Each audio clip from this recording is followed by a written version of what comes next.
and an overview of what's going to have to be done, but I'm going to go ahead and open these paddle shifters. There's the paddle shifter G paddles in these bags here. So basically what you have here is, if nobody watched the first video, go back and watch it for kind of an explanation. But the older AMG cars didn't have paddles, they had buttons behind the steering wheel. So somebody really smart invented these G paddles, and they replaced the factory shift buttons. And they are still not going to make the transmission shift faster, obviously, but it's better than paddles. They're a lot easier to get to. So what you're going to need for that is the paddles. You're going to need a hair dryer. Reason being is that the factory shift buttons sit in a carriage.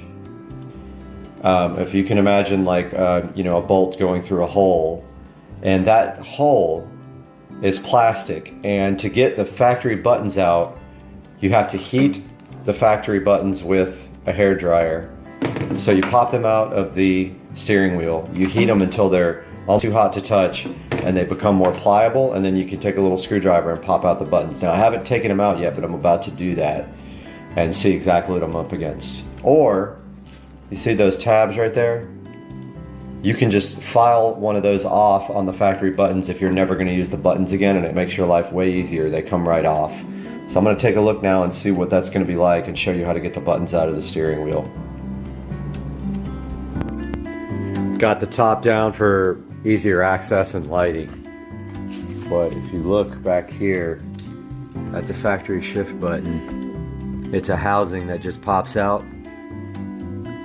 So I am going to pop that right out, and then we'll take a look and see. I know the wire's not very long, so we're going to take a look and see exactly what we're looking at here once I get this housing out. Supposedly you can just pry it out with a little screwdriver on the edge there where you see the opening. Alright, so I used this small screwdriver in my jeweler's kit. At first I was kind of nervous because they weren't coming out easily, but if you take that screwdriver right there and you put it right on the corner there and you just pry towards the steering wheel like this, that way, they will pop out. And here's what you're looking at. So this is the part that breaks, everybody breaks off, where the paddle, where my finger is. Whoops, I was hitting the zoom button. Right there. Right on the corner. If I had two hands I could show you. But it's literally, let me grab the camera a little bit better. Right there. So now, apparently you can file that center section out and these buttons will pop right out. Or you can heat it up and pry them out and hope you don't bust that little tab right there. If you do, you got to super glue it back together. You cannot buy these. Mercedes does not make them for a reason, so you have to buy the whole entire steering wheel. So I'm going to take a look at this off camera and figure out the best way to get this off. I think if you break that middle section off, you can squeeze this together easier. So I'm going to give that a shot right now. I think I'm just going to go ahead and break it. Okay, this is what I did, because I don't care about the existing paddles. I took this awesome set of little wire clippers that I have here, and I stuck them inside between the paddle and the housing, and I just kind of chewed the button up until the notch on this side fell through. So now that side is free, and as you can see, the paddle pops right out. Super easy. Now I'm going to attempt to put the G paddles in, and I will show you how I did that. I got my hair dryer here. I'm going to take this hair dryer and heat this up a lot till it's almost too hot to touch, so that the plastic becomes pliable, even though I may not need to now. I heard that they're a lot easier to get in than take out, but I'm going to go ahead and, as a precaution, I don't want to break this housing, so I'm going to heat this up really good right now. got the other side out, I decided to do this so I could figure out which paddle goes on which side. You can see I did not damage the holes, but I did figure out a way to make this stronger. I don't have anything with me to do this, but a washer, a little metal washer glued to both sides would definitely make it so you would not break it, or you could repair it with that as well if you did break it. A little tiny metal washer or a ring of some kind glued right there would fix that problem for good if you wanted to do that before you tried to pop the paddles in. I'm gonna see if I can figure out which side goes on which now. Alright, I got the first paddle installed. It was simple. I heated both of these. I literally held the gun up to the housing right there for a good 20 seconds, got it very hot, and then with my finger I just kind of bent this part right here outward and popped it right in. But it's got to be very hot. If you don't, you will crack that housing. Now the next thing is, a lot of people have trouble with that button being partially depressed when you insert this unit, so I'm going to go ahead and do the other side and I'll report back quickly. Just a little bit of clarification here. If you put this in there like this, put that side in its hole, very difficult to do with one hand, but if you put the one side in the hole, the other side, you stick your screwdriver in and kind of turn, it will move the housing outward enough for you to pry that button in. Right there. I'll show you once I get this one installed. Got both sides installed now. Let's see if I can hold this so I can show you.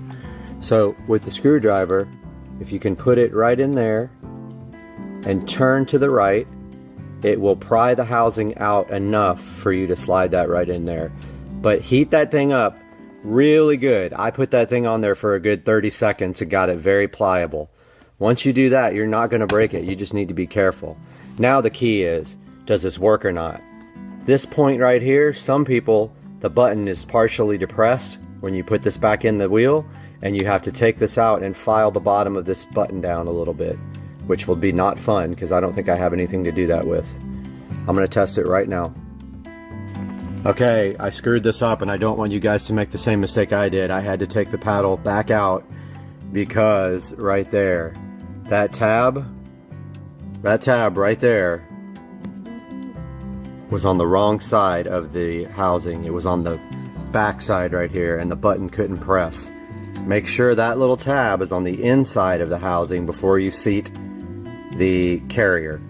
Okay, I had to take it completely back off, so I had to heat it up and now I have to put it back in without breaking it. Okay, lesson learned. It was so easy before because that notch wasn't in the right place. It's very difficult now because really the whole entire housing back here needs to be spread outward. So I'm going to see if I got some needle noses that I can spread this outward while I push the buttons in. Alright, I finally got the button in there without breaking the housing. As you can see there, they're in good shape. I don't know how I did it, honestly. I heated that thing up so hot it almost burned my hand with the hairdryer. So that's how hot you have to get it to make it pliable. Alright, I'm going to go ahead and install this right now. Wanted to get this part on video. I'm going to go ahead and heat up this housing.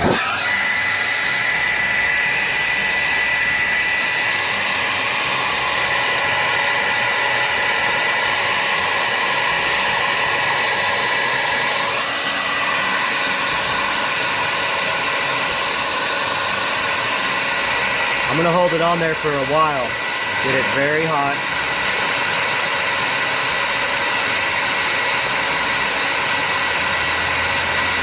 Good and pliable. And I'll be right back. Okay, notice I got the second side installed with no problems. I heated it up a lot. I got one side in with my finger, and the other side I did with the screwdriver. I put the screwdriver right inside that little tab and turned it with the housing to come out enough, and it popped right in. Okay, I made a huge mistake on this one. I actually did break the button holder right there. I used professional car stereo installation tools, but that little black piece right there is broken off and nowhere to be found. So this button does not stay in now. It comes right out. So I have to figure out how to fix that.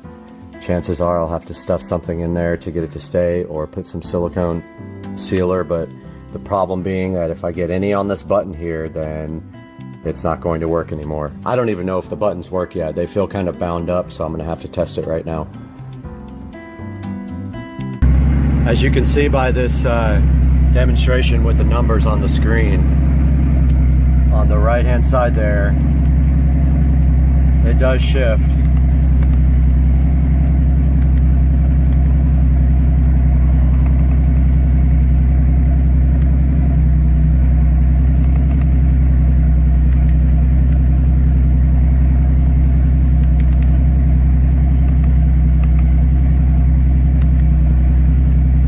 So this button though is completely loose, so I got to figure out how to fix that.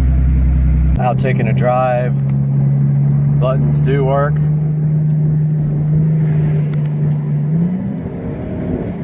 I don't know why it wants to go from 4 to 1, but that's the behavior of the transmission, not the shift paddle conversion.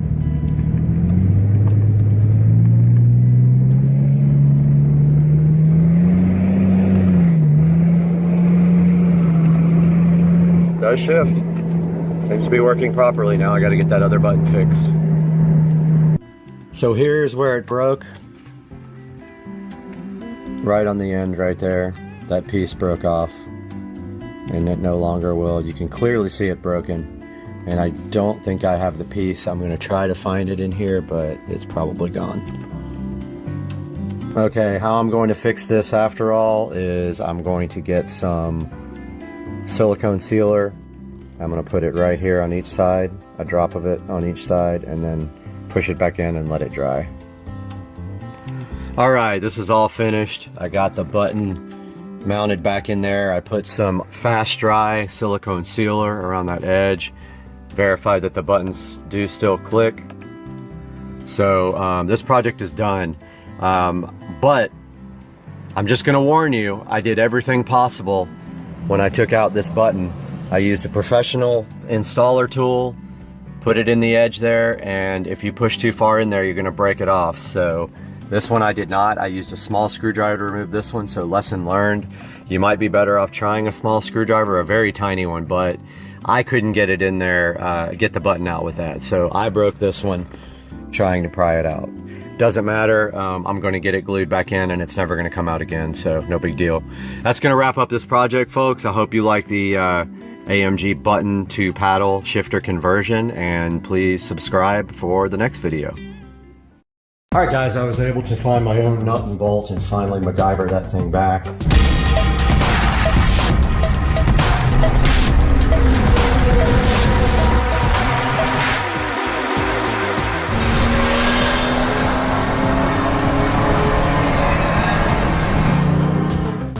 Hey guys, welcome back to the channel. Supercar Street Racing here, out in the garage with the Green Machine 200 EFI. Got some modifications we're going to be doing to this today. We are going to remove the top speed limiter, and that limits the cart to 25. However, the cart does 28. We are also going to be installing a battery tender on the cart so that it stays charged when I'm not using it. And we are taking a look at the part of the cart that is annoying, and that is the backup warning chime. We are going to be removing that. So let's start with the backup chime. Alright guys, taking a look at the speed limiter on the cart, it is mechanically limited to 25 miles an hour with this set screw. So I removed the bolt from underneath the vehicle. All we had to do now was just pull out this speed limiter here. And what we're going to do is I have a little baggie for it marked in case I ever sell the cart. If somebody wants the speed limiter back on, we've got our speed limiter right there. So the top speed is now unlimited on the golf cart, whatever the motor can do. However, the guy who I bought it from said don't keep it at high speed for a long period of time because the oil will run up, stay in the top of the engine, and it will do damage to the engine. So you're not supposed to run it hard for a long period of time. The next thing we're going to do here is we are going to install our battery tender so that we keep this battery charged when we are not using the cart. So we're going to get our tripod out and go ahead and do that now.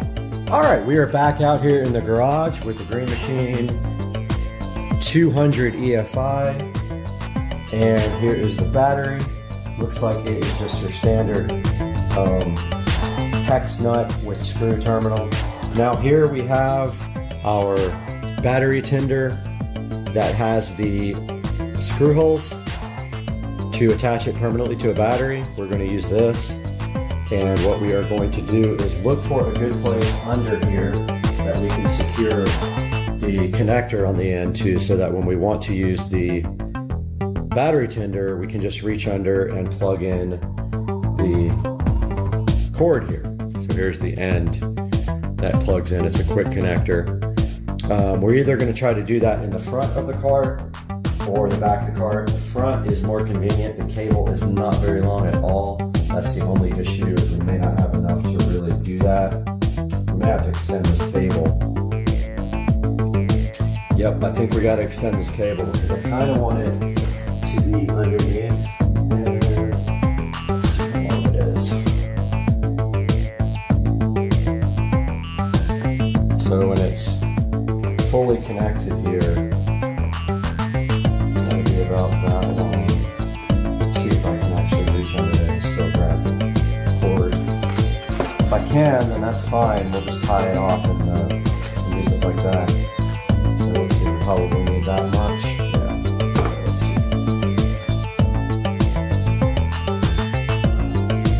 So it's kind of inconvenient. I think I am going to go ahead and extend this cable.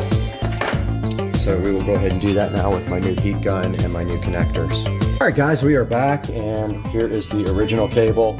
And if we take a good look at this cable, on the red side, there is some markings, some white markings, so we can keep the red, the positive and the negative separated. We've got our heat shrink tubing here, and we've got some extra wire, some landscape light wire that's kind of perfect for this if we can get it inside of these solder shrink guys.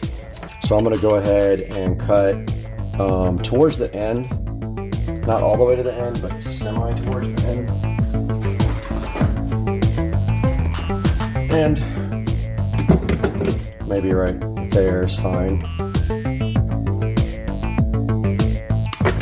Okay, now let's go ahead and separate the wires.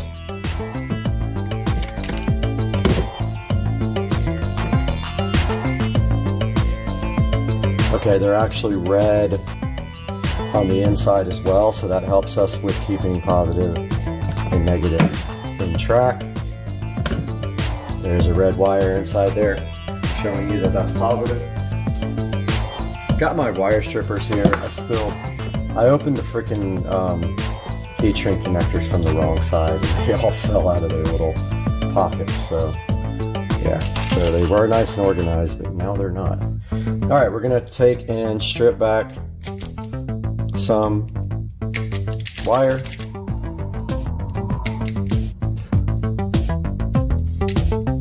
Now this wire has to reach all the way to the center where the solder is on your connector. If you look right here, so it's got to go all the way to the middle. So we're going to do the same with the other side.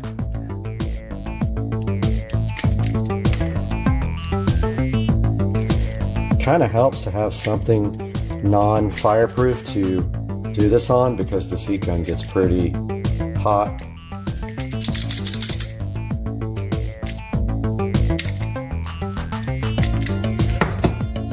Not working very well on that one. Doesn't want to strip that side off very well, because there's also a wire inside of this. There's insulation, not a wire, there's insulation inside the insulation, so it's not able to strip completely. So there's that one. We'll go ahead and twist these up.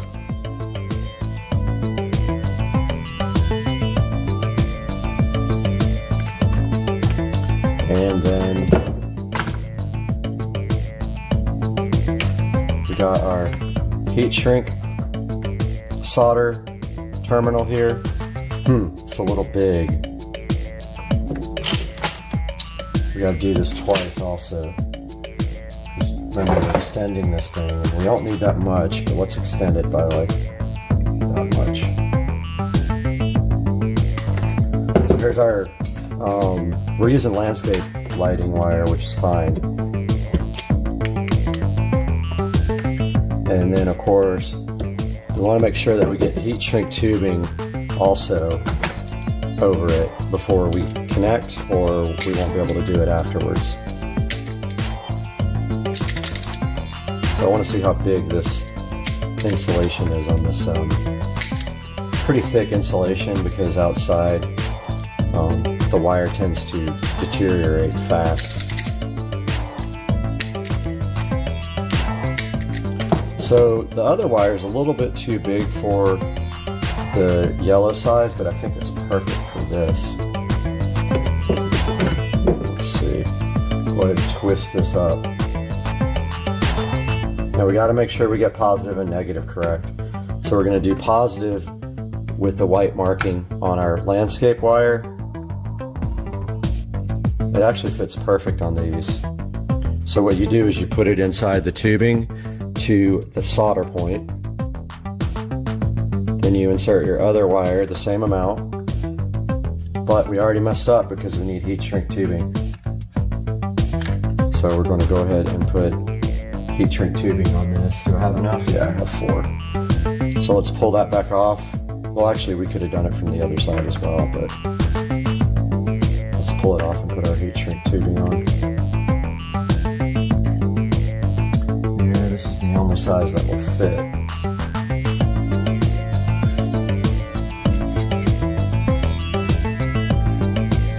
All right, it's stuck inside.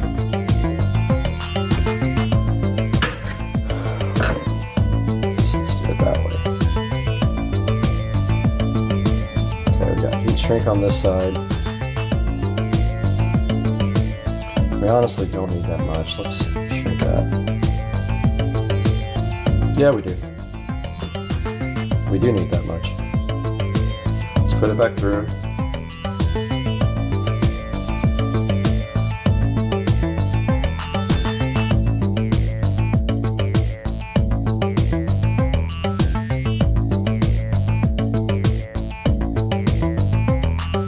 We got our heat shrink tubing in there. This is going to be positive. Make sure I still got that positive. It is. It's the side with the marking on the wire. Get our wires inside there. Make sure inside of your connector that the wires are through the part with the solder, okay? Because otherwise, they are not going to solder down. Now, ideally, I wish we had something better to heat gun on, because this gets pretty hot, and all we have is the table here. So we don't want to shrink our tubing yet. So this is kind of a pain, like when you're doing this. Like when you do the first one, it's kind of a pain, honestly. Okay, so positive. Try this again. I'm trying to figure out where to put it when I actually start. I guess that's fine. Oh, I ripped it right out. Nice job. See what I mean though? It easily comes apart. So that's the only complaint I have. It'd be better if you had some clamps or something. Let's go ahead. See how the other wire always tends to get in the way and stuff? It's awkward doing the first one.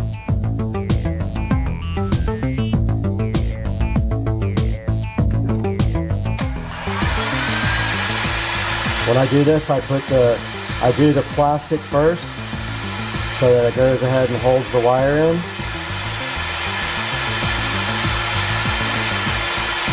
Like that. See how it's shrunk around the plastic? And then you can concentrate on the solder part. Wires are right in the way. Now you melt the solder in the center.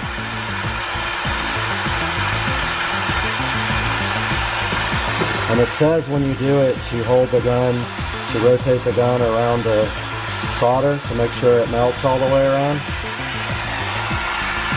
So I'm trying to do that now.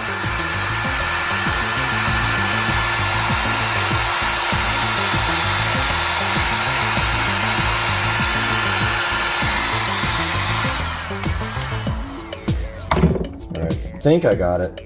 Remember, this is very hot. It'll melt whatever you put it on. So yeah, that looks good. I don't know if you guys can see, but looks like I got it done. Now I've got the heat shrink tubing right over it.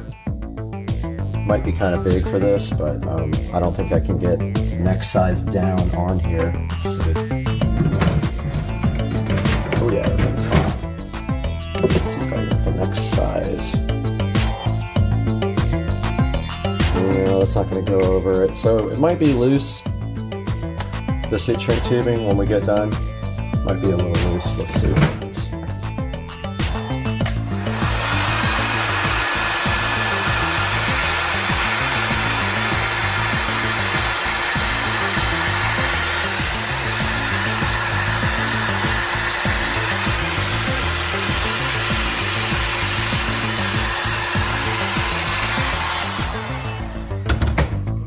Okay, got our first one on.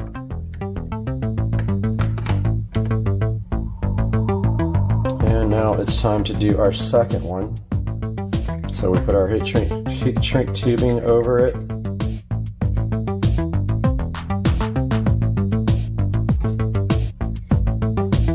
And we got our connector here.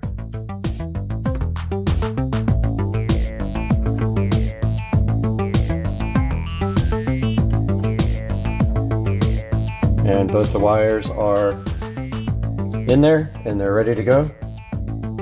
Let's go ahead and shrink the plastic.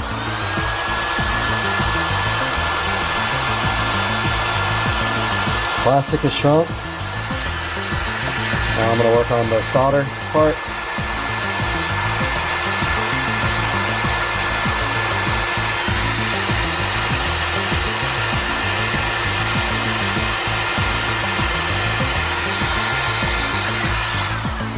Alright, I saw the solder melt. So that one's good. Yep, now let's get our heat shrinker around it. Uh-oh. Is it coming out? Oh, my tubing melted too soon.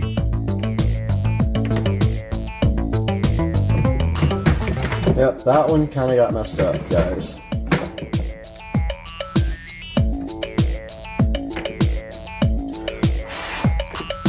I'm not sure if it's still connected or not.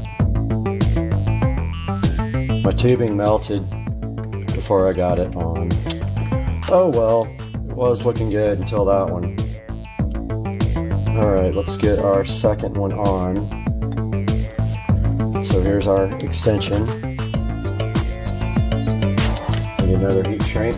This time we got to make sure we don't put our heat shrink tubing across it until it's completely dry.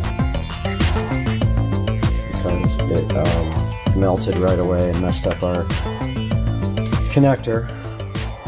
Alright, we need plus, which is right here.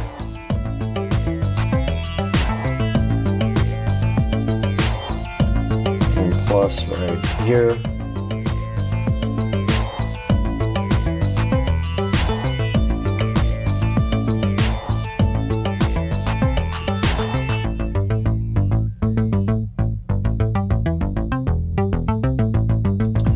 Okay, let's go ahead and melt our heat shrink.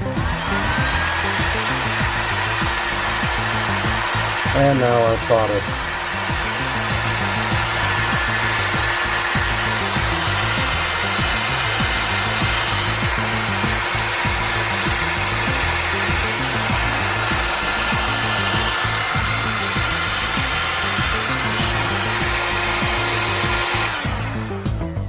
Okay. Now it's got to cool off a bit before we pull our heat shrink over it. Lesson learned.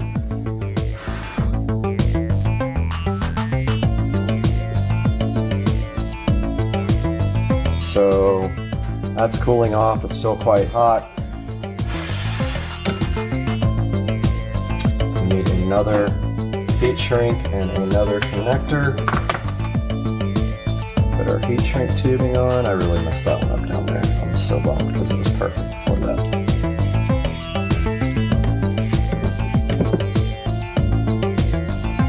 Okay. Got our tubing ready. Put our wire through it.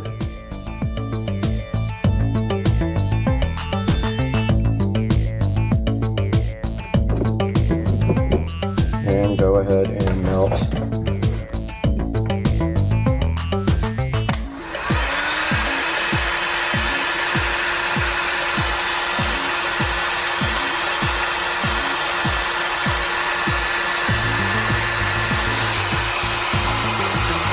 Melt the solder.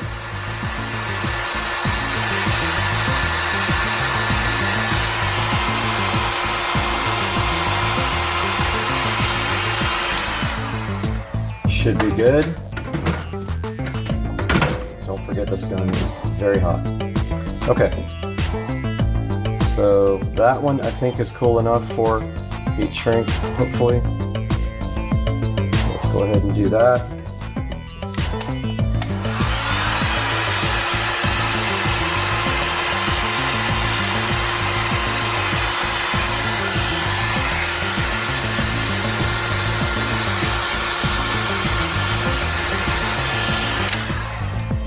All right, one side done.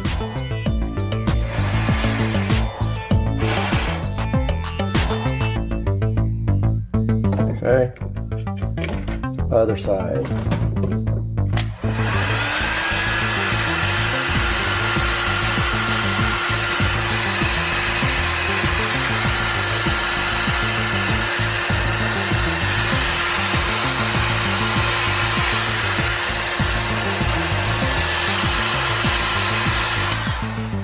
Okay, so we got that one mistake down here. Pretty crucial. Oh, well, we made a mistake right there. So, I don't have another bigger piece that I can actually get around there. So I'm going to use the tried and true method of electrical tape at this point.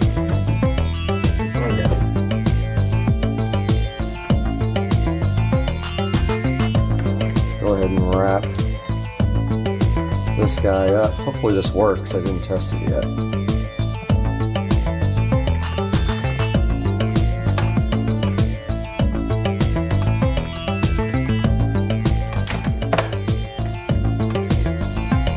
It's a good connection there. Go ahead and do this side. All this really is for is to keep the wires nice and neat. They're already insulated.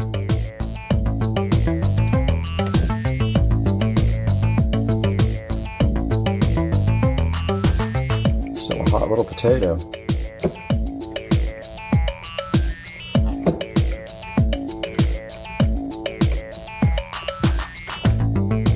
All right, guys, we have our extended battery tender cable here. Let's go ahead and put it on. All right, we're back out here trying to install our battery tender.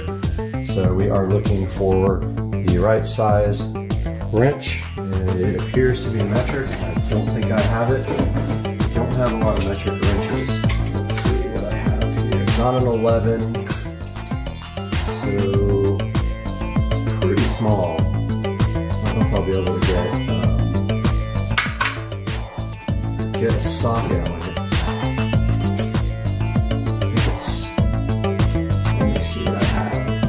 Got a 10. Problem is, I think it's blocked by the. That might be it.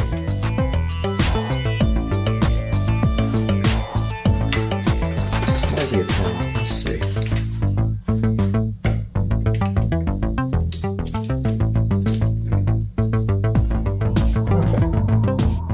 10 worked. Ooh, that's interesting. What kind of connector is this? We have to get it all the way off for almost like thinking we should just do the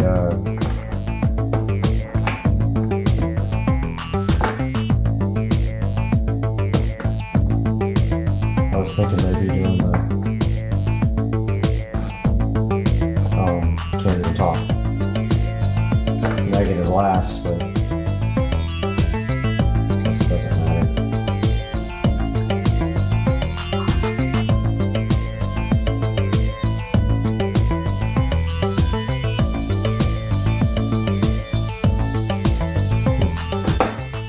Doesn't want to go on.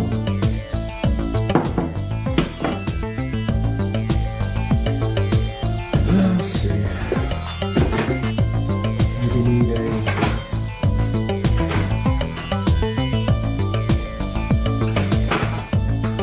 maybe a Phillips.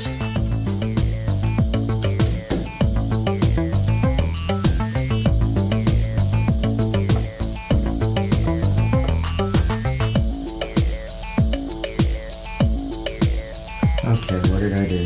Oh, there's a nut on the bottom.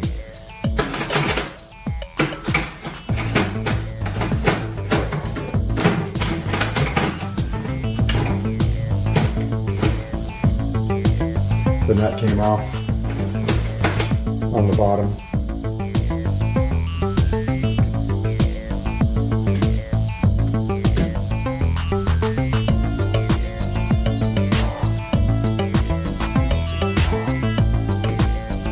Dude, really?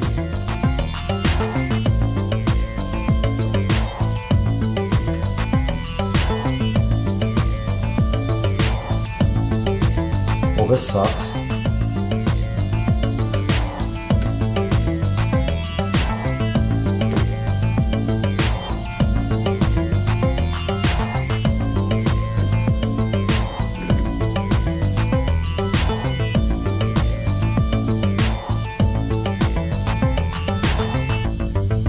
Well, this is a pain.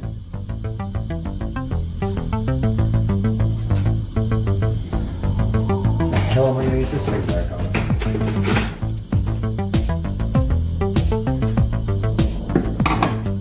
Dumbest design ever.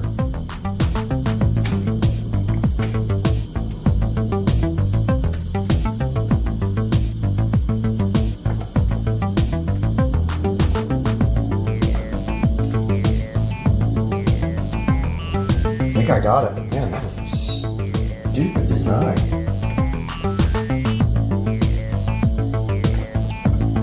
Yeah, that did it. Now, when you do this, you got to make sure that you don't touch any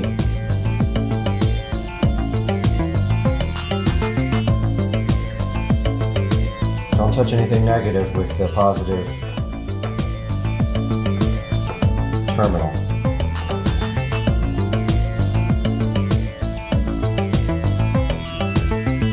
You won't want to see what that does.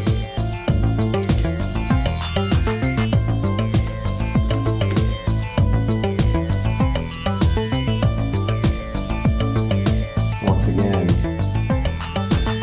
it's screwed. The nut is like way down in there.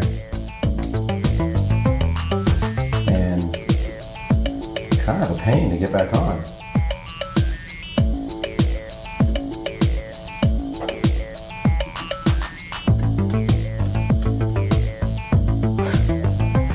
This is such a stupid ass design.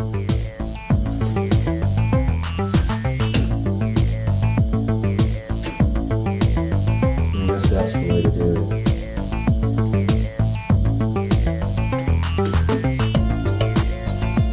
Make sure you don't touch your screwdriver or anything while you're doing this.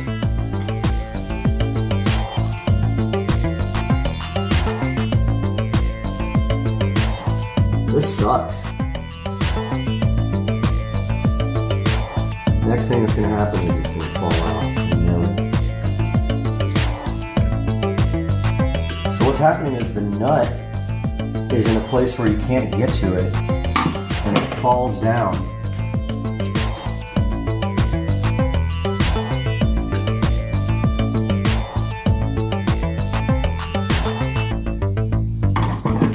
Makes it very hard to put back on.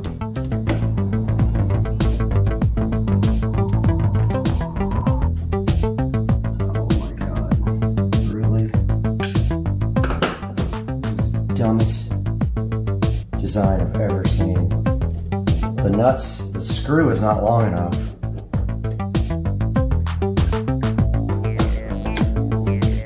The screw's not long enough on either side to just get the nut. So it's like maybe one thread too short.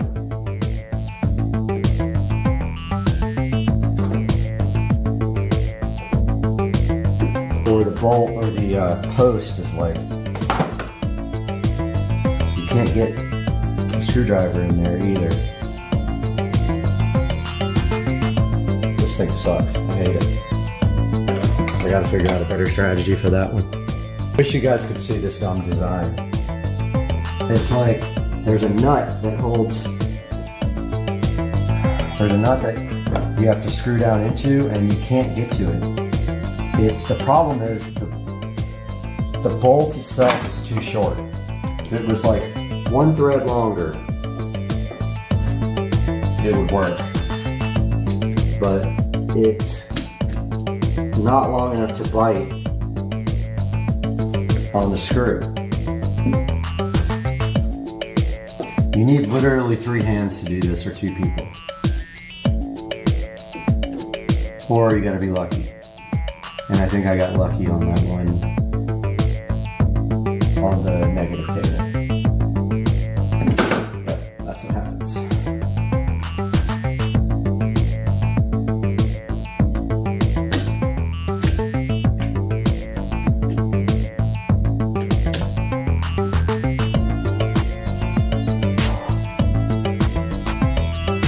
Yeah, now the nut's like coming out.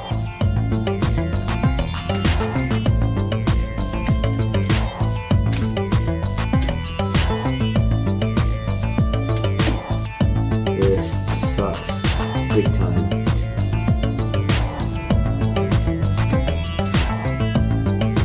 This is the dumbest thing I've ever seen. Why would they do this?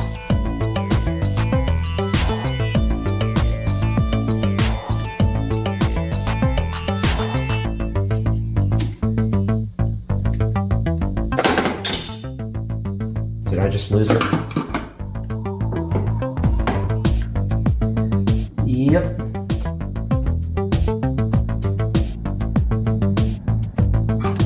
This is a dumb design. I'm sorry.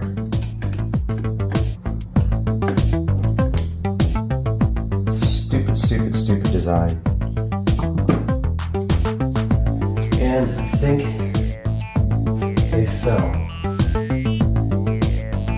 I think it's a nut.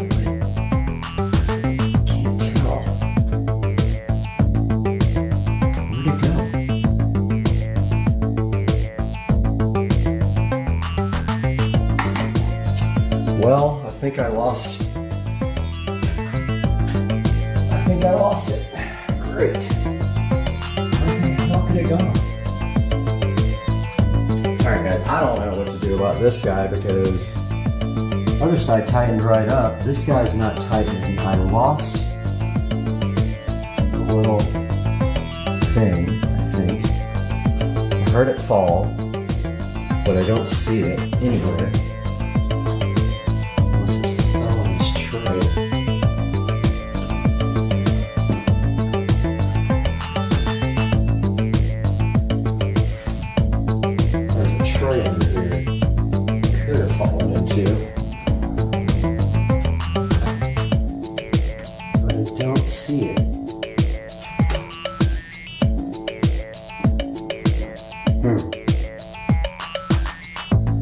Well, I gotta figure out what to do about this. Alright guys, I was able to find my own nut and bolt and finally MacGyver that thing back. Not ideal. I'll go ahead and look for a replacement bolt for that. I don't know where the bolt or the nut went. Barely got a nut underneath that thing.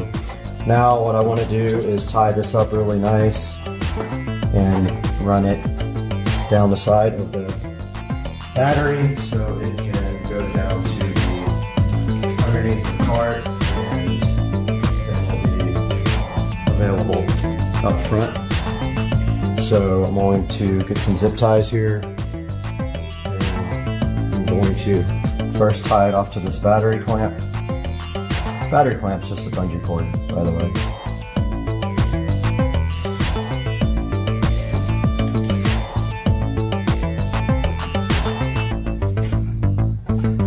Just like that. Cutters. Trim the zip tie off.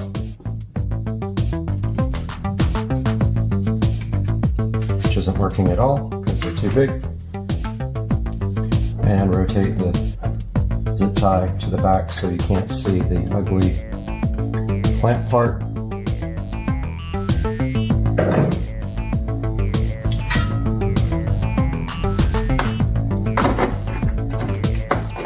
And then the rest goes down here.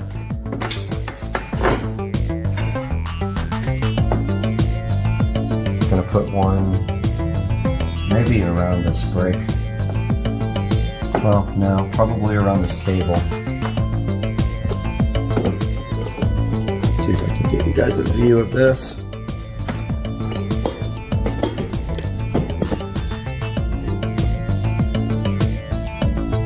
You might not be able to see this, it's hard to get a camera view, but I'm going to tie it up to, there is a throttle cable or something here. I'm going to go ahead and tie it to that underneath, which is really hard to get to, by the way. Yeah, it looks like that might be that's one of the brake cables, I think. I wish I would have made the wire a little longer now. I don't know why I do that all the time.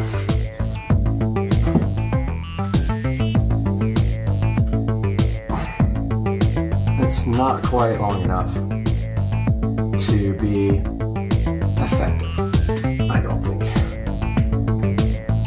Which means it's going to require a little bit of getting underneath the cart to connect, which I don't like. They do sell these longer, so I have that option. And also I can get a little bit more slack out of it. Right here. Need my scissors. Grab my scissors real quick.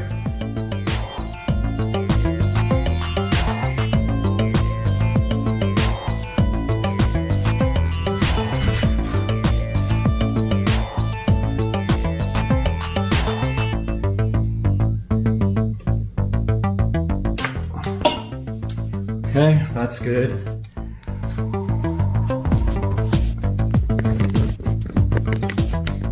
So what I'm doing now is up under here, I am tying it off to this cable. You guys won't be able to see that, so I'll be right back. All right, we're back in the garage with the Green Machine 200 EFI. We got our battery tender connected, running down through the bottom. We have it tied off right here. And if that looks bad and I start seeing it, I will move it. But for right now, it's ready to go. And we've got our battery tender right here. I'm gonna go ahead and plug that in and then plug it into our cart, which probably will take 2 hands. But all we have to do in the future is just undo this little cap here and plug it in. I'm gonna do that now. Okay guys, we got our battery tender plugged in. It is showing a red solid light, and that means that the battery is charging. Now don't forget, the battery tender charges very slowly, so it'll take a couple of days to charge this guy up to topped off power. But the good thing is I don't drive the cart every day, so this means that this battery will stay charged. Now all we have to do is button up the top and we should be good to go. All right, so that was the first time I ever took the top off, the hood. Here is the hood, and really it just slides in down here, and then it has two latches at the top that just twist. So I think that's all the way in. And then I had a difficult time with this last time. I don't know why, because it's super easy. It's got two slots down here. Bummer, every time I do this, I get fingerprints on it. Alright, so that one's it. This one gave me trouble last time. Alright, it's in. Now, we just gotta clean off all our fingerprints.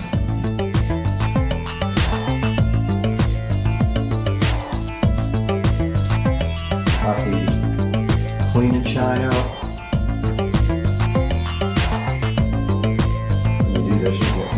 All over the cart. Clean and shine, and we'll get it right out.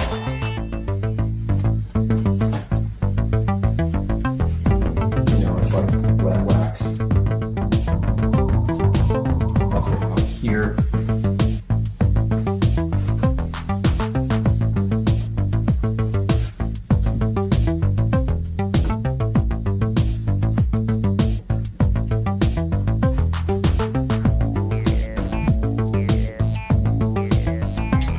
Okay, guys, I hope you enjoyed this episode of modifying the golf cart. That will charge now for, say, probably 24 hours. It will flash green first, and then when it is fully charged, it will stay green. That is the Battery Tender Junior and the Green Machine EFI 200. Like and subscribe. Love you guys. Peace out. All right, we're out here in Mexico again, scouting out a location for a high-speed pull here that I've never done. So we're scouting this long bridge in Mexico to see if there is any police parked anywhere.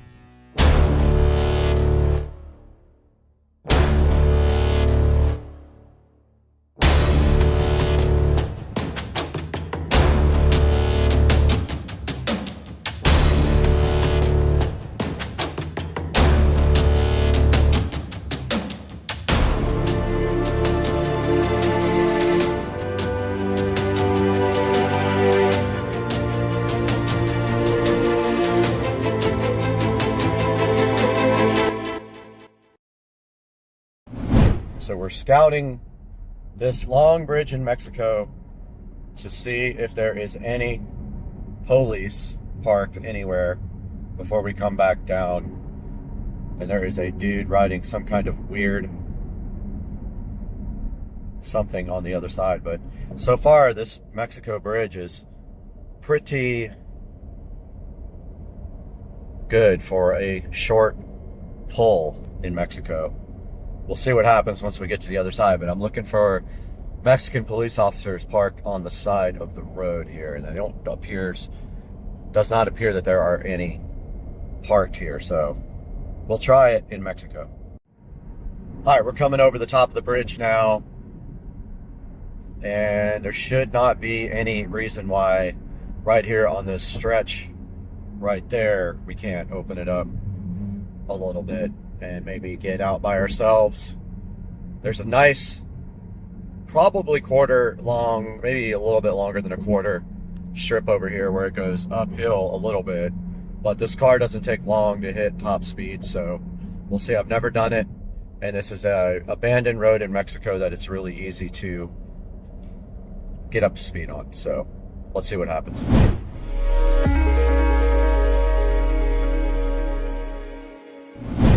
All right, guys, we are right in front of the Tesla Model S Plaid track package. I wanted to go over this with you guys because basically when you have a Model S Plaid, it is limited to 160. However, I hit before the limiter kicked in, and if you get the Model S Plaid with the track package, you can order it right here. It says right here it's $20,000.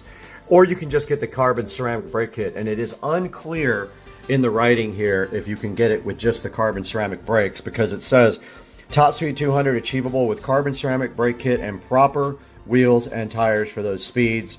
Now, if you get the carbon ceramic brake kit for the Plaid, you have to have the 20-inch and 21-inch wheels, and I believe mine would probably work because I have 21s. It does come with Supercar 3R tires if you get the wheel and tire package. However, I would just get the carbon ceramic brake kit so I could unlock the 200-mile-per-hour top speed if I wanted to go 200 at all times. So here it is, and right here on Tesla Model S Plaid, it's shoptesla.com, and you can see right here, if you click carbon ceramic brake kit, it brings up at 15K there. If you drop this down, you click track package, you get the carbon ceramic brakes, and you get these nice wheels and tires with it as well, and they install them at the actual dealer. And then it says also you can monthly payment this guy. Let's see what that says on this.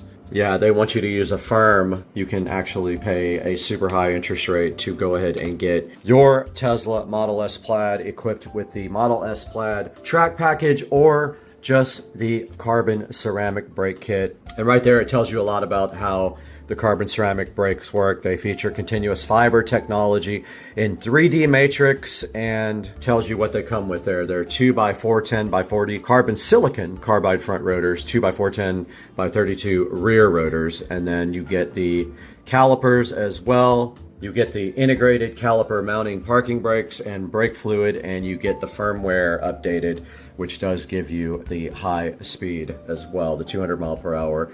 And it puts the package on at the Tesla service center, so that's kind of cool as well.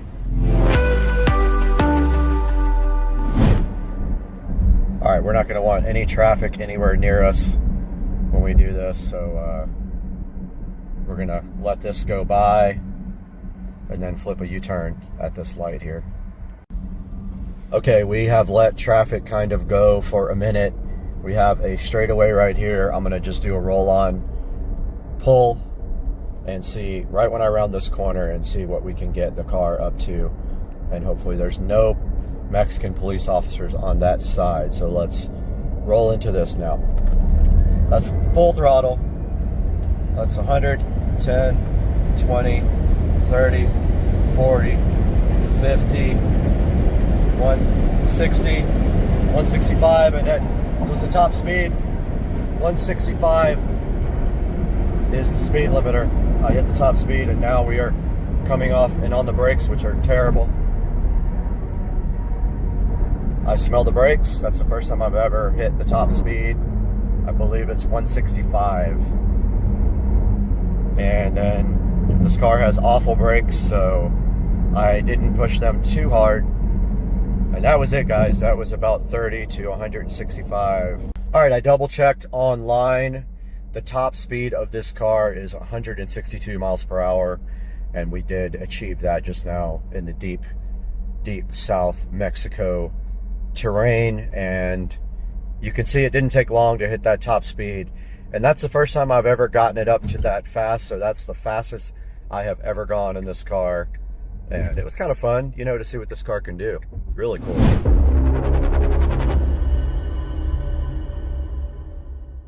Now let me show you guys another option for carbon ceramic brakes, but you do not get the unlock firmware, so that's the one thing you won't get. All right, the last thing I wanted to show you guys here is another option here, like from T Sportline, and they do offer this Brembo Gran Turismo kit for the Model S and X Plaid. It is $54.95. You can select different options here, and they do go up or down. That one says unavailable. The GT is unavailable. Only the GTS is available. It is $54.95 right now. That gives you another option. It does come in a bunch of different colors as well down here, as you can see. However, this will not unlock the top speed if that is what you're after. Just simply getting these big brakes from T Sportline will not give you the Model S Plaid top speed. You have to have the firmware also unlocked in order to do that, and you cannot get that done by anybody that I am aware of. I think that you can only get it from Tesla. So if you're looking to get your top speed unlocked in the Model S Plaid, you will need to get the official track pack from Tesla, and that is right here under Model S Plaid track package that we looked at a minute ago, you will spend $20,000 for the wheels, tires, and brakes, or $15,000 for just the carbon ceramic brake kit.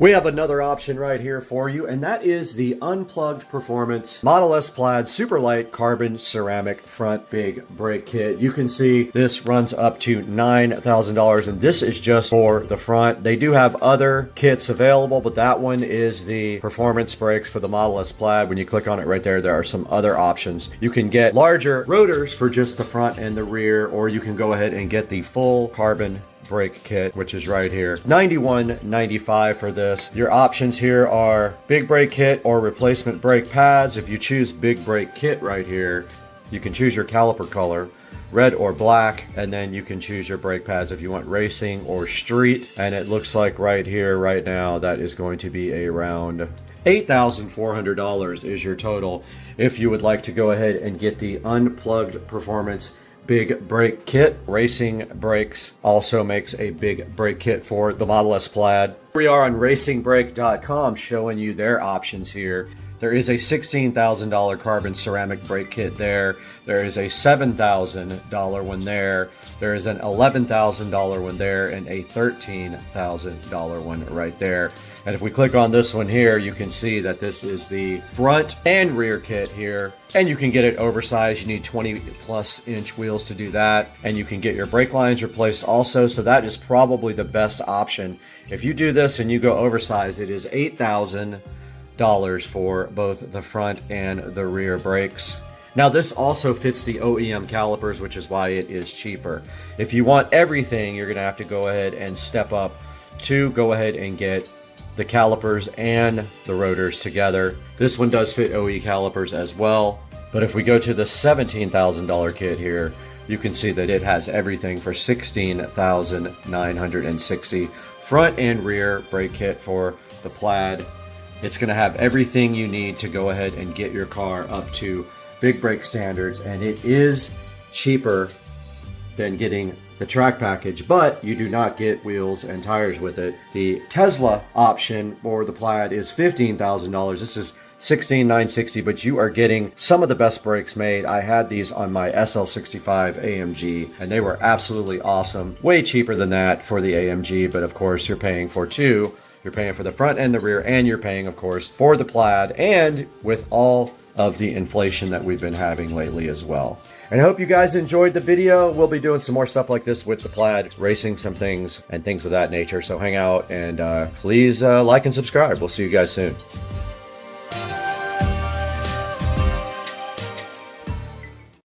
Yo, this is crazy. We're driving down the street. Look at this.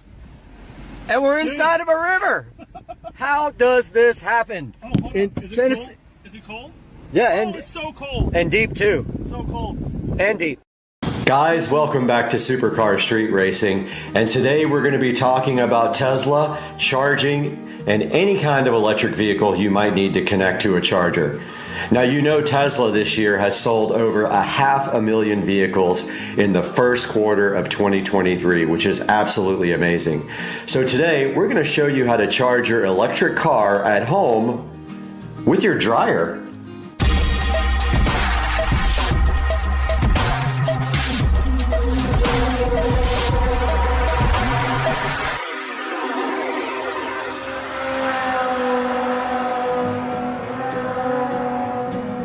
Welcome back to Supercar Street Racing. I'm Brad, and today we have a topic that a lot of people are interested in. How are you going to charge your new electric vehicle? So there's a lot of ways to do it. There's some ways to do it out in public, and then there's ways to do it at your house. What is your best option for charging your electric vehicle? So when you're out in public with your electric car, there's a number of ways you can get that charged. Now, Tesla just announced recently that they're going to allow other cars to use their supercharging stations, which is awesome if you don't own a Tesla.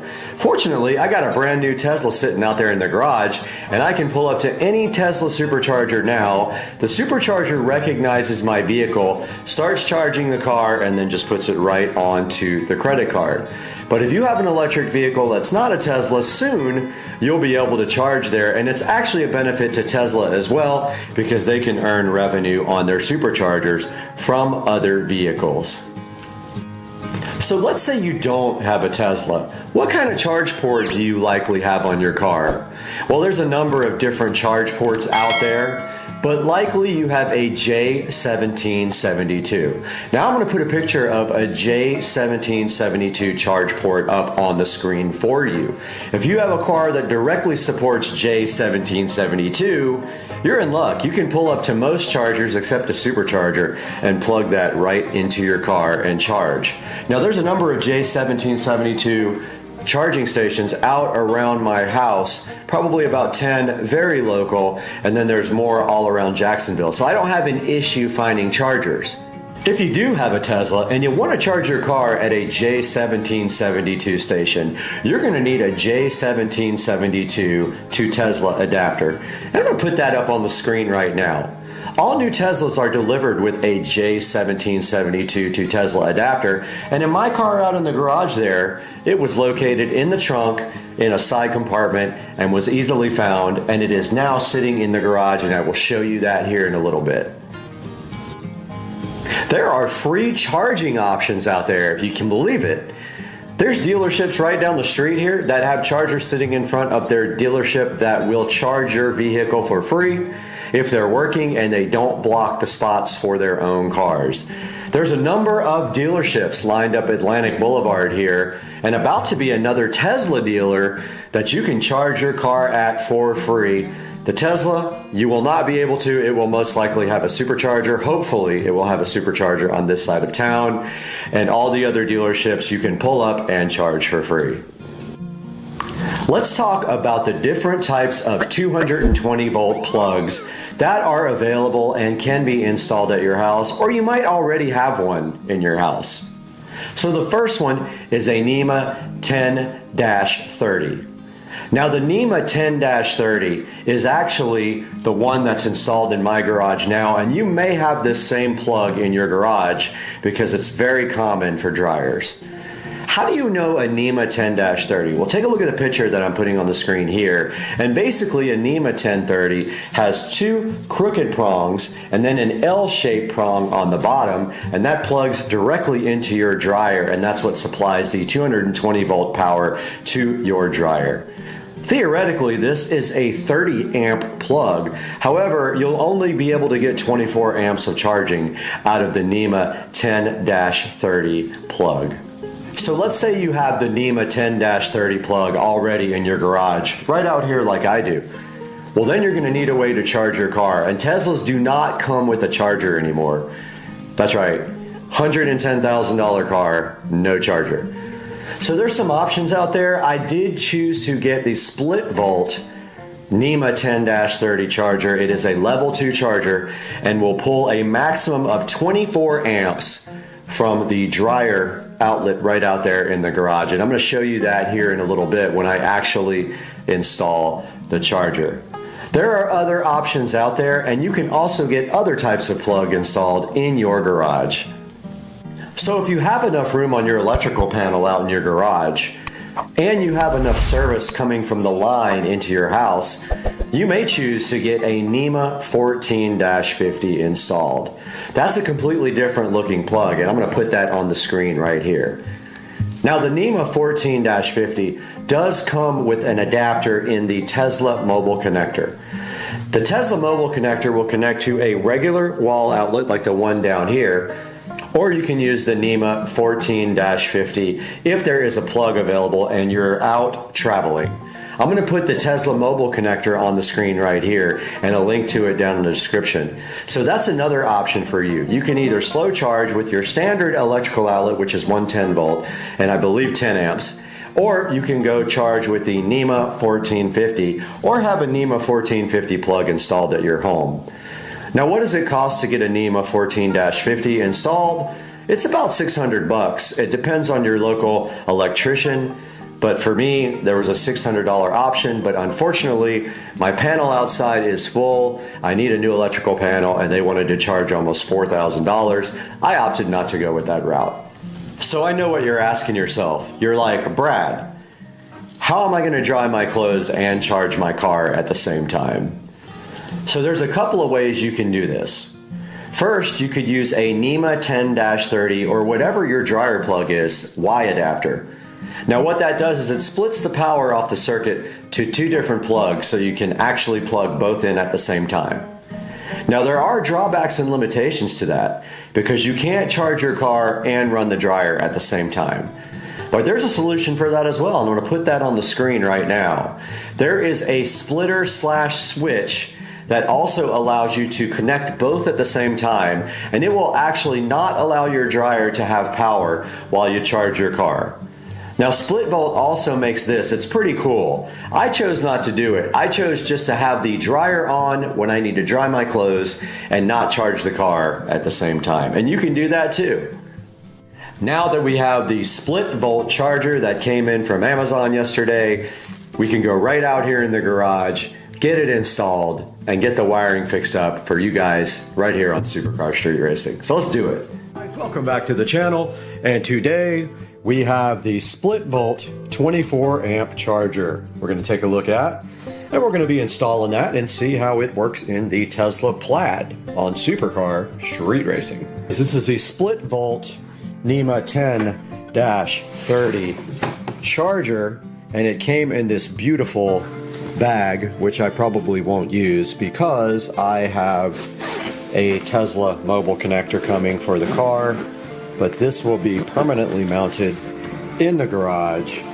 And so let's see what's inside of this beefy cable. This is the 16-foot version because that's all I need, and pretty good packaging. The box was damaged, however the inside had no effects, and it's got this nice SplitVolt little thing asking you to email them if you have any questions. And then of course here is your charger, and just like most of the chargers, I don't like the fact that it doesn't have much of a pigtail. However, that's okay because it has a 16-foot cord and it doesn't have to go that far. I was hoping I wouldn't have to mount this on the back wall, but it looks like I will mount it right next to the dryer, right off the pigtail, and then take it into the car. So I did return the Electron charger. It would not do over 16 amps, and so it was a little bit cheaper, like $100 cheaper, and it wasn't worth it. So I returned that, and I got the 24 amp charger, which I will open now. Here's a look at the Electron on the front with the power light, charge light, fault lights, maximum 24 amps. And on the back, we do see that it has the capability to be mounted right there with a screw, which we will have to use a drywall insert. And then we have our J1772 connector, and I have a J1772 adapter, and this should be a NEMA 1030 plug hiding under there that I will open now. Okay, here's the NEMA 10-30. I do have a splitter for the dryer, so we will go outside now and get this thing plugged right in. Alright, back behind the dryer, we already have the NEMA 1030 splitter there. We are going to go ahead and mount the SplitVolt right next to the washing machine here.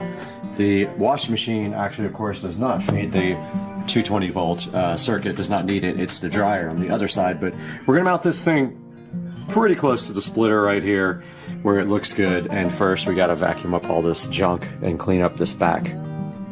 Alright, I got the area all cleaned out, nice and mopped. It looks way better. So now my plan right here, right now, is to get this charger mounted somehow, and I need to figure out the height that we're going to put it back here as well, so I'm going to do that now. Alright, we got the SplitVolt 24 amp charger mounted on the wall. Now we have to work on some wire management. I am unfortunately almost out of these big clamps, and I don't think the next size up will fit. I'm going to try it. I only got one of those right there, and I've got two of these, and I really need like 3 or 4. It's a complete bummer. None of these other ones will work.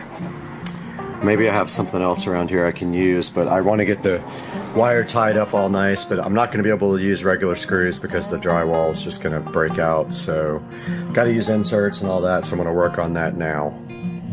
I got the clamps installed on the wall there and there. That one's a little bit too big. I'm actually going to go down to Ace and see what they have, but this size is too big for it. It's the size down below that, and I don't have any more. And I want to get something to mount to the side of this toolbox here, or the workbench, to hang the hose on right here so it coils up right on the edge. So I am headed that way to do that now. Headed up to Ace Hardware, the best place on earth. It's pretty close to the house. We're in the Tesla Plaid that I don't fully understand how to operate yet, but I've been having fun playing with it for sure. Just took Susie out for a ride and absolutely blew her mind, and all I can say is this car accelerates at an insane rate that I've never felt in my life. I've had 1,000 horsepower Supra, 800 wheel horsepower, both my Supra and my IS 300, and they are slow compared to this car. I can't imagine what a 15 to 2,000 wheel horsepower car actually feels like. It just has to be unreal, because this thing is a beast at 1,020 horsepower, and I don't know how much parasitic loss there is. There's no transmission, so it must put most of that down to the tires. It feels like it does, because I'll tell you right now, I haven't had a car that would even come close to this car. So I might take this thing out to the street races at some point and see how we do, if I can get somebody to go with me and film, because this thing is a beast to drive and film. But yeah, we're headed to Ace Hardware right now. We'll be there shortly. All right, so this is what it looks like after I got done. We have the split volt charger right there, secured to the wall with cable clamps. It runs along the wall like that, comes down the side of my workbench, and then I installed this nice hook for the cable. Just a word of advice, 16 feet is not enough. If you need to reach all the way across your garage, you would have a problem. I have enough, I think. I did a good enough parking job. Let's see.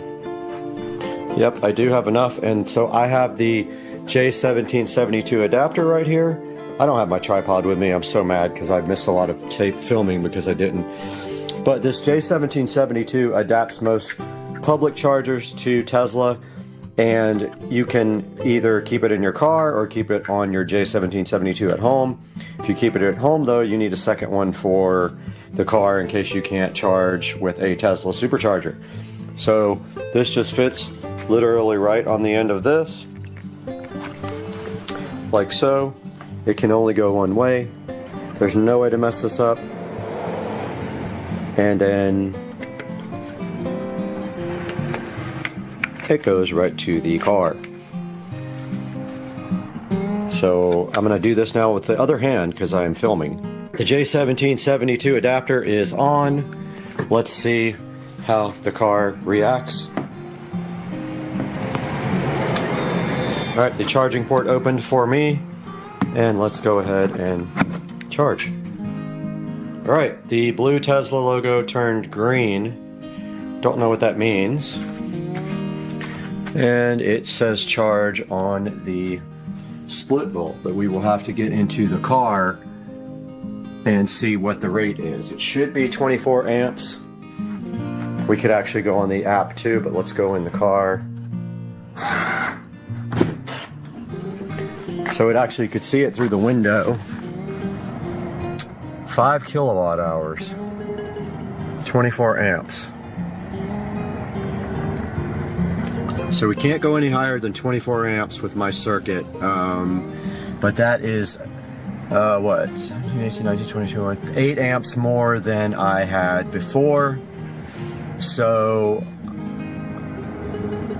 I'm hyped. This is where you set the charge rate. And so it said 2 hours to fill up, so it'll take 2 hours to get to the tip of the charge. Very cool. So that is the split volt 24 amp level 2 charger for the Tesla, all mounted up and ready to go. I kind of like the charging thing that was on the screen when I closed the door. I'm gonna try to get that to come back up so I can show you guys on video. So this is what comes up when you are away from the car. It says charging time remaining 2 hours and 45 minutes, 24 amps of 24 amps, 238 volts, 6 kilowatt hours. By comparison, a supercharger the other day did 62 kilowatt hours. So about 10 times faster would be my guess. But yeah. Looks pretty good. I might put a couple more cable clamps on this over here. There's not much more I can do to clean it up, aside from running something through the wall and plugging it down here maybe or something like that, but I'm not disappointed with this turnout. It's pretty clean. There's really not a better way to do it. This dryer vent already looks like crap over here, so now all I have to do is put my charger right up on this hose reel thingy when I'm done. Guys, I hope you enjoyed the video. Thanks for watching. Sorry it's going to be a short one because I didn't video everything I was doing, but we'll see you guys really soon.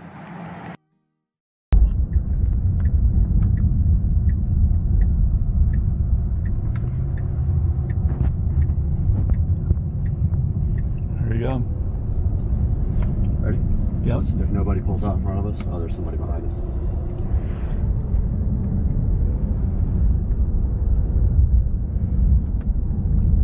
There's another one coming, turning right from right behind him, so hold on. Okay. Alright, so I have to hold the brake and the accelerator? Oh fuck, there's more people coming. Somebody probably gonna want to turn on here. Yep. Motherfucker in the middle. But now you can get over. I can? Yeah, just do it. I gotta stop. Is it ready? Yeah. Stay in the left lane. Stay in the left lane. Stay in the left lane. Just do it. Alright, ready? Yep.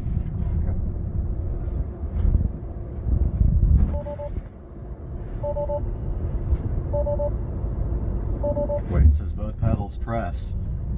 What did I do wrong? It said both pedals pressed. What do I do?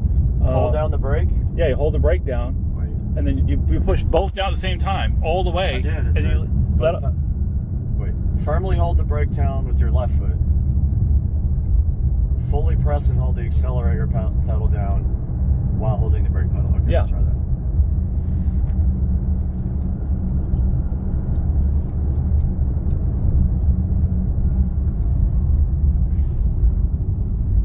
Alright. Still? Yep. Okay. You're good. Got a car coming, but.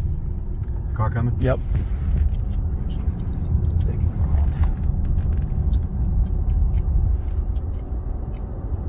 Oh, there's an old lady right there. I don't want to be calling the cops. No, I ain't gonna call the cops. She won't even hear it. She won't even hear it, dude. Come on. Alright, here we go. Yeah, There's another car coming. that's okay. They're gonna be in the right hand lane. Fully depress and hold the brake. Okay, hold the brake Fully down. press and hold. Now hold the gas all the way down, and then let off the brake when it's ready. Right? Here we go. You ready? Yep. Preparing for launch. It's squatting. Ready to launch. Now what do I do? Just let off the brake. Pedal. Yeah, foot down. Oh shit! Oh fuck! Jesus Make sure Christ! it's right up in front of you, dude. Holy shit!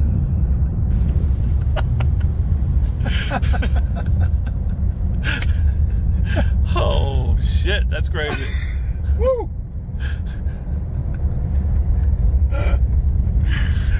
Oh my god! Lieutenant Mitchell, Maverick. Zero noise, and it was just, dude. On it. That was insane. I've been putting off this project for a very long time, so I'm going to be painting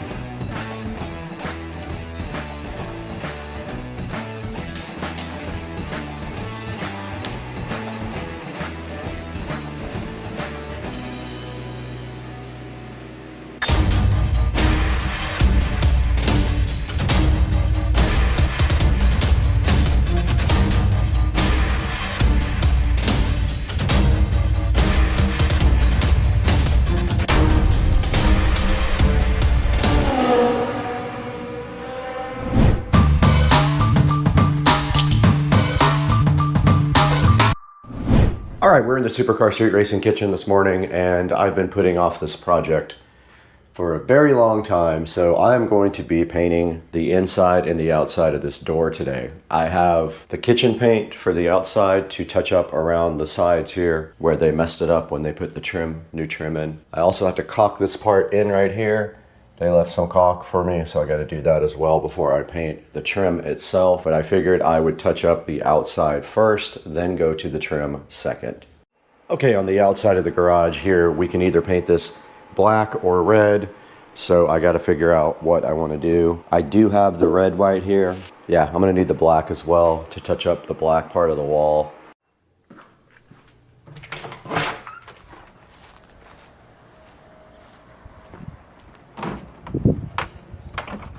I don't have much black.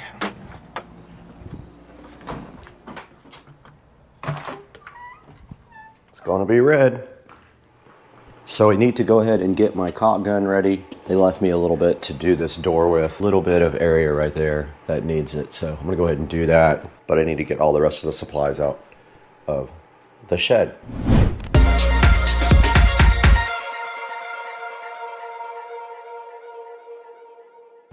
All right, the first thing we're gonna do here is fill a bowl up with cold water. This is for when I am caulking around the door and using my finger. I can wipe my finger off after I just run it down. I'm gonna do a smooth, small line, just like what he did right here. He was showing me how to do it. So just gonna get that done right now. That's all the water you need, really. You don't need a whole lot. Yeah, I'm gonna go ahead and load up. I got the caulk gun loaded right here and go ahead and start around this door.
I am currently fighting with trying to figure out where to start and stop the red. Definitely not gonna paint the door black. I don't have enough paint for that. Almost makes sense that we stop red right here at the weather stripping. So I think that's what I might do, is just all this red, and stop right here. But I do have to prep the window first, which is going to take me some time, but I'm gonna go ahead and tape this window up because it's gotta be done. And then I gotta remove the locks and all that.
All right, everybody, I got my door completely prepped now. It was a royal pain. I had to do all the hinges. I could have probably just taken one hinge off at a time and painted that. But I decided just to go ahead and try for the first time in my life to prep it, and it worked. I used a razor knife to get around the hinges, and then I also prepped the glass on the door, put some paper towels in here so paint can't go in here. And now all I have to do is paint. I'm gonna tape those up as well before I start painting. Tape around this one and this one so I don't have to pull the screws out, because these get weak every time you pull them out. I might pull this one. This one I'm definitely taping up.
All right, guys. That was a crazy long day. I spent the entire day from about 9:30 until now. It is 4:30, 7 hours to paint this door and the trim, but I just got finished with it and it came out. I give it an 8 out of 10. Some of the lines aren't perfect where the red meets the white, but nobody will ever notice it. Someone already told me it's fine, but you know, I'm a perfectionist. So I got the locks put back on. I got the window cleaned. I got the window paint scraped off. There's a little bit left right there that I need to take care of, but pretty much not bad for doing a glass door, if I may say so myself. This is my first time to ever do it, and you can see out here, I do need to clean the hinges off just a little bit. There's some red or whatever you want to call it, but that is the red door going into the house right there. See, one touch-up area I need to touch up, but other than that, guys, what a project. That was more than I wanted to do for sure. But yeah, I got the locks back on. So yeah, guys, I hope you enjoyed it. I'm gonna leave the door open so the paint doesn't stick when it closes to the weather stripping, and that's gonna do it for this project. There's a lot of video to edit. I shot 8 hours worth of video for this. I'm gonna go dump this all on the computer, and I'll see you guys on the next one. Thanks for stopping by. Thanks for liking and subscribing, and we'll see you next time, guys, on Supercar Street Racing. Let's go. Welcome back to the channel, and I know we started on this delicious steak, but today we are actually going to be taking a look at the Mission Carb Balance flour. I guess they're just tortillas, more or less, but they're supposed to be carb friendly for a keto diet.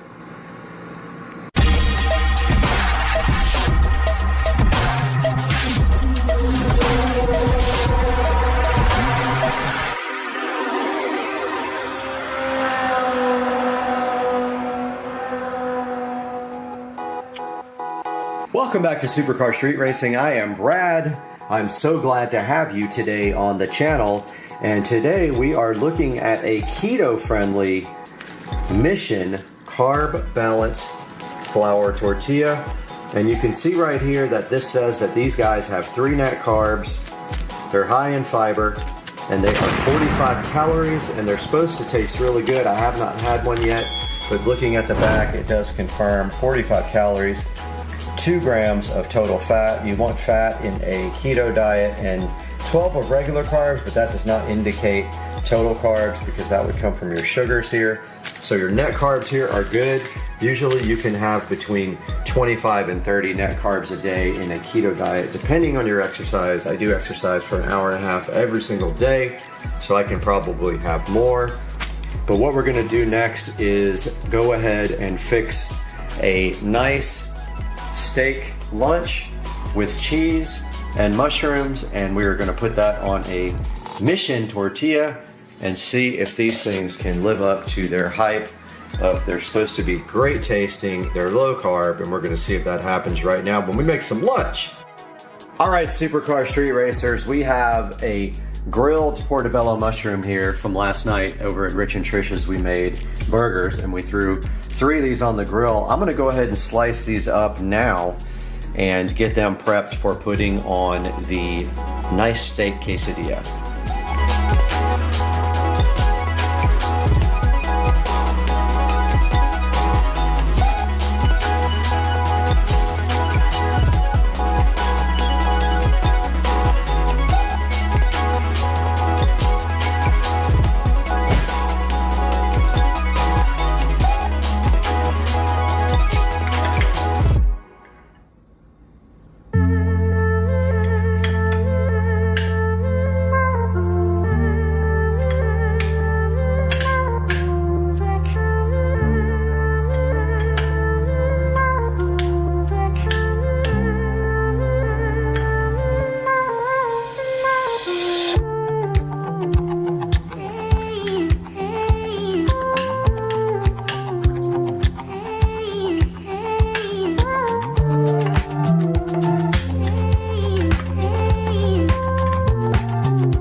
Okay, we are over here at our air fryer now, and what we are going to be doing is creating this delicious steak quesadilla. So the first thing we're going to do is cook our steak.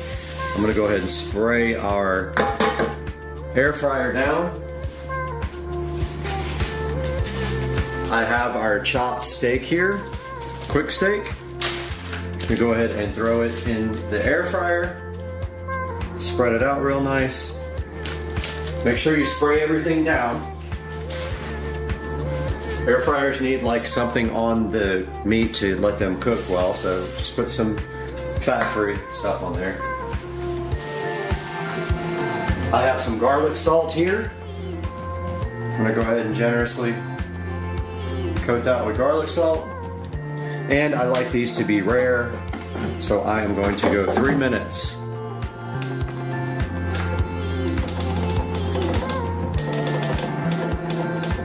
And at 1 minute, I am actually going to add our mushrooms and our cheese inside of the air fryer. Let's do this.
Okay, I'm gonna go ahead and pause this and flip over our our steak.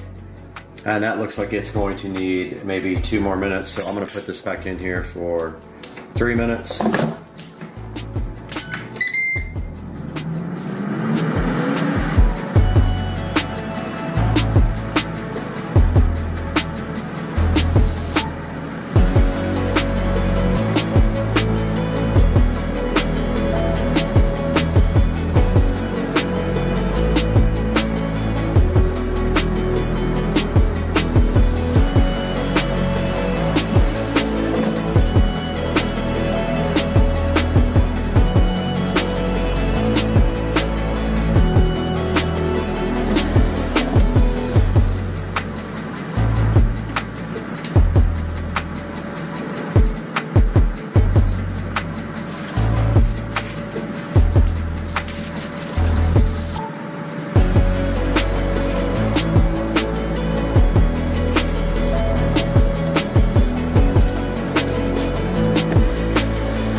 Okay, that's cooked enough for me. I'm gonna go ahead and add the shrimps.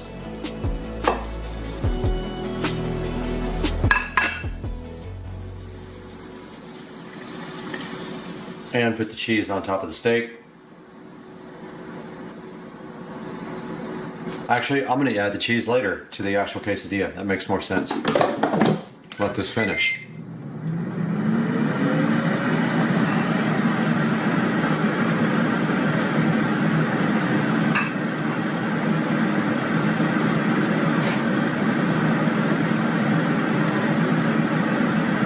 While this is going, I'm gonna nuke this for, actually no, change my mind on that too. I'm gonna nuke it once we get everything on top of it. That might be better.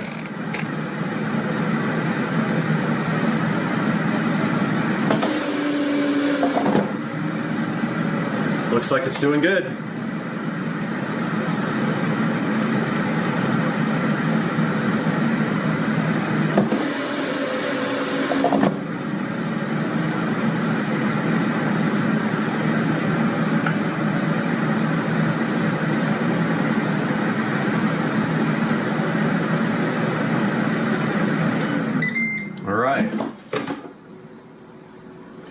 So let's go back over here. Okay, we're back over here on the other side of the kitchen now where we're gonna prep our lunch. First we have our steak over here that we need to cut up. So we need a different plate for that.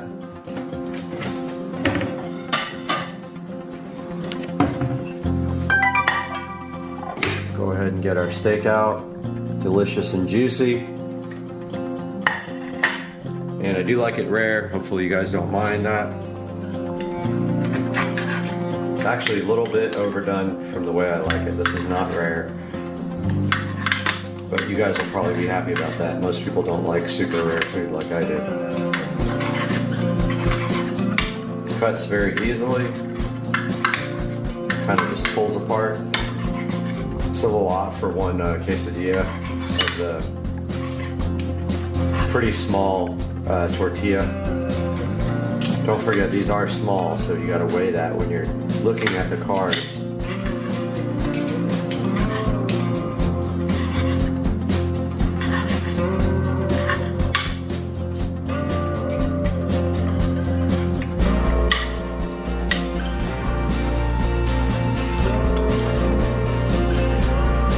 Okay, spilled our tortilla. That's just from the mushrooms, no big deal. First things we're going to put, there's our tortilla, our Mission carb tortilla. Let us throw some steak on there.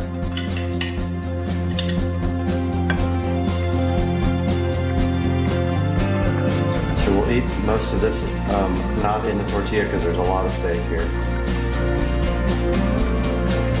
We want to make sure we can wrap it.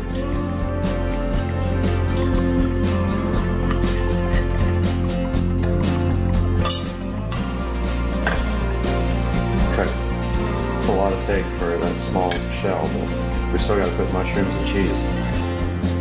Let's try the steak.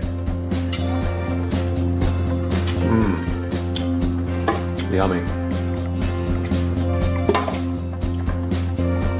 Throw some mushrooms on there.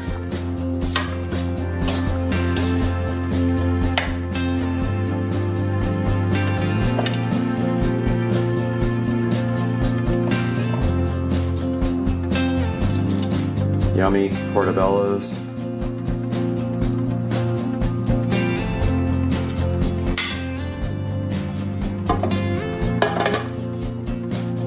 And our cheese, which kind of melted.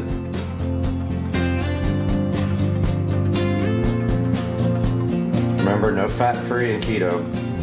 You gotta eat whole cheese and whole everything, because fat-free has sugar in it. Steak is so good.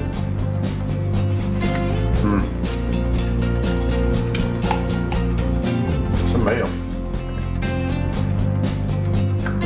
Mayo is important in a keto diet. It's fat.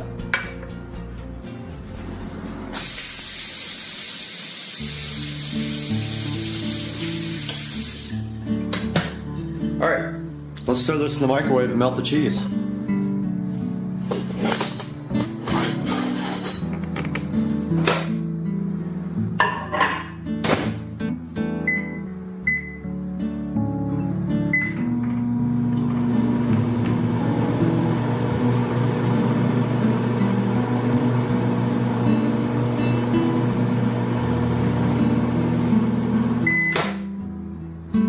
A little bit more.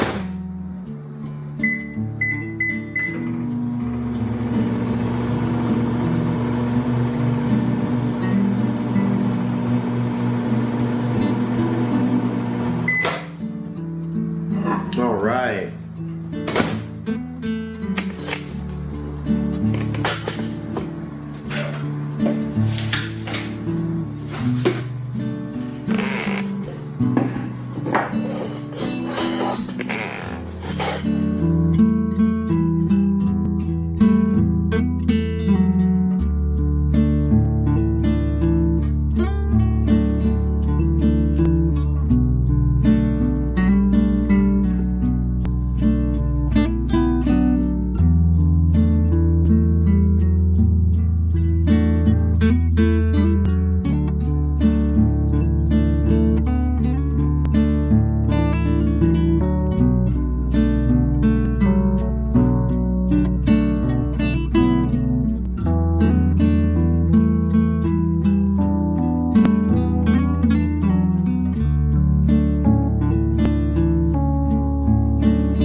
Here we are back with our Mission Carb Balance Flour Tortillas.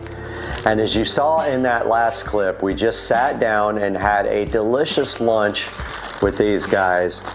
And now I'm going to tell you about my experience compared to some other products that I've tried. So these guys are actually really, really good. I was surprised how good they were, honestly. I tried another brand. I actually already got done with that brand. They were more thin and almost would fall apart because they weren't soft. They were just hard. These guys actually look, feel, and taste like real non-carb balance flour tortillas, in my opinion.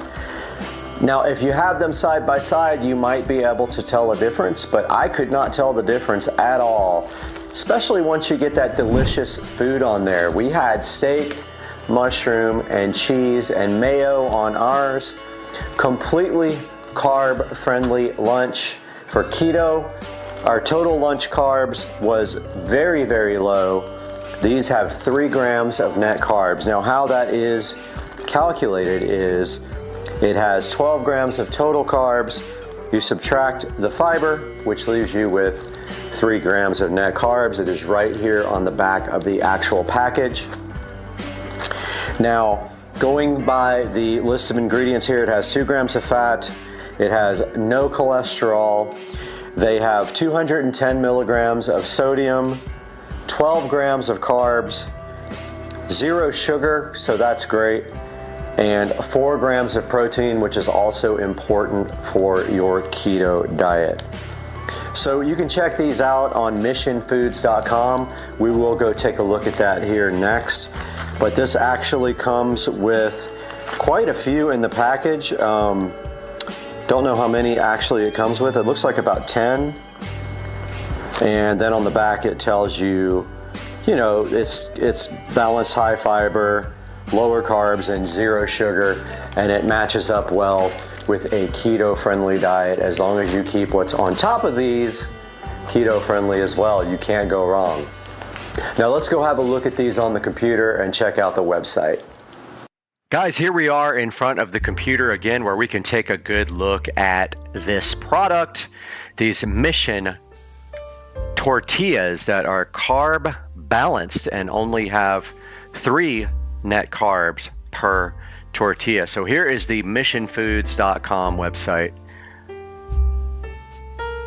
And if we go on the website, here is the Mission Carb Balanced Tortillas. They have 4.7 reviews. And I would love to see what the bad reviews are, because do not put this in your body because it has this, blah, blah, blah. Okay, I'm not concerned about that. I'm concerned about the taste. And these guys have so many good reviews here. I'm going to go by the good reviews here. They have a 4.7 star rating here on their website. Go back to it. So this thing says they are low carb, great taste, taken to the extreme with these Mission Carb Balanced Flour Tortillas. Okay, so they are 4 grams of net carbs, not 3. I said 3 a minute ago, but they're 4, as I stated earlier. And the full nutrition facts are right here. As I stated earlier, when we were sitting over there doing our actual review of the product, these guys actually have 70 calories. Mine says 45, I thought, on the container. I'll have to go grab that and check and see if I made a mistake over there. I thought mine said 45. But yeah, here we go. Carb Balance Mission tortillas with great reviews online. Shows you here how to make some air fryer chicken fajita wraps, which looks absolutely fantastic.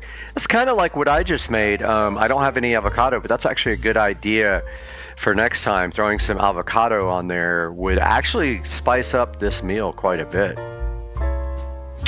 And down here they have all kinds of cool recipes for you to try with these Mission low carb tortillas. And you can actually put in search terms here, or just come down here and look at all their delicious recipes, like this breakfast quesadilla with fried eggs, which sounds fantastic. Tostadas, Chipotle nachos, just all kinds of great ideas. Oh, Eggs Benedict breakfast wrap sounds absolutely fantastic. Chicken and eggplant quesadilla. Just come on to the missionfoods.com website /recipes. You can check out your own recipes and get some Mission balanced, carb balanced tortillas in your life, where you will cut down on your carbs and you'll be right keto friendly with all the rest of your low carb dieting needs. Guys, I really hope you enjoyed today's video. I love it that you guys come and check out all my videos. Leave me some comments. Make sure you like and subscribe.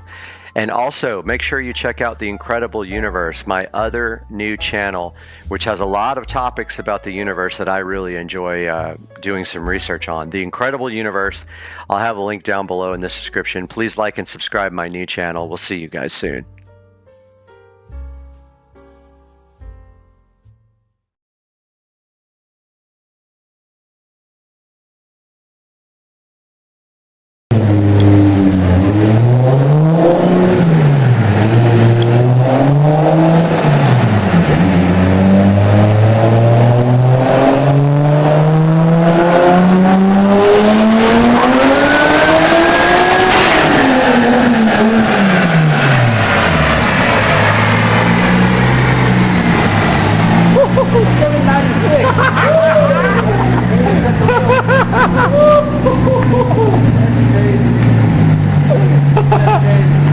Look at you, dude. You're at 796, dude. You're at 3 horsepower away. We're done.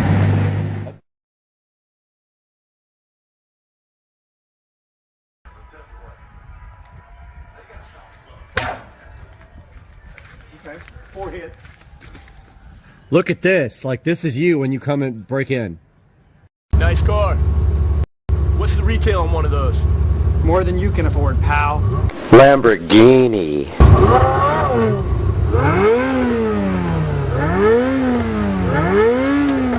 Smoke. Yep, we're done. Oh, shit. Dude, it's a Murcielago. They're both Murcielagos.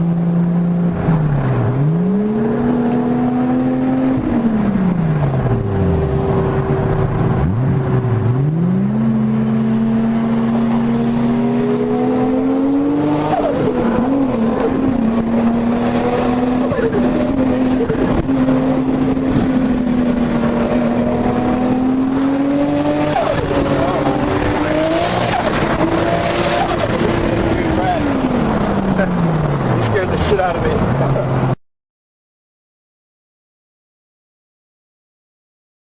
Fucking going left, right? Oh, they pulled over? Oh, shit, dude. What are you smiling about? Dude, I almost had you. You almost had me? You never had me. You never had your car. What is this? 5.0, baby. 5.0.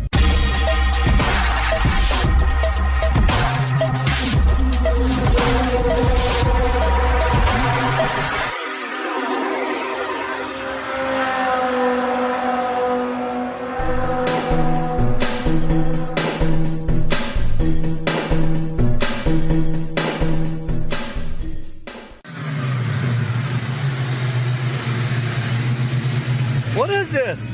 5.0, baby. 5.0. All right, turn the music down. All right. Dude, this thing's sick. Hell yeah.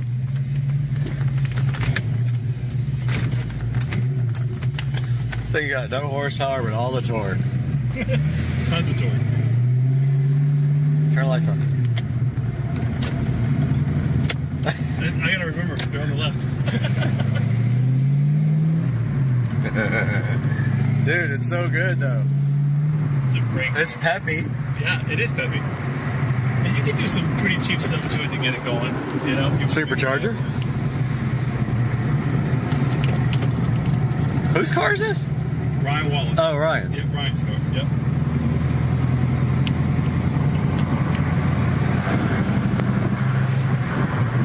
Dude, this thing's fun.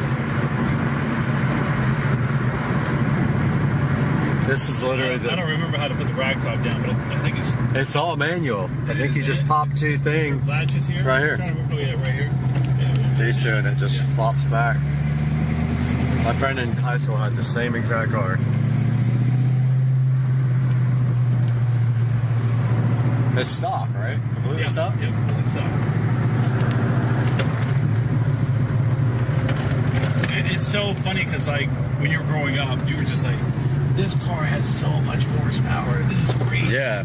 And then when you get older, It's in the 200s. Yeah, when you learn that it's only like 270 something, you're like, what? What? Oh, look at these two.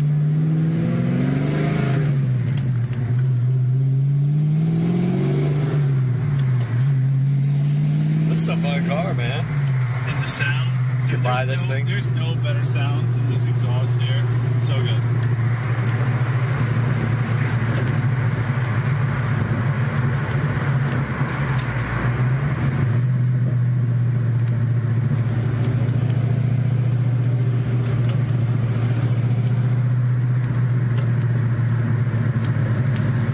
Got a boost gauge, but no boost. Yeah, you never know. Though. All vacuum? Yeah.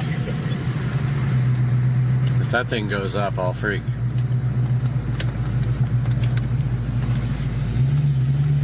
No, no boost. Zero. Is that floored? Remember when this was like the fastest car ever? It's peppy. No, it's peppy. It's good. Yeah. It sounds like it's got exhaust pods. It might have headers. I think it does have exhaust. We just need to do a burnout. That's all we need to do. Now that's what this thing will do for sure. Oh, fuck yeah. Let's do a burnout. Now I'm going to do it. We'll take a quick little trip, but that's it. All right.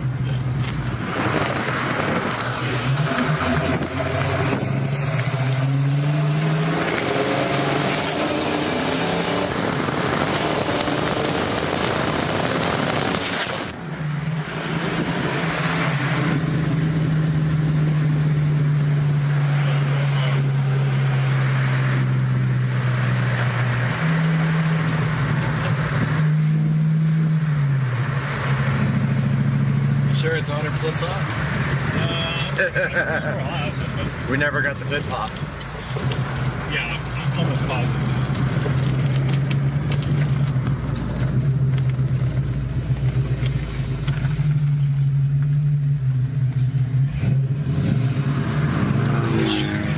Oh! Oh!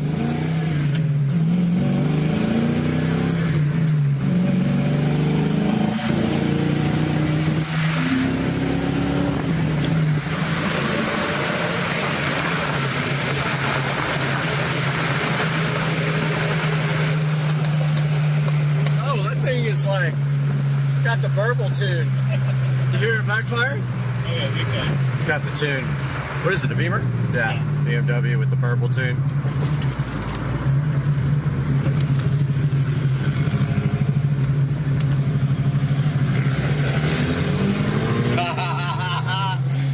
Oh, perfect.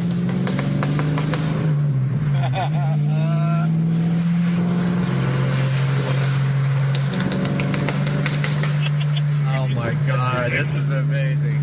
Please turn. Oh my God.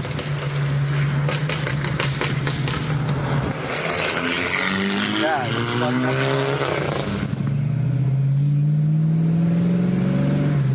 I mean, you can't rip it through here because everybody will know the car. They'll be up and knocking on his door. What you doing? Burble tuning.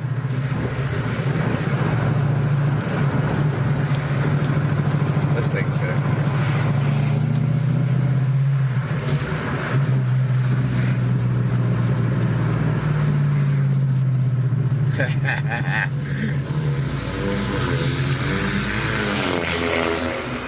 Thing is so. That thing sounds like utter crap. It does. Seriously, sounds bad. No boost. All the gauges, none of the boost. this on the channel. 5-0.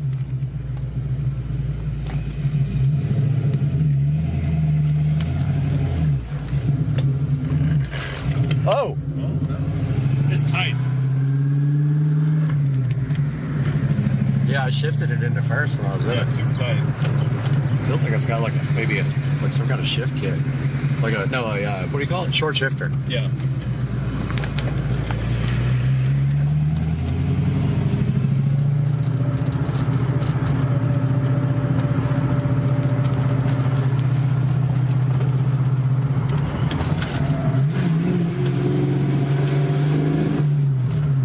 This sounds so good. Boost. It's ready in case there's ever any supercharger. This thing with like a little bit of boost would be fun as hell.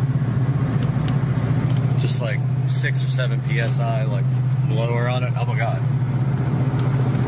Go out and tear this place apart.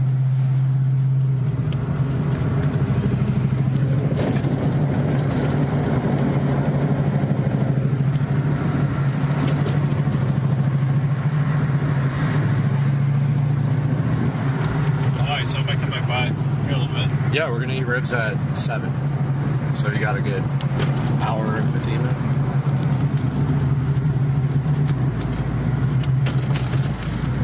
Over here at these places.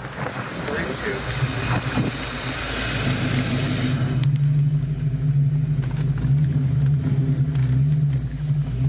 This thing's fun, man. That was awesome. Alright, brother. All right, See you, man. say goodbye to channel. Later, man.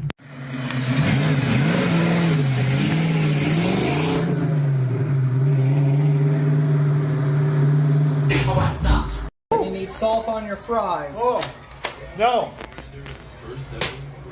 Too late. There you go. Guys, I might have figured this out, and I think we're going to be able to install this now. It was a process, but I am about to try it.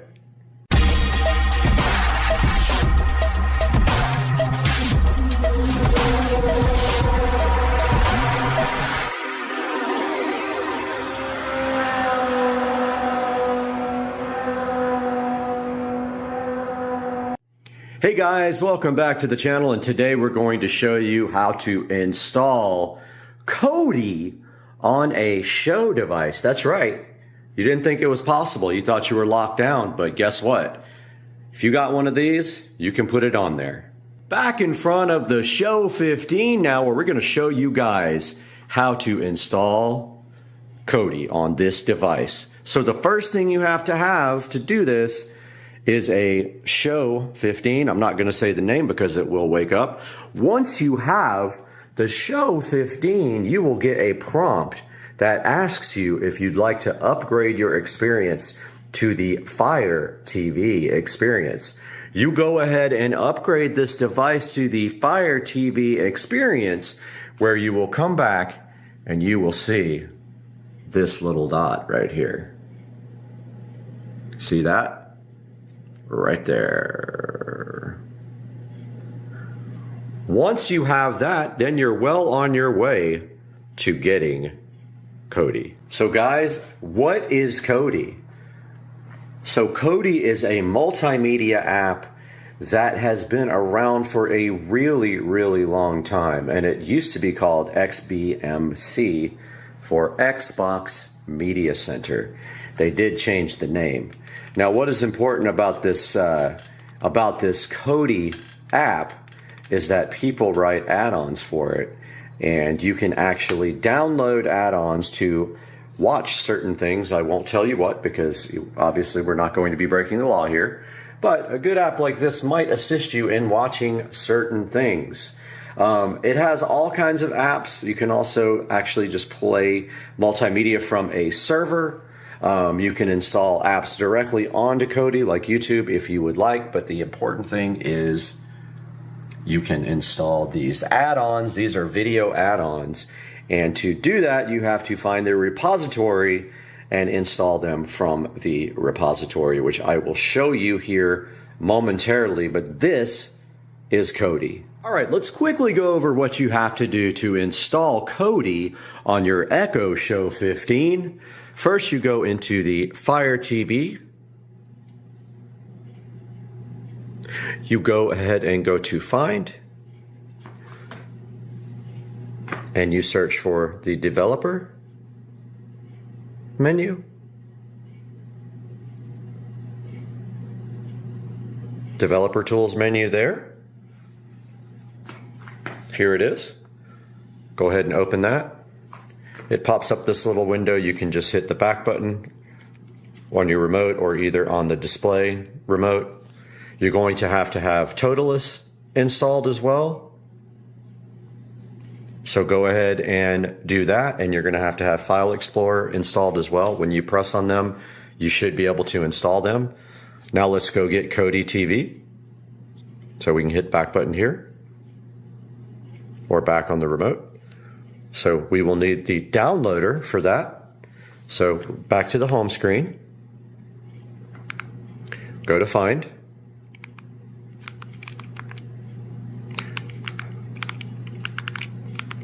Try that again. Find, search for downloader. There it is there. Go ahead and install downloader. Once it's installed, open it up. Now it's telling you that there's limited functionality for touch. So now, once you have downloader installed, you browse to either this full link or you go to Kodi.tv. And remember, this is limited touch. So if we just go to Kodi.tv, if you don't want to type in that whole link, you're going to have to get the 32-bit version. Go to the little menu here. Go to download.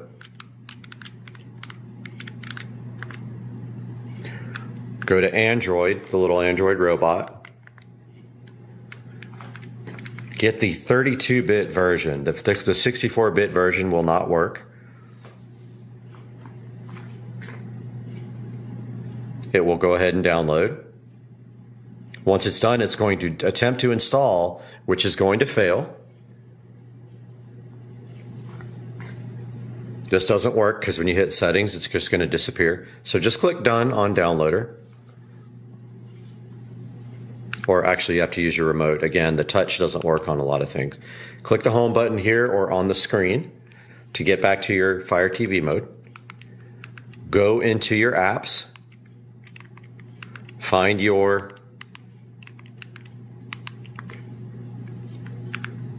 Developer Tools menu, open that. Just hit the back button to get out of that. Now on File Explorer, you have to use your remote. Again, see how it says limited touch? You're going to want to go to your downloader folder where you downloaded that Kodi. Select the one you just downloaded. I have a couple in here. So just select it with the middle button or on the screen. Click Cut. Hit the back button either here or on the screen remote. Go to Download and paste it. Once that's pasted, go back again, go into Toolless, right there. Toolless, or whatever it's called. Open that. Find your download folder. Find the app you just copied. It's one. These are old. I've done it a couple of times now. But open up the Kodi app. It will then say continue, and it will install, and it will finish. And then once it's done, you will see that if you go to the home screen now, and you go to all your apps, you have this wonderful Kodi. There is proof that Kodi works on the Show 15. And then now we will show you how to put a good app like the Crew into this. Okay, now that we have this installed, you're going to want to put something in it. So to do that, you need to get a add-on. So if you go to Settings, File Manager, add source, browse. Click enter a name for this. Call it crew. And then click none where it says path. Okay, so here is the path. https://team-crew.github.io. Click OK. Click OK. Click back. I'm just going to use the remote because it's easier. Go to add-ons. The touch works. Install from zip file. Yes. You'll have to enable unknown sources when it gives you the warning. You can enable unknown sources. Come back here, click on the crew. There's the repository. It is installing now. There we go, add-on installed. Now install from repository. Click the crew repo. Click video add-ons. Click the crew, install, and then OK. It is installing now.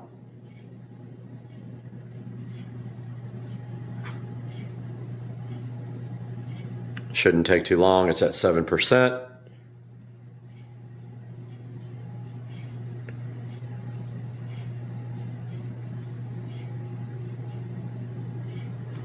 At 20. We'll be back. It's already at 7. I was gonna pause it, but it's almost done, and now it is installed. Let's hit the back button on the remote here. And go back to the home. Now we have the crew. And you can proceed to enjoy your favorite things on your Echo Show 15. Guys, I hope you enjoyed the video. Please like and subscribe to the channel if this was helpful, and we will see you next time. These alligators don't know what the hell to make of my drone over there. Look at my drone. Look at these alligators. I was trying to fly it over their head, but I'm sucking at it. These guys are staring at it like, get out of here. Welcome back to the channel, and today we got Dukes of Duval. We got his 2013 Chevy Silverado here, 5.3 liter V8. And tell us about the problems you're having with this vehicle right now. Well, about a couple weeks ago, I started feeling some like stuttering. I felt some backfiring going on in it, so I knew something was up.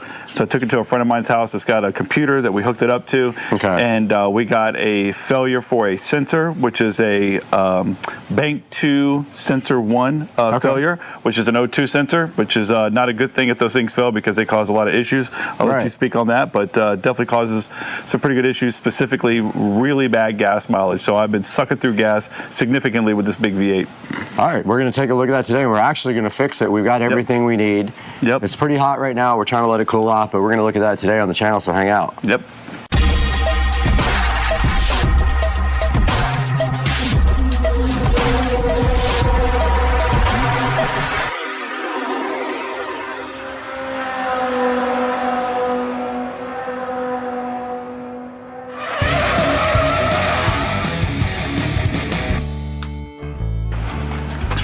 All right, we're here in front of the 2013 Chevy Silverado.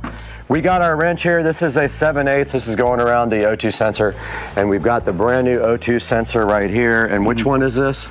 That is Bank 2 Sensor 1. So that is what they consider an upstream. So it's before the catalytic converter as opposed to being behind it. I did look under there. There is one behind it. Now, how many total do you have in this truck? 4 total. So you have 2 sides of exhaust. So you have 2 in the front of the Cadillac, 2 in the back. Yep. So how much was this replacement Catalytic, part? not Cadillac.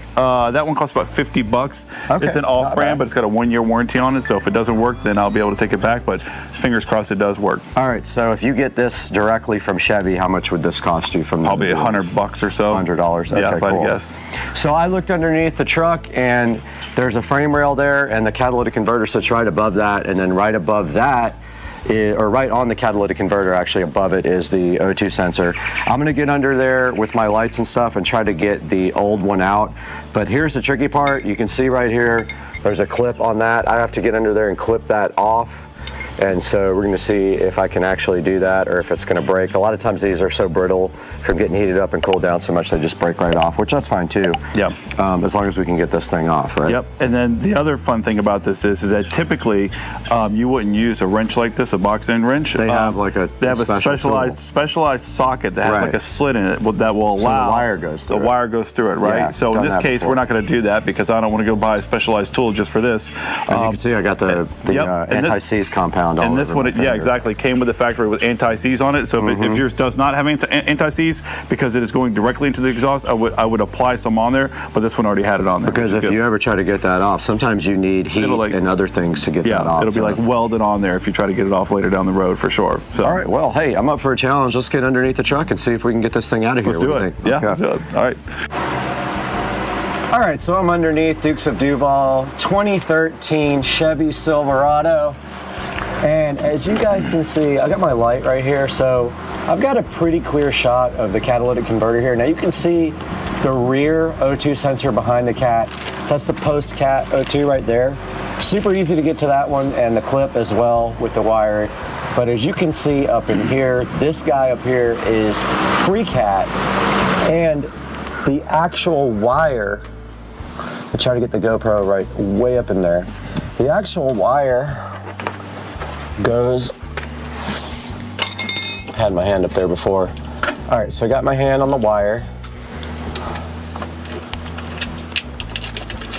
All right, I got the wire now, and that goes, oh, no problem. So the wire actually is right here in my face.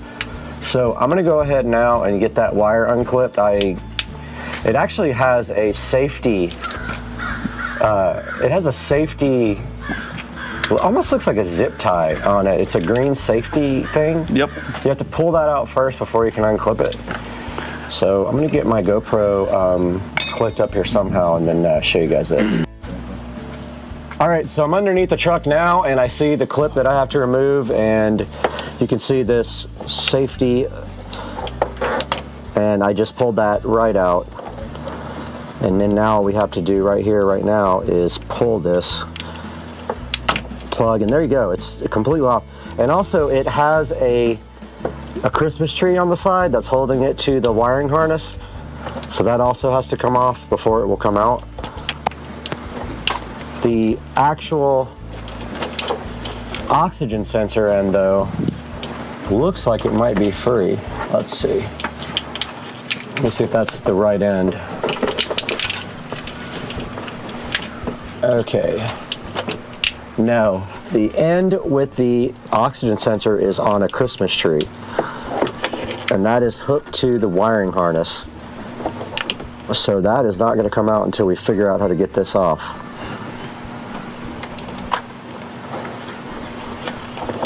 Oh, that thing is on there.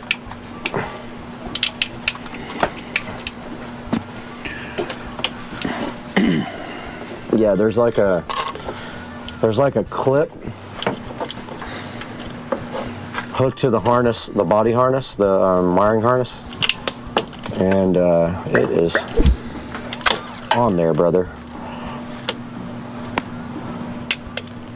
and sisters. I'm getting this thing off.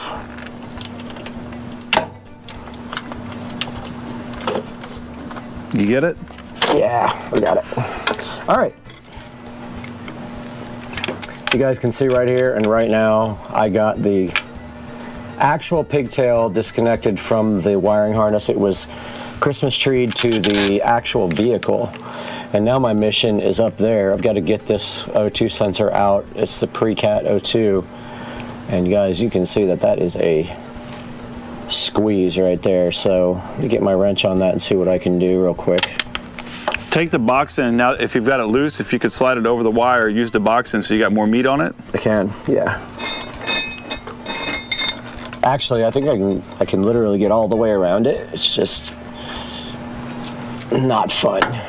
The only reason I'm telling you to use the box in, or the closed end, is because actually, in case we got to put another wrench on it to give it more leverage.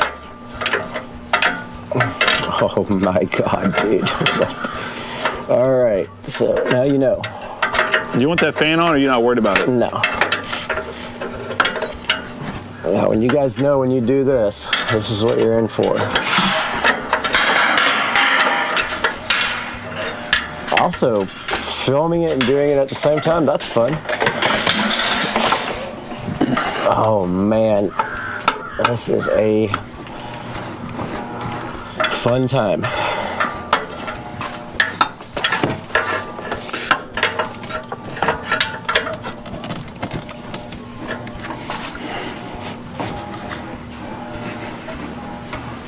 Oh wow.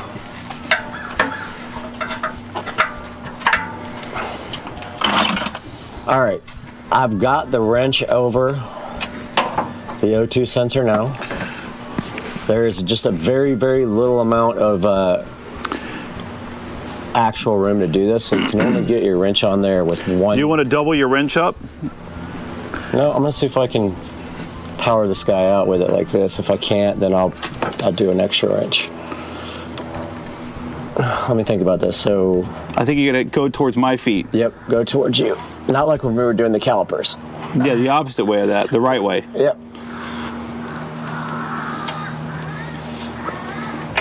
Yeah, got it. Nice. Yep, good to go. Oh, I love it when the dirt goes directly into your eyes. That's usually a good sign. That's all the hot rust going in my eyes. You have to break it some more, huh? No, it's just like my eyes are, I got like stuff in them. What is that noise? Some bird. I don't even know what kind of bird Kill it it. is. Erase from channel. There's a crow. Do not kill birds. Okay, so I'm getting out from underneath this because it's putting dirt and dust all in my eyes. Fuck. That's turning? Yeah. Well, it was. Oh man. It's my pellet gun. More just dropped right into my eyeballs. Probably should have been wearing glasses for this. That sounds like a wild bird. Kill it. Guys, if you do this at home, wear safety glasses because I just got hot, molten lead rust in my eyeball. Every time I go up there, more drops in my face. You want safety goggles? No.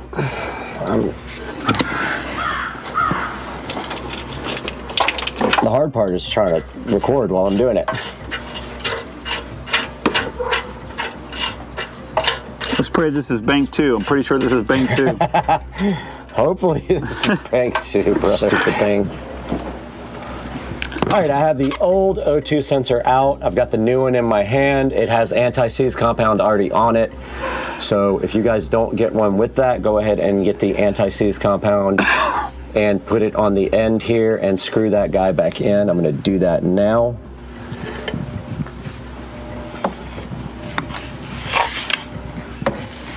And so you guys see, there's a kind of a, like a plastic shield down here blocking, and that's what's making it so difficult to get this guy in.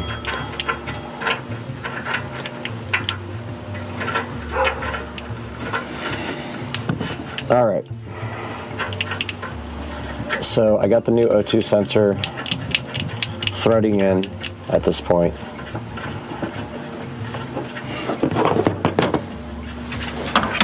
Turn it as much as you can with your hand, and then you'll tighten the rest up with your wrench. It's not really, it's an awkward position, and I'm gonna go ahead now and tighten this up off camera because I can't hold the camera and tighten. All right guys, so I got the O2 sensor replaced now, and I got the little pigtail plug back in, and now we are going to go ahead and start the truck. After this, I'm going to get out of here first, and we're going to see if that was the culprit of all these issues. But yeah, it looks like everything is good to go now. Just gonna stuff this back up in here, and we'll go test the wire. All right, cool. All right, well, Brad just finished up putting everything back together, so I'm gonna check to see if my sensor turns off and everything starts running normal again. Fingers crossed. All right, still showing a sensor. I do have a low tire pressure that I gotta fix. Still feels pretty rough right now. I don't know if that will correct itself after a minute. Do we have to reset the codes? I can't imagine we would. The only way we do that, I guess, is just pull the OBD2 reader. Yeah. Right. I mean, can't we just take the Pull negative the battery? Yeah. Yep.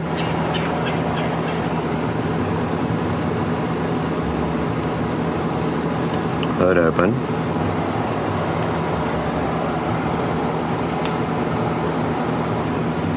And we don't have an OBD2 reader, right? I don't have one. I'd have to go over to my buddy's house.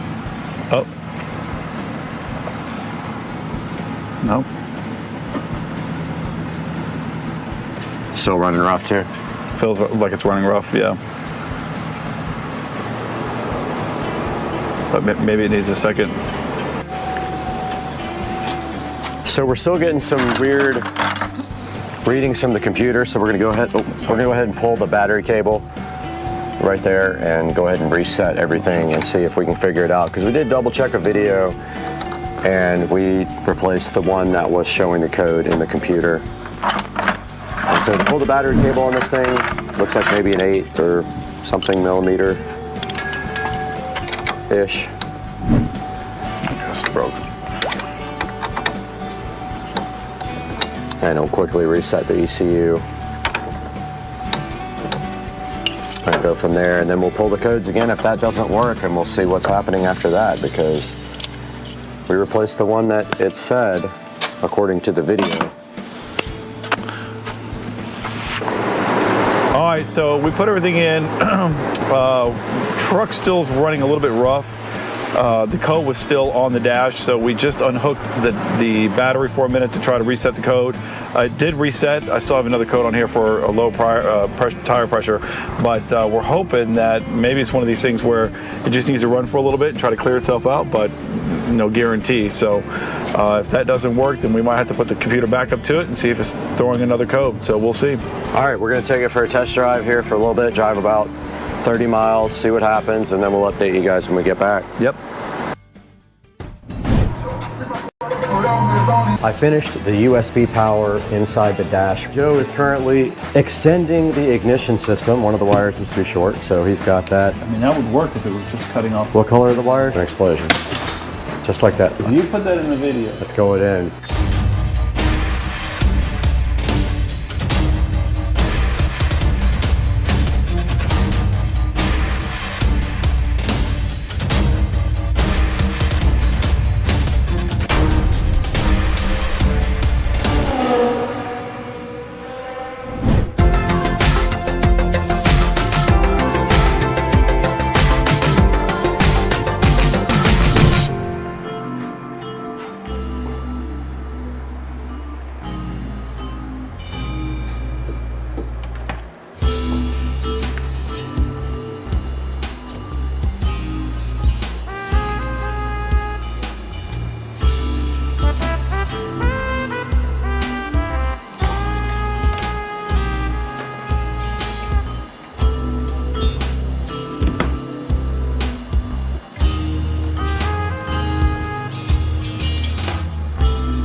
All right, a little update, guys. I finished the USB power inside the dash right there, the two 12-volt to USB adapters. Tested, they both work. We also tested this new USB charger. It is reading 12.3 volts, so that is perfect, and that worked. Also hooked the tablet up temporarily to the amplifier and the rear speakers work fine. The gain was literally turned all the way down low and they were super loud. This is plenty of power for these 4 speakers. So all we have to do right here and right now is button up everything and get the dash put on, and we're gonna do that next, so hang out.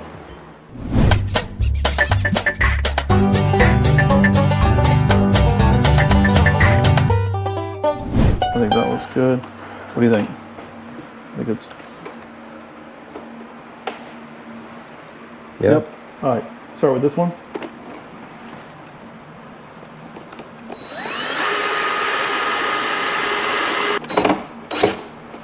Perfect. Just going to do the bottom one. All right, let's go to this one.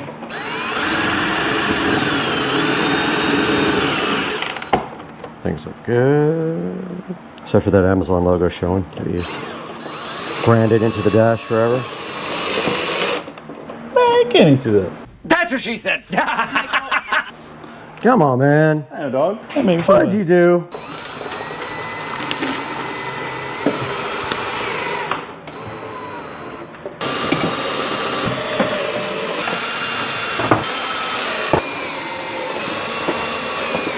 Boom. Oh shit, they're upside down. Got it. Perfect. The sound's gonna come out upside down. All right, Joe is currently extending the ignition system. One of the wires was too short, so he's got that ignition system extension stuff going on right now. I'll let you guys watch that.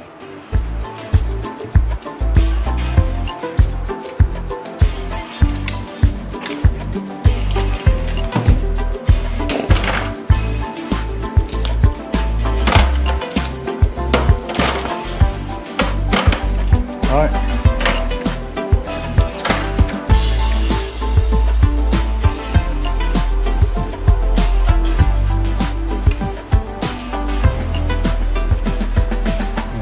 All right, now what we got to figure out is the lights, right? That's gonna be the tough one. So I think that this black and red right here are the lights. Either that or we're gonna have an explosion, explosion, explosion. Oh! Just like that. What do you think it is? I don't know, but who knows what fuse you just blew. Well, I don't think it did because I heard the ignition kick on. So this is 12 volts. That's fine. Oh, you put that in the video. Let's go it in. Got him. I told you it was gonna explode. Well, what, no, you said it right when I did it. Got him. Okay, so we're gonna leave that one alone. Yeah, dog, it's right here on the back of this, dude.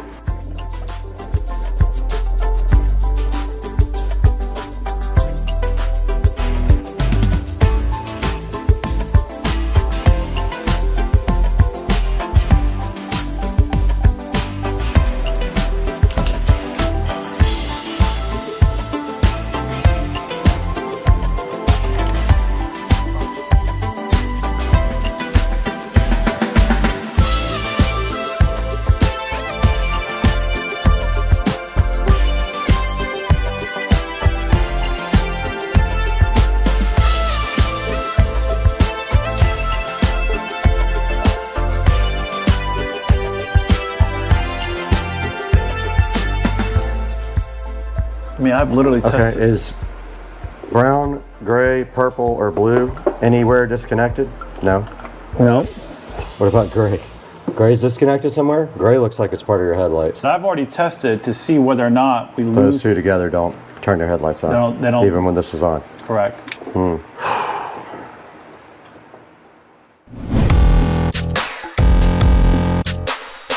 Okay, it is the next day, and we spent a lot of time yesterday trying to figure out the lighting situation, and I think we have it figured out that if we connect something here, it makes the lights go on from the actual light switch that goes on the dash. So I'm gonna go ahead and work on that. I'm gonna get a wire run from here up to the switch on the dash, and that should make the lights work. So let's get busy on this. Okay, I think we said if we touch this guy to this blue, the lights come on. They do. All right, so I'm gonna go ahead and cut this spade connector off here. I'm gonna barrel onto that, and then I'm gonna run a wire all the way up this harness. And I have blue wire, so.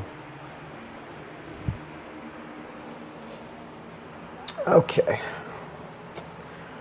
I'm cutting this guy.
All right, just a little update here. I finished the lighting wiring. I went ahead and ran a jumper up to where we figured out we had to connect the lights, and I used the solder connectors on it. Came out really good. Really solid connection right there.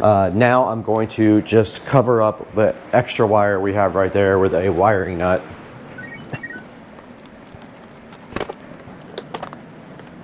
Actually changed my mind. I'm gonna use heat shrink just to cover the end of this wire up. I already got my heat shrink. I mean my heat gun right here. Just cut that off. That part's done. And this part of the harness just runs over this behind the dash. And I think Joe was gonna do something to cover that hole up there to keep the water out. We're also waiting on a charger cable. Yeah, we can't button the dash up without charger cable for the iPad and the iPad as well, where I can, throwing away everything I can here.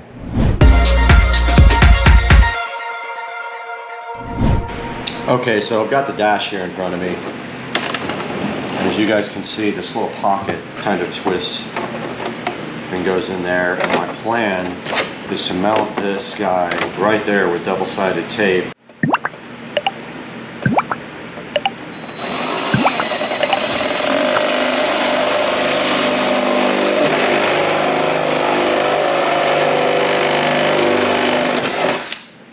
We went right through there, right in the bottom there, and then we have our CAN cable. This is our communications cable for the display. We have stripped back the wire on one side so that it can bend better because the exit is straight out of the bottom.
That's what I did, but I feel like some glue there and some glue there will help it.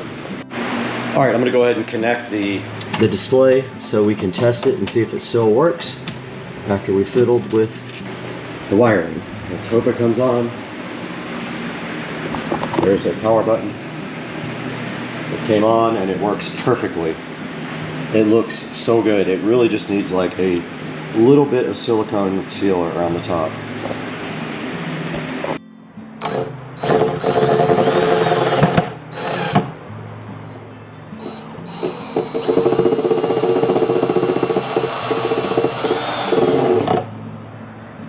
I got no silicone sealer, dude. Okay, I just went ahead and fixed the port that was literally falling out of the box. I just put a couple screws in it and then we'll just come around here with some silicone sealer. And then Joe is going to rewrap the box with carpet. The box is literally falling apart right now, so it's getting stuff everywhere. But yeah, so that part is done.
All right, I'm gonna work on cleaning up the wiring under the dash.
All right, it is a new day and I am out here in the garage and the lights are off because it gets really hot in here. Wanted to show you guys something real quick. So under the card here, I have one more wire to run and it is the communications cable to the display. If you see those small holes right there, we already got our cables going through one hole and it's not big enough anyway. I'm going to try to make that hole bigger in the center there, right next to the cables. I'm gonna try to drill that out right now and see if I can get the CAN cable to go through there. So I might have to use my step bit. We will see if I can even do that, but that is my mission right now, is to go ahead and drill that guy out if I can. So I'm gonna get busy on that.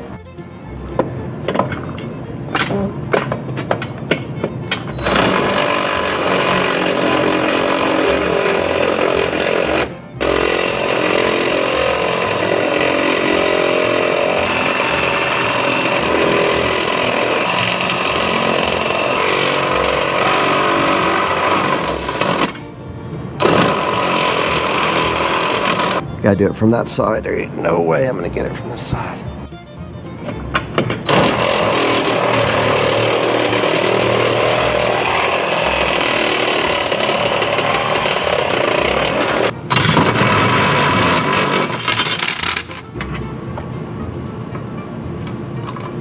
Oh, let's go.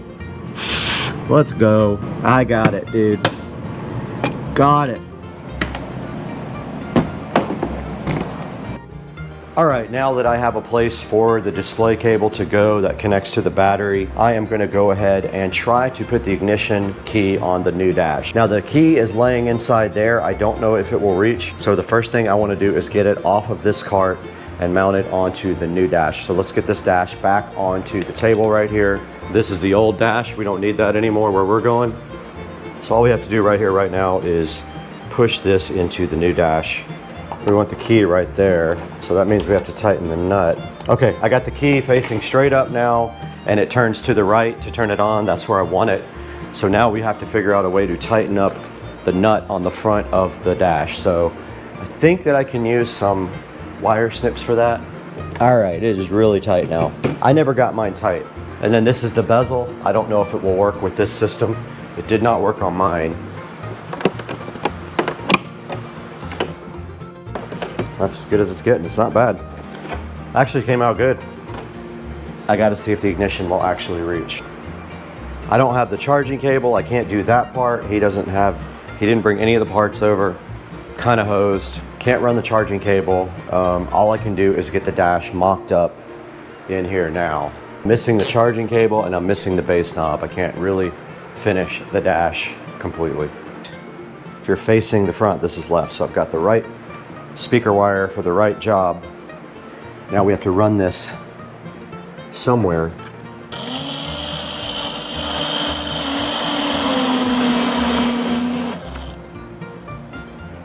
There we go. Got the wires nice and tied up back there so they can't just flop around. We have all this other stuff to deal with now. That's all for Bluetooth. I don't think this cap is going to go on.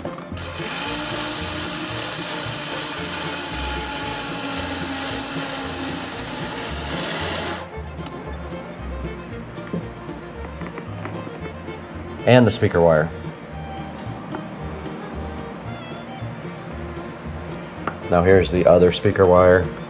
This goes up to the steering wheel, this goes behind the dash, and this goes to the ignition right there. That's gonna suck. I love wire management. This is my happy place.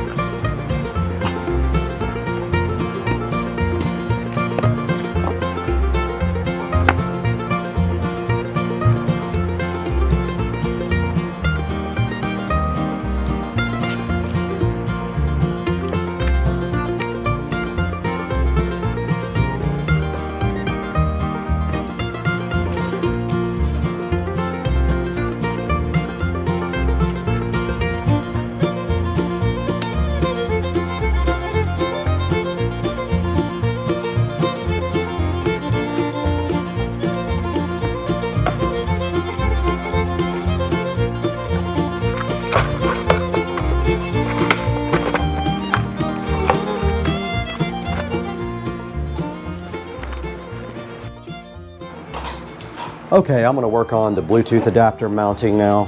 Now this Bluetooth adapter is going to be mounted somewhere where we can actually get to it so that if something happens, you can pair it again. Now the dash is going to face like this on an angle. So we're going to put it up under here, right underneath here, and drill a hole for the RCA cables to go through and the power wire. We have to run pretty much 3 wires through the hole to interface to the back right here of the Elecan or whatever brand it is Bluetooth adapter. So I'm thinking like this with a hole right here. Hopefully, if everything will bend.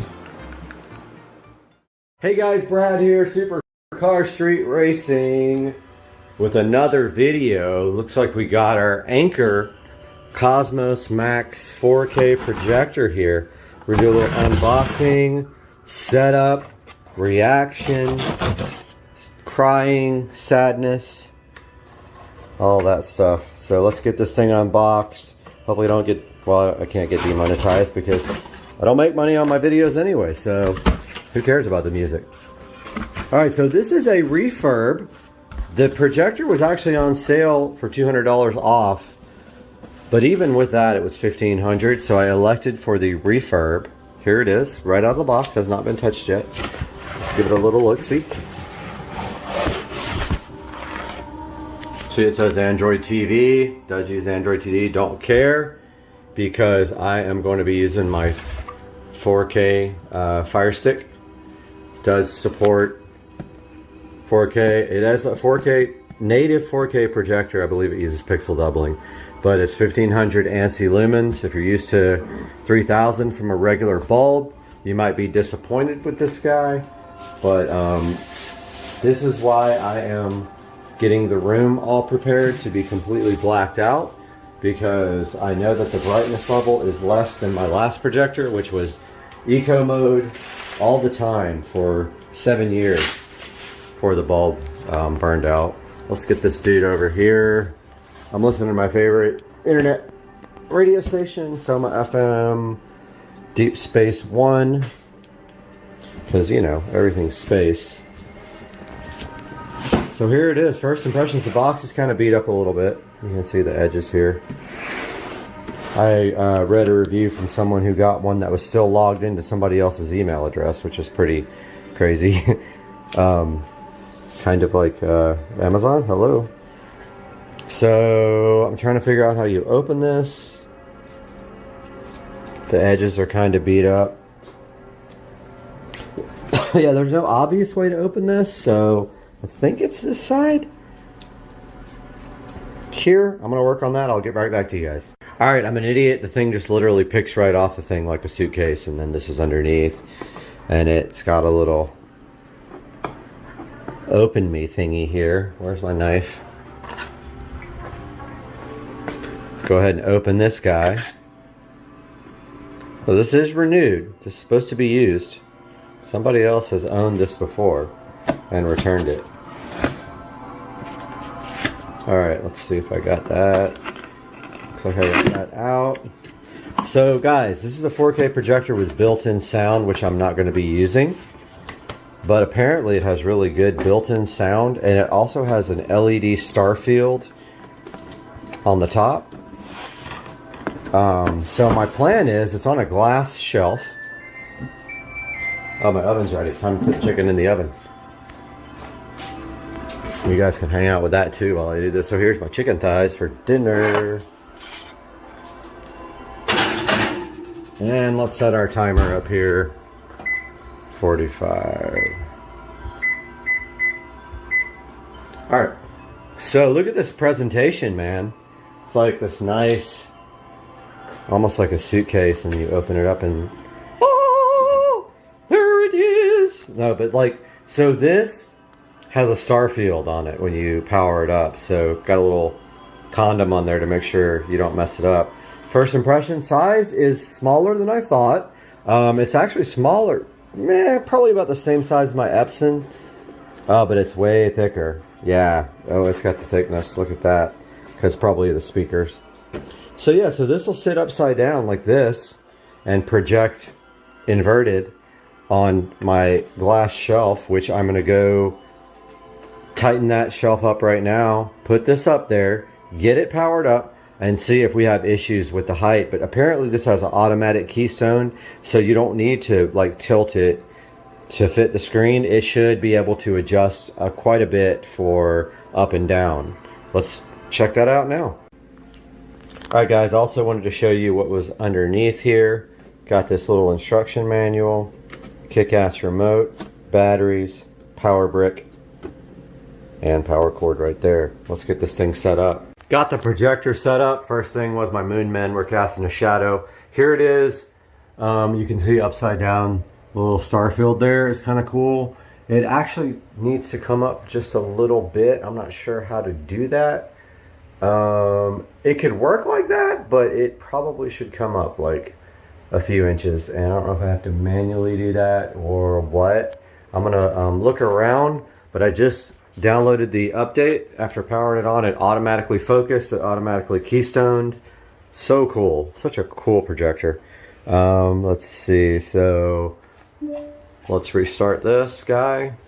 So this is with ambient light, so this is all going to be knocked down to almost nothing once I get the blinds and curtains in. So this is Android TV, so it looks just like an Android. Put you guys on hold while it updates.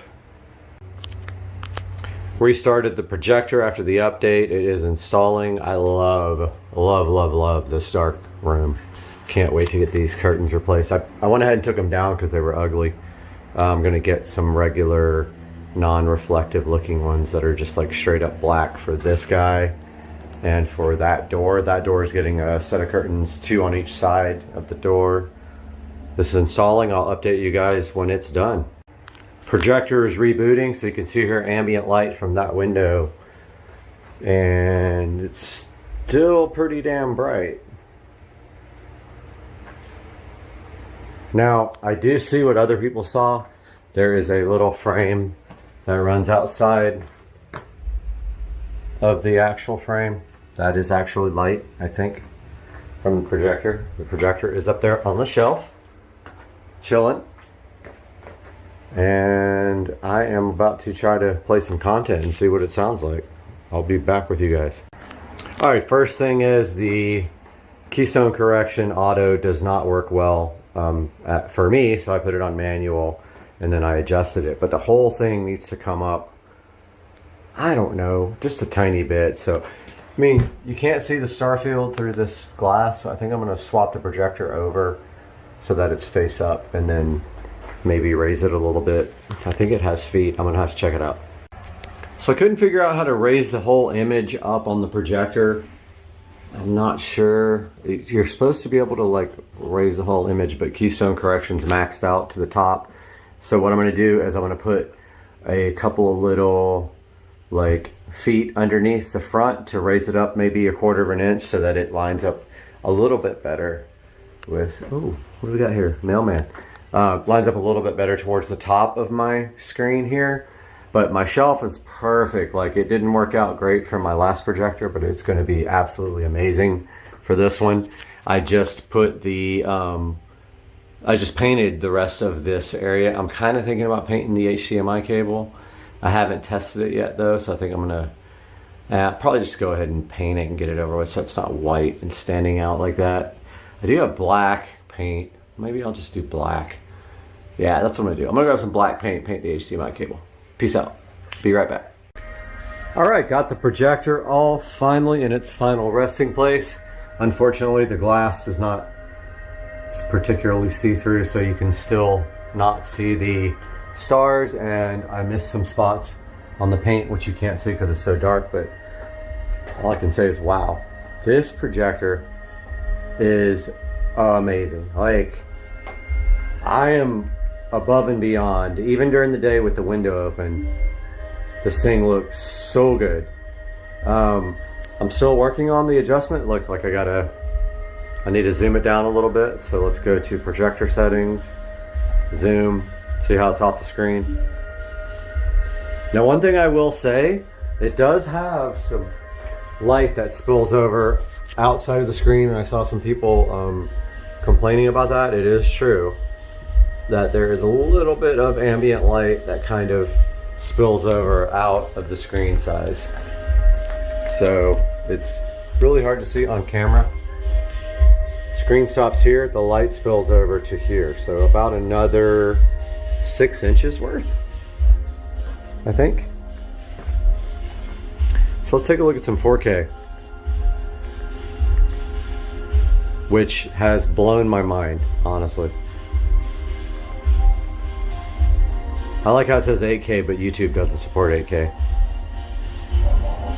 Cutting your burrito? You're such a Virgo. Oh, we gotta do ads. Let's see what it really is displaying at.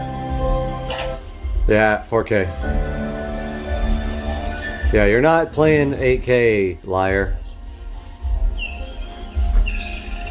So, just off the bat, I gotta say the picture quality is unbelievable on this. I've never owned an 8K, or sorry, a 4K projector. I've owned a 4K television, but oh my god, this is absolute insanity. It is just like a window. And there is the Anchor projector sitting on the little glass shelf. I need to paint the wire black, but I got all my pictures set back up here. I got to move the recliners back in place, hook up the surround sound, move the receiver in here, which I'm going to update you guys when I do that. And so as you can see, this is amazing. Guys, welcome back to Supercar Street Racing, and we have a studio update for you today.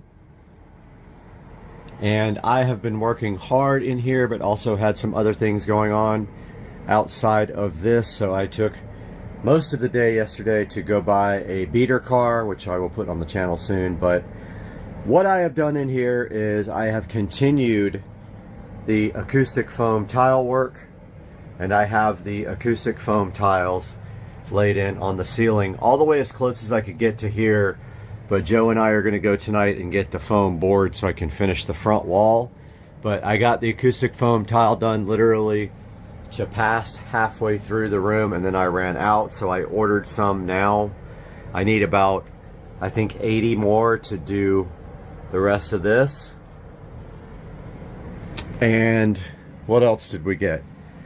That's pretty much it. I've been working on foam tile for days. It's very time consuming to put these in, and I have to cut around these lights as well, so I've been doing that, and cut around the in-ceiling speakers. And I ordered the amplifier. I ordered the receiver for the front, for the whole room. It is a Marantz 7.2 Slimline TX, no, NR1711, I think. Just NR1711. It'll be here tomorrow, so we'll be able to test out this surround sound here. So that is a little update. The studio is looking awesome. AC is kicking, and the tiles are going in, and all that is really left to do is this front wall, which is going to take me a while. I have a lot of electrical and wiring to do in this front wall. The actual cutting of the foam will be easy. It's the actual putting the boxes in and planning all that, because there's 2 boxes up here, there's several boxes here, there's 3 or 4 down here, there's more boxes there and down there. So yeah, it's going to be a big, probably an all-day thing. But yeah, wanted to get you guys caught up on the Supercar Street Racing Studio. We'll talk to you guys soon.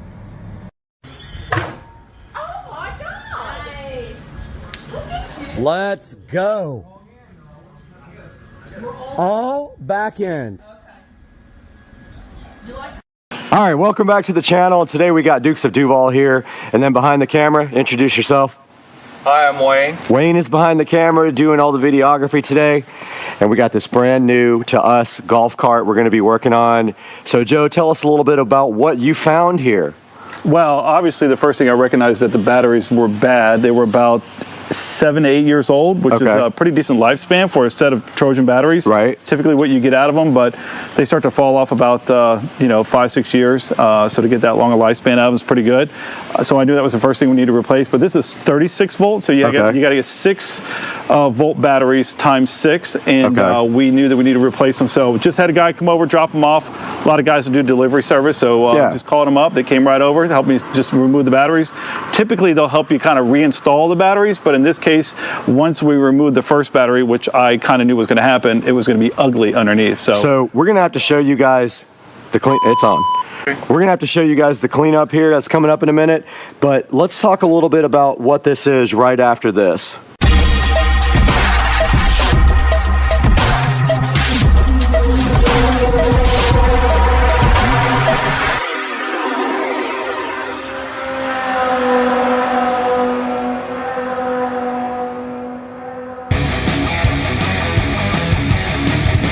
All right, we're back once again with this. Oh, it's a 2001, I believe, 36 volt Easy Go that I scored from a neighbor that just moved away. He unfortunately went to a community that doesn't allow golf carts. Okay. Which I almost told him that he needs to not move there, but he's dead set. He's going anyway, or his wife's going to go without him. And he made me a deal that I couldn't refuse, but I knew that there was going to be some problems with it, including the batteries, which is going to be the main thing. Okay. My hopes are it's just the batteries that are the issue. Some of the cables for the batteries are corroded and pretty bad, so I'm going to have to replace those. I have extras. Awesome. But for the most part, most of these golf carts, especially Club Car and Easy Go, they're pretty indestructible. Like, you can't kill them. Like, the only thing you're replacing on them most times are batteries, tires, and sometimes some of the brake parts, but we will see. What I really like about the golf carts is in general is that there's so much room to work on them usually. The problem is with the batteries, there's not a lot of room, and when you get down in the battery compartment, it's pretty cramped up.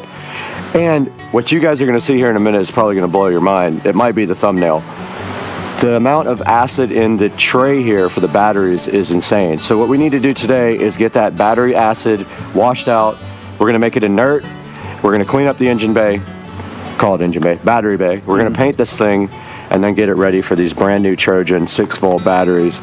Now, I don't even know if they do a lot of the same golf carts today with the 6 volt batteries. Do they still even do these? No, I think it's pretty much 48, they've done away with that. 48 volt is pretty much, I mean, you might be able to find some, but they're 48 volt now. And you're going to see also that the lead acid, the traditional lead acid battery is also kind of going to the wayside for lithium now. So a lot more manufacturers are offering less lead acid and more lithium because of the low maintenance, the long life, the output's better, the shelf life is better. Everything about them seems to be better. They're sealed. There's no acid in them at all. So let's take a look at the battery tray though now and show these guys exactly what's happening. Yeah, and before we say that, a couple things. One, I like most people are kind of on the brink of wanting to get lithium, but the price just still isn't right for me. So for this cart and the price that I pay for these batteries, it just made sense to continue to go with a flooded battery. I think that probably the next set of batteries I put into a golf cart will probably be a lithium battery. A little bit of work sometimes to make that conversion. So in this particular case, I didn't want to pour my heart and soul into doing that. I just wanted to replace them. The other thing I would say about this particular golf cart, which is made by E-Z-Go versus Club Car, is that they're made with regular metal in a lot of their parts. To me, it does rust, and it's kind of a turnoff. So I'm a Club Car guy. My main golf cart is a Club Car, and so what you'll see is the effects of having lead acid flooded batteries with the overflow of the acid that happens and trickles over onto the metal, which causes some pretty good corrosion and other issues. So we'll see that in just a second. And I think like in the future, we might be able to convert this guy over here, this golf cart, to lithium. And when we do, I think we need to do a frame off restoration on this thing and like paint it and do all the stuff. That seems aggressive. This car's in great shape. We'll just do a simple lithium change out on it. So yeah, let's get it done. All right, let's get it going. Dukes of Duval here with his new golf cart, and you guys need to see this is what happens. So when you put water in these things, the water boils over as the battery makes voltage. As it's charging, and with that, some of the acid releases simultaneously. And so look at this. So this stuff right here, I guarantee you don't want to mess with it. I had it on my garage floor. It soaked into the carpet, and then it got into my clothes, and it burned my actual skin from my clothes. Yep. It'll put blisters on your body. Yeah, so earlier when I was taking the batteries out or getting ready to start, this sits on top to hold it down if you want to point it down here. Sure. And the second that I went to just kind of mess with it, it completely came off. So this took these bolts, these hanger bolts or whatever you want to call them, and completely corroded them to nothing. So did you order hanger bolts already, or do we have to? Nope, okay, cool. Already ordered these. Okay, great. Keep this because the plastic doesn't go bad, so we'll reuse this. And then, so the plan is to go through this thing and completely get all this off of here. Okay. And then we're going to neutralize the acid, and then we're going to come back and we're going to probably sand it down a little bit, and then we're going to spray paint it. Okay. Hopefully get a good coat on it, and hopefully see if we can prolong the time that this battery bay has, because over time it'll eventually get so bad that a lot of people have to come in here, cut this out, and replace the whole one, and that's just a pain. So, all right. So what's our first step? We need to roll this thing outside somewhere where we can get this stuff out. Yep, exactly. Are we just going to spray it out with a spray hose? Spray it for out. now. Okay, cool. All right, let's do it. Yep. All right, so we're getting suited up here for surgery and inspection of the battery cavity. So we're getting our gloves on here because this stuff is very toxic to your skin and to your respiratory system. You really kind of want to wear also breathing protection. But what we're going to do right here, that's only for people that were born after 2000. Right. If you're born before 2000, you're good. You don't need any of that. You're a lot stronger in the lung area. Yeah. So what we're going to do right now is brush all this stuff off and then sweep it up and put it in a bag and dispose of it properly because it's battery acid. Yep. And if you see, it's going to come right off, but when it does come off, we're going to also be able to see that the frame is corroded. And that stuff might need to get something else to scrape. I'm thinking, we're going to need a scraper as well. I didn't bring one. Do you have one? I got everything. All right, cool.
All right, so we kind of knocked off the top layer of this pretty thick stuff, pretty nasty. We've got quite the pile of acid debris down here, and now we're going to go back with this stainless steel brush and go ahead and this wire brush, I should say, and try to knock some more of it off. Let's do it. I'm getting away unless you got a mask.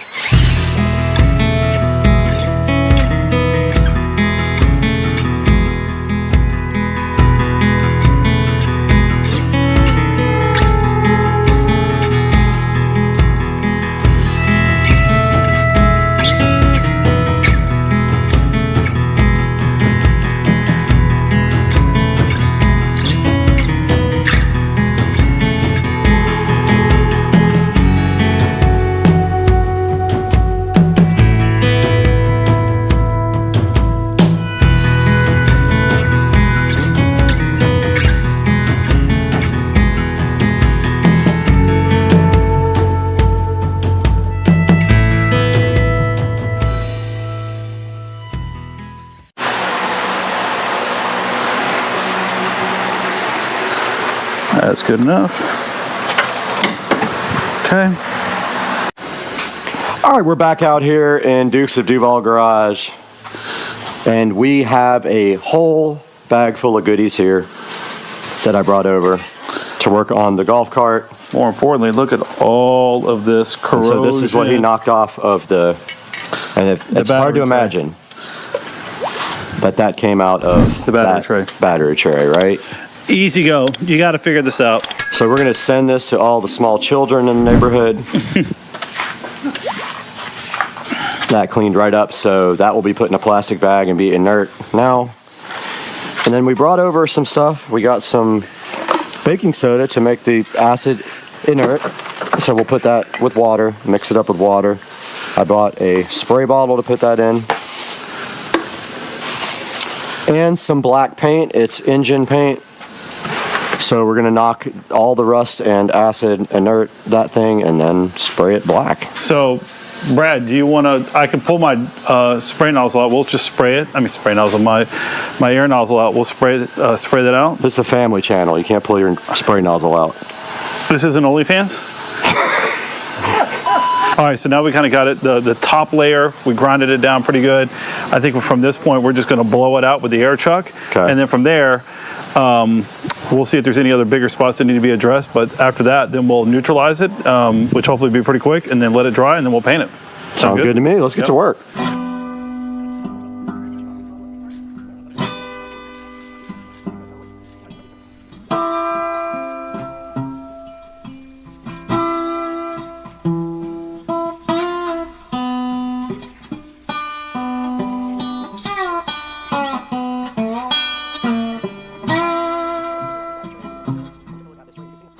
All right, we're gonna take our spray bottle that I brought over.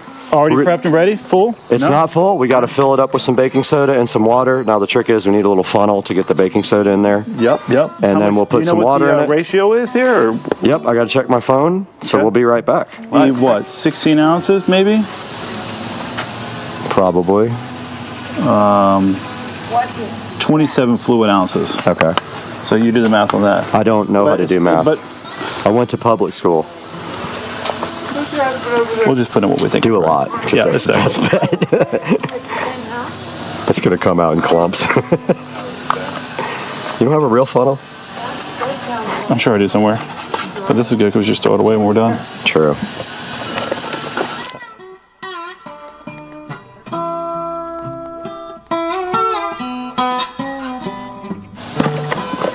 All right, so we're pouring the baking soda right now, and we're gonna just pour a generous amount in there because, you know, it's so much per pound, and we have a small 27 ounce spray bottle. And we're gonna make sure we got enough we might have filled up the hole. Yeah. And then we're just gonna put some water in there, shake it up. Again? Something per pound, I don't remember. Oh, that's plenty. Okay, that's the whole box, so I guess we're good. No, it's not the whole box. All right. Yeah. And now we'll fill this up with water. I'll be back. All right, so Joe just filled this up with water. Yeah, look at this. And look at this. Watch this, because this is what baking soda does to battery acid. It instantly starts neutralizing the acid. And this is why you do this when you change your batteries. Wow. Check out, it's almost like peroxide going on your skin or whatever. Now, here's the thing. Look at that. Look at that go. My spray nozzle's clogging up here. Oh my goodness, your nozzle's clogged. Look at this. Yeah, there it goes. Breaking. Whoa, that's working good. I almost said. This is killing it, dude.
Hi, we're back out here with Dukes of Duval, and Wayne is also joining us, and Carter. And so we've let this thing sit.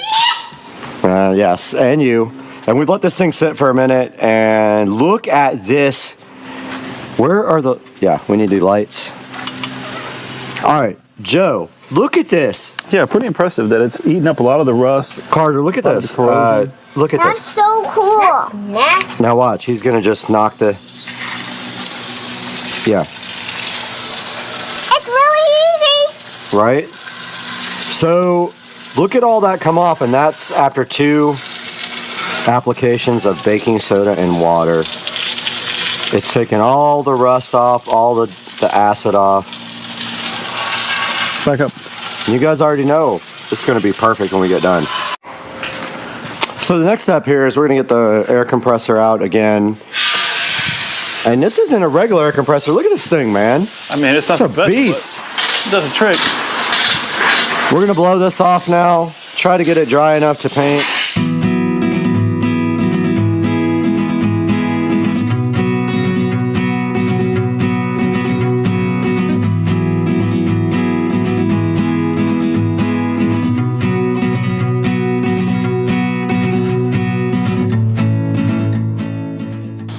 Oh, that's ready to paint. All right, guys, we are back out here in the garage, Dukes of Duval's house, and we have prepped this as best as possible.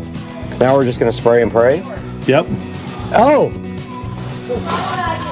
And we're about to paint this. Oh! What? All right, all the nonsense just happened, and then we are about to spray this guy with paint. So I think we're just going to pray and spray. Yeah. And I was just going to say, they make a product, and we're not trying to do all this, called OSFO, and Okay. I believe that it What will is that? turn it's a product that will turn rusty metal to galvanized by just painting it on or spraying it on or whatever. really? That's kind of sick. It actually is pretty sick, but we're not going to do all that. Okay. I would call this the aerosol overhaul.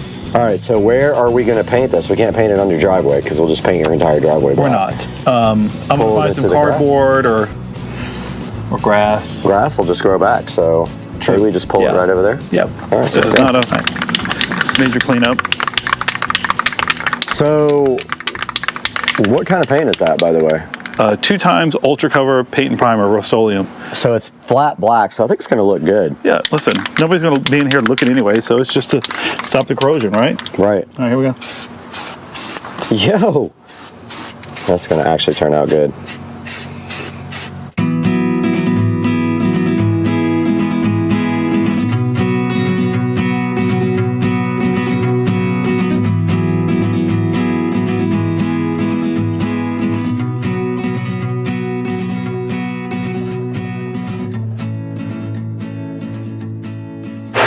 All right, so we got this thing drying. It's ready to go. This stuff dries in 5 minutes. So we're going for round 2 right now. Second coat of paint will be the final coat. And then I actually have to go have some fun.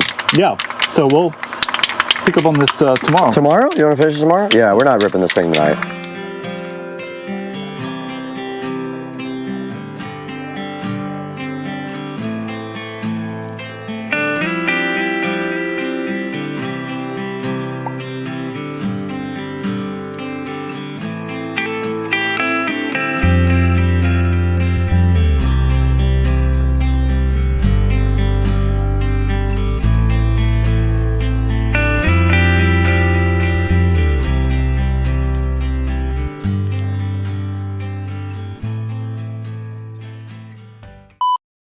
What do you think about this whole story?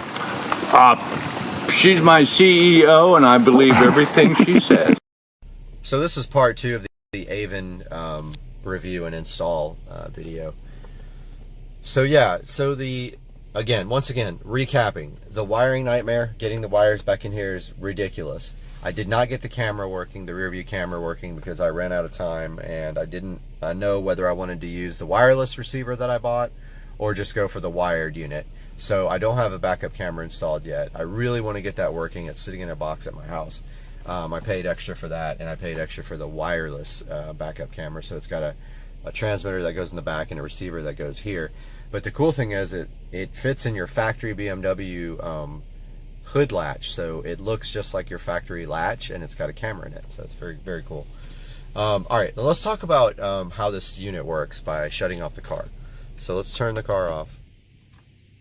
So the car is completely off now. And the way this unit is supposed to work is that when you power your car on, it should power up the Android nav, or you can set it to power up the factory BMW nav. Well, mine does whatever it wants. So mine will power up the Android nav.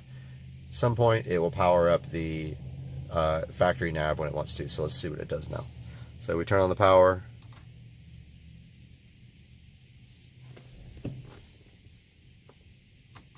Yep, there's a good example, which I'm going to send Avon this video because they don't believe me. But it powered up the BMW navigation instead of the Android nav. And one time it'll fire up the Android nav. So what you do now to switch to the Android nav is you hold down this menu key for 3 seconds. 1, 2, 3, and it switches. Now what you didn't see is you didn't see the boot logo and everything for the Android. When you boot it up, it says BMW. It has a BMW splash screen that you can choose. And then it has the Android logo, and then it boots to this menu. Now this menu is changeable. You can change it to look like the brand new BMW NBT, and I believe the one right after NBT. I don't personally like that look. I like this screen. I don't care if it looks like BMW. I think the BMW one is very ugly. So as you can see here on the top level, let me turn this light out so we get a better view. We have, get that focus. We have our splash screen here, and we are in the Android nav. Now, this is what's interesting, is the iDrive control works. See how I can go through the menu? Now let's talk about a little bit of the things that we have here. We've got the music player, which is basically an MP3 player. We have Bluetooth, which is a Bluetooth interface for your phone. Now, the one thing is that the Bluetooth interface does not work with Torque, and that is one of my biggest complaints about this unit, is that you have to use Wi-Fi. I've tried a USB cable, it does not work. I've got the USB adapter for OBD2, it does not work with Torque. It will not connect. So here's my issue with this. Why would you have to use Wi-Fi when you want to connect this to a Wi-Fi hotspot and have internet all the time? It makes no sense. So they really need to get that fixed. It's my biggest complaint about this unit, besides the bugs, is that Bluetooth does not work with Torque. You have to use their Wi-Fi OBD2 adapter. Back to this. You have navigation. Now the interesting thing about navigation is that you can set it to whatever navigation you want, and I have it set to Waze. So Waze is awesome, just the best app ever. So if you hit nav, now I forgot to show you guys, this is a touchscreen. That's another thing. This is a touchscreen. So if we go to menu and we hit nav, it goes to nav. Now here's what's cool also. If you hit menu here, it goes back to the menu. If you hit nav here, it opens up your nav app, which is pretty damn cool. Let's go back to the menu though. And we can use the back arrow up here to do that as well. And here's a little Android app switching box, which means you can switch between the open apps. There's our Bluetooth is on and our Wi-Fi is turned on. Over here, some of my apps. I've got Gmail on, malware bytes because I had some issues with malware. And so let's look at File Manager. File Manager's ES File Explorer is all it is. So you can work with your different file systems. By the way, this does have an SD card slot. This is going to end. We will move on to part 3 of the Avon video.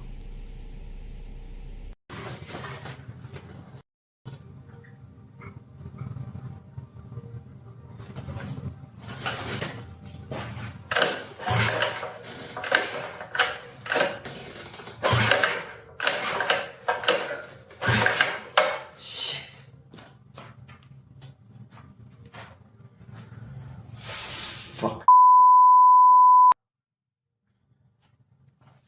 Piece of fucking shit.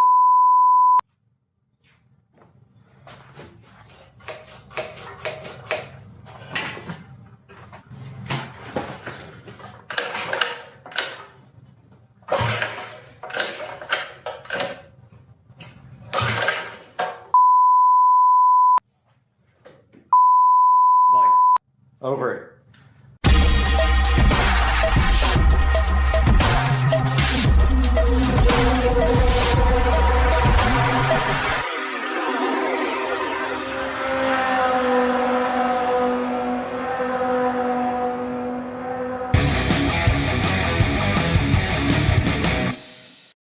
We're out in the garage and we're going to take a look at this carburetor tuning again. And the first thing we are doing is following a video here because we jacked it all up last night. And he says the air fuel screw down here at the bottom that you run all the way in first.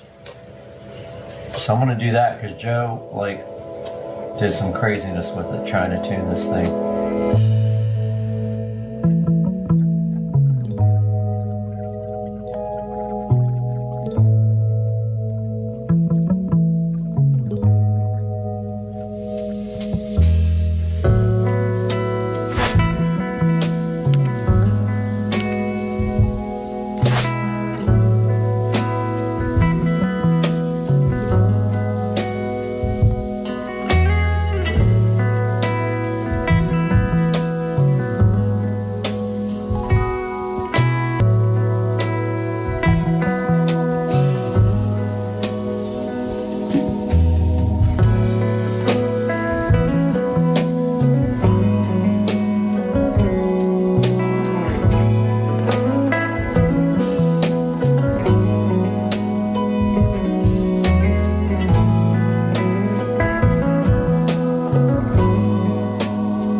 Good morning, guys. Welcome back to Supercar Street Racing.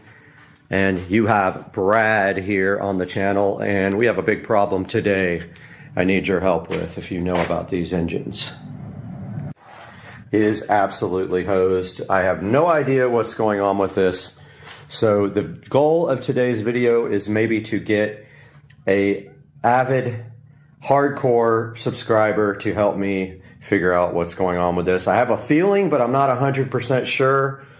So let me describe what's going on with this bike.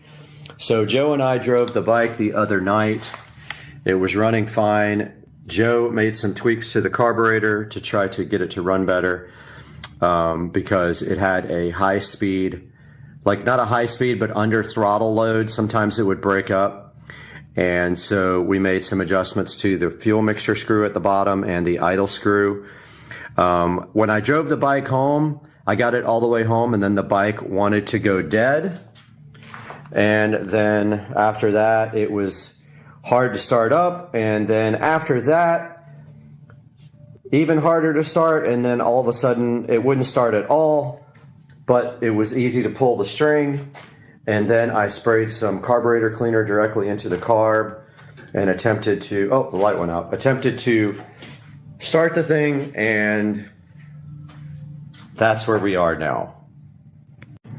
So that leaves us where we are right now. This bike will not start, and it is super, super hard to pull the pull string. Like, I can spray some carb cleaner in it, and when I go to pull the string, it's like it's spitting fuel out of the carburetor now. It's spitting the starter stuff right out of the carburetor, and then that's what happens. It like almost ripped my hand off, and it did get me on the leg pretty good, but it's like hard locked at that point. You can't pull it over. And then watch this, I'll show you guys something else. Okay, so I'm removing the spark plug now. So this is a brand new spark plug. It is gapped properly.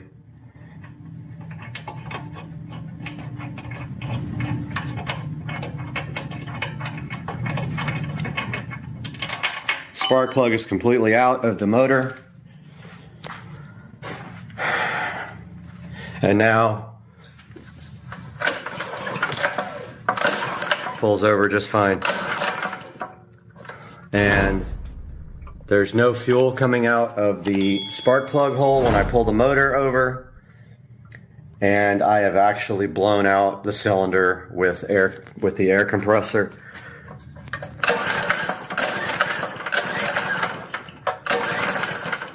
No fuel coming out. It's completely dry. So that is the state of the motorbike.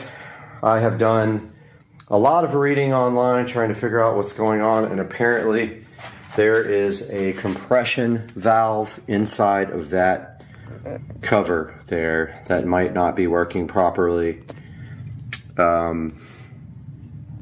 It's going to take some research to figure this out. I'm not sure if I want to pull off this valve head and try to clean out that maybe there's goop in it, or maybe it just needs to be replaced. I'm not 100% sure, but I think it has a spark plug hole under there. I got to do some research on it, but I'm going to pull that cover off and see what's underneath.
Okay, so I took the valve cover off. I thought there was some kind of compression valve, but this has 2 regular valves in it, and they seem to be operating properly.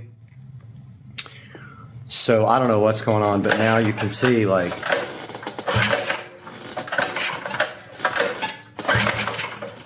that feels a little better, but it's still...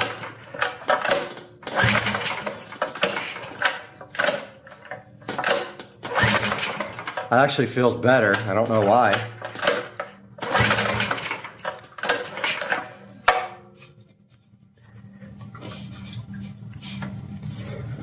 But there is spark. I checked that.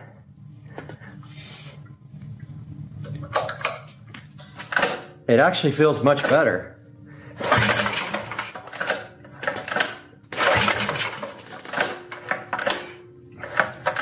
It's not perfect, but it's not so hard to...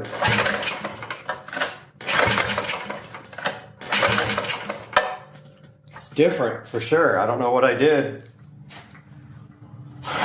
but it's not starting. Let me make sure it has fuel in it. That'd be funny if it didn't have gas. I can't get the fuel cap off.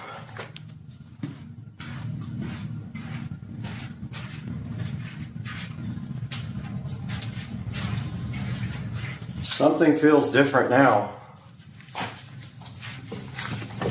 By the way, my gaskets are all busted here. I gotta fix that.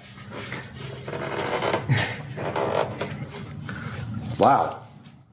Pliers to get it off?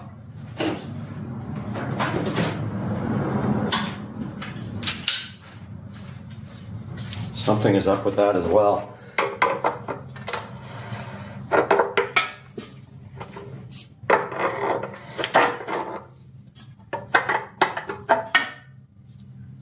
There's plenty of gas in it. I ordered a new fuel cap. Oh, the spark plug wasn't connected. Duh.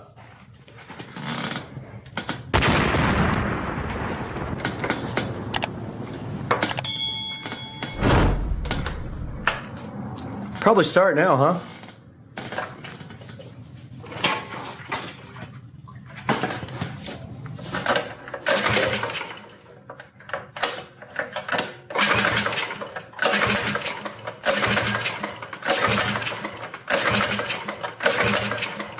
Well, it pulls easier, but it won't start.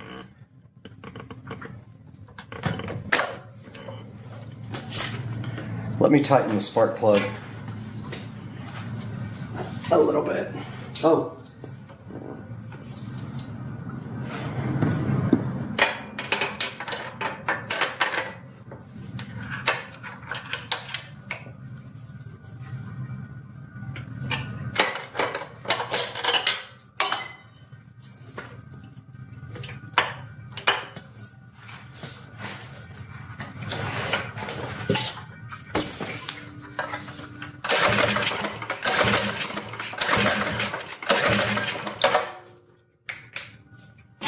Okay, nothing.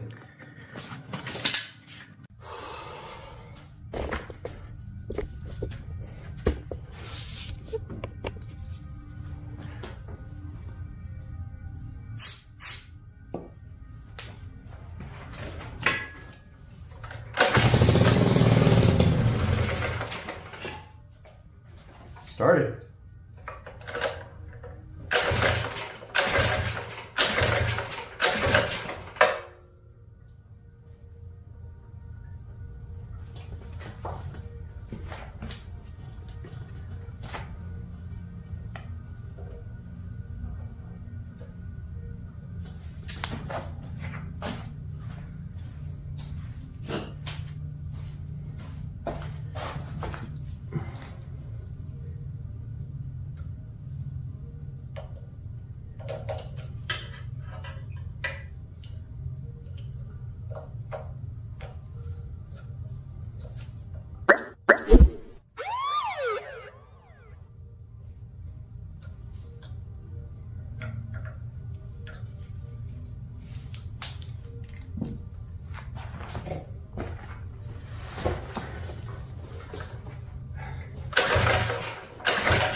Over it.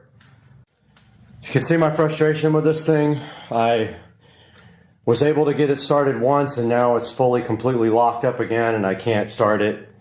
I don't know what's going on. I mean, I don't think it's the carburetor. That's working fine when I move the throttle. Does it have fuel?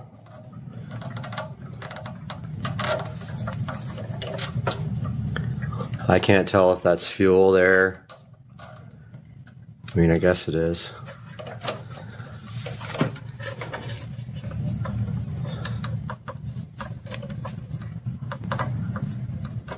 Can't tell if that's dry.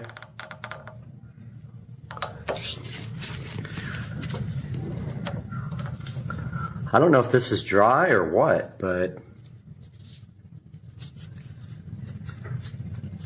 anyway, that's where I am. I don't think fuel's going in there. Maybe the jet's clogged. I have no idea. That's where I am. I don't know what to do next. I'm super frustrated. I'm ready to just get rid of this thing, honestly. All right, 335i 0 to 60 and more with a tune.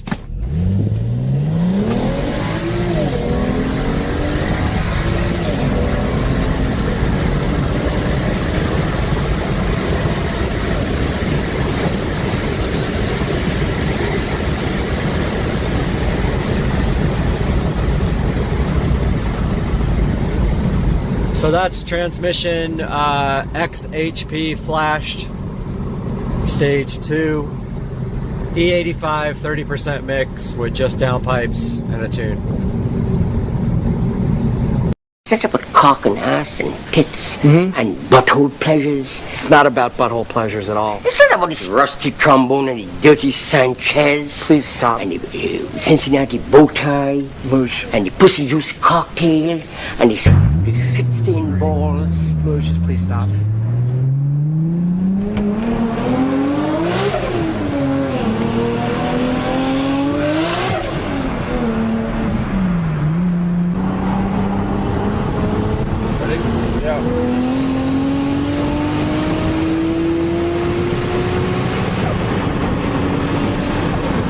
God damn!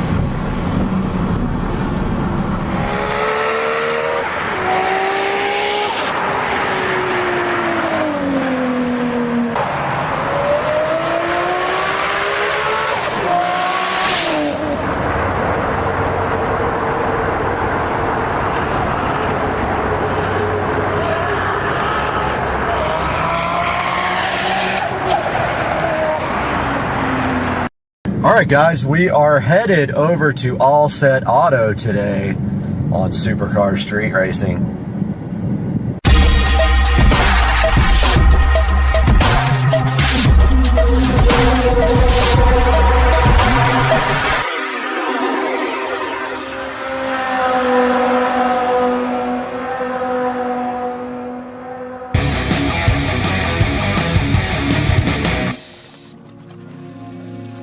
Guys, today we are taking the car to All Set Auto to start the wrapping process.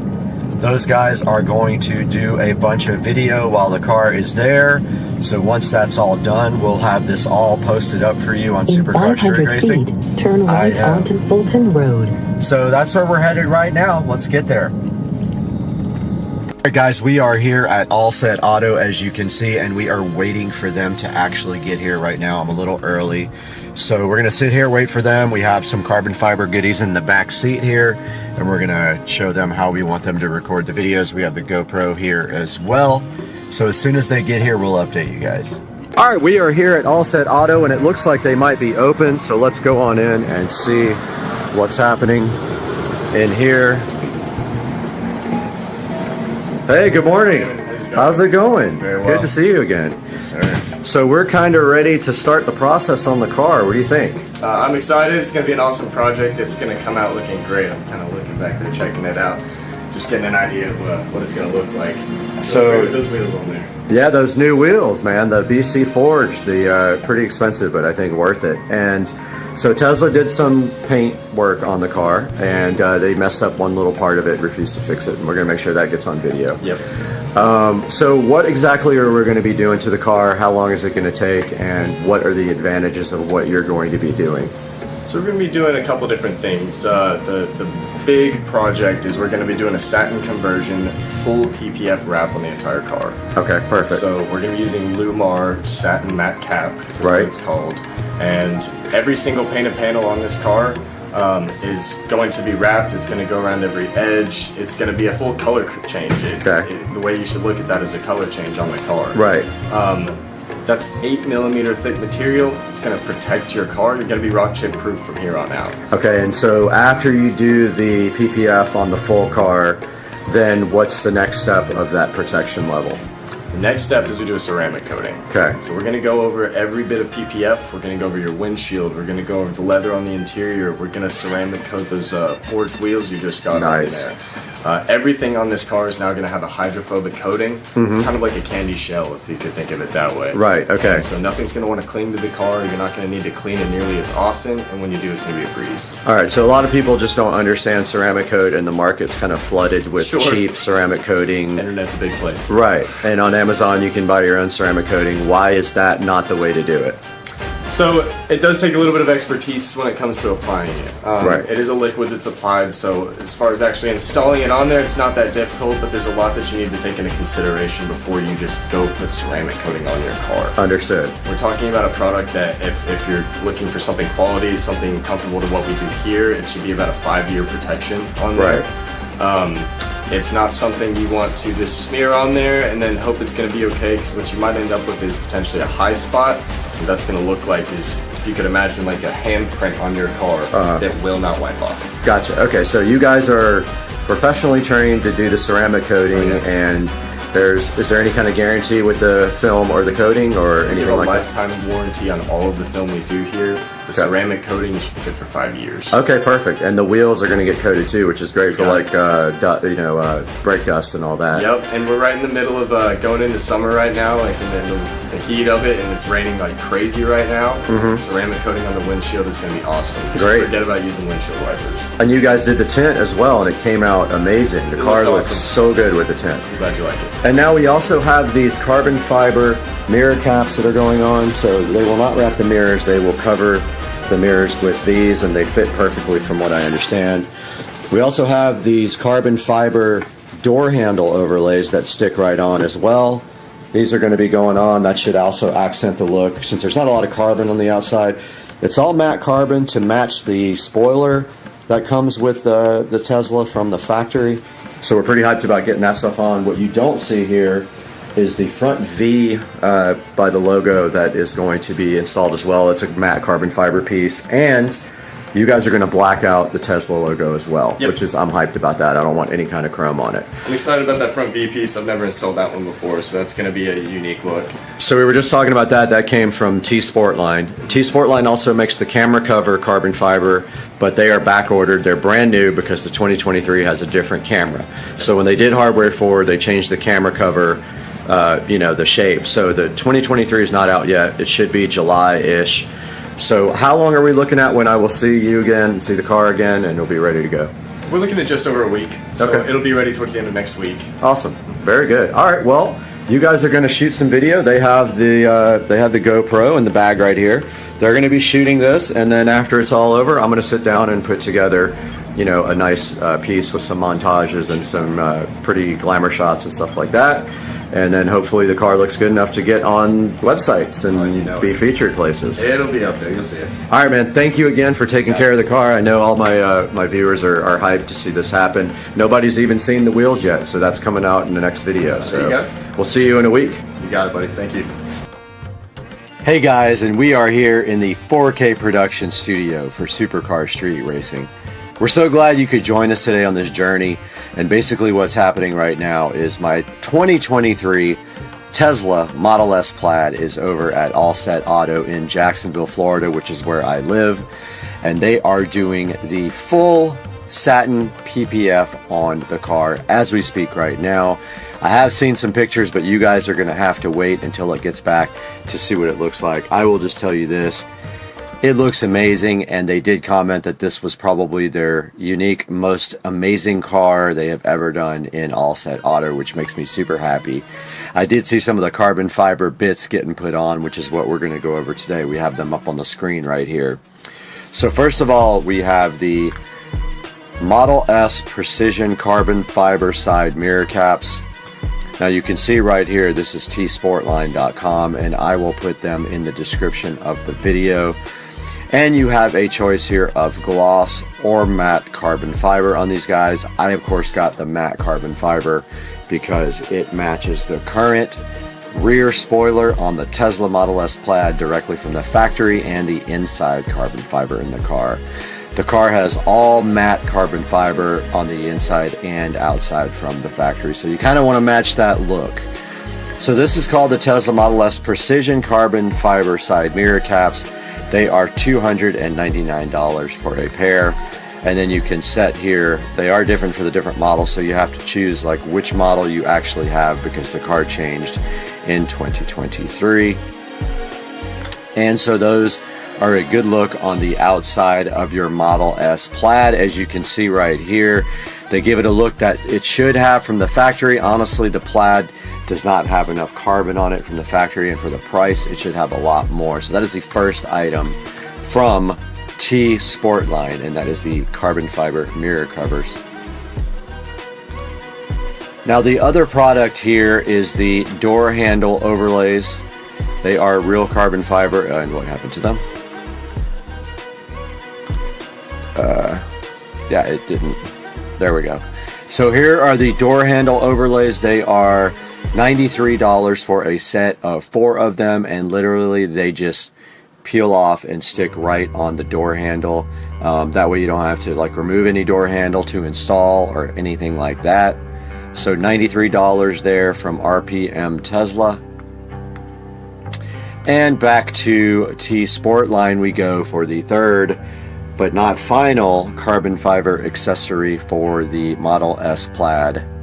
And this is the carbon fiber front V-trim piece. Pretty expensive.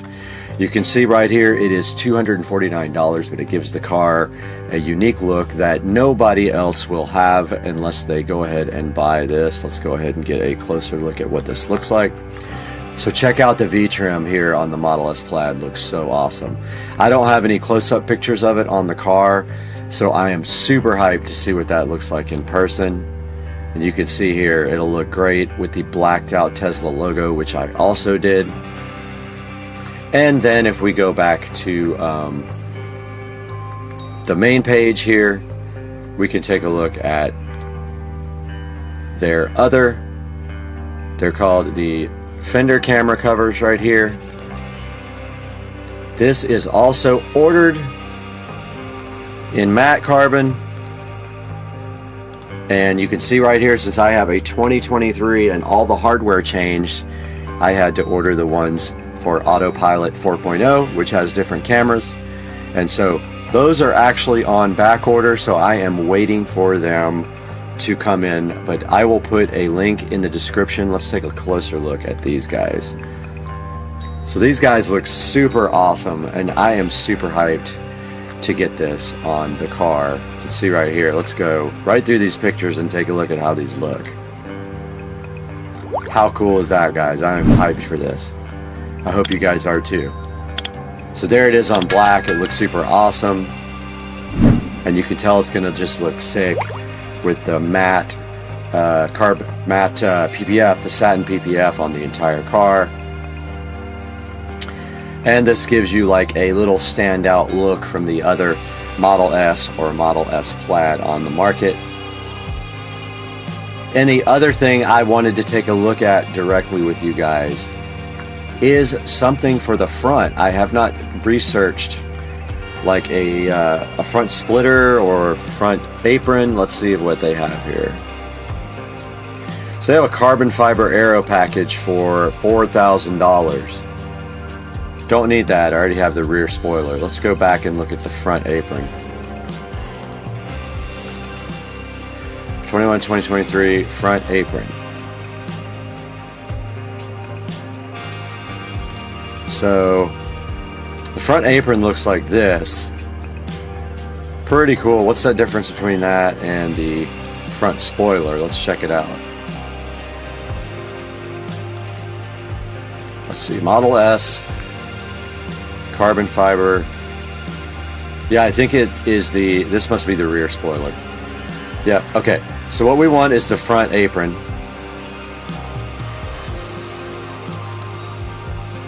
And it is $1,495. Let's take a look at that up close here on Supercar Street Racing. There we have it.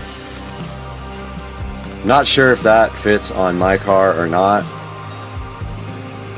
but if it does, it'll give it a little more of a sporty look. Let's see what they say. Matte carbon fiber, long range and plaid. Okay, so they do have it at T Sportline. Let's see if RPM Tesla has it. Let's go Model S. Hoods, diffusers, and side skirts. Exterior.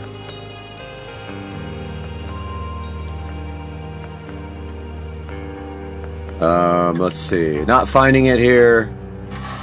Spoilers. Let's see if it's there. There we go. That's not carbon fiber.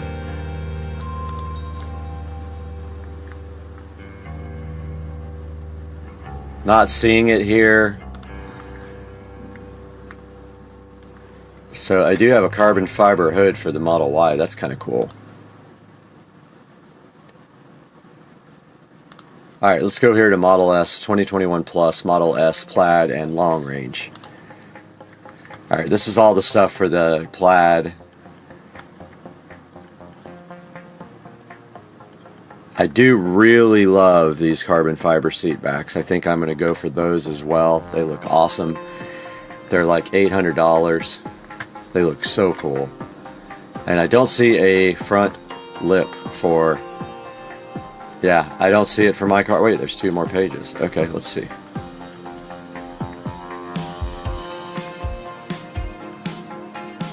I don't see the carbon fiber apron here, so they may not make one for the car. We'll keep looking though. Yeah, I don't see it. So the only other thing that I see an immediate purchase coming for are their amazing carbon fiber back seat covers, which look so crazy. So guys, that's going to wrap it up for this video, and in the next video you guys are going to see the reveal. Please like and subscribe and buy anything through our Amazon links, not just what we post in the description. Click on any of our links in the description and make a purchase through Amazon, and we get a small commission to help keeping the channel going. We love you guys. We'll see you on the next one. Supercar Street Racing.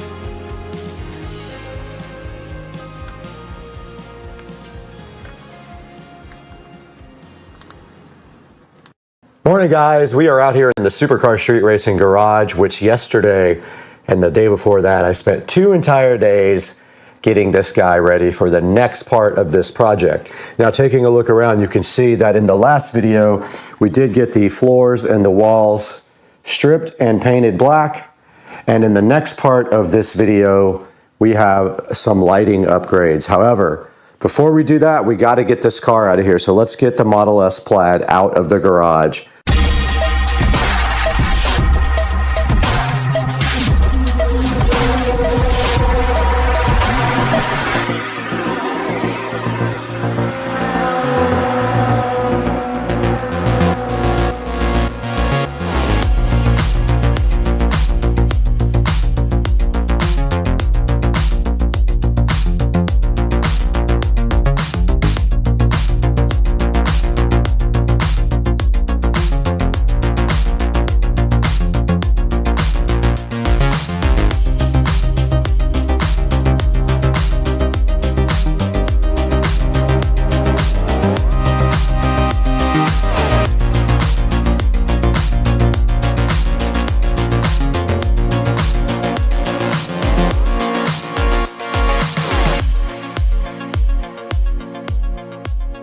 Right here in front of me, we do have the garage hexagon light kit to go ahead and get installed.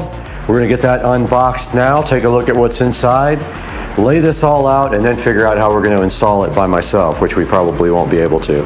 Now this garage had a lead acid golf cart on it, and therefore there's acid on this carpet that will get into your skin. We have the official SCSR Smith & Wesson opener here to go ahead and take a look at this hexagon light kit, not sponsored, was not free. I did look for somebody to sponsor, but they only wanted to give me 20% off, and it's not worth my time that it takes me to edit and install and all that for 20% off. Now let's look at the inner box.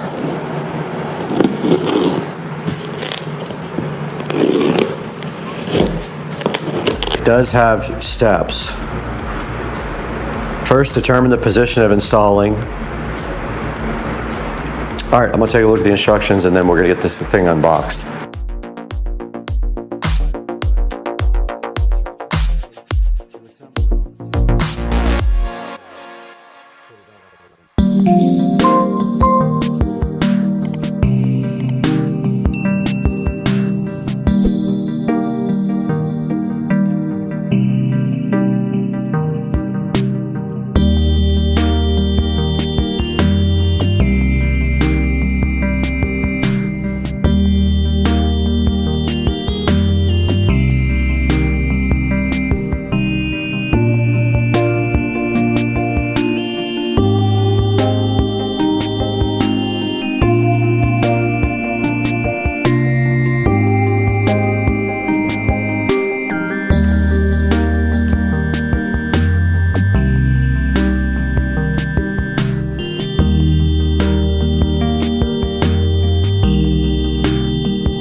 Okay, I decided to go ahead and lay this out to get a feel for how big it is.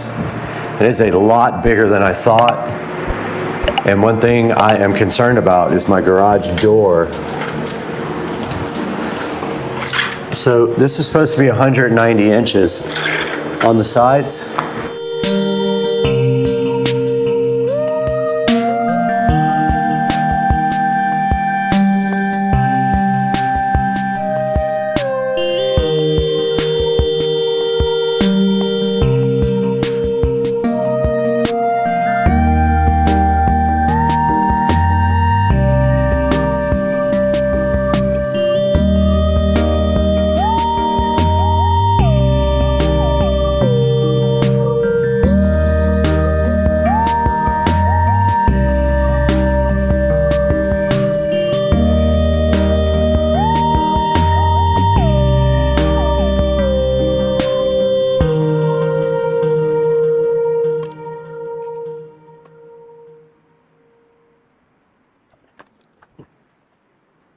All right, I got my first light bar installed, and what I did was ran it right up against the side of the mount for the garage door track, and then it's going to come right straight across here, and all I have to do to keep it centered is make sure that I'm the same distance away from the wall over here when I mount my next corner. So I'll just measure from the wall to the hole, and then I'll duplicate it over here in the corner when I make the 90 degree, and that should make it square. And then I'll do the same thing all the way down. Okay, for my next step, I'm going to put the 90 degree connector on, but this has to be a T because we're going to power with this connector. So we are gonna power right up here in the corner to keep it inconspicuous. So basically, we're gonna put this like this, and then power will go into this plug here. So you just take this, and it's gonna go just like this.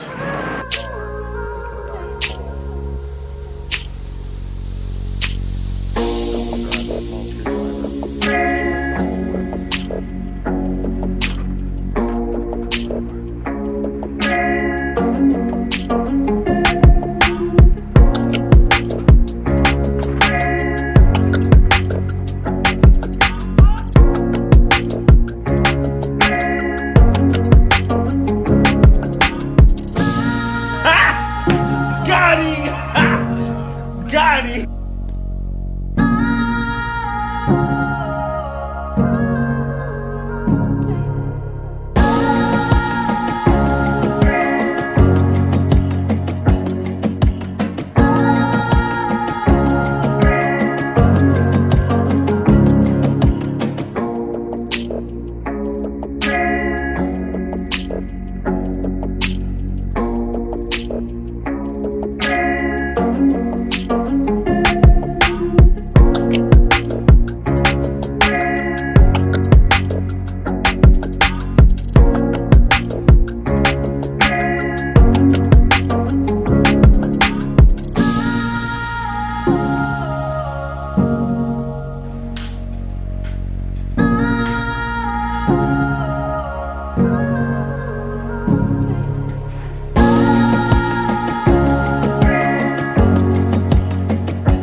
All right, I got it all finished up. It's a little off on the back one.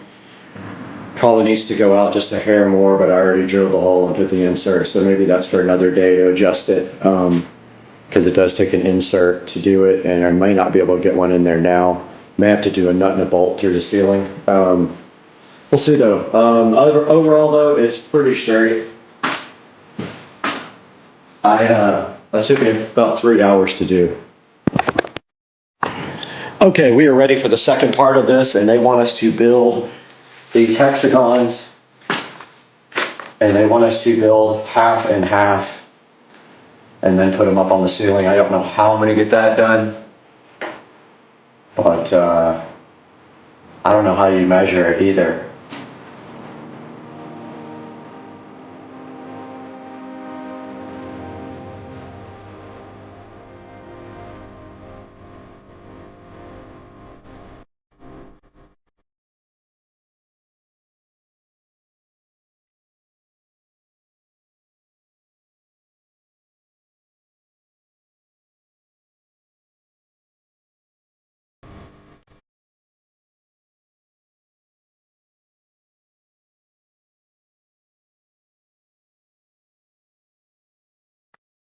Okay, I did get the first half built of the hexagon lighting. They recommend you do it like this. Get this part up on the ceiling, and then from there, do the second half. So I'm gonna go ahead and build the second half now. And then my friend is coming over to help me put these up. We'll go ahead and secure them up into the ceiling at each corner probably. Or in the middle, maybe, I'm not sure yet, but we have to measure out and everything first and see how big the whole thing is together.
All right, we are back in the garage here, and you can see it is a mess again, but check this out, guys. We have finished the hex lighting project. It came out pretty good, a lot of lessons learned from this. I only had one real issue, and that was with the garage door track. I couldn't put that tube in without notching out the garage door track, but I'll do that later. And then around the frame for the attic, I had to notch out the attic trim and run it right across there, but there's still plenty of room to get up there if anyone has to get up. But as you can see, this project is completely done and also wired. And I did put this on a smart switch, and now we'll be able to interface it with a garage door opener where it will come on when we come into the garage, or we can just say, Alexa, turn on the garage hex lights, and it will come on. You can see right here, smart switch is working great. And so this project is wrapped up. I did come up into the attic right over here with the power right up there in the corner. And anybody who's gonna put this together, this is about a 6-hour job. And I could just say this, it's definitely a 2 or 3 person job. 3 would be ideal, 2 can get by. We used 2 people and we still had issues. But yeah, guys, it came out awesome. I'm gonna take some pictures of this for the thumbnail and then wrap this up. And I hope you guys enjoyed yet another project. It was kind of frustrating, took me a really long time. And then next I have to do that side maybe one day. But for now, this is just for the Tesla. So guys, I hope to see you on the next one. Have a good one. Guys, my garden hoses continue to fail without any warning, and so today we're still looking for a good garden hose. The last 2 ones I got lasted almost no time at all. This one has good reviews. It's a metal, stainless steel, whatever, garden hose. We're gonna get this out and look at it and see if this works any better than the last 2 because they fell apart instantly.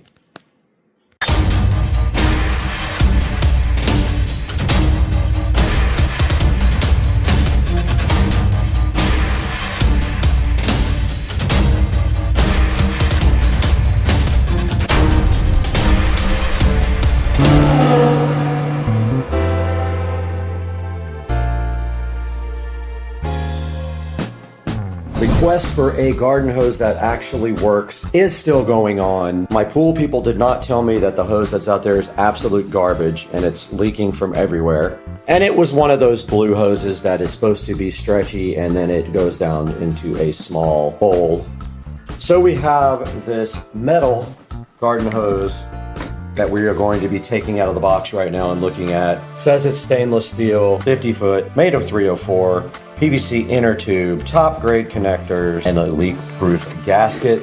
Same thing on the side there. It does say the same exact thing. And on the back, it tells you a little bit more info. It weighs 10 pounds. It's a 3/8 inch inner diameter, 5/8 outer, good to minus 10 degrees and up to 122, and compatible with 3/4 inch faucets. Back in the Supercar Street Racing dining room, we have the stainless steel garden hose now, and it is going to come out of the box and break right through the top of my table. But before we do that, there are supposed to also be some other included accessories with this, but here it is, right out of the bag. It has a Ziploc bag around it. Let's get it out of that. And right away, we have a warranty card, which probably will be worthless to us. Free returns if there is no deliberate damage. There is a code right there to return it. And inside of this nice envelope, there's a warranty card. And let's see what that says. So you're supposed to just be able to scan this QR code and go activate the warranty. We will do that later. And inside of the box, we do see a brand new spray nozzle. That's nice. And removing the hose from the box, we are left with this nice metal hose with these nice copper ends with some reinforced rubber there. Just a normal spray nozzle is all we have. Let's get this thing outside, get it deployed, and get my pool people happy. Checking the old hose, you can see that's what happens. It sprays right out of here. So we're gonna let the pressure run out of that one and disconnect it and get the other hose.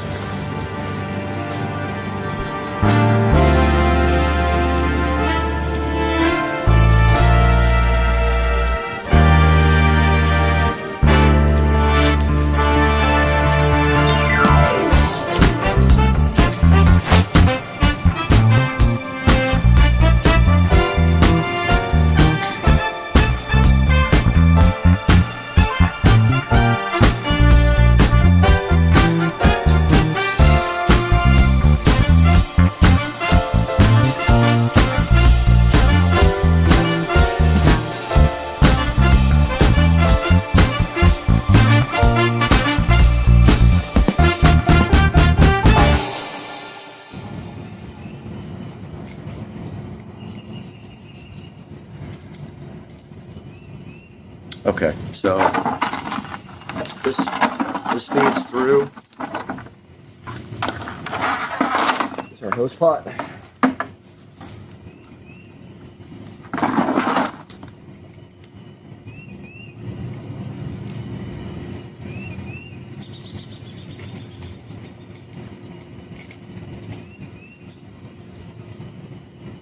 No leaks. Perfect.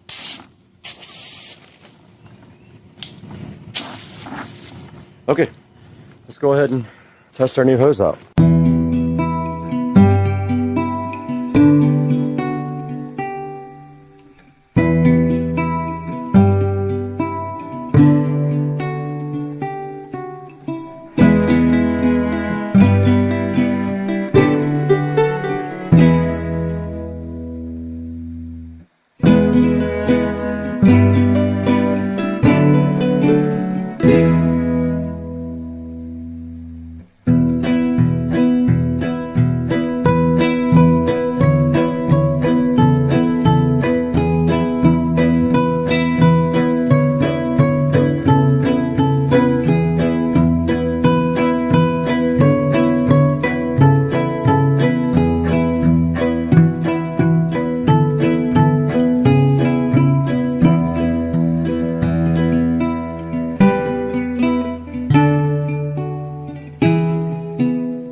Okay, we did successfully use this hose with no issues. We're going to go ahead and wrap it back up into the pot.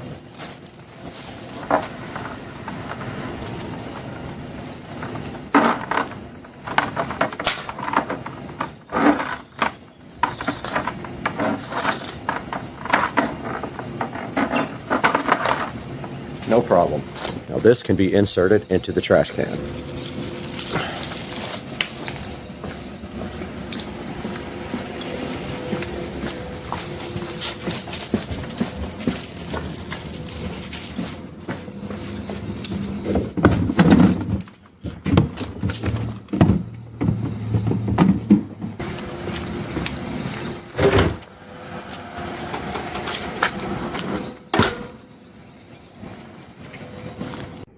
All right, guys, inside of this box sits a 100-foot hose, metal hose, to replace the one that died on the side. So far, these hoses are absolutely terrible. I've not had one that lasted more than a couple of months if you use them. Further, if you do not let the pressure out every single time, they last less than that. So we're gonna get this hose out today. Also install the hose reel back on the side of the house, and we're gonna do that right now. I love this. I opened this. I had to put it online, so the thing's already open, obviously, out of the box, but the last hose you will ever buy, I doubt that. Always hype, never true. This is the third hose I've bought for this side of the place. Let's see what happens. It's not a game, it's a rich thing.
Okay, I replaced the garden hose reel, rehung the hanger, and the valve is leaking directly from the stem. That valve is shot.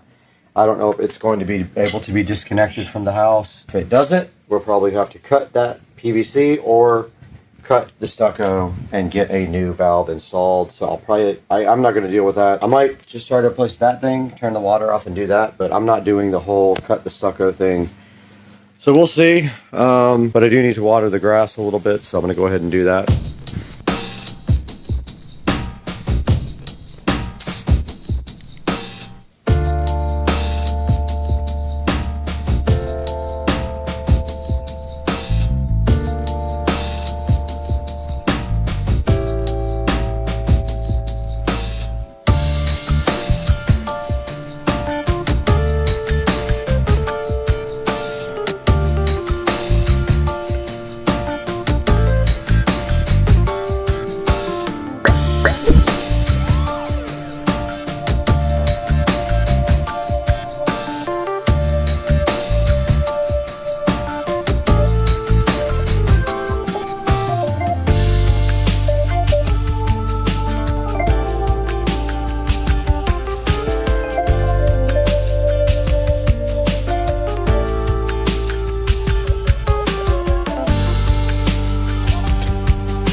Got him!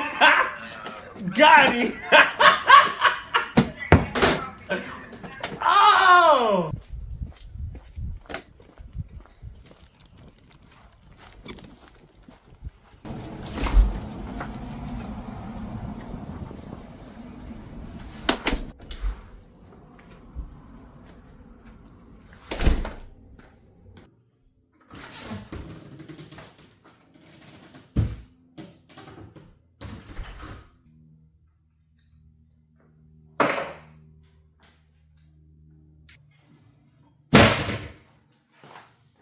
Always pick your tools up or they won't be there the next time.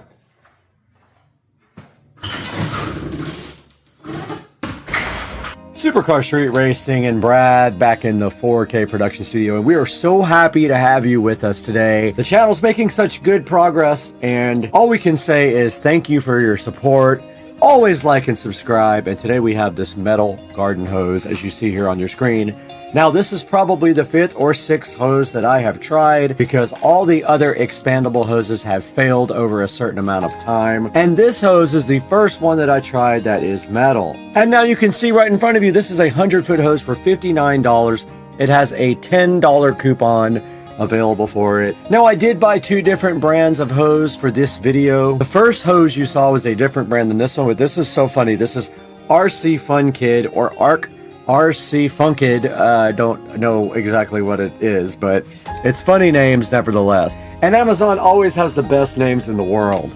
But right here today, right now, you see that this has a 4.6 star review on Amazon. Go ahead and click through the link in my description if you want to try the metal hose. I'm going to keep this hose for a while and see how it does and then get back to you guys with an update. Because I've replaced about 5 of these now.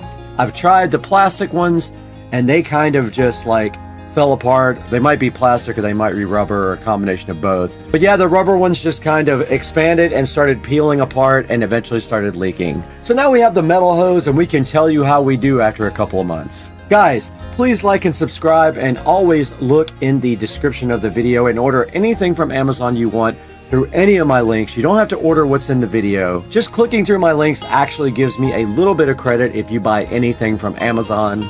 For instance, this hose right here, if you would go ahead and order that through my link, I would be super grateful. And looking at them, they have a 4.6 star review. Out of 3,000 ratings, that is not bad. And you can see right here and right now is the video for the hose. We'll go ahead and drop that in at the end of the video if we can. And here's a good look at some of the features of the hose. You can see it has a thicker PVC inner tube according to the manufacturer, harder premium stainless steel, soft plastic protective cover, aluminum copper interface, 3/4 inch American screw connection, and it does have a tube pipe connection. Now guys, I would love to sit around here and talk about our hoses all day long, but I have to go play in the garden. I couldn't.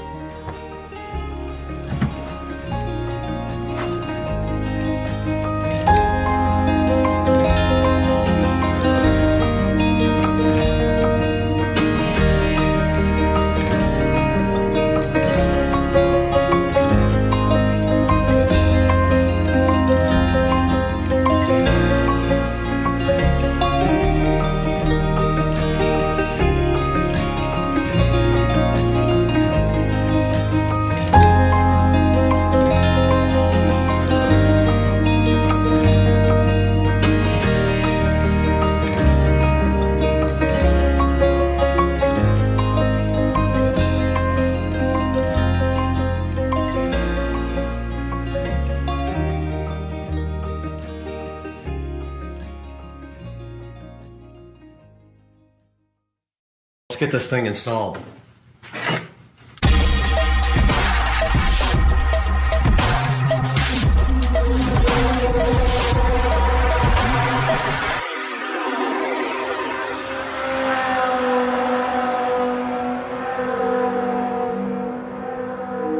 All right, we've got our power wire here. We need to go ahead and connect the strip like so. It has a keyed edge. It's got a clip and then the other end is raised so you can't possibly put it in backwards. Still, they haven't perfected this little connector yet, huh? Still the 4 pins that can easily bend. This goes to the power supply, and then this goes to power.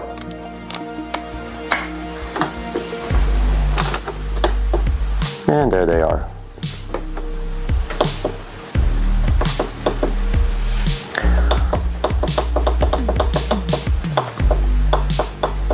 And we should be able to register these on the Govee app. Pretty bright, I love it. Looks awesome.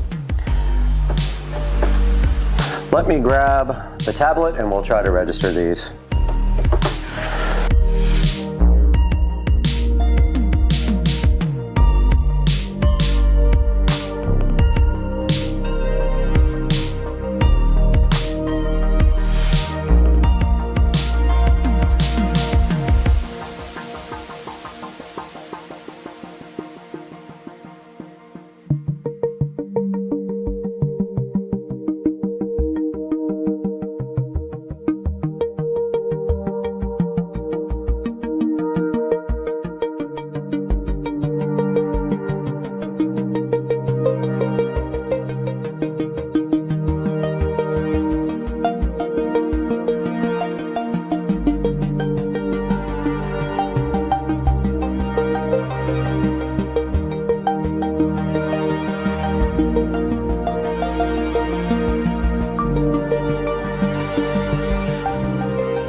Okay, so the goal is to hit this right here. If I can't get it, I'm gonna have to call Rich to help me. But the TV is not that heavy. Actually, it is kind of heavy. I probably can't do this alone. Nah, not happening. I don't think.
All right, I got the Fire TV. I've got the power for the TV as well.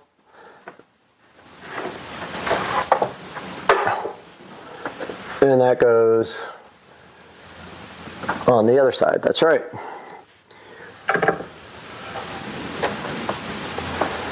Very cool mount, I love it. Works really well. Temporarily plug some power in here for it, and then we're going to cut in a wall box next.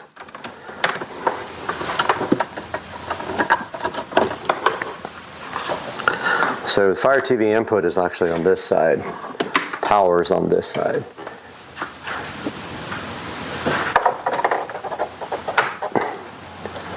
There is TV power.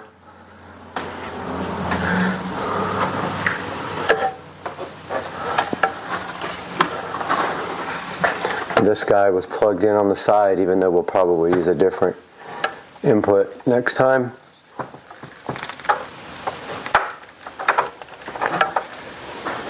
Okay, everything's plugged in. Let's give it a shot.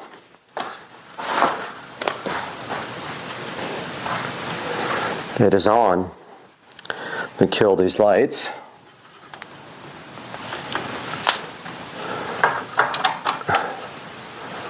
All right, there's Fire TV.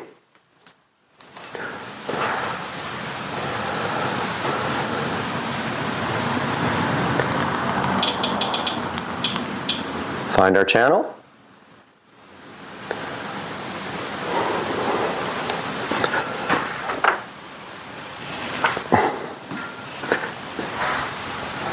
Looks a little cockeyed, but it's completely level.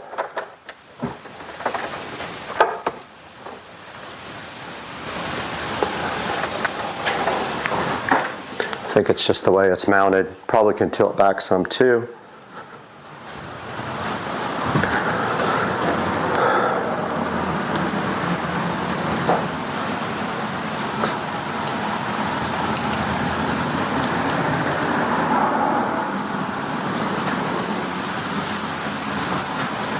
And here is our channel.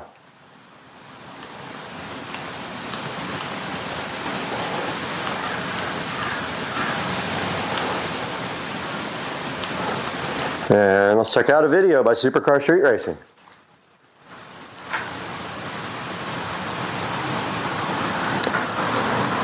Maybe. I notice these do this sometimes. They'll start playing and you have to go back out and hit play again.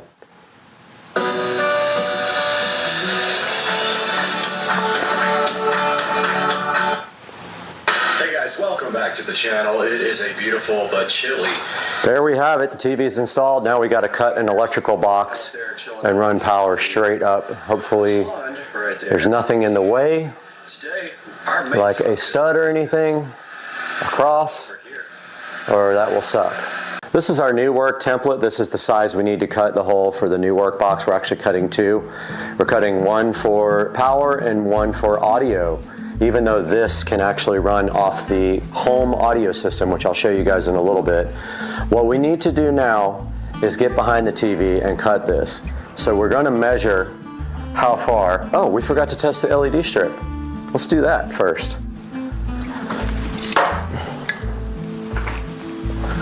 So, it should be on this side.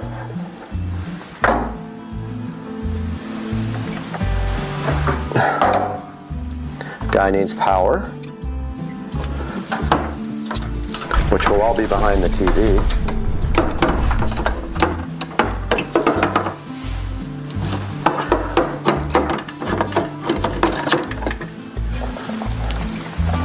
And there is our beautiful Govee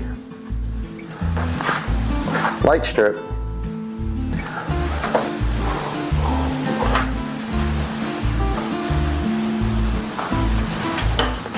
Ready to go. I love this mount. Oh, I pulled the power out of the LED strip. I got to remember to leave enough slack for that behind the TV. I didn't think about that for moving it.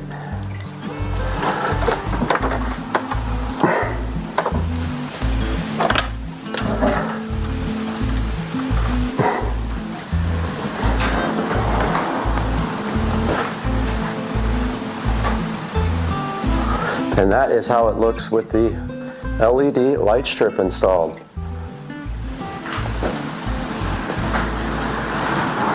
Pretty cool, guys. Kind of digging it. So this is kind of the complicated part. We need to put a wall box in and we need to drill through the cap up top to put power up into the attic where I have power. And that is going to entail figuring out where to drill. And basically, we're going to measure, I guess, to this box, which is on that line. It's going to be hard to get right. So somewhere in here,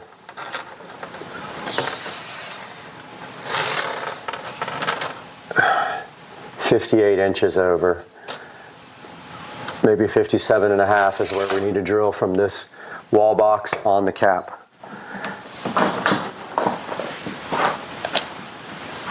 Okay, so the next step here is cutting a wall box and then getting the wire pulled down from the top.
guys, so I went up in the attic, drilled through the cap, ran a coat hanger down through, used my hands in the insulation without gloves because it's easier to feel everything, and then I pulled our wires through. Now I've got to go back up in the attic and pull the coat hanger out. We'll do that now. Little update here, I bought an integrated amplifier tuner and the guy is delivering it right now. It's an older one, it just needs to be stereo.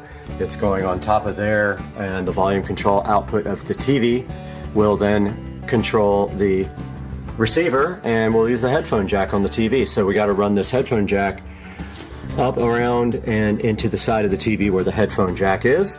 And then we have to run speaker wires from the new receiver up to the in-ceiling speakers out here. And as long, oops, almost tripped. As long as we have these turned off inside the house, it will play out of the television. So that is the next step, pulling some wire, long enough wire to go from up here. We're gonna mount the receiver right on top of the shelf right there. So we're gonna pull wire all the way to each speaker, there and there next. And a sub is going on top of that as well. Got my JBL ARC sub out. It has issues though. It pops off and on when the input level changes to real low. It's always done that. But that's going up there until I get the Monoprice 8-inch subwoofer to go right on that shelf. So I'm gonna start looking for wiring and fabricating some wiring. All right, the Onkyo receiver just showed up here. Have not even powered it on yet.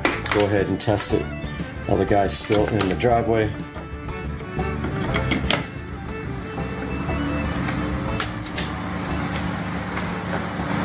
And it does come on. So there is our power for the speakers in the garage. Okay guys, welcome back. We did get our old work box in, so we were ready to finish this install. So I will be working on that now.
As you can see, we had an Uber fail and the phone fell, but I did get it was super frustrating, this type of screw that falls back into the device, but I did get the outlet wired up. I'm going to go ahead and put it in the wall now.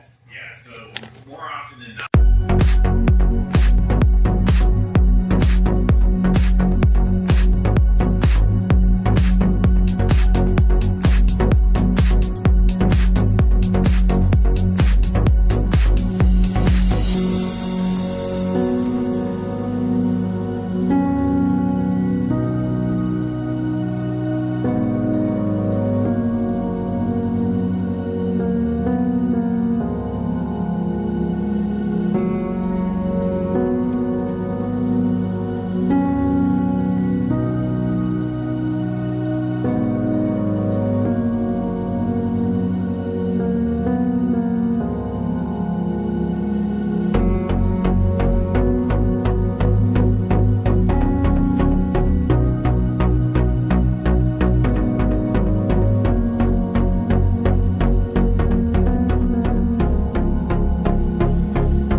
see blue on the outside. Now, that means it's working, assuming the USB part works. So why don't we test that out? Let's plug the light in there.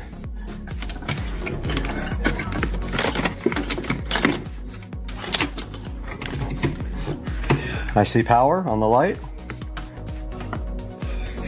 and it works.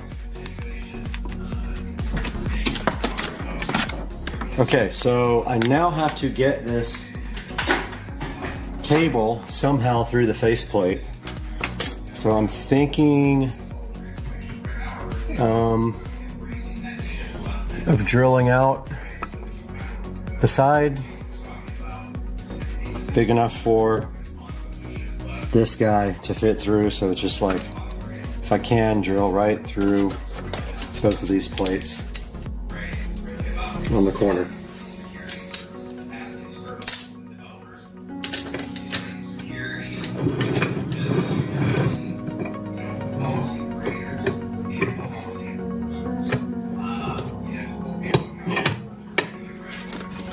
We've got our drill ready here, and all we have to do is make sure we pick a brand new bit from our brand new kit that is big enough for the mini jack to go through cleanly, because I don't feel like soldering it and unsoldering it and all that. So it's gonna have to be big enough for the entire jack to go through, and the biggest bit I have here is a 3/8.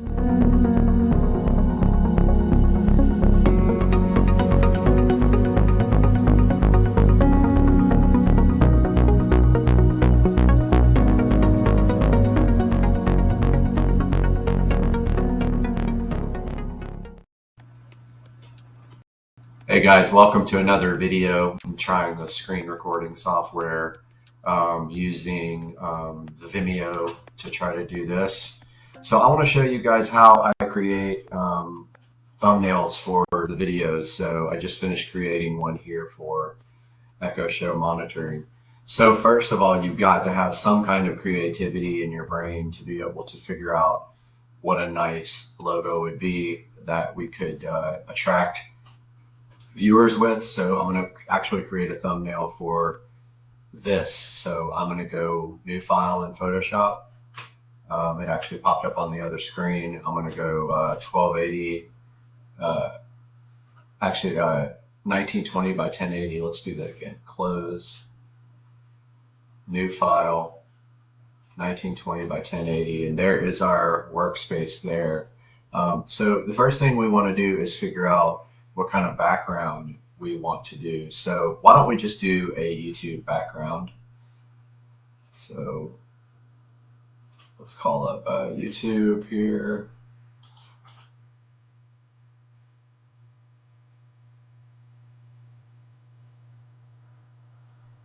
And let's go to my channel. There's my channel. Let's get a screenshot. So I use Snagit to do screenshots. So I'm just going to grab a screenshot here of my channel and copy that into the Snagit editor.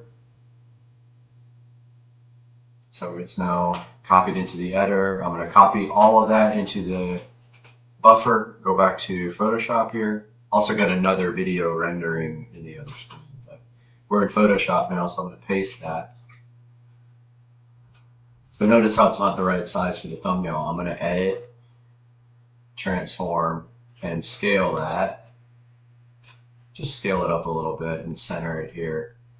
If I would have captured the whole screen, it would have been exactly the right size. But you got to remember that these screens also overscan, so you're going to miss out on the edges if you take everything all the way to the edge here. So you always want to either use safe title so you know, or just shrink everything down a slight bit.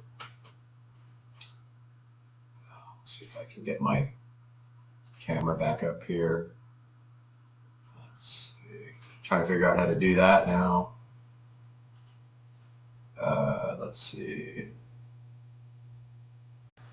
All right, well, I messed all that up, so it stopped the recording, but I'm going to start again from there. I guess I can't show the camera at the same time as the Photoshop. So I have my Supercar Street Racing page here. Now, one thing you got to remember is that your fonts are going to need to show up on top of this, and this is really busy. So I am actually going to, first of all, merge this down. So this is just not a layer. So I'm going to layer, merge down. So now this is just one layer you can see right here. Now I'm going to image, let's see, adjustments, brightness, contrast. I'm going to wash this out with the brightness contrast tool. So I'm going to bring the brightness down and the contrast. Actually, that's not what I want to do at all. Let's see. I forgot how I used to do this. Maybe I can do it with levels.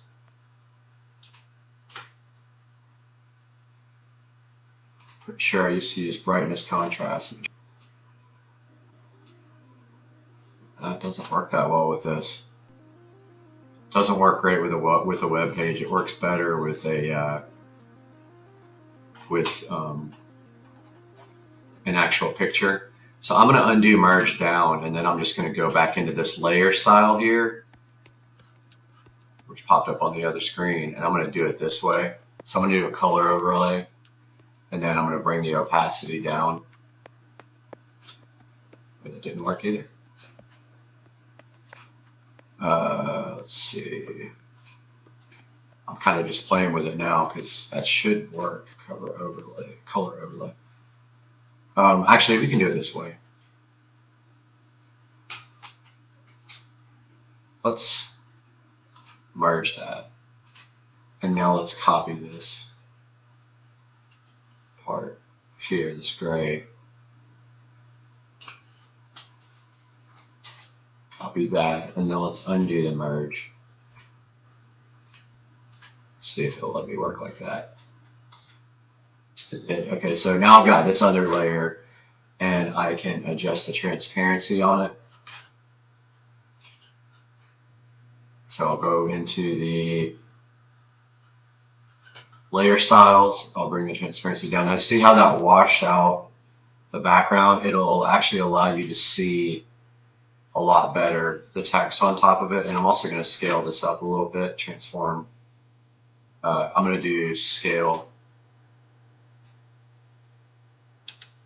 and just literally do the whole entire picture. And then I'm going to merge that down so it becomes one. Actually, you got to stick it first. And then I'm going to merge down. So now this is one solid picture. Well, let's do merge visible. Or flatten, works the same way. Now you see it's just a background. Now we're good to put text on it. So let's go back into our flaming text, which I use greatly. Now, it doesn't matter which logo we use here. I love these because you can download PNGs, which are transparent backgrounds. So I'm just kind of looking to see here what is available. And let's just pick one for the actual, the text. How about Text Central? Let's see what that's about. So it's okay. It's kind of hard to read. Let's go back and try another one. What about Horizon? Let's see what that is. Horizon's pretty cool. It shows you other ones at the bottom here, but the first thing we're going to do is just change the text. Create to thumbnails. And then this is how you can change the gradient, the outline, shadow. I always use drop. Now here's an important one. We're going to do transparent background because we want this to be a PNG, which works easily with Photoshop. You see I've changed to a PNG there. Then you go to image, and you can change the file format and the crop. Click next. Click download. It wants you to buy it, but you don't have to. Now we'll show it in folder.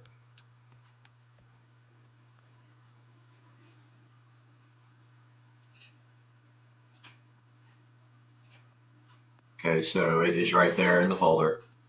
I'm going to slide this over for a minute and bring Photoshop back up.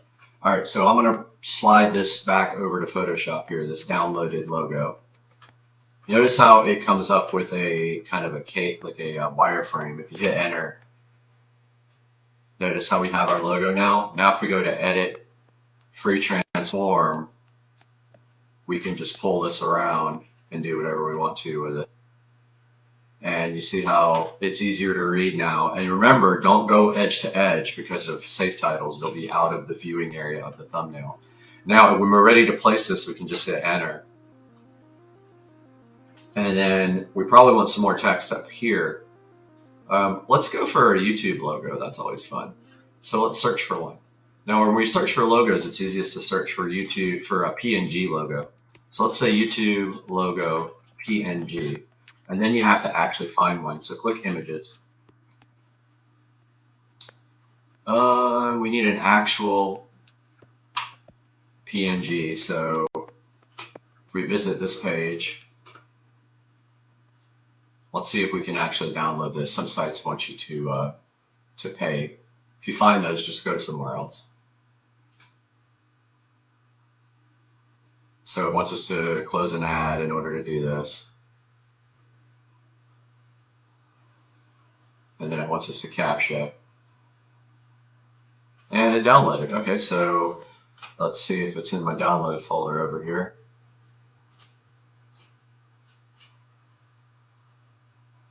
It is. So I'm going to pull Photoshop back up here.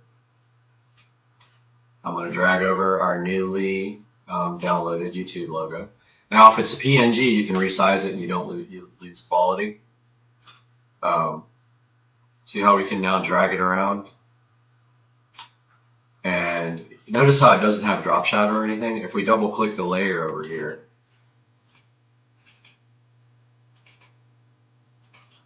tried it like 15 times.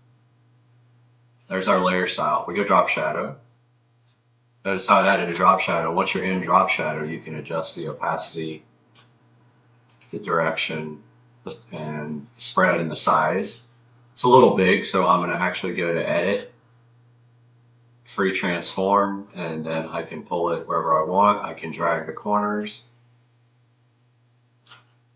hit enter.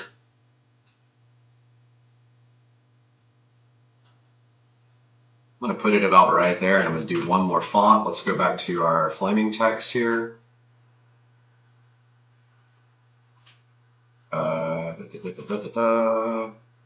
Where is it? Right there. Go to choose logo. Let's see what Web 2.0 is.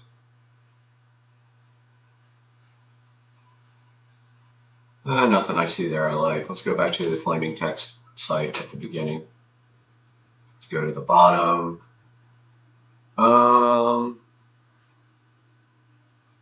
Let's go a couple pages down. I've used some of these before. Let's go one more page. Oh, it's a Google copy. Let's use that one. How about this? So again, we just changed the text. Go to shadow, make sure drop shadow's on, background transparent. Next. And download. Now it is on the folder in the other screen. So I'm just waiting for that to finish. I'm rendering at the same time, so that's causing some slowdown. Okay, so I have that logo, so I'm going to go back to our Photoshop. Drag that in. Put it about right there. I'm going to rotate it. Hit enter. And there you go. There is our thumbnail for this video. I'm going to go ahead and save it. Actually, you can save the project first. So I'm going to go to my E drive where I haven't started the project yet. I'm going to go to raw video, create a folder, create YouTube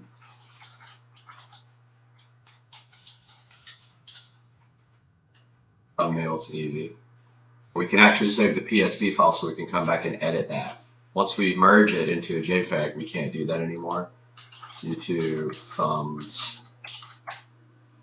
So to save the project, now I'm going to save it as a JPEG so that we can upload it to YouTube.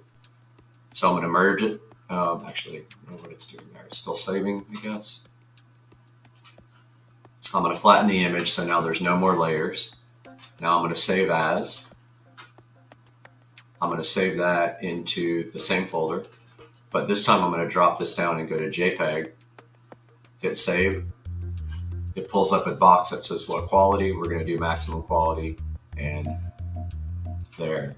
So that's it, my friends. That is how you do thumbnails for YouTube. I hope you enjoyed. I'll have some more tutorials about Premiere and things like that coming out, but it's been Supercar Street Racing. Hope you like this video.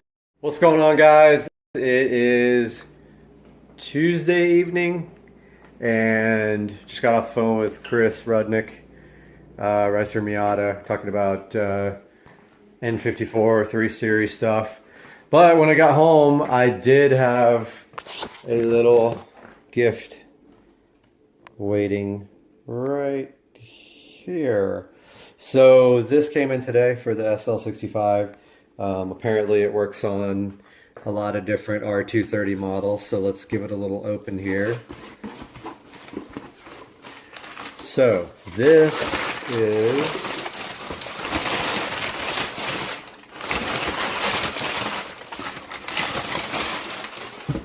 if it ever comes out of the box correctly.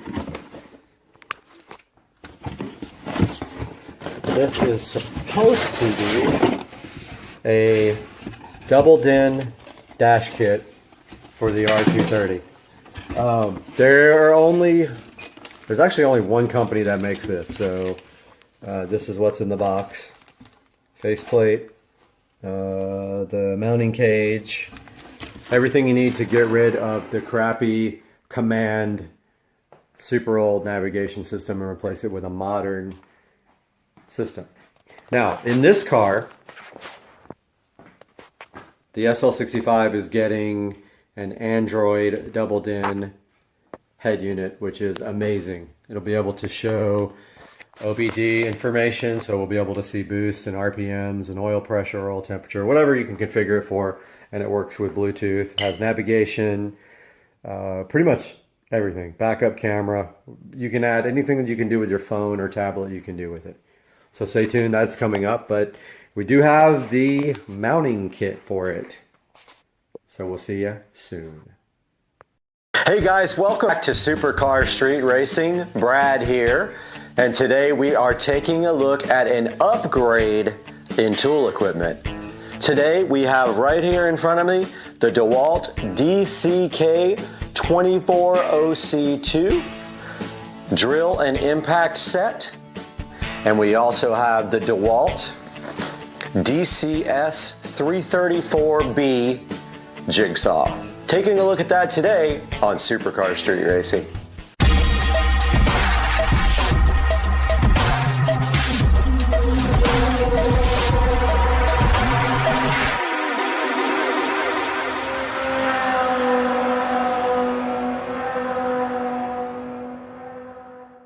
Hey guys, welcome back to Supercar Street Racing, where we do product unboxing, talk about power sports and cars, and do just about anything around the house and show it all to you guys.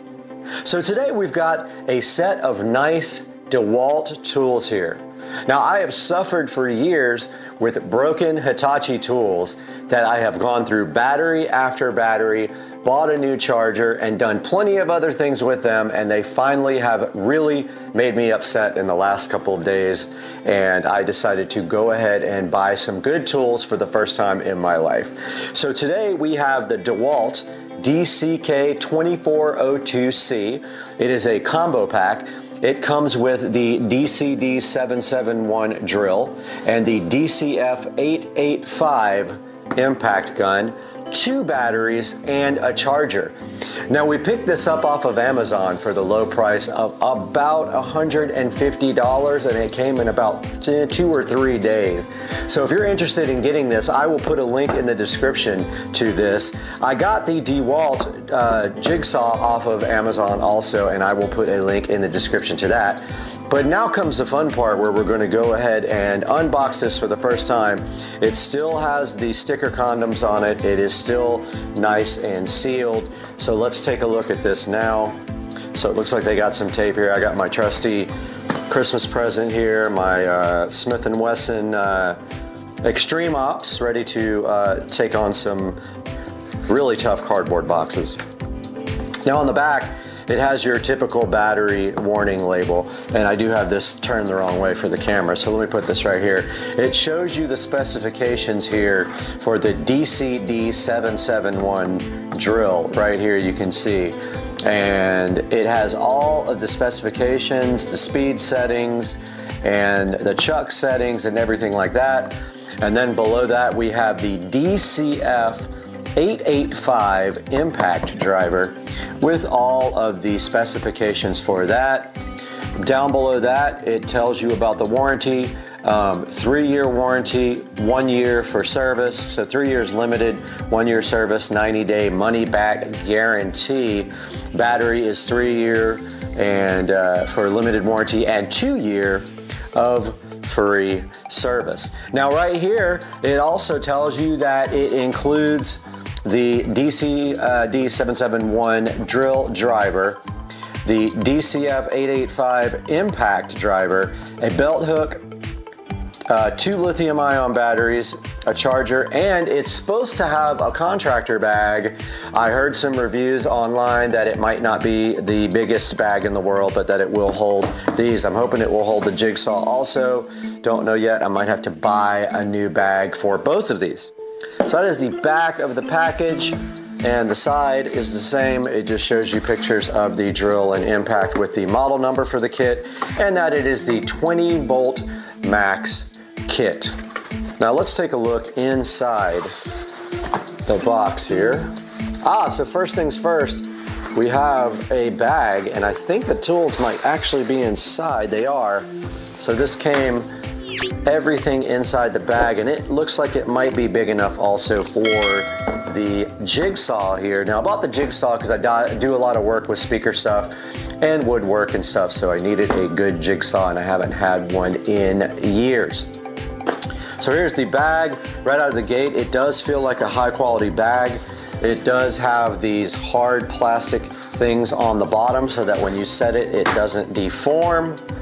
It is a zipper bag with 2 handles, no shoulder strap, which isn't even really necessary for a tool bag. But yeah, so let's go ahead and open up this DeWalt bag and see what's inside. Dun dun dun. All right, first thing we have here is the user manual.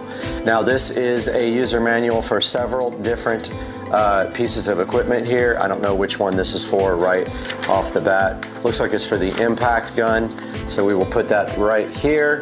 And then we have another one right here, and it's got a little insert with the wireless certification, so this must be the drill. It is. It's the DCD771 drill manual. Looking further into our bag here, let's take this out and just get a good first look at this. Now, my buddy Joe does have these tools, and that made me want to purchase them. You've seen Joe tear up all my cars on all the videos. He breaks everything I have and doesn't care. And here is my new DeWalt impact driver, and I can tell you right out of the gate, it's got a nice belt hook here, but I can tell you right out of the gate, the quality of this tool. If you've seen other tools, and I have my Hitachi out in the garage, if you've seen other tools, you feel the quality and you see the quality right away of the metal here, and it just looks like a high quality tool compared to some of the cheap stuff that is sold on Amazon. You know how that goes. You get a $20, $30 impact gun and it comes to you and it feels like plastic. Not this guy. Looking high quality, looking great with the rubber grip here. You can see on the front here, here's where you put the actual chucks in, or whatever they're called, the bits. And Looks like we got 3 LED lights right here on the front of the impact gun. So here's a good look at that impact gun now with the belt hook. So it hooks right on your belt. The 20 volt max batteries go right here, and your reverse is right here as of any standard normal impact gun is, and your trigger right there. But yeah, it's got a good heavy, I would say this weighs a good 1.5 pounds. I would have to weigh it to see exactly what it weighs, but you can tell there was some quality put into the DeWalt 20 volt max impact driver. Let's set this aside and keep digging in our tool condom. All right, so the second thing out of the bag is a battery, which is enclosed here in a battery condom as well. And we have the 20 volt DeWalt lithium ion. This is a lithium ion kit, and it is pretty lightweight, probably weighs, I don't know, 0.5 pound or less. And that is the first battery. Okay, digging into our DeWalt bag even further, we have another lithium ion battery. That's right, this kit comes with 2 lithium ion batteries, not 1. So that lets you keep 1 battery charged at all time while you work on the other battery. 2 lithium ion batteries inside the DeWalt bag. Now let's keep going here.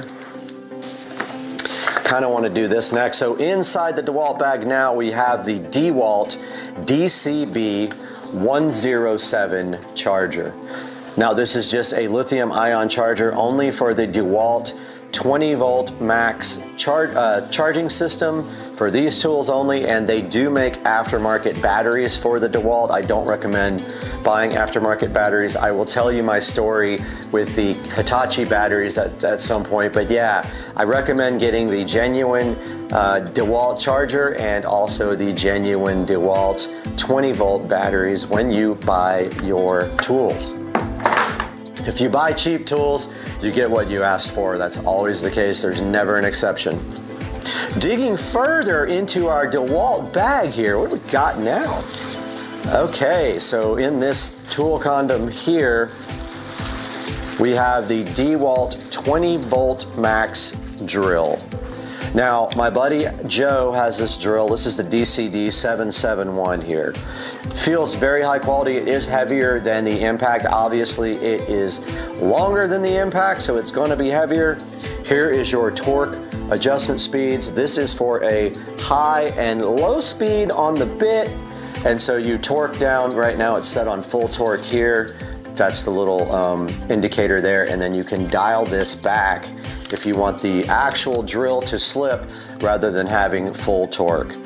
Looks like you've got an LED on the bottom here, which is really nice that you can see when you are actually working. It lights up your work area.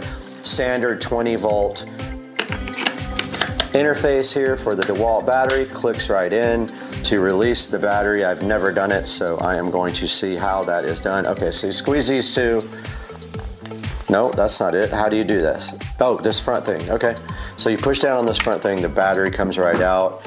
Not sure what this is on the side here, but yeah, there's 2 holes here. It looks like that just might be screw holes, but that is the DeWalt 20 volt max drill.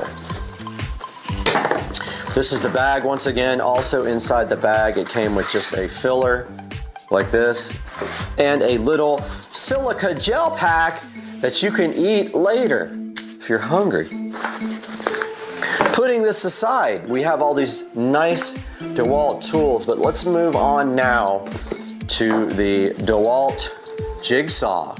So this is the DeWalt DCS 334B jigsaw. And I bought this because I am always going to be needing a jigsaw to do work on wood and plastics and projects for the channel. You know we like to do a lot of projects around here. We're doing something all the time here, so we're always busy at Supercar Street Racing. We need a nice, really nice jigsaw actually, and the jigsaw costs more than the actual toolkit did. It was about $150 alone. Now putting this together, I maybe could have got a combo 20 volt kit. I really didn't look into it that much. But on the front here, you see it shows you the jigsaw, and it says that battery and charger are sold separately. I already have batteries and chargers. I didn't need one. Would have been nice if this came with another battery. If you need more batteries, you can always purchase them, and I will put a link in the description to new batteries. So let's take a look at the side. It just shows you the jigsaw again, the 20 volt, and it's XR. It is a brushless jigsaw. And on the back here, it shows you the specifications, the strokes, the keyless blade clamp, four position orbital action, and keyless bevel adjustment, and so on. And then it has something underneath the actual label here, probably something about the warranty, not sure, but let's take a look at the sides. Nothing extra there to look at, so let's get open the DCS 330 for the jigsaw from DeWalt. Hoping this is a high quality device, just like all the other DeWalt tools have been known to be. First, we've got our instruction manual here in a nice instruction manual condom, and they were nice enough to, for our $150, it looks like they were nice enough to give us a free blade. Sound the hype train. Free blade for $150 device there. They gave you a free jigsaw blade. I did order more jigsaw blades, so let's put that aside here and take a look inside the box. Okay, putting the box aside here, now we have our brushless DeWalt 20 volt XR jigsaw, which I think the XR line costs a little bit more than the regular line, but I'll have to do some research. Looks very high quality, feels very high quality, something that you will not break easily, and it is awesome, and I love it already. I don't know how to operate it yet. I haven't broken open the instruction manual yet, but there is a blade here, and I do not know how to put it in. So blade would face that way, and then I believe you just push it in here, but I don't know if you have to do anything to do that. Let's see. Okay, that's not for the blade. All right, I gotta do some research on adding a blade because I really don't know how you do it. Yeah, I'll find out, and we will do that later. But that is a look at the DeWalt 20 volt XR jigsaw, and of course it takes the standard lithium ion batteries right here in the back. Fits on just like the other tools. And when you're ready to pop that battery off, you just push the yellow button and you pop that right off. And now we're going to show you guys how to actually load a bit into the DeWalt jigsaw, but I got to research it first. Okay, welcome back to Supercar Street Racing. I did some quick research inside the instruction manual, and now I'm going to show you how to load a blade into the brushless XR DeWalt jigsaw here. So the first thing you do, you need to release the DeWalt latch here. This is the latch that opens up the blade acceptance shoe or something like that it's called. You pull this open, it will be opened up, and then you just take your blade here, push it in. It has to be a T-shank blade. Once it's seated, you let go of the latch, and now your blade is in place. It wasn't quite there, but now it is. It's got to sit on this little guide right here.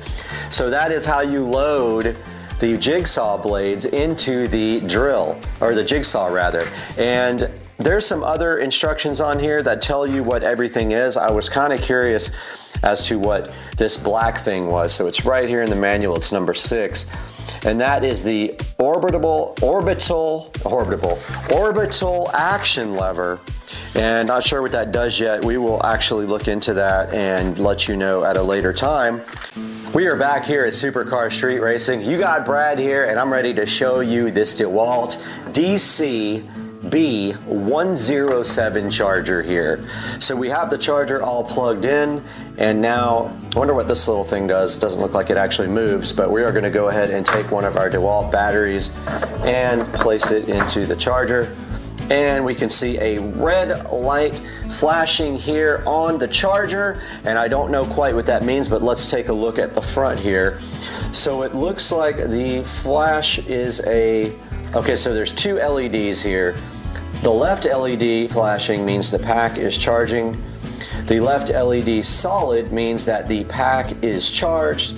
And the two LEDs together, if you see that, that means that your charger has stopped charging because of a delay in the heat and cold. It has to be a certain temperature in order to charge the battery packs. So that is a look at your charging system. I do have two batteries here to charge, and I will let you guys know how long it took to charge this battery pack as I edit this video. Hey guys, we are out here in the garage, and I did time the charging of both batteries was around 45 minutes each. And this is my tool cabinet here, where when I redid my garage, I went ahead and I put an outlet in the back. Let's see if you can see that. Yeah, of course you can. So back here in the back, I made sure I put an outlet in so that I could charge tools in here. And what we're going to do right here and right now is go ahead and connect the charger inside the cabinet. But when we do that, we need to tie the cable up nice and good, so let me grab some zip ties.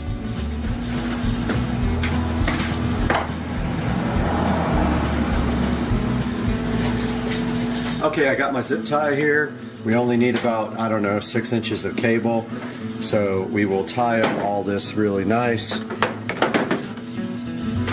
Right here on top of this $5,000 worth of washers and dryers. But we only need to get to the back of the cabinet, so that would be fine right there. We're going to go ahead and tie that up just like this. I know it might be hard for you guys to see. Oh, dryer always comes on when you touch it in the front. Turns on when you touch it. That's what she said. Gonna grab my scissors real quick.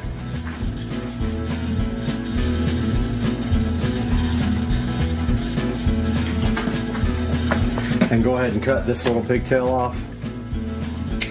All right, now we're going to move our battery charger into the shelf and go ahead and plug it in the back, just like that. And now we have our nice organized. So the battery wasn't quite done charging. I just plugged it in maybe 20 minutes ago, but the first battery did charge in 45 minutes. Got a nice chuck there for our mechanical drill, our wire drill. Now I'm gonna go grab the tools. Okay, we are back here and I have all of the tools. There is the drill. There is the impact, nice and organized. The jigsaw is going to live up here, and the extra battery can live right here.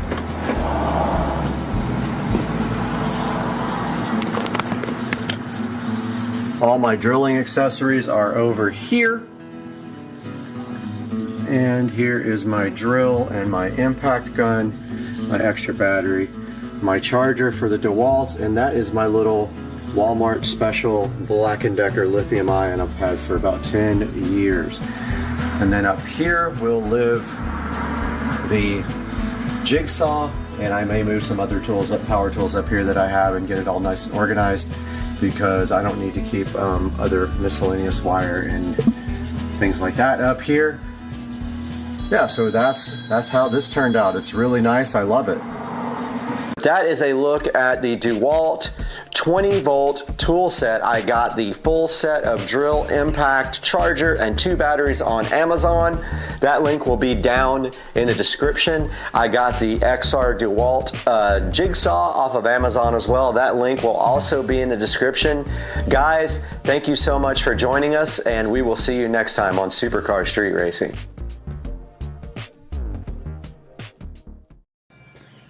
Give the rabbit a massage, Bubba.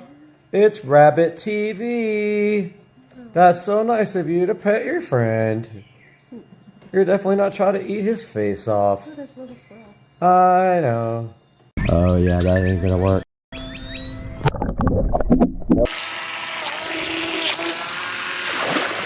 Guys, in the Supercar Street Racing kitchen, and we have this amazing RC boat that we bought.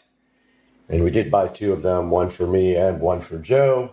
And we are going to be unboxing this today and having a blast with this. I know it's going to be fun, and I am super hyped. Let's get it done.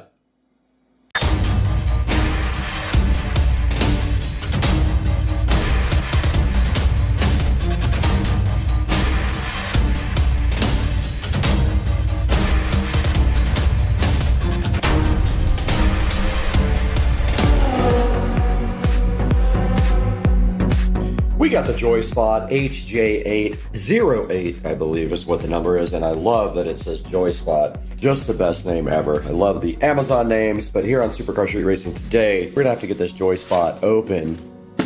Check out the JoySpot, but to do that, we need a knife. Let's get it done. We have unboxed the JoySpot here in the Supercar Street Racing kitchen, and we open it up, and this thing is fly and cool. And I love it already. Check it out, guys. The 2.4 gigahertz remote control transformer here should have 2 batteries. Has something right there. I don't know what that is. The charger. It does not have a camera or an SD card, but I am going to mount the GoPro to the top of it and rip this thing in the pond. As much as it sucks, it's going to happen to not have a camera. But I looked everywhere. They don't have cameras on these things. But that is the JoySpot boat ready to be charged. Let's get the batteries on the charger. Deeper into the package for the JoySpot boat, and we did find the boat stand. We got a boat stand, guys. I'm hyped. And we got the battery plugged in. And I don't know why this indicator light's on the bottom of the USB, but it is. And there is the battery looking so fly plugged in, and the boat stand. And now you take your boat and you simply place it onto the stand, and it looks bad to the bone. Guys, check that out, man. This thing's cool. Look at the propeller on the back and the rudder. Thing looks awesome. I wanted red, but they are out of red at this point. Now, this boat also came with an instruction manual right here. It came with something to remove the propeller and a replaceable propeller. And then here is the remote control, and I'm assuming it just uses regular batteries, and it does use AA's, it looks like. So we will get some batteries and go ahead and get this guy loaded up right now.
All right, let's go see if this thing works with a GoPro attached to it or if it's gonna flip over and not come back.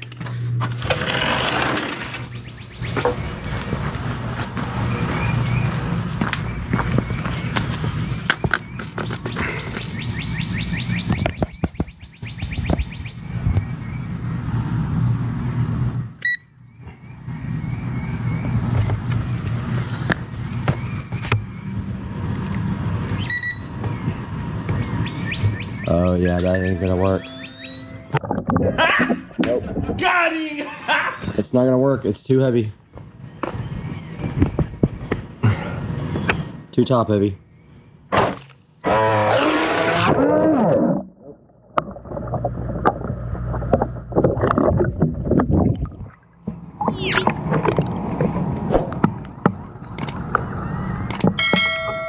thought that would be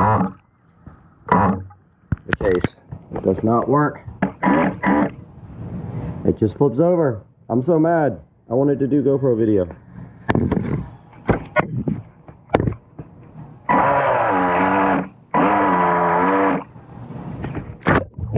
Yeah, this isn't gonna work.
Welcome back to Supercar Street Racing. I'm Brad, and it's been a while since we went live from the Supercar Street Racing studio at the end of a video. We are back after testing the JoySpot remote control boat, and it is so cool. I have to say, this is one of my most favorite things that I've ever purchased on Amazon. I'm super glad I bought it. I have nothing but good things to say about it. Just to give you a brief overview, you can see it right here on the screen. It does have a 4.4 star review, and there are a lot of these boats on Amazon for you to choose from. So let me blow this thing up so you can take a good look at it. But right here you can see the RF remote control. It does use 2.4 gigahertz for its transmit signal, and it says it can go up to 600 feet. And right here in front of me you see the JoySpot boat.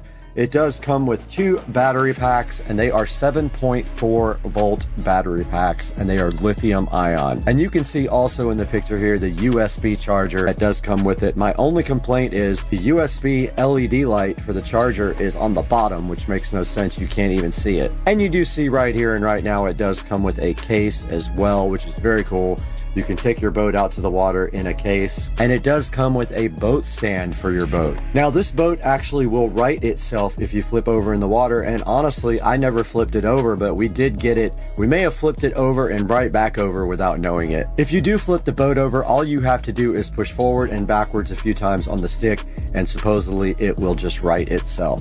Now it also does have trim controls on the remote here for you, and it does take about 2 hours to charge the battery on the boat. Now this boat will actually do 20 miles per hour. It is very fast. Here are the few pictures of the boat here from customers, looking pretty cool. I do love the red one, but unfortunately it is out of stock and not available for a while. I did buy 2 of these boats so that we can go race them, me and Joe. And taking a look at the reviews, it has mostly 5-star reviews. Says speedy, says kids and husband love it, long range, very fast, blew the motor though. qualities. About 3 in this one for the quality, but I disagree. I think this thing is very high quality. And let's see what some of the 1-star reviews say. One didn't work and one stopped working after the first run. Now back on the main page here of the Joyspot RC boat. If you look down at the bottom, you can see there are a variety of different types of boats for you to choose from, and they are likely all kind of the same thing. But the Joyspot boat is very cheap at only $65 right now. Now, I highly recommend the Joyspot boat. I hope you go pick one up soon. And when you're shopping, please shop through my links. You don't have to buy my specific product that is in this video. You can buy anything you want through any of my product links. And it does help the channel out greatly as it gives me a few dollars. Also, please like and subscribe. And we will see you guys on the next one. And we will put some more video up when we actually do some boat races with me and Joe Dukes of Duval. Now we got to get out of here. I got to go get my captain's license. See you later.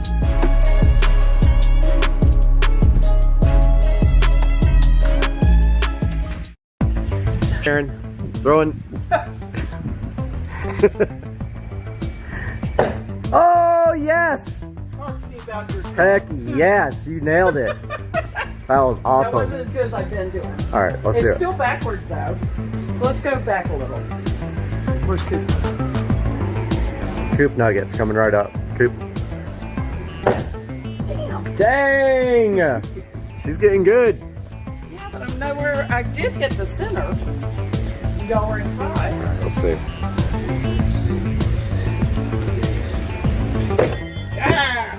You're getting there though. You can definitely do way better than me. Ass picking that up. Cooper, get over here. Do not put that on. No, I'm not. All right, y'all are up after this. Too late, he already did. Whoa! All right. Hey, this girl's getting it. All right, y'all are up. Okay, guys, Supercar Street Racing. Welcome back to the channel. Got the itch to kind of record, and I got some requests for the wall mount for the Echo Show 5. Now, this is from Mount Genie, the company that makes this amazing wall mount. They are very smart with what they've done here. So the Echo Show 5 is actually just a device that's designed to sit on top of a table. But you had to know that when somebody came out with the Echo Show 5, Amazon, then someone would find out a way to flush mount this in the wall. Now let's talk about the challenges of flush mounting the Echo Show 5 into the wall, which, by the way, is kind of an ideal device to do smart home with. It is very thin, so it will fit between your 2 pieces of drywall. The 8 most likely would not, and the speaker on the 8 is in the back. So the good thing about the 5 is the speaker is right underneath there, right there. So that means when this guy is flush mount into the wall, you still get good sound right there. So, Echo, tell me a joke.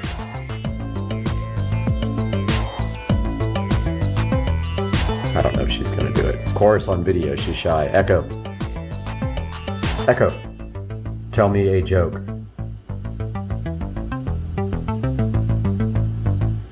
Why are tennis pros always hugging each other? Because they start their matches at love all. Oh, wow. So the speaker controls and the camera control are still available with this mount.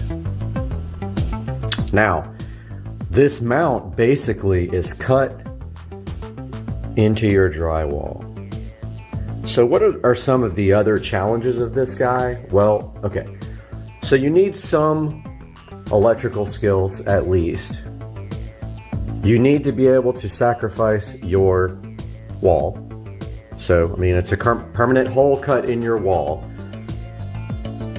The electrical skills being that this guy needs power. Now remember, Echo devices aren't rechargeable. They need an external power source.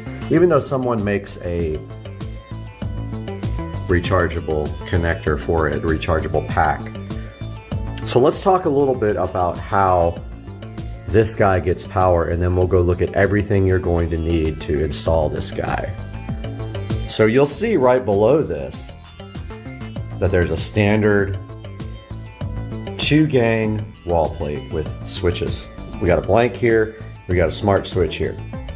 Okay, so electrical code will say that you can't put a plug inside of a wall, but there's a caveat to that, okay? There is a except, not a caveat, there is an exception to that rule. This is not permanently sealed, so this thing comes out very easily. Unlike this, which is like you have to unscrew it, this just pops right out. So that saves you from that. You can't cover up that electrical connection inside the wall. So that's how you do the electrical. Now there's other ways to do this with electrical. You can do power over Ethernet, which I will put a link in the description to a power over Ethernet switch, which means basically no network traverses over the Ethernet cable, just power. So you would put your power over Ethernet switch in a central location, and then up through the wall in the attic, you would come down, drill a hole in the top cap, and come down and power this guy with a power over Ethernet cable. Or the easiest method is that you get power from the switch below it. Now, how do you do that? How do you get power from the switch below it? Because with an Echo Show, you are supplied basically with a power adapter that looks like a, it's a wall plug. It goes right into the wall there. So how would you do that? I'm gonna show you how you do that right now and show you what it's gonna take to install this guy. All right, so we got the 10 South Moonshine for the big game party.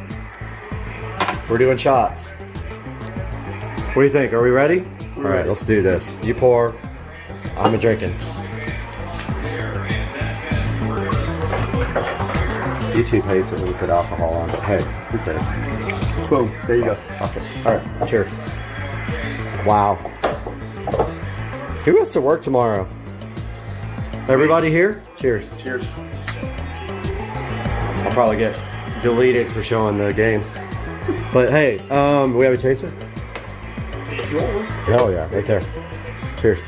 Oh, this is gonna be bad. Troy Wiener, number 51. Troy Wiener. Troy Rayner.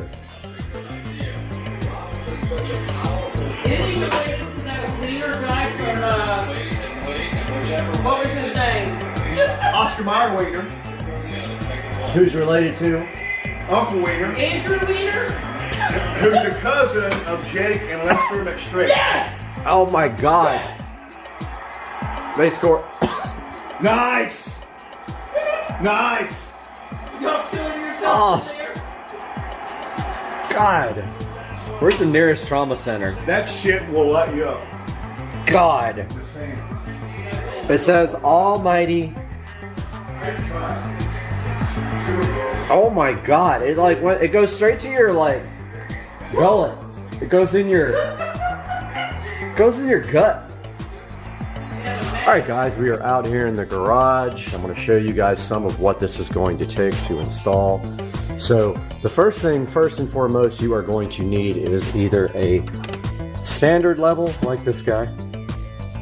I recommend a laser level. It makes your job so much easier. My laser level is actually at Susie's house right now, so I can't show you that, but I have a Black & Decker laser level. Links will be in the description. First thing is a level or a laser level. So your second thing you're gonna need, now let me explain why you need this level here. So the first thing you need for your level is because you are going to template this guy, this Mount Genie, onto the wall. The Mount Genie is supplied with a template and you need to physically line that up on the wall. So you take it and you tape it up on one side, you get your level, and you find the top of the template, you level it off, or either your laser level, and then you tape off your template and you actually cut around that guy or cut into the hole of the template to make your hole in the wall.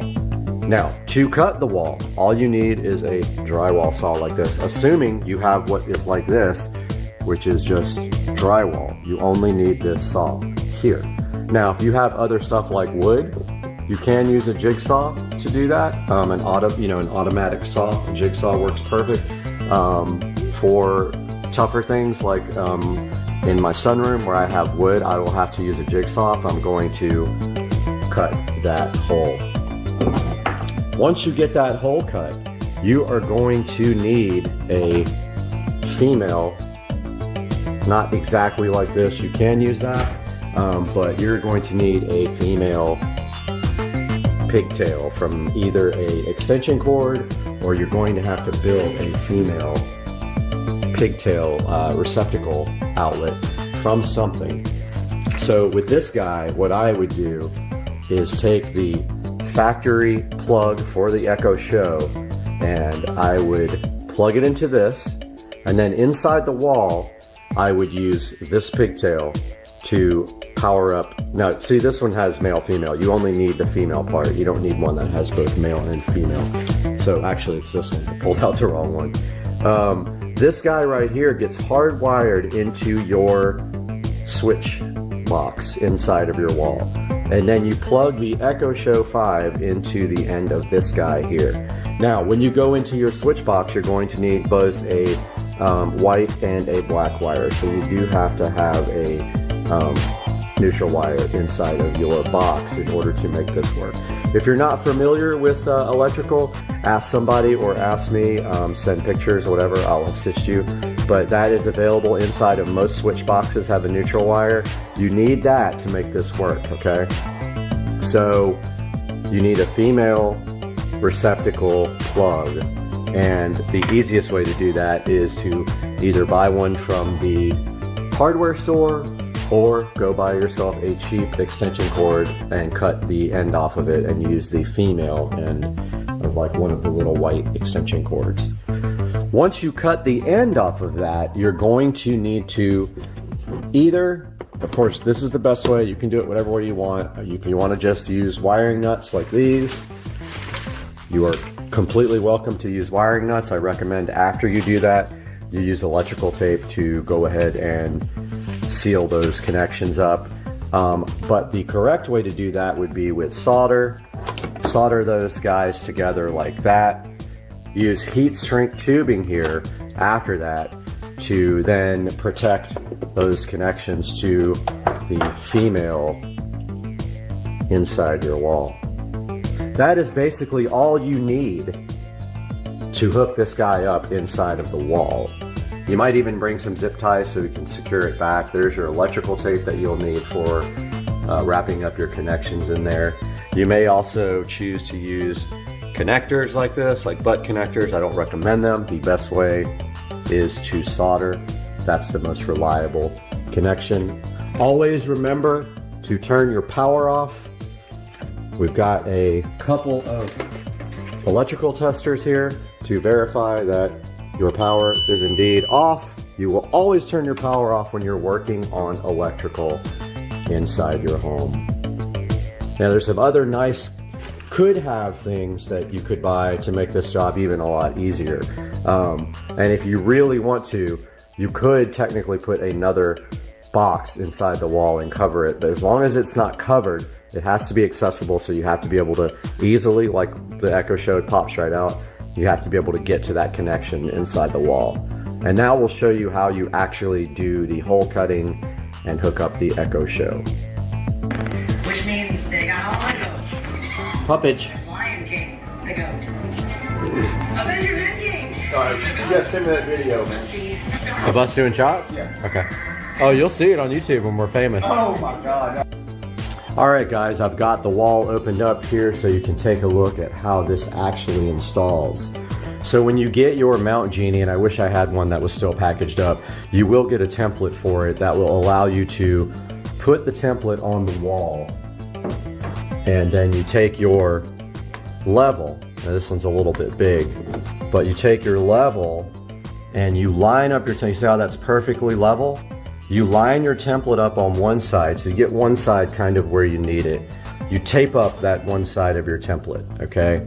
Then you use your level to make that template 100% level. You tape off your template till you have it right where you want it. You take your drywall saw then, and you will start in the middle, just push right through the center, make a hole, and then start cutting upwards till you get to the line, and then start cutting, you know, when you're almost to your line, cut to an angle till you can cut this.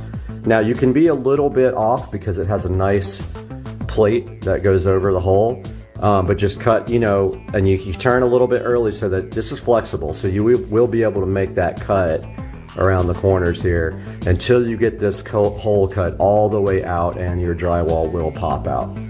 Now, if it's a little bit off, that's okay. You can trim it afterwards and make this plate fit. Now, the way this plate fits, it literally just pushes in through the hole. It's got a lip right here, as you can see. Now, these little metal clips come with the device. There's 4 of them. There's 2 on the bottom. There's 2 on the top. So make sure this part's on the bottom. It clearly says Mount Genie here, and it's, you know, you can tell it's the correct orientation. So push these clips on here and on the top. They just literally push right in right here and clip in, and they hold this mount up to your drywall. That's what keeps your mount inside the wall. So I undid this so you guys could also take a look at the electrical. Now, let me get my light turned on here, so I'll be right back. All right, guys, got the light turned on so you can kind of see what's going on in here. So I actually used a female extension cord end on this guy here. So I just cut the female extension cord end off, and they are soldered and heat shrinked and then wiring nutted to the white and the black wire inside of the switch here. So how do you get that wire into the switch? Well, if you can't fish it through the top of the electrical box, you can always drill another hole into the electrical box.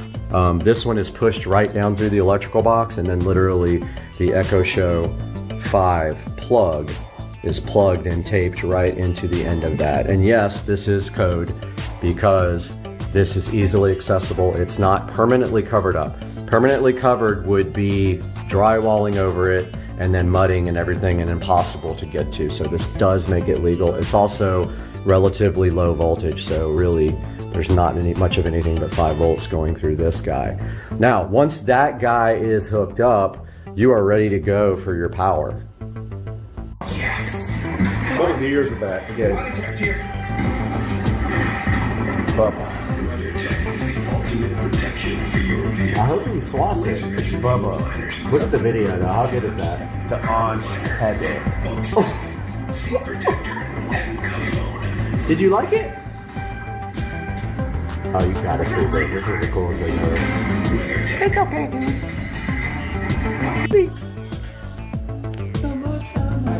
Kitty, kitty, kitty, kitty, kitty. Oh, bye-bye, kitty. Bye-bye, kitty. Came to visit momentarily. All right, guys, so now that you got your power all good for your Echo Show 5, you've ran your power to your outlet, you can go ahead and turn your power back on and plug in your Echo Show 5 with one hand, like I am going to try to do now. So the Echo Show 5 is now plugged in. There we go, we got power. Now this thing goes in pretty easy. Make sure that there's no wires in the way in the back. If there's any electrical wires, move them out of the way. And this guy literally, watch, this guy just pops in. Now if it's hard to get in there, there may be a wire in the back that's holding it back. But that is it. That is how you wall mount your Echo Show 5 with the Mount Genie. Now, the reason that I did not do a electrical is because I am not a licensed electrician. I'm not going to be giving you electrical advice on YouTube, but you should get someone to help you that knows electrical to go ahead and make this connection, or you can use the power over Ethernet, which makes it easier, but also you have to fish wires like through your attic, and you have to purchase the power over Ethernet switch and adapter for the back of this guy. But you can see here, this guy is powering up right now from power off this switch. Now, if you guys have any questions about this, I'm going to do my best to put everything in the description of how this guy can be purchased and what you need to hook this up. And I hope that you guys enjoyed this and look forward to more videos like this. Hope you guys have a good day. See you later. Guys, right here in front of me in the Supercar Street Racing living room, we have the Lumery RGB AI Smart Pathway Light Pro Kit, 36 watts, 2800 lumens, RGB AI to look at today on the channel. So let's get rocking.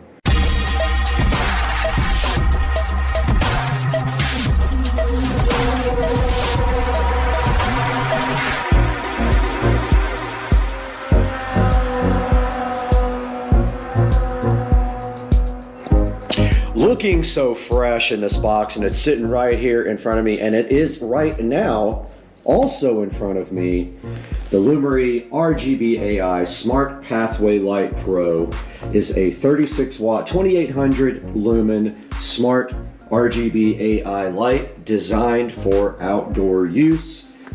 It is rated at IP65, which we will explain later, and it has 48 feet worth of wire. It is a 4-pack, and today, in about 30 seconds here, we're going to be unboxing this in front of you guys and let you know what we think. We're going to set it up, see how it looks at night, and let you make a decision on whether you trust your money with Lumery. So let's get busy. The Lumery RGB AI Smart Pathway Light Pro sits in front of me inside of this box, right next to my drone.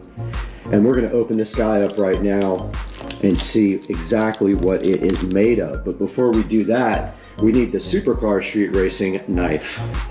All right, inside the box now, and we can see this nicely laid out packaging here. And we can see that one light here and one light here, and a nice instruction manual on top from Lumery. And inside of this little package right here, the styrofoam package, we do see the stakes.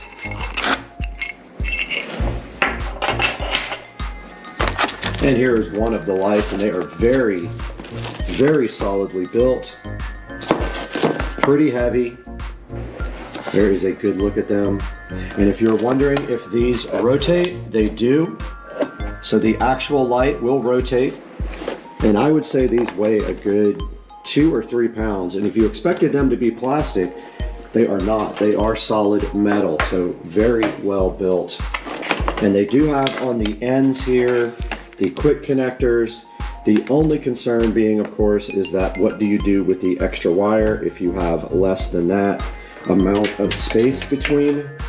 And right here and right now is number 2 on the set, which I am just placing back on the table. Then we do have the Lumery remote right here. And it looks like right here is the power supply. And if you're wondering if you're going to be able to use a plug, you can't. You have to use this brick. And then underneath, the same exact thing on the bottom. Let's get all these out of here, get them plugged in and connected to Wi-Fi, and see how this works. Now, my plan was going to be to use these on the dock. I do see that there is a large amount of wire. They give you a lot of extra wire, which in most cases is helpful. But in my case, it's going to mean a lot of wire to hide. And if you look at the control box here, there is a larger plug on this, and that goes right into the bottom of this AC power adapter. And they have it keyed so you can't do this incorrectly. This will only go in one way due to the keying on the bottom. Let's get this connected. Back with the Lumery LED lights, and the very last light will have a single connector on it. All the other ones are Y adapted so that you just go in a chain and it makes your life easier. So let's get these connected up the way that they're supposed to be connected. It took about 10 seconds to connect these lights together. They are keyed in between the connectors so you can't do them wrong. And right here we have the remote control for these guys, but there is already a control right here that allows you to turn them off and on. We do have the app open here, and it wants the Wi-Fi information. All right, so we do see Lumery Pathlights Pro there. It did come back on and ask how many bulbs we have total, and we do have 8, so we hit confirm there. And now we can see the nice little screen here with the colors. It is set on warm white now. Go to color, we can go ahead and set them to whatever we want. I love how bright these are. Our next step is going to be getting them installed on the dock. We do have a challenge. We're going to put one at each corner on the dock and clamp them to the dock using this tape here. This has some screw holes in it. We will get it very tight, and then we will clamp these to the dock, and then we have to figure out wire management. I'm kind of leaning on wire management inside. There's a hole right here, but it doesn't go very deep, so you can't put the wire inside there. We're just gonna have to see when we get out there and get this thing connected to power. All right, we are out here at the dock, and we see here that we have the old rope lights installed. Our first job is, these are completely broken, so we have to cut these off and get them right out of there right now. Now we have to be careful while we do this because there are alligators literally everywhere out here. So there might be one up in the yard. Nope, I don't see any there, but we need to be careful. No alligators there. Maybe they are out somewhere resting, but while we're working on this, we got to be really careful, like not to fall in like I almost just did.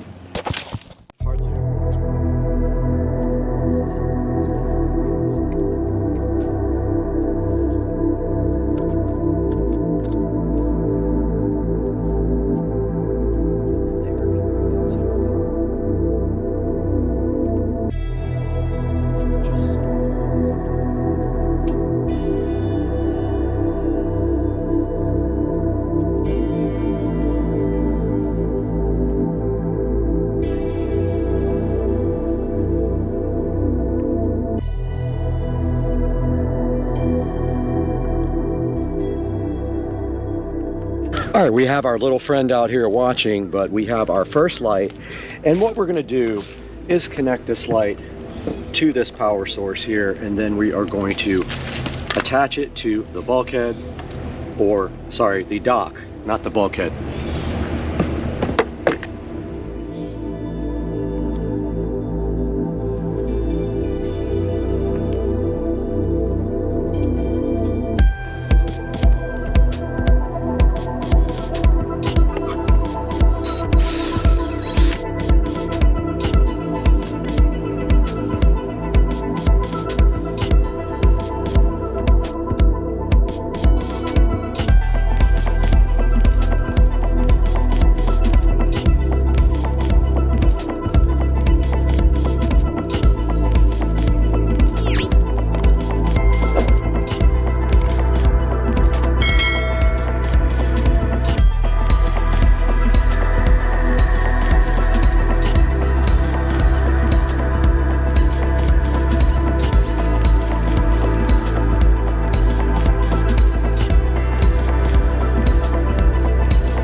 All right, I should have painted the other one before I got it on there, but I'm gonna go ahead and pre-paint these black, just the fronts of them, and let them dry for a little bit.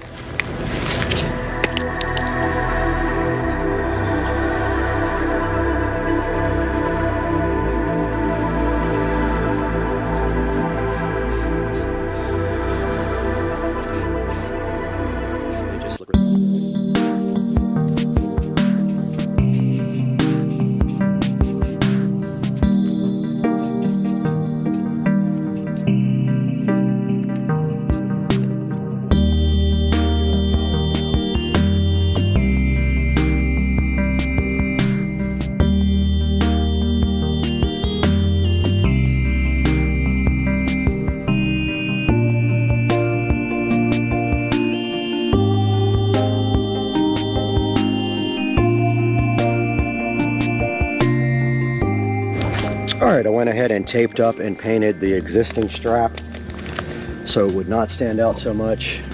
Just waiting for the other plastic straps to dry now. Alright, I'm going to go ahead and pull the tape off and put some clear silicone behind this guy to start holding it.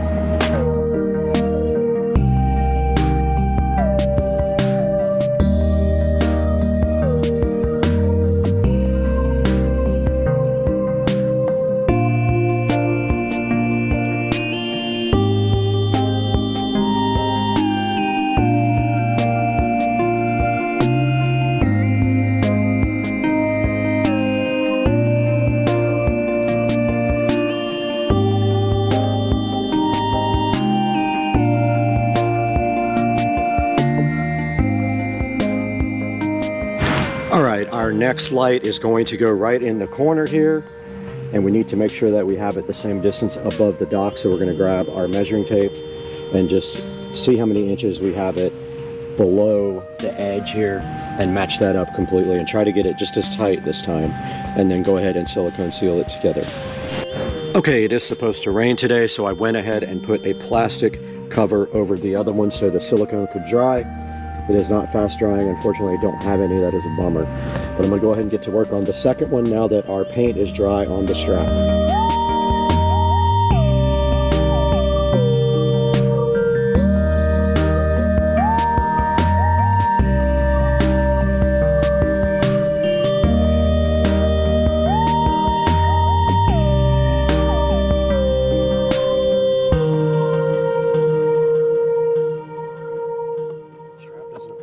Okay, I did get the third light installed. It is a little loose, so I brought some long screws out, and there is an alligator nearby, so I just have to be careful if he starts coming towards me. But I'm going to throw another screw in this one.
All right, we have finished attaching the lights to the dock and siliconing around the base.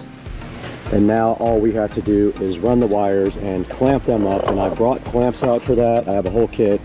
So I'm gonna go ahead and connect these and try to keep them from going into the water. And then we have this big control box that we have a lot of wire going to here that we don't need. So we have to tie that up somewhere too and get this control box out, probably up on top of the deck here, the bulkhead. So let's figure this out. All right, we have a ton of power wire and control box wire. We are fine there. That would be the last thing. But we need to get this wire secured under the dock somehow.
All right, we have successfully finished tacking up the wires for everything else. Now we have to worry about this super long amount of wire for the controller and how we are going to get that. And I think that we are just going to have to bite the bullet and just tie it up here and be done with it. So we have a good amount on each side here to zip tie up and somehow tack the controller somewhere. I'm thinking right about there.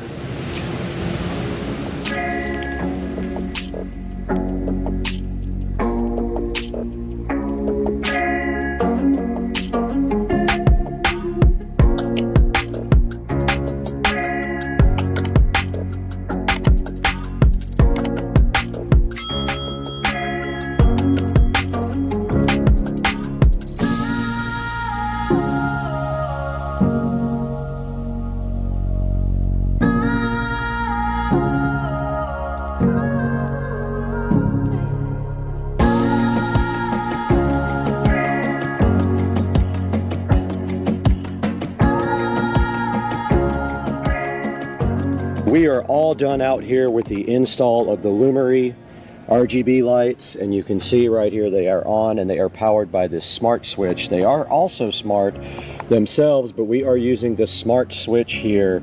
It will come on at a certain time, and whatever these guys were set to in the past, they will come back on. We did use these clamps, and we used some clear silicone also. When that dries up, it'll be nice and tight. And we did get the wires all tucked nicely up underneath the dock there. And you can see right here, the lights are on at the moment, and there is what I did. That will all turn clear, so it will not be weird looking. And then we got one over here on this corner and one over here on this corner. And we can turn them one onto the dock and one onto the water to try to make kind of a cool lighting effect. So tonight we'll come back out when it gets dark, check this out, and see how the project finished. All right, we're out here at the dock, and it did turn dark, and Dukes of Duval came over. He's over here chilling underneath the patio, and this is what it looks like at night with the Lumery RGB AI outdoor path lights. You can see that we have one of the two spotlights aimed onto the dock and the other spotlight aimed onto the water, so it lights up the water quite nicely. And it came out really good. It took me about 3 hours to finish this project, only because I had to do special mounting to get them here on the dock with the plumber's tape. But you can see if we step out here just a little bit and take a good look at the dock, it really makes a big difference. And we got rid of the rope light that was around the dock. It was burned out anyway, so this has been a really successful project, and it looks super cool if you're off to the side because the water is all lit up as well. So guys, there'll be a link in the description to this. Lumery, please show your support. They supported the channel, so show your support for them by buying their products through my links, and we will see you guys next time on the channel. Later, Gator.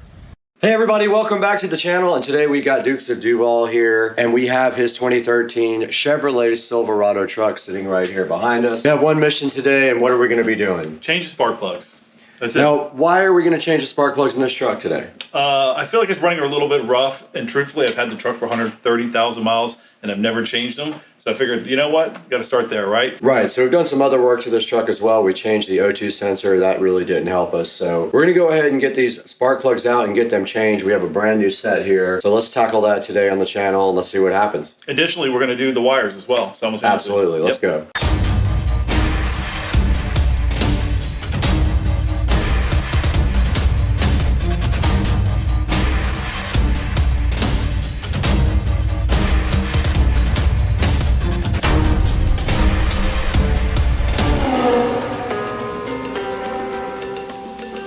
All right, we're back again with Dukes of Duval here in his 2013 Chevrolet Silverado truck. Having some issues with rough running, so today we're going to try to tackle that by replacing the spark plugs and the spark plug wires as a first step. And actually, we've already done some other work to it that didn't really help. So what do we need to do first? We already went online, we looked at what we needed, and we got the tools ready for the job. What's the first step after you have these plugs out of the box?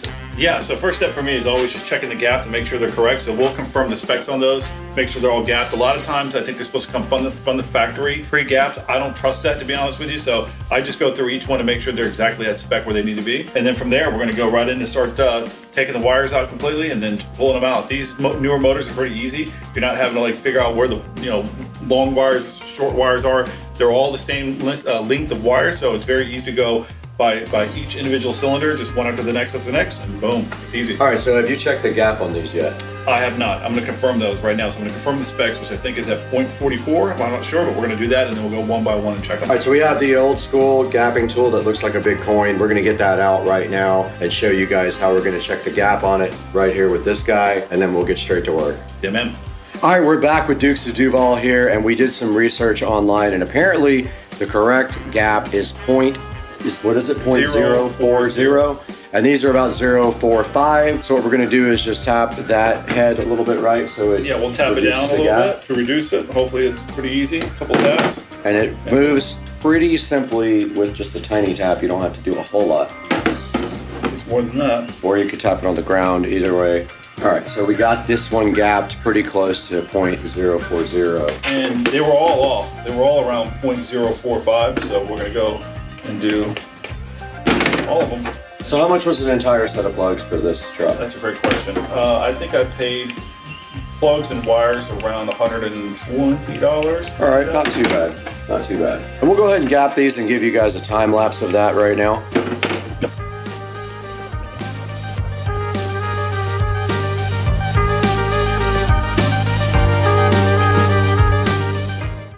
All right, we're back, and we just gapped these spark plugs at 0.040 using the hammer. Yep. And I got a little bit too aggressive with them, and all he had to do was bend the tip up just a little bit to get those back on track. And now what's the next step? What are we going to do next? Yeah, so it's easy enough. We're just going to go in here. It's pretty simple. We'll get our lights moved around so we got a good vision of what we're doing. And we're just going to go individually, each one by one, and we're going to go start by pulling the wires off of each one and then going in there and removing it. So for the socket size, it's a 5/8 is what it is. Nice if you have a spark plug socket, which is very specific because it has a piece of rubber that's inside of there that helps kind of grab that socket so that when you're going back in or we're trying to remove it, it kind of sticks in there a little bit nicely so that you're able to, you know, obviously get the threads on there and then obviously take it out. All right, so first things first is, you know, we're just going to make things a little bit easier to get in here. I don't think this is necessary, but I like to get this thing out of here a little bit, just kind of expose stuff, especially for the other side. Right, so that's just the engine cover, so it just clips in. Yeah, exactly. So as you can see, we got each individual cylinder here down the way. I don't know what number cylinders they are. It doesn't really matter. Again, this is not old school where you had to worry about what cylinder, what wire, and the length of the wire to make sure everything lined back up. Every wire is individually exactly the same. As a matter of fact, I'm going to go and pull the plug wires out, the new ones. And my recommendation as someone that's had this truck for quite some time, I will tell you personally from my experience, there are just certain things that when it comes to specific parts, that using AC Delco on Silverado, I highly recommend. You pay a little bit more for it, but I've had so many issues in the past with buying certain parts that were aftermarket or made in China or whatever that were terrible, and then I just find myself having more issues. So I paid the price to get AC Delco. That's what I would recommend highly. And you can see right here, Joe is just taking a look at the new spark plug wires there. And basically what happens is there is a metal sheath that goes around the spark plugs. You take that off of the old spark plugs and you apply it to the new spark plugs.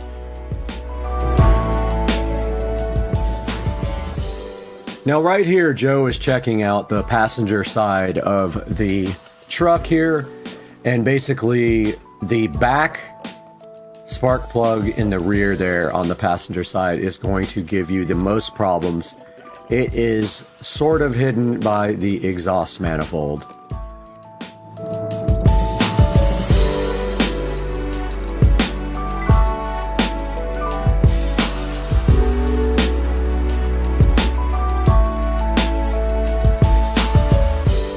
Now in this clip you can see me bent over the side of the truck here, and I basically had a very difficult time getting that rear plug out, but I eventually got it, and you can see me now here inserting the new spark plugs. And you want to go to 11 foot-pounds of torque if you're going to be using your torque wrench for this.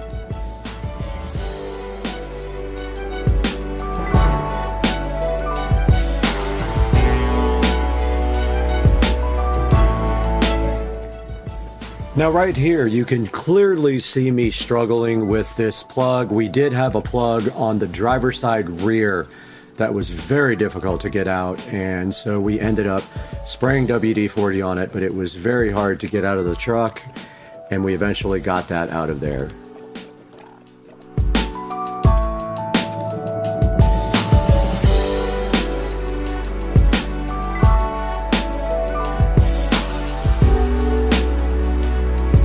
Shot of the new versus the old.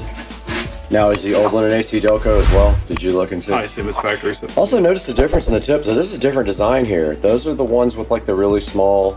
Or maybe it's ate away over time. I mean, these are old plugs. These are could be definitely overdue.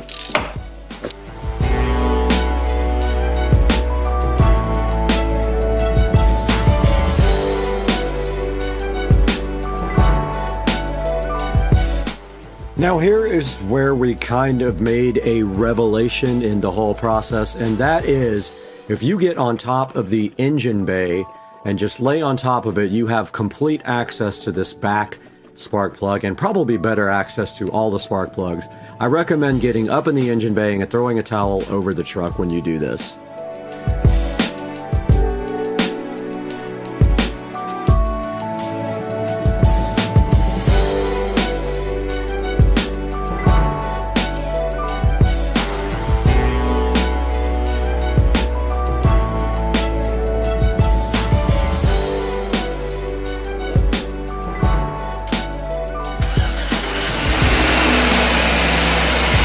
It ain't missing. It's not missing.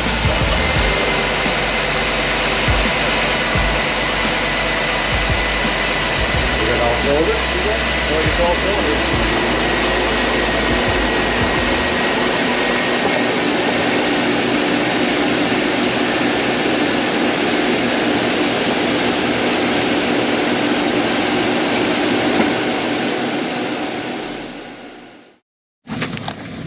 We just got done replacing the plugs and we are going on a little test drive. We almost slammed into the golf cart. So we did get the plugs replaced about, I don't know, 2-hour job, maybe more, 2 or 3 hours. But I think I figured out the key at the very end is to be on top of the engine. Curious to see if this helps. Well, it definitely feels a little bit smoother. It was running a little rough. You think there was an improvement? Can't tell. Hard to tell, but we'll see. Okay, so Joe has the new truck syndrome. New shoe syndrome. So he thinks it's run so much better. Yeah. And we just ripped it. I can run faster now with new spark plugs. Do you think it's better or do you just not sure? I'm not sure. Okay. It seems to be right. I feel like it's like at idle in other areas. It was running really rough. Okay. But it feels to be a little bit better. So. Okay, cool. So we need to reset I think it was the an codes improvement. again. I think it was an improvement. Yeah, we Okay, could good. reset the codes. It definitely needed it. Yeah. It's never had plugs done, ever. Correct. Or wires. 135,000 miles. It's recommended at 135 to change your spark plugs, I think. Oh, that we did it right on time. Right on time. Yeah, the manual. I think it says 1,000,000 miles. Oh, I might have misread that. Maybe it's 1,300,000. And now you know. Now you know. You got to get in the engine bay and get on top of the engine to get leverage on a lot of those spark plugs. I think we could have done a lot better, I think, if I would have crawled in the engine bay like Wasn't terrible though. All right, we're back in the 4K production studio after working on Joe Dukes of Duval's Chevy Silverado pickup truck. Now, you saw in the video we did have a few little issues with that. One thing, the spark plug on the passenger side in the very back is very difficult to get to. But it helps if you crawl on top of the engine bay itself and then reach down in the back, you can get to that spark plug. We also had a stuck spark plug on the driver's side. The rear driver's side was very difficult to get off. We ended up just using a regular ratchet and a breaker bar on top of the ratchet and some WD-40. Now right here on the screen there is a kit for it that is a non-AC Delco kit. I'm going to put a link to this kit in the description, but as Joe said, it's up to you, but he would recommend that you use AC Delco original parts. Also, don't forget to have a spark plug tool. There'll be one in the description as well. Some dielectric grease to put on the tip of the spark plugs, and some anti-seize compound if you believe that you need that on your vehicle. We did not use it. Guys, thank you so much for liking and subscribing. Please support the channel by buying all of your Amazon products through my product links. It doesn't have to be this exact product. You can click any of my links and buy anything you want from Amazon. And it does help the channel greatly by giving us a few dollars, because as you know, we lose money on the channel. We do have another project coming up for the Silverado. We're going to be doing the rear brakes next, so please stay tuned for that. But I got to leave right now. I got to go open up an automotive repair shop.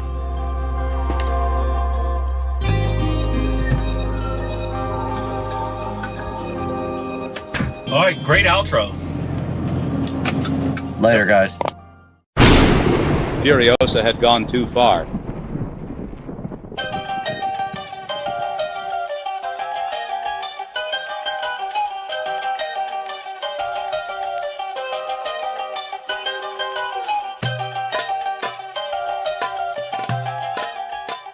As a child, someone changed her world forever.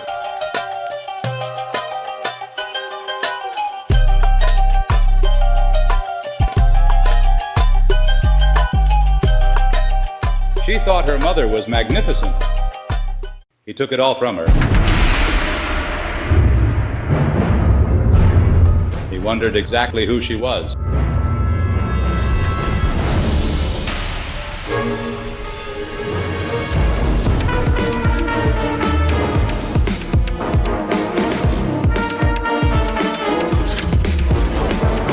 He took her childhood, her mother. Now she wants them back.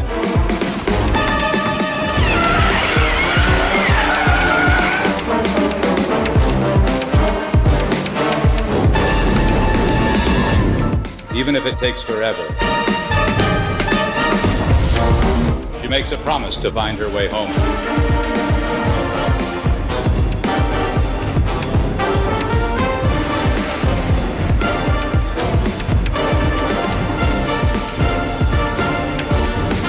She finds him, he's hers.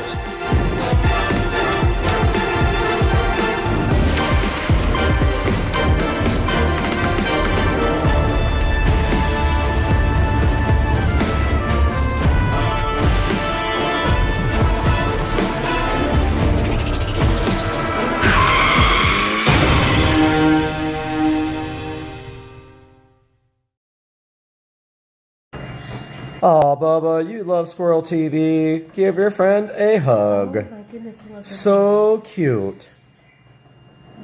Aw, that's so nice of you to pet your friend. And then he ran away from you.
Guys, today we're going to take a look at what is under these aero covers on the brand new 2023 Tesla Model S Plaid.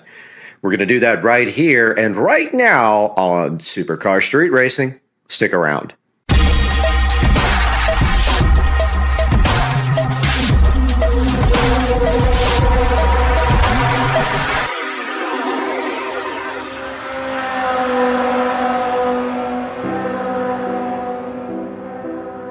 Alright guys, this is my 2023 Model S Plaid, and we are going to be taking a look at what is underneath the wheel covers, but not before we clean it, and then we will pull these right off and see what is underneath.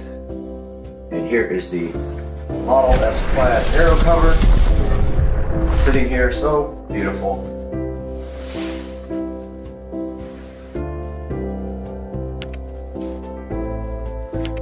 Under this cover.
So much better.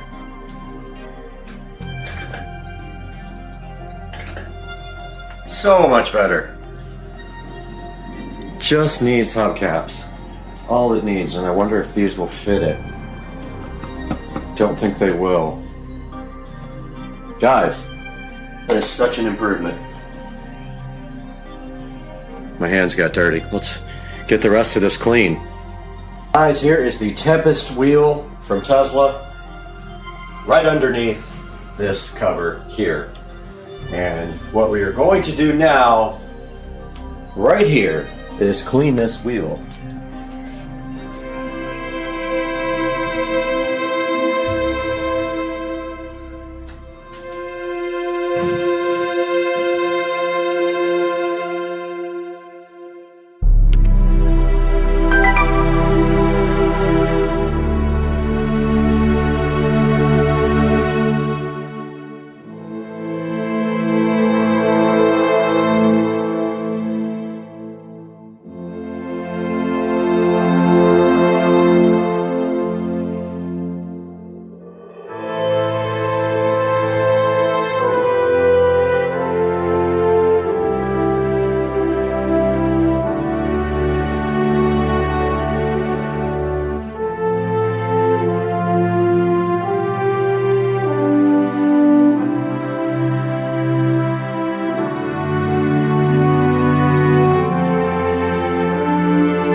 right, so we have successfully uncovered the mystery of what is behind the aero covers on a 2023 Model S Plaid. I just ordered the wheel cap cover kit from Amazon. I will put that up on the screen right now and link it in the description. And here is a look at the car without the aero covers, and it is a humongous improvement over stock with the aero covers. Of course, it looks way better. So I encourage you, if you're not doing long distance on the highway, to take off your aero covers. If you're going on a trip, you can throw them back on. They do nothing in the city. They don't help you in the city that much. I would say negative 20% or more. But, and I'm making a joke. But yeah, the car looks awesome. I am going to get a picture of this and tease it in the thumbnail. And man, I'm hyped for some better wheels for this car. And that is coming in about 2 months after the car gets the special treatment from All Set Auto. And that wheel that we are getting is a surprise, and it is going to take a while to get. So this is how the car looks now. I'm going to step back and give you guys a view. It's too bad they're not black, but they are gunmetal, like a dark gunmetal. They look great. They will look even better with the center cap kit that I just ordered. And I hope you guys enjoyed the video, and we will see you for the next thing with this amazing 2023 Tesla Model S Plaid on Supercar Street Racing. I'm ready to go for a ride, but I can't because my car's still charging. Wait. What? What? We got the smart mirror. We got the Tito's ugly sweater. We got the smart mirror again, and we still have the Tito's ugly sweater. And then we got the peel. That peel satisfaction is real. That peel sat is so good in your life. That peel sat. And then we got the ugly sweater on top of the peel sat. And the peel sat's trying to be difficult, but we're still going to peel. And it's going to be good. And it's in your life. And you love it, that peel sat. And that peel sat is so good that it won't even make it into 60-second videos. But I'm really trying hard for that peel sat because I love you guys. And that peel satisfaction is not going to make it. I got to speed up and peel faster. And I'm just ripping it harder with the peel sat. And I'm not going to make it. And that peel sat was so good. We'll have to have a 2.0 peel sat. Coming up today on Unboxing and Reviews. This is fine.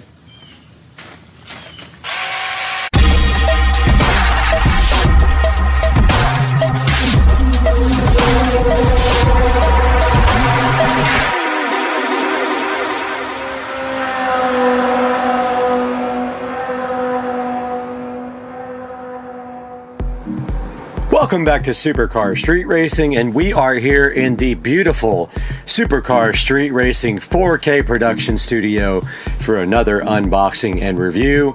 And today we have the TUMSUG mini chainsaw, and I am so hyped for this. I was so excited when I found out about this product that I immediately ordered one and wanted to show you guys. So here we have it right here on the table where we're going to be doing our unboxing. So let's take a look at what's inside the TUMSUG, which is a great name, by the way. Mini chainsaw box. Was a little bit damaged right there, but no big deal. And inside here we see right here right now we have a beautiful hard plastic case. Now this guy was only about $48. There is a coupon right now available, and I will put a link in the description for this dude. But let's go ahead and get this all the way unboxed. And there is the TUMSUG mini electric chainsaw, looking so fresh in its box. And I love that it has this nice hard plastic case with it to protect it when you're not using it. Let's go ahead and open this and see what's inside. And right here, right now inside the case, we have this beautiful user manual here, which has a picture of the chainsaw on the front. Moving deeper into this packaging, we have what appears to be an extra chain and a screwdriver, a cleaning kit, and probably some chainsaw oil. So that's cool. It comes with an extra chain, apparently. Moving forward more into the box, this looks like the power adapter for the charger, and wow, it feels like it's hollow. Very, very light. Not much to it. Moving forward, we have this lovely, you even get a pair of gloves with this. Pretty cool. Inside of this, I'm assuming we have our actual chainsaw. And yes, there is the Tumsug. Beautiful mini chainsaw, looking so cool. I love this thing already. And it does have the chainsaw guard here. And where the battery goes is back here. And there's a lock right here so that you can't, you have to push the lock before you can actually do anything with the chainsaw and pull the trigger, I believe. Yeah, so you push it from the right side and then you can actually pull the trigger. Moving forward into our box again, and we have, even comes with a set of safety glasses, which is kind of crazy. Think about that, how much stuff you get for $38. Now this part of the box is damaged. Looks like it was dented in, but no big deal. And then inside of the safety glass condom, we have these beautiful, lovely safety glasses that were included at the low price of only $38, which is pretty insane. They give you these nice safety gloves, which make your hands smell like ridiculous nuclear waste. And then 2 batteries, not just one, and this is a 21 volt device, guys. They give you 2 batteries. So it looks to me like there is no charger. Looks to me like you charge it with the actual device. So let's verify that now. Or do you actually just charge the battery itself? Interesting. So I'm not sure about the charging on this because I thought maybe you just charge the batteries. Ah, you do. So inside of the battery thing, there is a little adapter connector right there. So you literally just plug your adapter here directly into the connector. So I have a plug over here. Gonna go ahead and plug this in the wall and see if we can get our battery started to charge. So right there is the plug, and you just plug it straight in. And I don't see any indication of charge except for on the actual charging adapter. There is a red light on now, so that is now charging. So what we will do next, since we have taken a look at everything that's inside the box with the chainsaw, we're gonna take it outside and see how this thing actually performs. Little update here. Each one of these batteries took less than 30 minutes to charge, and I don't know if they already had a charge or not, but just wanted to let you guys know that that was the case. It wasn't very long to charge them both, and then we'll take them outside and see what they can do. Go ahead and load our battery on here. They're both charged fully. Oh yeah.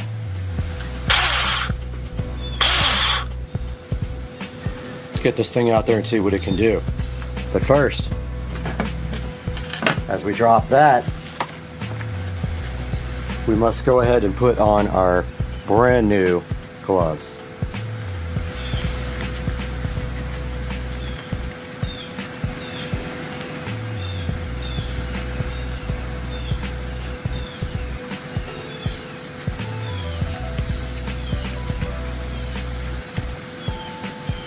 And our safety glasses.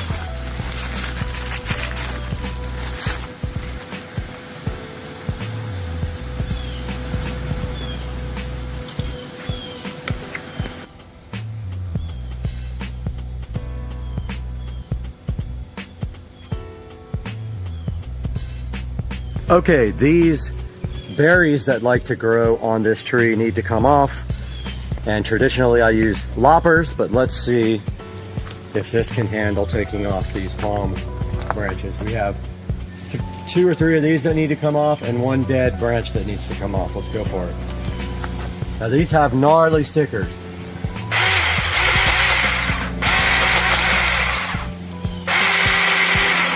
All right, it hopped a little bit on it. I don't know if that's my fault or what. Okay, if you get it closer down to the bottom of the blade, it works better.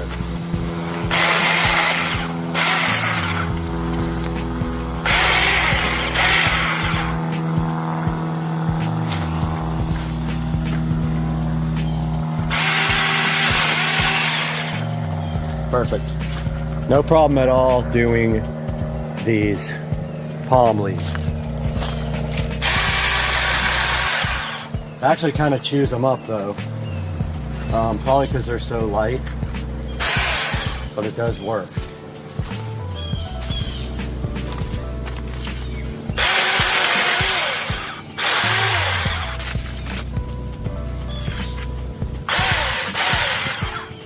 No problem.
And the chain came off.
We're back in the SCSR beautiful production studio with Supercar Street Racing, wrapping up our review of the 6-inch mini chainsaw.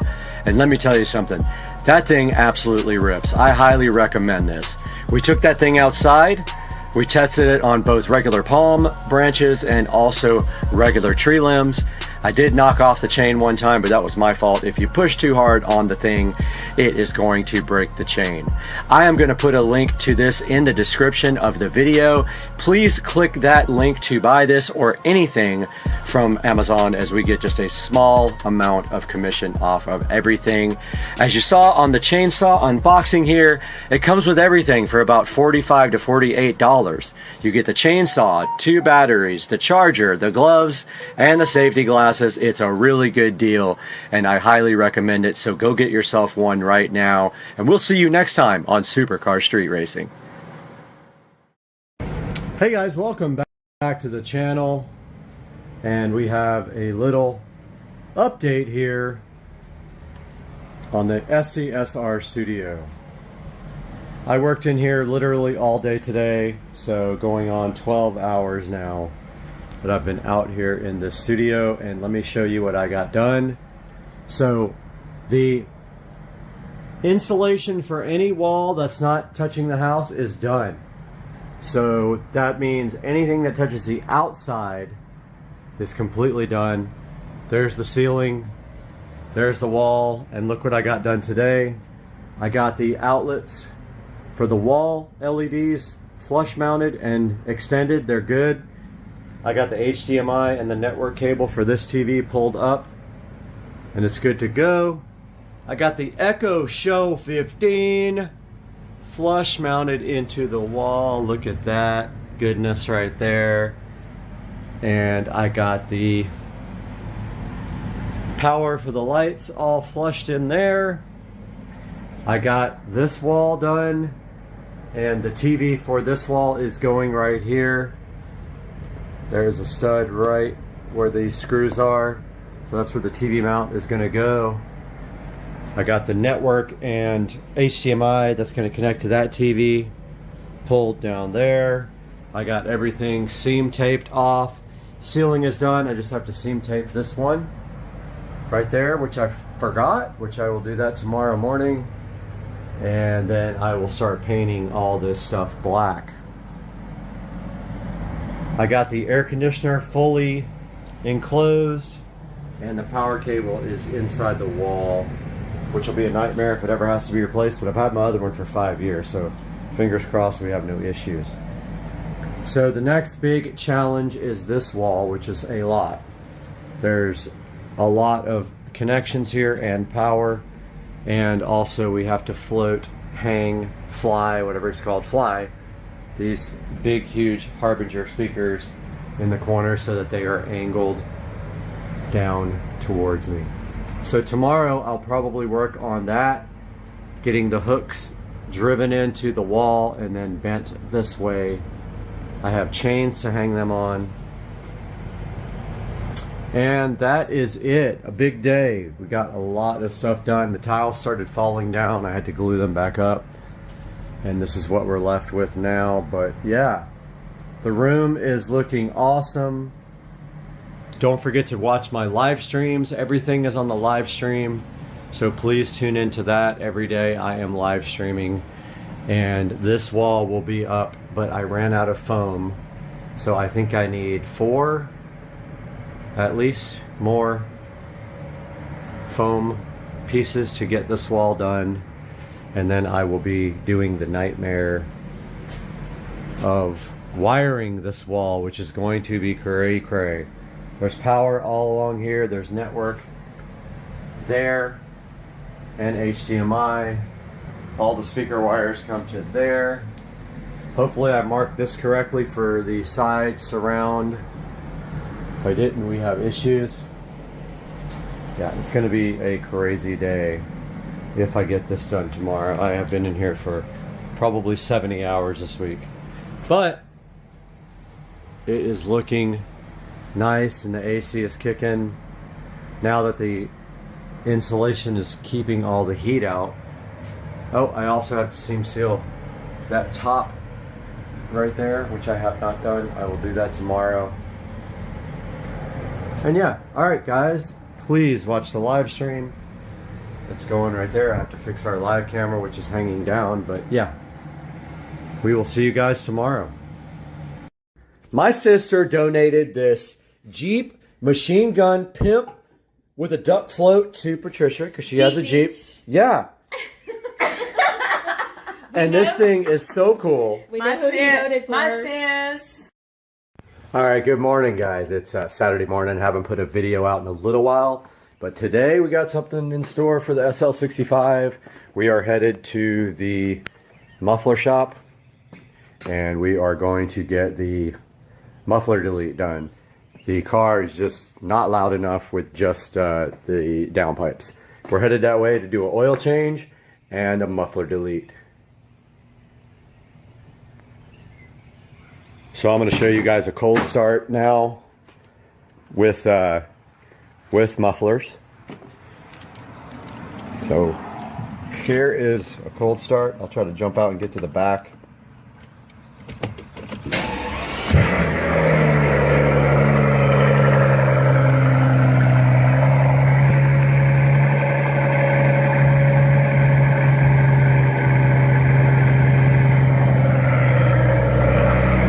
So as you can see, the car quiets down very quickly. And when it's warm, you can't even hear it.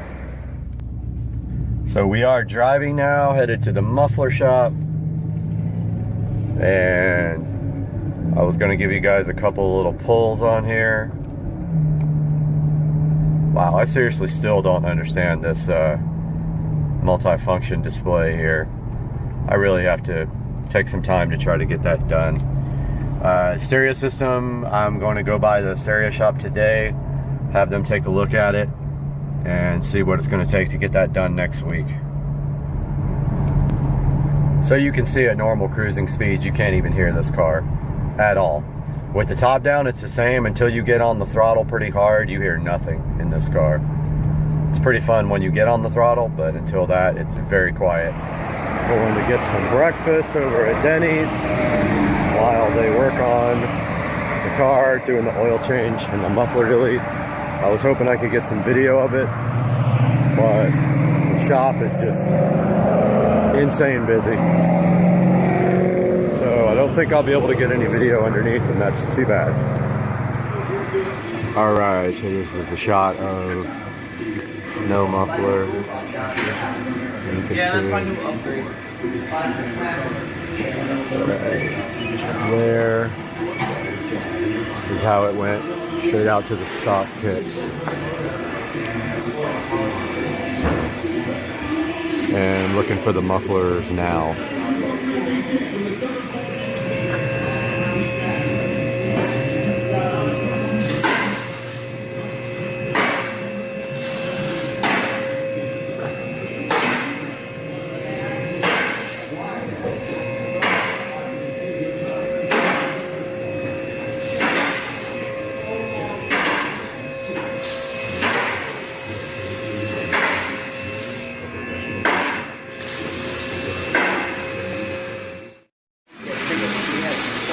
Here's a look at the factory mufflers.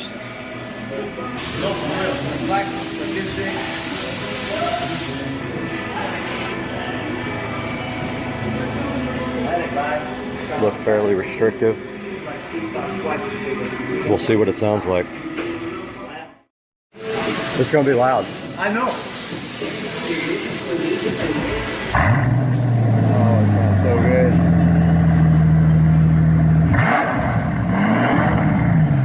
That's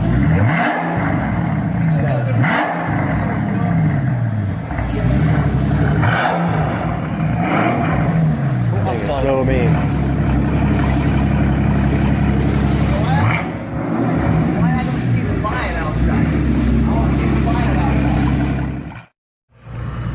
So first impressions, definitely louder. I like it so far. We'll see how it holds up in driving, whether it drives me insane or not with the top down, but so far very nice, and I will get some video of rolling in a minute. Getting the car washed now. Still got mud from last time because this place is being worked on, the roads. As soon as I left, caked with mud.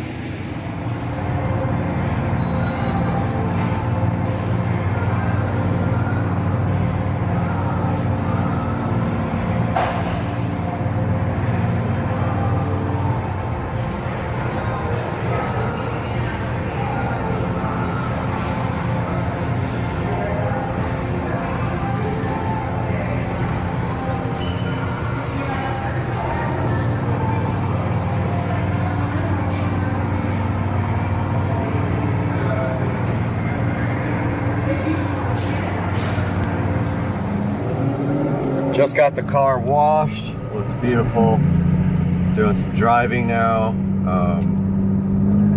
Definitely with the windows open. It's not loud at all. But it is louder than it was before. I definitely like it. I'm keeping it like this for a while at least. Next up is intakes.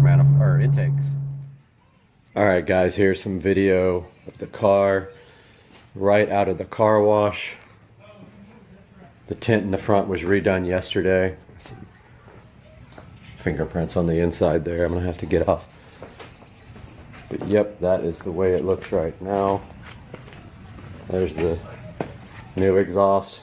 So pretty much the only thing you have to worry about when you take out your mufflers is drone. If you can handle a little bit of drone, then deleting the mufflers definitely is a especially on a turbocharged car. The issues with a non-turbocharged car is excuse me, sometimes it can be a little bit too loud, but the turbochargers on this car definitely muffle the sound enough where it's not overbearing.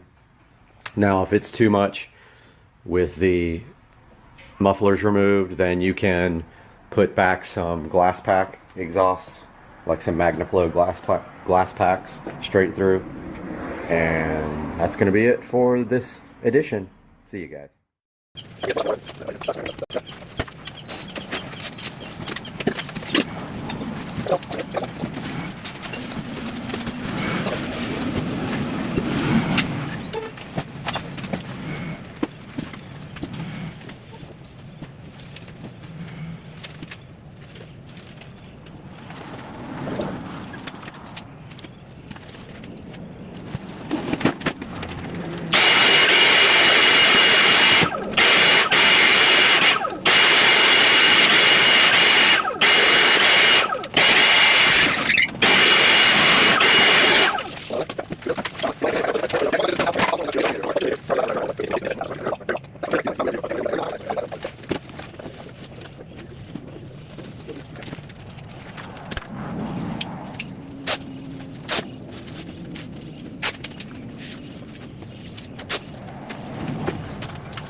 Dude, that is so fucking weak.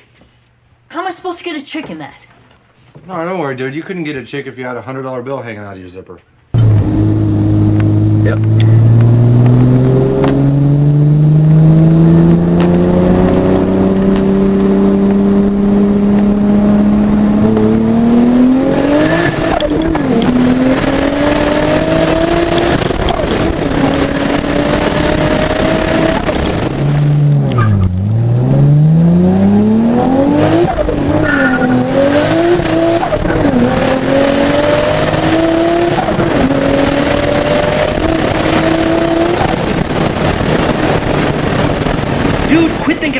For a change. Dude, I'm not gonna cave in. End of story, dude. Dude. Dude. Dude.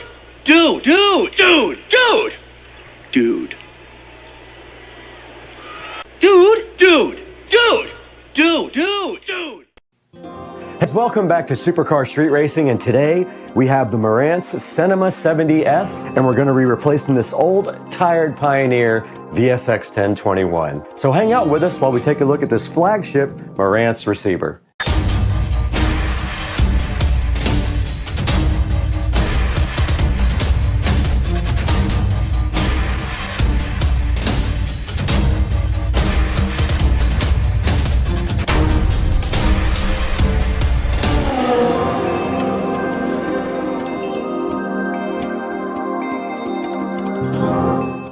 Now, about 1 year ago, we did create this nice 5.1 surround sound system in the Supercar Street Racing bedroom, and we also added this nice big Fire TV from Amazon.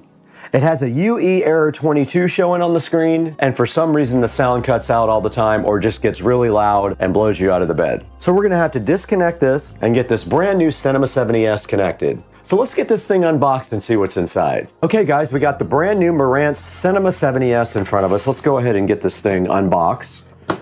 Now this is the flagship, one of the flagships of the new Marantz lineup. And this is replacing the NR1711 that we have in the Supercar Street Racing Studios as the new updated model.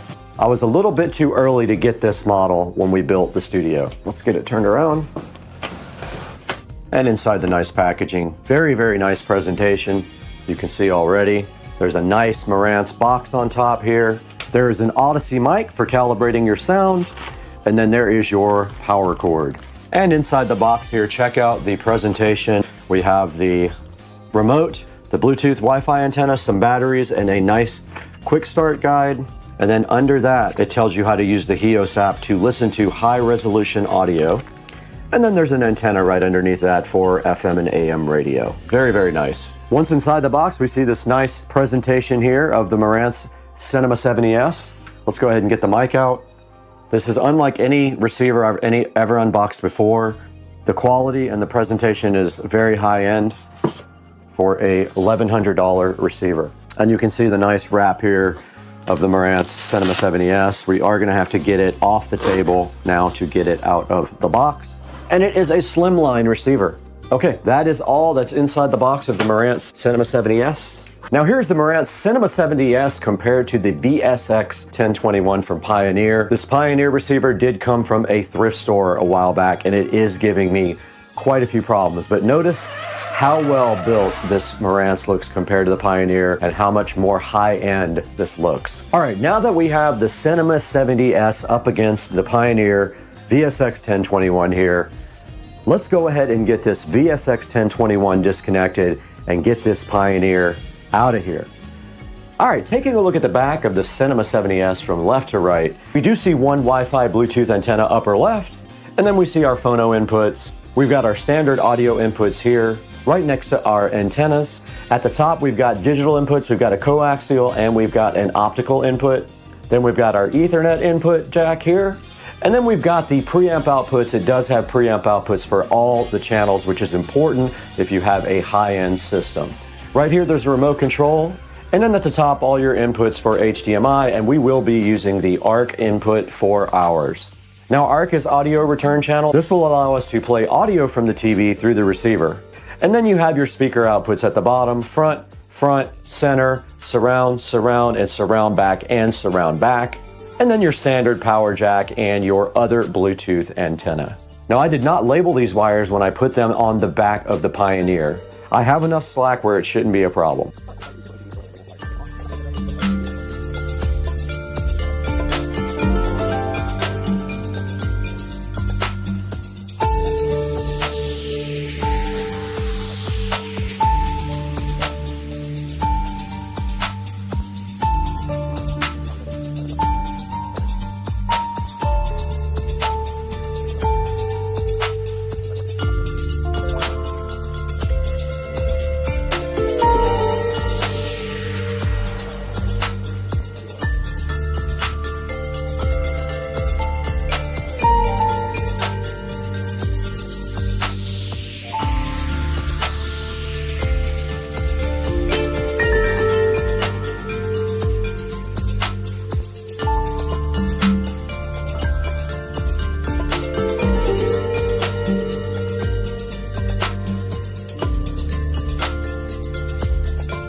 All right, we got the Marantz out, we got it plugged in. We have the audio return HDMI going to the television. And so this is what it looks like here in front of me. Looks so good, so much better than the old one. And I have the remote control right here as well. And I decided to go ahead and just use Wi-Fi because I was using a power line adapter before and it is very slow. To do anything fast, we're gonna need better network. I would like to run Ethernet to this room eventually. And here is the remote control for the Cinema 70S. All right, so we have the receiver plugged in. We have power to the remote control. Let's go ahead and power it on. It did come on, and on the front it does say Marantz here. Really cool looking display. Input. We should see the setup for this. We do. Okay, we have the setup on the screen now for the receiver. All right, now you guys can see the AV receiver setup assistant here. I'm gonna go ahead and click English. I'm gonna click next. Already got all that stuff done. Okay, is this a speaker setup? Yes, okay. No height speakers, no front, top, no that. No, I don't have Dolby Atmos. Yes, that's already connected. We're gonna play a test tone, so let's see. Set the subwoofer at 30. I do hear front left. I do hear center. I do hear front right. I do hear right surround. I do hear left surround. I do hear the sub. And we have the Odyssey calibration. And we are going to go ahead and break out the microphone for Odyssey. And there is a microphone jack on the front right here to do Odyssey setup. So go ahead and get that plugged in. Go ahead and hit next. But I'm gonna go ahead and plug in. I'm gonna plug in the Odyssey mic. It is plugged in. Connect the calibration microphone to set up. Main listening position is gonna go in the center of the bed back here. Main listening position is going to be with a pillow, just like that. And let's go back to the front. Okay, it's ready to test. Main listening position.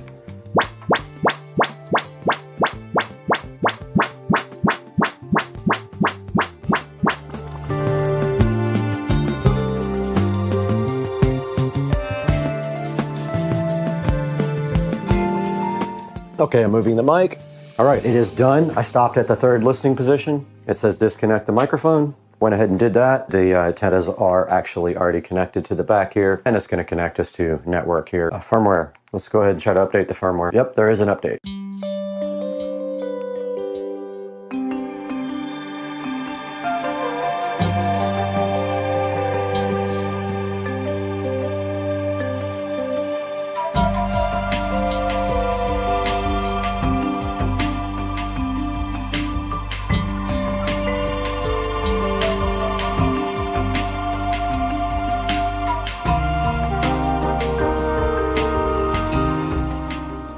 Okay, it does say 1 minute left on the update here.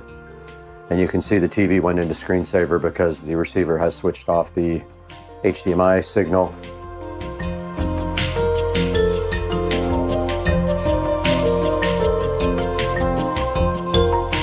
Okay, it is not outputting audio to the subwoofer. This is what I was talking about. I need to find that setting. Okay, I did figure it out. It was set on full range. For the front speakers, I set it to crossover at 40 Hertz, and now we have subwoofer audio here on the front. And I don't know what surround sound mode we are in right now. I'm gonna go ahead and get the app opened up, and I'm going to record it when I do that. And let's find the app now. Marantz. Go ahead and open the app. Now don't forget we have 2 Marantz AVRs now. Now it's detecting. It found master bedroom and it found studio. I'm gonna select master bedroom and it is loading. Now it is on Dolby Audio, Dolby Digital plus Dolby Surround, so it's on auto.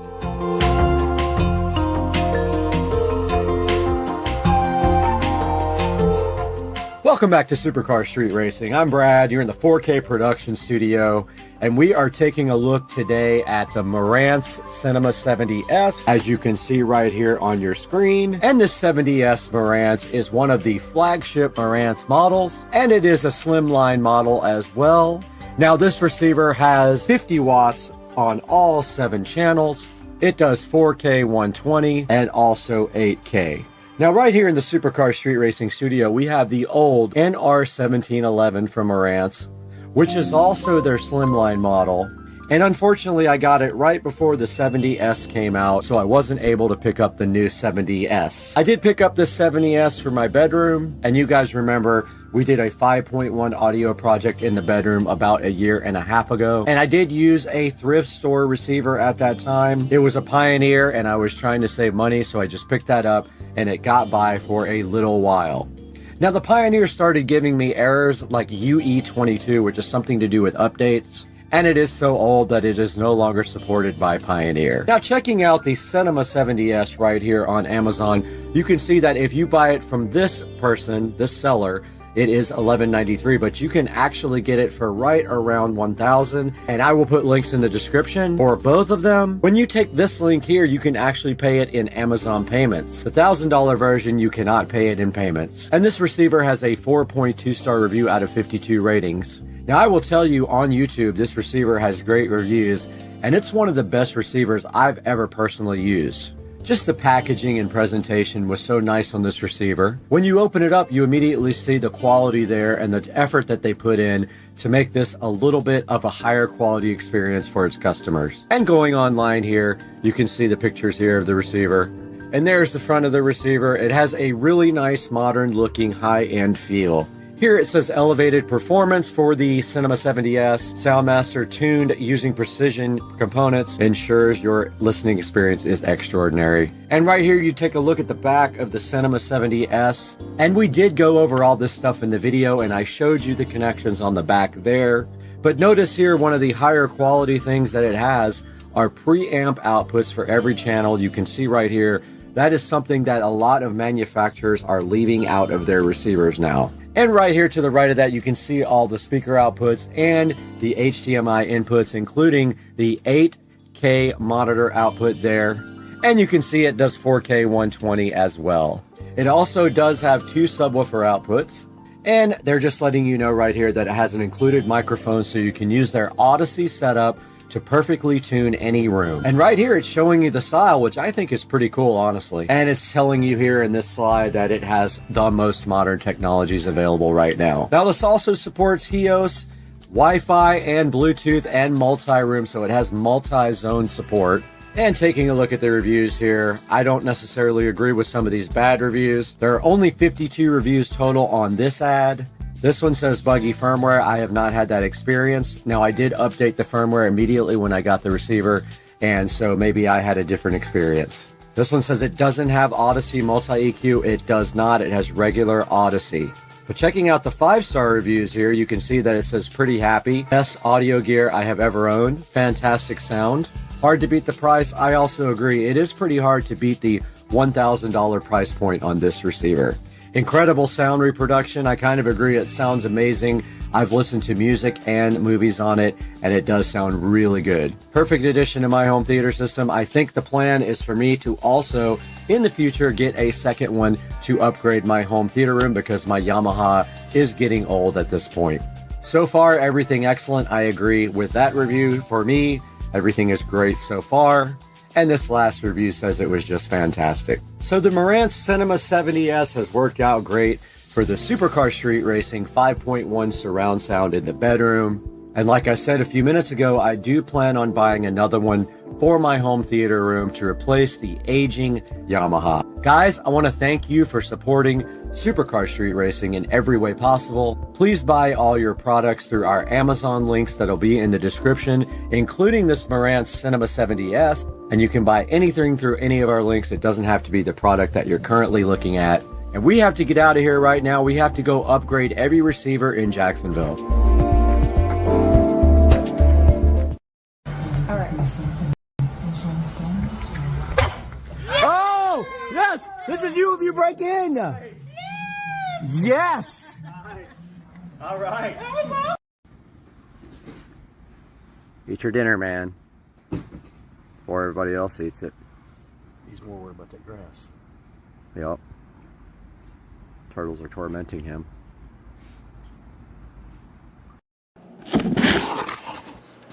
Oh my god, this thing is so freaking cool.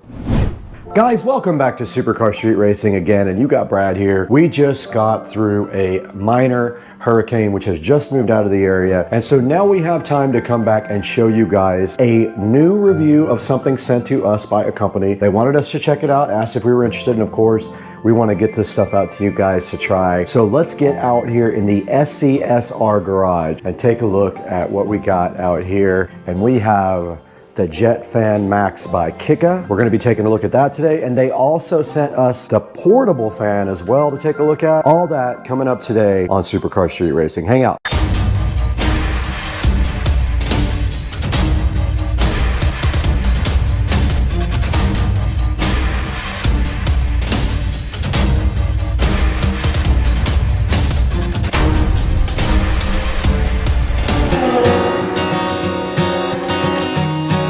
Out here in the SCSR garage, we've got a very special product for you today. I'm wearing green for absolutely no reason, but today we have the Jet Fan Max sitting here, and you guys have no idea how cool this thing is.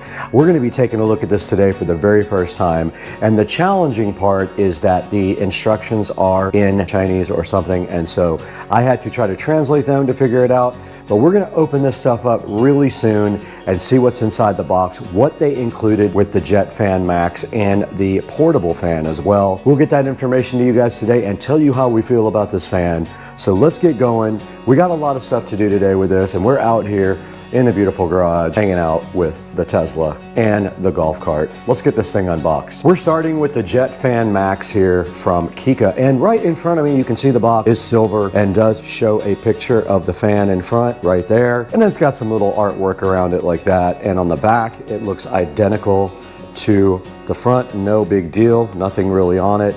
And then on the side right here it does have the actual label right there, which we will take a look at in a little bit. And then just the company information. They are from China, so the information inside is in Chinese. Now the Jet Fan Max is supposed to be a super powerful portable rechargeable fan that could work in any circumstance where you don't have a lot of breeze going, let's say like a sporting event or camping or something like that. This would almost be perfect for that, but we have yet to see if this thing can rip or not. Now, I did cheat and I charged it ahead of time, so it is completely charged up. So let's go ahead and open the little one first and see what that's all about. You guys can see the Kika cute little portable fan sitting right in front of you. And if we take a look at the box, it just says portable fan on the front and has the company logo. And then on the side, it does say that it comes in multiple colors there: red, blue, green, black, and gray. It says that it has a long battery life, it's quiet, and ultra compact. And then on the back, it just has information about the model number, the label, and other things like that. And so that pretty much is all that's on the box of the Kika mini portable fan, the cute little fan. So I guess our next thing would be get this thing unboxed, get it charged up, and let's see what this thing is capable of doing. All right, we're gonna go ahead and unbox the Kika mini portable fan, and it is taped shut with a little sticker, and those came out fairly easy. Let's go ahead and get this thing unboxed. It does slide right out of the packaging just like that, and when it slides out, you'll be surprised later what you see in the big box, because this looks very similar. But let's take it out, and it looks like it has a USB Type-C charging port on the bottom, which is great. It means you can charge it with any of your USB-C adapters, and it did come with a power cord here in case you don't have a USB Type-C, which I'm sure you do. Pretty much everyone has one of those now. So let's go ahead and get this thing on the charger and see how much charging it actually needs.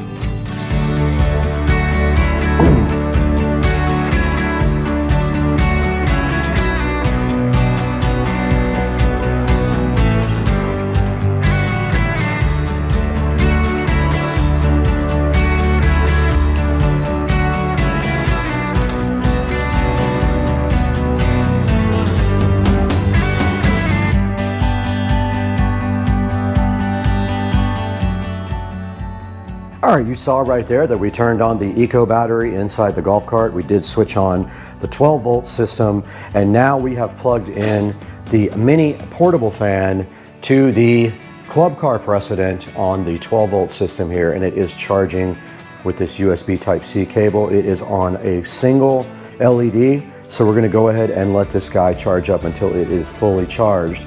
And while that's charging, we can go ahead and open the big one. Let's get over here and open the big monster size fan from Kika, which is chilling on the golf cart. Right in front of the Kika Jet Fan Max now, while we got the little guy charging over there off of the golf cart battery, we can go ahead and take a look at this guy. So let's go ahead and get it opened up. It actually opens up backwards like that. And as you can see on the inside here, we have the Kika fan. We have a nice instruction manual right here as well. We've got this add-on device right here, which kind of looks like a filter. We've got this tube right here, like an extension. We've got a charging cable right here. We've got this little brush add-on. And then we got the Jet Fan Max, which weighs about, I would say, 5 pounds at least.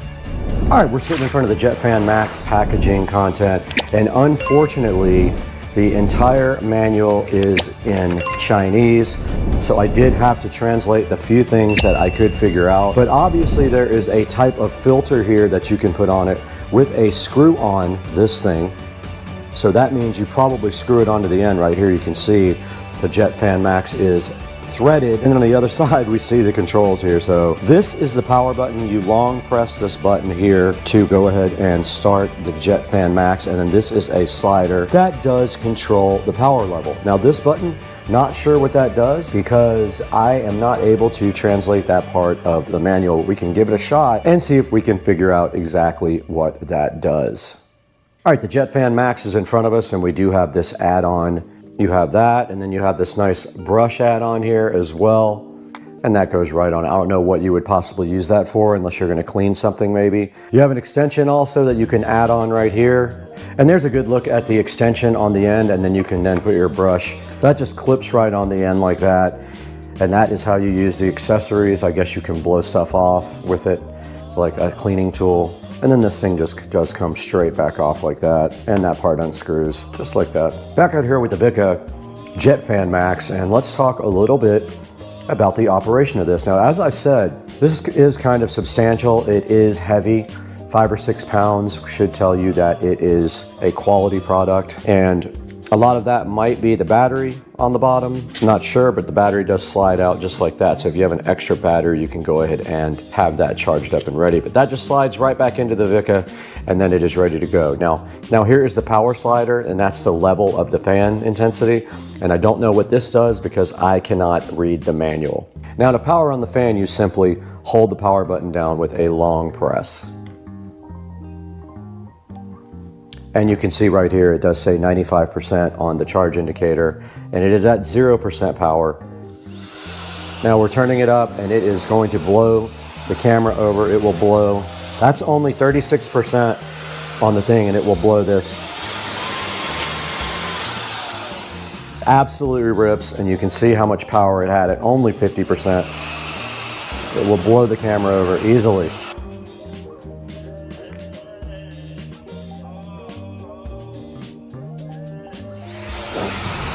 60% power.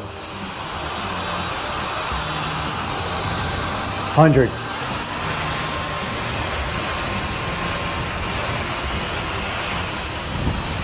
So strong. Wow. All right, I don't know if you guys can see the dust on the car, but we're gonna give this a shot to get the dust off of the car. Let's see, there's plenty of dust on the car. Here we go. Blew it right off.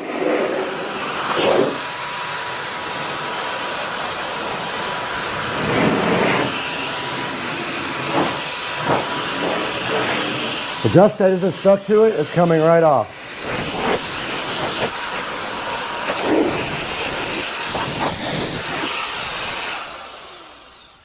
Now here's a look at the indicator from 0 to 100% on power is what you see right there. It's on 0 right now. And I still don't know what this button up here does. Let's give that button a shot. Oh, it's a turbo button. 100 and this is turbo. Oh, it won't let me do any more turbo. Oh, there it goes. All right, it would not let me go on turbo the second time. I don't know why. Maybe the fan will overheat the motor. Let's see. That time it did. That's the turbo button right there, the top button. All right, we determined that the top button here is the turbo button, and it will not let you keep that on for long, and I suppose it is because the fan motor will probably overheat. Now we were on 95% power. Let's go ahead and plug this in again and see where we are after using it briefly. 77% charge after using it for about 2 or 3 minutes. So you're not gonna get a whole lot of power time out of this, it looks like. That went from 95 to 77 in not too long a period, but also we used the turbo button 5 or 6 times, so that probably sucks down extra battery. I would say you probably could get a good 10 minutes out of this if you really needed to, but we would have to test that completely. Once it gets fully charged up, we'll see how long we can get this thing going for. But we can get 10 minutes out of it. In the Supercar Street Racing kitchen, over an hour and a half has gone by, and you can see that the fan has now charged up to 100% on a standard USB outlet right here. It is a 20-watt USB outlet, and we use regular USB Type-C. Now this thing was down at 77% after around 3 or 4 minutes of usage and also using the turbo button. Now that is probably going to be tested here very quickly because we are going to turn this thing on and see how long it takes to go all the way down to 0%. But first, we need to head on out to the Supercar Street Racing garage and check on the other fan, the mini fan. So let's go. The mini fan has also been charging for an hour and a half, and it is on the 4th dot of charging, so it is not quite done yet. Let's let that fan get all the way done, and then we will test the power of it to go all the way to 0. The Kika Jet Fan Max is fully charged at 100%, so the next step is to turn this fan on and see how long it takes it to go down to 0. Set a stopwatch. Okay, stopwatch started. Now we have started, we are 2 seconds in. We're gonna go ahead and power this fan on at the bottom. You hold down the button, it is on, and then what we're gonna do is just turn it on high and see how long it takes. It is. The only way we could get it to stay was with a 2-liter bottle of Coke and our tequila. So we're gonna let the battery run down now. I can't see the battery, unfortunately. Let me turn it where we can see it. We've got 1 minute, 18 seconds.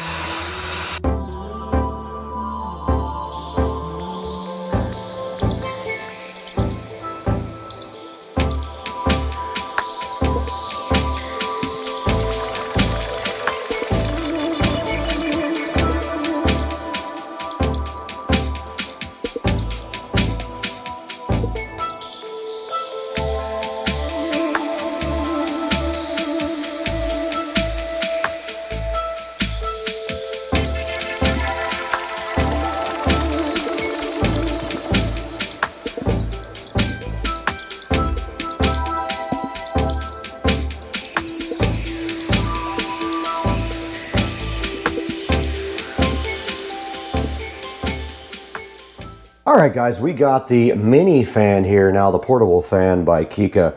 And you just saw how the Max, Jet Fan Max did in the endurance test. And now we're gonna test the mini portable fan here from Kika and see how long this goes. All right, guys, we have our stopwatch running right here on our device. And so we're gonna put our fan right here, start it up and see, we're already 10 seconds in, let's go. Fully charged right here. Let's let this thing run.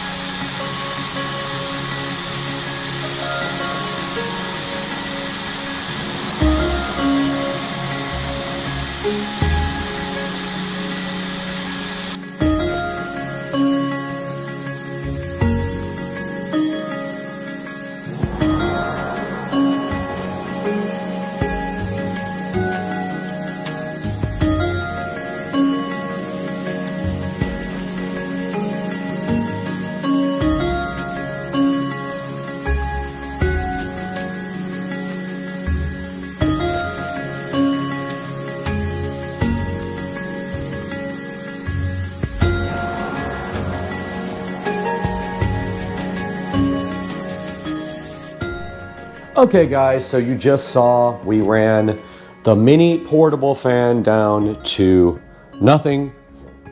You saw how much time that took, and we ran the big Jet Fan Max down to nothing, and it is at 96% after 3 hours, so it is almost recharged to 100%. Just using the typical USB Type-C cable here. This guy right here ran completely down as well, so we can actually put this on the charger now. It has a USB Type-C on the bottom also, so we just plug this thing right in like this. And you can see on the back of the unit, it does have 4 LEDs, and it did start blowing again as soon as I plugged it in, but it has 4 LEDs right here. Both of these guys are recharging. Okay, let's reset the stopwatch and see how long it takes this portable tiny mini fan to recharge. This is going on 3 hours right now, maybe a little bit more.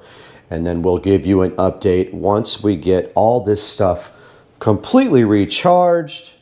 The Kika, or Kika, however you want to pronounce it, fans are rocking every way, y'all. Guys, welcome back once again, and today we have a special product here, the Kika, or Kika, however they pronounce it, Jet Fan Max. I don't think this thing is available yet. I've been looking for it online, but they did send me this and their portable fan to go ahead and check out, and I can highly recommend both. These things actually, I never even thought about it this way, but they're designed to be dusters, or, I mean, you could use it for a portable fan as well for yourself, like I thought, but these are for doing dusting and things on computers. And this thing really rips. If you just hold down the button here, it has 100% charge now, and you just turn it on and it will blow, literally blow the camera off of the entire computer. So that's the Jet Fan Max, and this is the portable fan. The Jet Fan Max takes about 3 or 4 hours to charge up, and this little guy took a couple of hours to charge up. We got about 23 minutes out of the big guy, and we got hours out of the small guy. So please check out Kika. I'll put a link in the description to their store, and go ahead and buy a Jet Fan Max when it is available, or one of their tiny little fans as well. And this thing did blow all the dust right off of the Tesla Model S Plaid. Guys, we got to get going today. We have a lot of stuff to do in the house. We'll see you next time.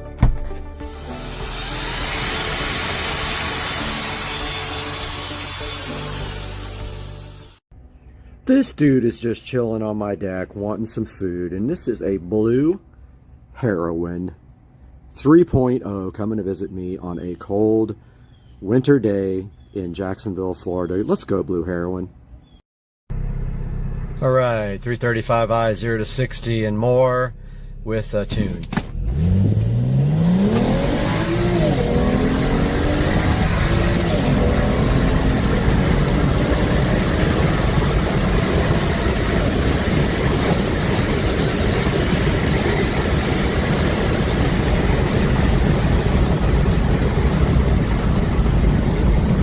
So that's transmission XHP flashed, stage 2. E85 30% mix with just downpipes and a tune. Alright, I have absolutely no idea what I'm doing, but there's something flashing there, and I just want to... Oh! Check it out, the light came on! Oh my god!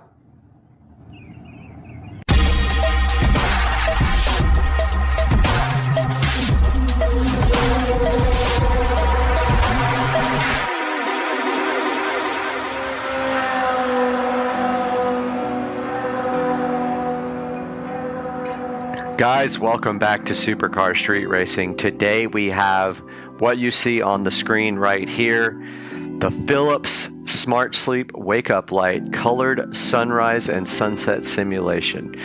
Now, I was in the thrift store the other day and I had no idea what this thing was, but I am super fascinated by things in the thrift store. And I found this guy right there. You can see it in the background, sitting on the shelf, and I was like, what is this thing? Didn't care though. I bought it anyway and brought it straight home. Now, I had no idea that this thing actually was selling for about $193 and is actually still selling, as we can see right here on the screen. So this is the 5 natural sound FM radio and reading lamp. This is the HF3520. And if we look down here, it says that it does personalized wake up and wind down, simulated sunset and sunrise, 20 brightness settings, and 5 natural wake up sounds. Now, it also has an FM radio. You can snooze it. It's a bedside lamp and an automatic dimmable display. Pretty crazy. Says it gives you energy to wake up and improve your morning. I don't know about that, but we will see. And it's clinically proven. So doctors have proven that this does supposedly do something, with a little star by it, of course, recommended by physicians and pharmacists. Now, this thing does have great reviews. It's got 13,000 reviews for a total of 4.4. Taking a look at some of the pictures here, that is exactly what you're seeing back there on that speaker over there. And here is the light. And it's supposed to simulate like a sunrise to wake you up. You can actually do that on the on your show device as well. And check out how it is a midnight light as well there. And as we scroll down here, we can see that other people have copied this device and selling it for much less. And there are some with colored LEDs, and I believe this one just does one color. As you can see here, there's one design here that has a hole in it, but we have the one that is a big globe. Now, it doesn't change colors as far as I know, so it just looks like it does only the sunrise color. And then down here we have a bunch of videos here where people have reviewed it, and a bunch of questions here as well. And then all of our 4.4 star reviews for this Philips amazing smart sleep wake up light. And then I've never actually known how to operate it. I just got it and kind of just turned on the light and just leave it there. But here is the actual operation manual that we can actually go through. So it tells you here what's in the box, just basically the lamp and the cord. Tells you the effects. So it says it gently prepares your body for waking up during the last 20 to 40 minutes of sleep, depending on the simulation that you set to it. In the early morning, your eyes are more sensitive, so you can wake up slowly. You can actually do that on your show device as well, like I said.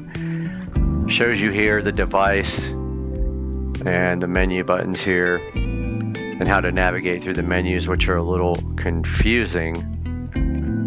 So it wants you to place this between 16 to 20 inches from you on the bedside table. And then here shows you how to set the clock time, which we can play with here in a few minutes. Then you can select your wake up profile here.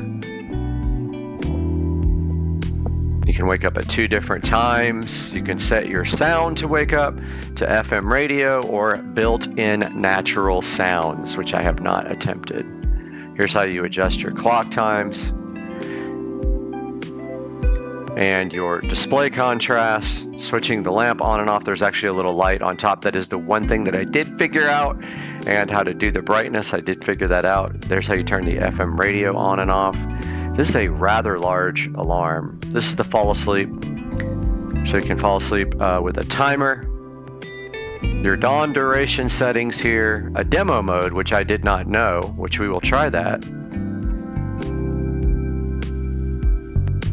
Tells you how to store it, dispose of it, assistance, guarantee money back, and I'm assuming it's about to go to a different language. It does go to Francais after that. So the most curious thing that I have here is we will go through this with you when we get the device and we get a camera over by the device. So we'll do that next. We'll take a look at this thing up close and personal and go through some of the menu settings. Okay, we are here in front of the Philips light, and this thing is supposed to wake you up at night and in the morning keep you more awake and make your wake up just gradual, because the light gradually comes on instead of like popping on from the very beginning. So see here, it says it helps you wake up more pleasantly, and it says the default time is 30 minutes, and it gradually increases, and it prepares your body for wake up. It says the effects of wake up light prepares your body to wake up in the last 20 to 40 minutes. It makes you more alert. Here's some of the icons, and here is the device right here. So it shows you to navigate through the menus. You press the menu button. So menu is where?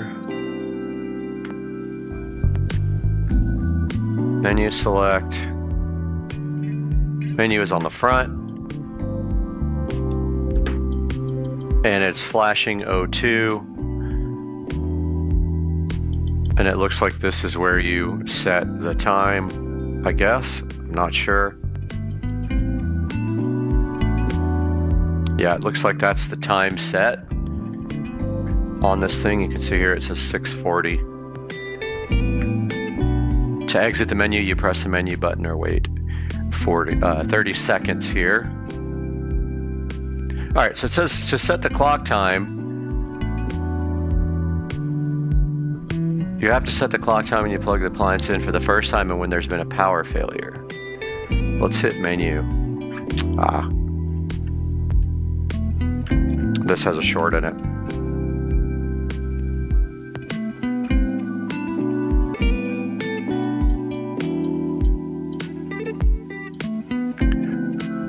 Okay, so it's not on the time set part.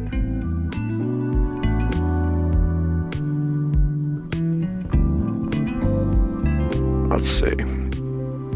Let's see if it'll come back up flashing.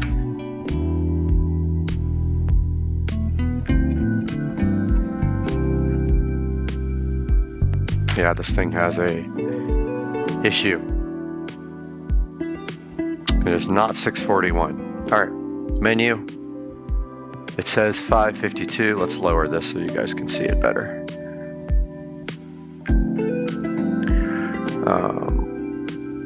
Menu. Okay, let's get out of it. Menu. So it thinks it's 6:41.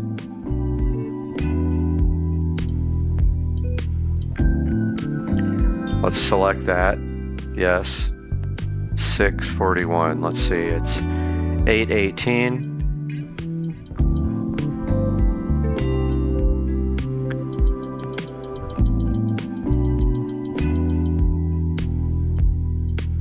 All right. Looks like we have an alarm on here too. Not sure what that's about. So we're past the first part to set the time when you first turn on the device. Now, when you set your wake up profile, you set your wake up time, the light intensity, and the sound level. So you can set these two different wake up times if you want to wake up at different time in the weekend. The procedures to set the wake up profile and wake up sound is the same for both. So you hit menu, and then there's a bell here. You select it, you select the time. Let's set it for 8:25.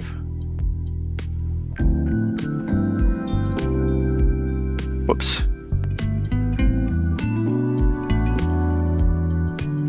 Let's set it for 8:22 and see what happens.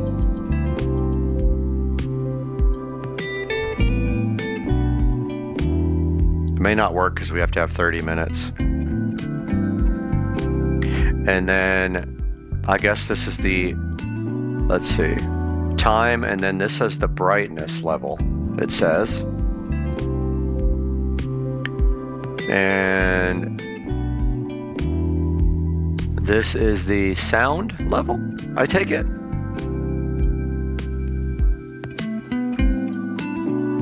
It says that the alarm's on. Let's see what happens here in a couple minutes.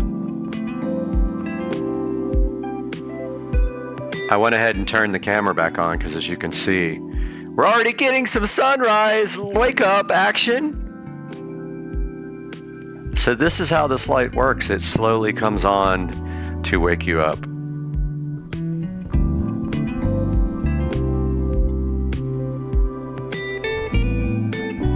And you can see it getting brighter, so it will change brightness until your preset clock time, at which time it should be at 100%. I would take it if that's what I put on my profile.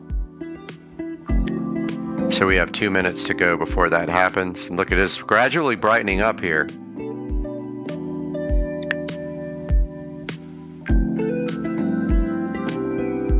And we still have actually a minute to go. So let's go down the menu. So you can actually choose different sounds when you put on, it looks like when you select, when you're going through the alarm settings, there's a little note here to select where you can do, it says it has 5 natural sounds. One of them looks like a bird, one of them looks like the radio, then there's some music. We got 1 minute to go before we get woke up here. Let's see what it's actually set to. Might be able to go in and look before it gets...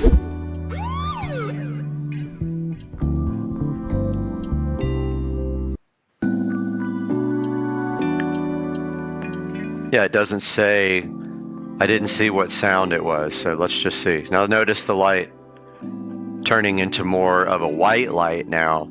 Less of a like a dusk or a dawn type of sunrise effect and more of just a bright white light. We should any second now be getting our wake up call.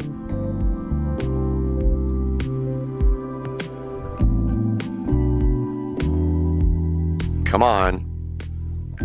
There it is. It looks like it's set to radio and the volume is probably turned down or it's not on a station. So yeah, that is the alarm. Now let's go back to menu.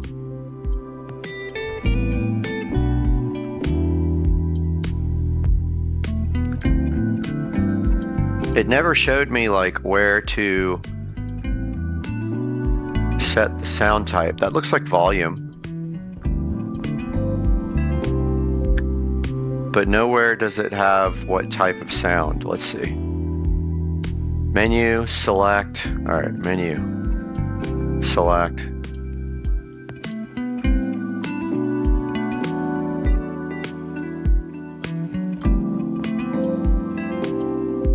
Okay, there it is.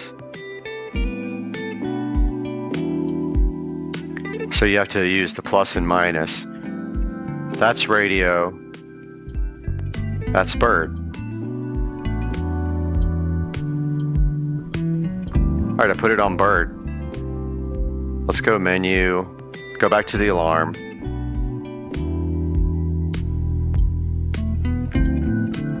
Eight. Ah, dang it. 8:24.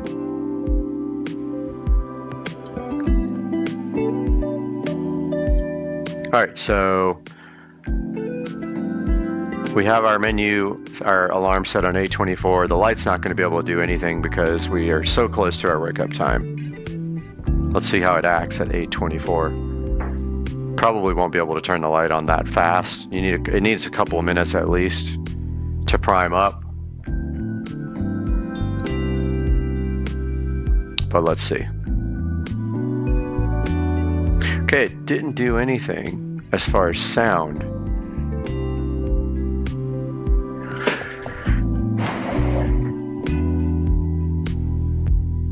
Yeah, it didn't do sound.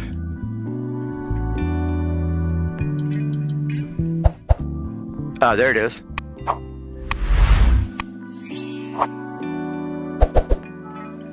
Aha, we found the sound.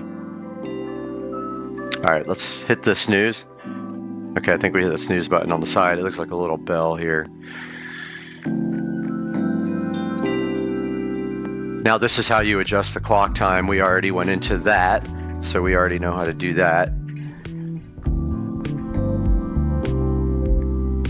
And display contrast, you can go from level 0 to level 4. Advise you to set the contrast in a dark room.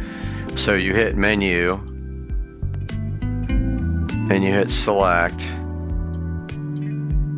It's not actually select, it says select, you hit plus and minus till you get over to brightness. And the brightness is this little half moon looking thing. Then you hit select, so the instructions are actually wrong. You can only go 1 through 4 on that, okay. All right, so there's a lamp button as a bedside lamp. There's a button up here with a little light indicator on it. You can adjust the light intensity by pressing plus or minus. And I saw this earlier, this is what blew my mind because I actually got it to turn on. And that's how you adjust the lamp brightness. Now to go FM radio, should be a volume. So that's interesting. Mine does not have that. Mine doesn't have an FM radio at the top. Mine has like a Bluetooth, has like a plus minus.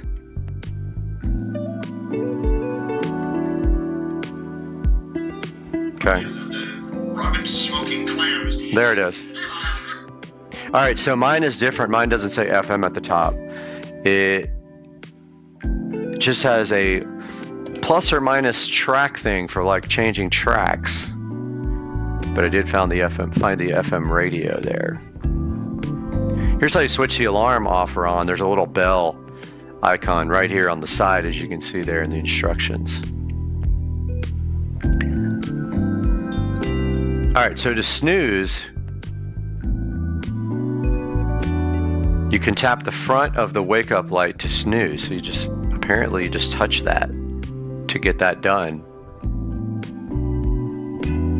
So to do the fall asleep function here, to press the fall asleep button to switch on the fall asleep. The fall asleep time flashes on the display for a few seconds.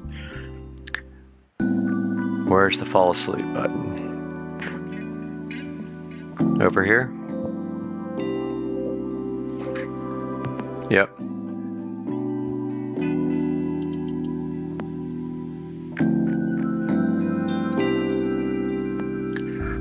So this is how you do the fall asleep.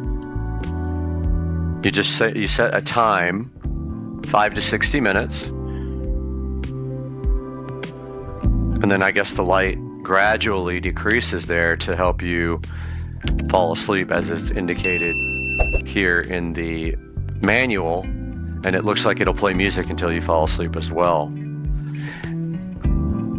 So this is the dawn duration. It's the time in which the light intensity gradually increases to set the level before the alarm sound is played. Default is at 30 minutes, but you can reduce it. So you press and hold down alarm 1 and 2. So there's a 1 there and there's a 2 there. And there's your dawn setting. See it flashing there. All right, so let's see the demonstration mode. Press and hold alarm and alarm 2 for at least 3 seconds. So this is alarm 1, this is alarm 2.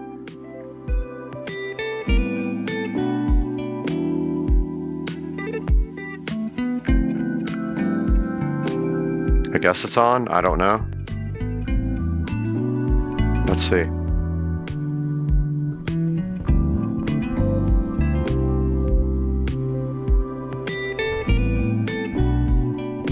I can't tell if it's actually on, but it looks like the light is decreasing.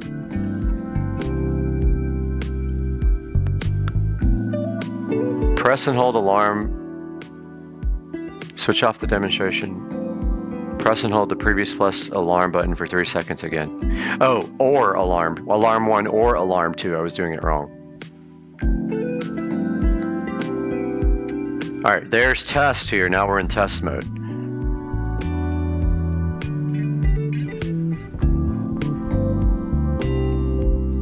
There it goes. So it's gradually lighting up there.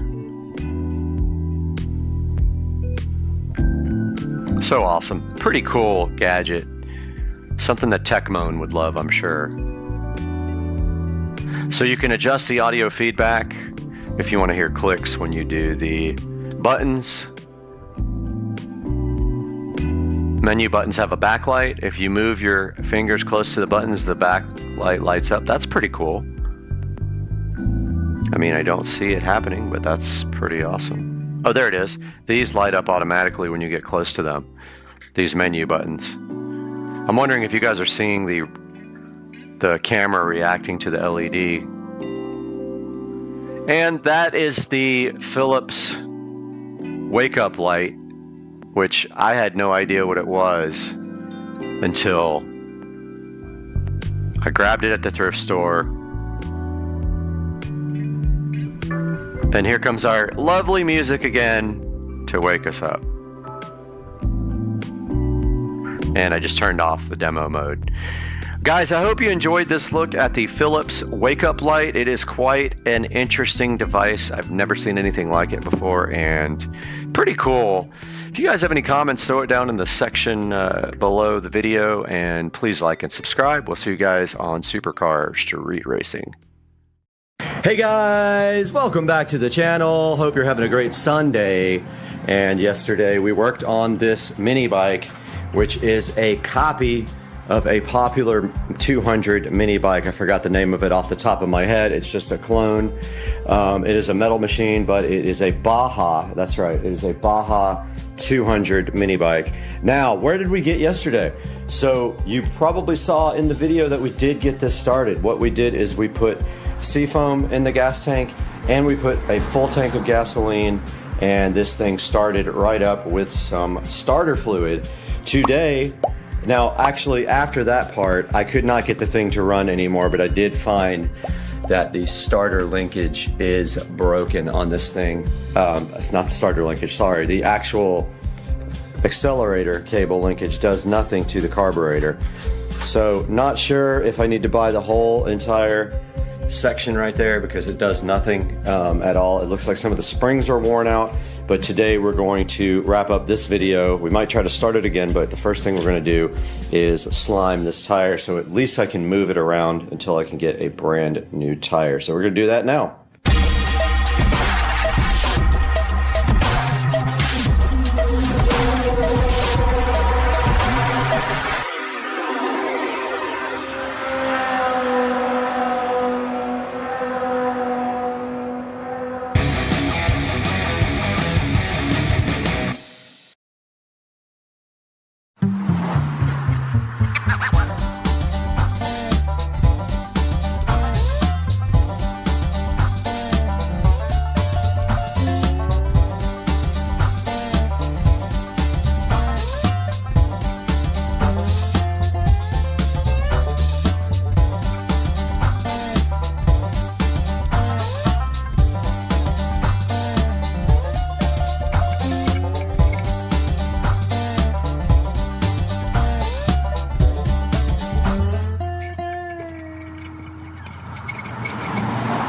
Okay, that did not work at all. I don't see any obvious holes in the tire.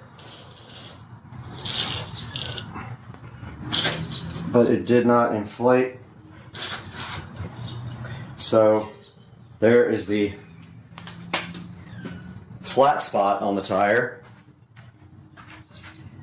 I'm gonna go ahead, I do have a tire inflator.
All right, I know nothing about these throttle linkages or how they work, but it is painfully obvious right here we have a problem.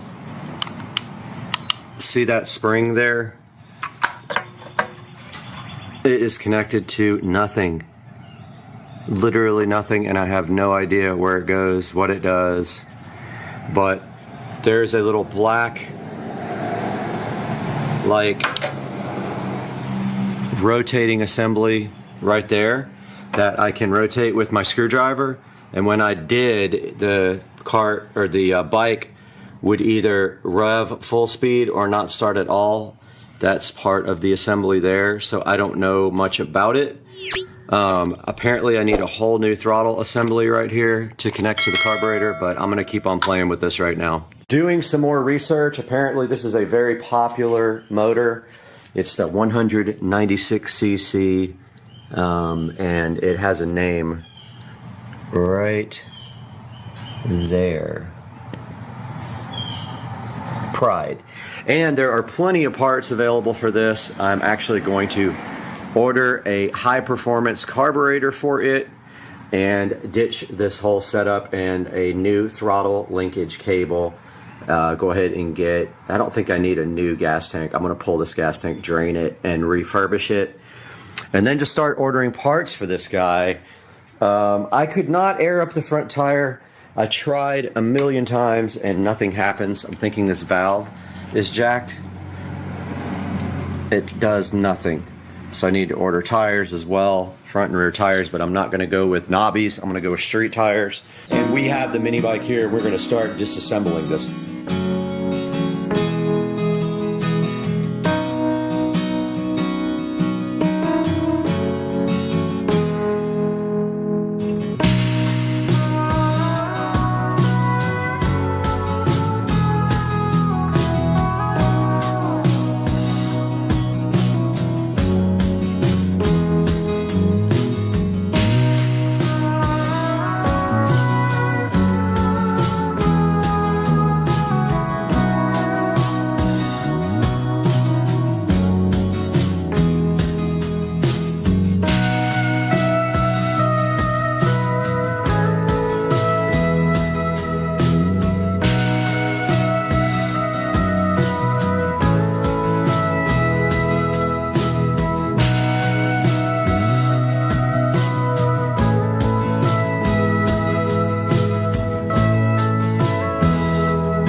All right, we are back in the garage here with the mini bike, and we have almost everything disassembled off the top of the engine here. I don't know quite how this whole thing works here, but it was not connected. The springs were actually disconnected here. I think the springs go right here. This side isn't doing anything. So I don't know how to put that back together. Hopefully there's some manual somewhere to tell you how to do it, or instructions. I'm not sure. I don't see a point in taking off this, but I think the new throttle assembly kit comes with this brand new, so I'm not sure. That literally just pivots this carburetor, accelerator, I think it's the actual throttle assembly linkage right here, and that was not working at all. Gonna go ahead now and take off the actual carburetor.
final update for part 2.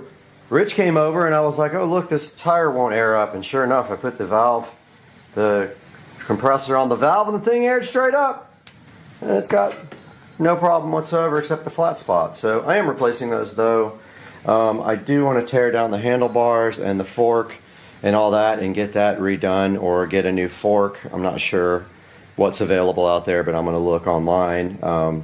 There's a lot of rust on the fork here. I guess I could sand that down and oil it really good and it would come back. But yeah, that's going to do it for part 2. I just wanted to let you guys see the tire got aired up, which is pretty crazy. I do have the chain and everything disassembled, the back tire over here, and I have no clue how to put this thing back together. So we'll see. Peace out. Supercar Street Racing.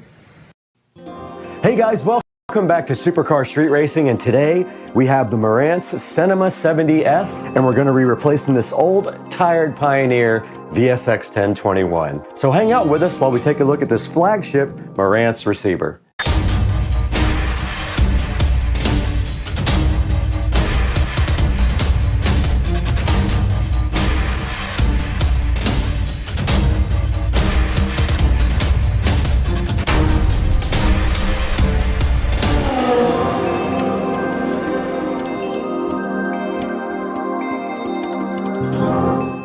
Now, about 1 year ago, we did create this nice 5.1 surround sound system in the Supercar Street Racing bedroom, and we also added this nice big Fire TV from Amazon.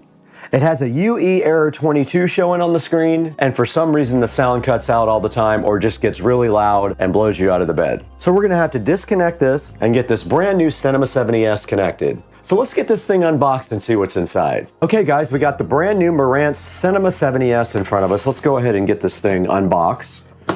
Now this is the flagship, one of the flagships of the new Marantz lineup. And this is replacing the NR1711 that we have in the Supercar Street Racing Studios as the new updated model.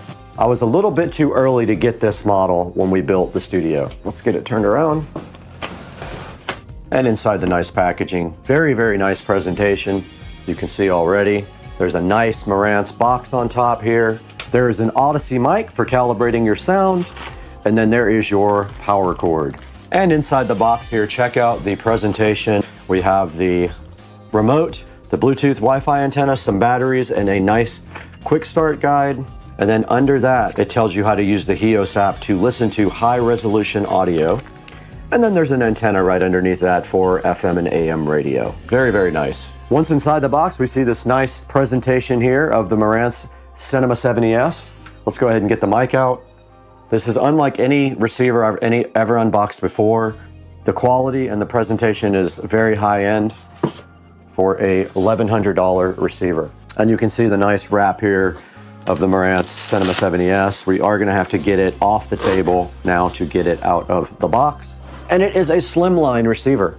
Okay, that is all that's inside the box of the Marantz Cinema 70S. Now here's the Marantz Cinema 70S compared to the VSX 1021 from Pioneer. This Pioneer receiver did come from a thrift store a while back, and it is giving me quite a few problems. But notice how well built this Marantz looks compared to the Pioneer and how much more high-end this looks. All right, now that we have the Cinema 70S up against the Pioneer VSX 1021 here, let's go ahead and get this VSX 1021 disconnected and get this Pioneer out of here. All right, taking a look at the back of the Cinema 70S from left to right, we do see one Wi-Fi Bluetooth antenna upper left, and then we see our phono inputs. We've got our standard audio inputs here, right next to our antennas. At the top, we've got digital inputs, we've got a coaxial, and we've got an optical input. Then we've got our Ethernet input jack here. And then we've got the preamp outputs. It does have preamp outputs for all the channels, which is important if you have a high-end system. Right here, there's a remote control. And then at the top, all your inputs for HDMI, and we will be using the ARC input for ours. Now, ARC is audio return channel. This will allow us to play audio from the TV through the receiver. And then you have your speaker outputs at the bottom, front, center, surround, and surround back and surround back. And then your standard power jack and your other Bluetooth antenna. Now, I did not label these wires when I put them on the back of the Pioneer. I have enough slack where it shouldn't be a problem.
All right, we got the Marantz out. We got it plugged in. We have the audio return HDMI going to the television. And so this is what it looks like here in front of me. Looks so good, so much better than the old one. And I have the remote control right here as well. And I decided to go ahead and just use Wi-Fi because I was using a power line adapter before, and it is very slow. To do anything fast, we're gonna need better network. I would like to run Ethernet to this room eventually. And here is the remote control for the Cinema 70S. All right, so we have the receiver plugged in. We have power to the remote control. Let's go ahead and power it on. It did come on, and on the front it does say Marantz here. Really cool looking display. Input. We should see the setup for this. We do. Okay, we have the setup on the screen now for the receiver. All right, now you guys can see the AV receiver setup assistant here. I'm gonna go ahead and click English. I'm gonna click next. Already got all that stuff done. Okay, is this the speaker setup? Yes. Okay, no height speakers, no front, top, no that. No, I don't have Dolby Atmos. Yes, that's already connected. We're gonna play a test tone, so let's see. Set the subwoofer at 30. I do hear front left. I do hear center. I do hear front right. I do hear right surround. I do hear left surround. I do hear the sub. And we have the Odyssey calibration, and we are going to go ahead and break out the microphone for Odyssey. And there is a microphone jack on the front right here to do Odyssey setup. So go ahead and get that plugged in. Go ahead and hit next. But I'm gonna go ahead and plug in. I'm gonna plug in the Odyssey mic. It is plugged in.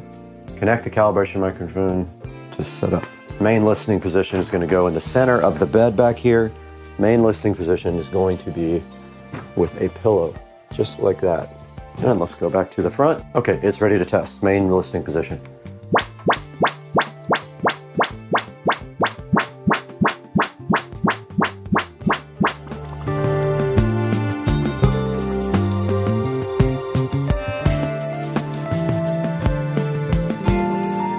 Okay, I'm moving the mic.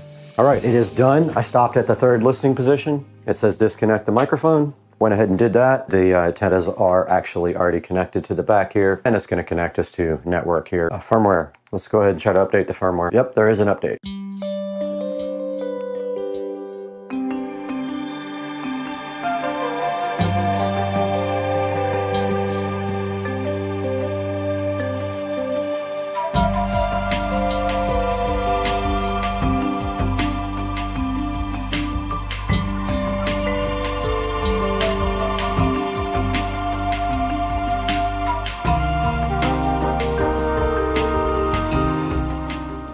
Okay, it does say 1 minute left on the update here. And you can see the TV went into screensaver because the receiver has switched off the HDMI signal.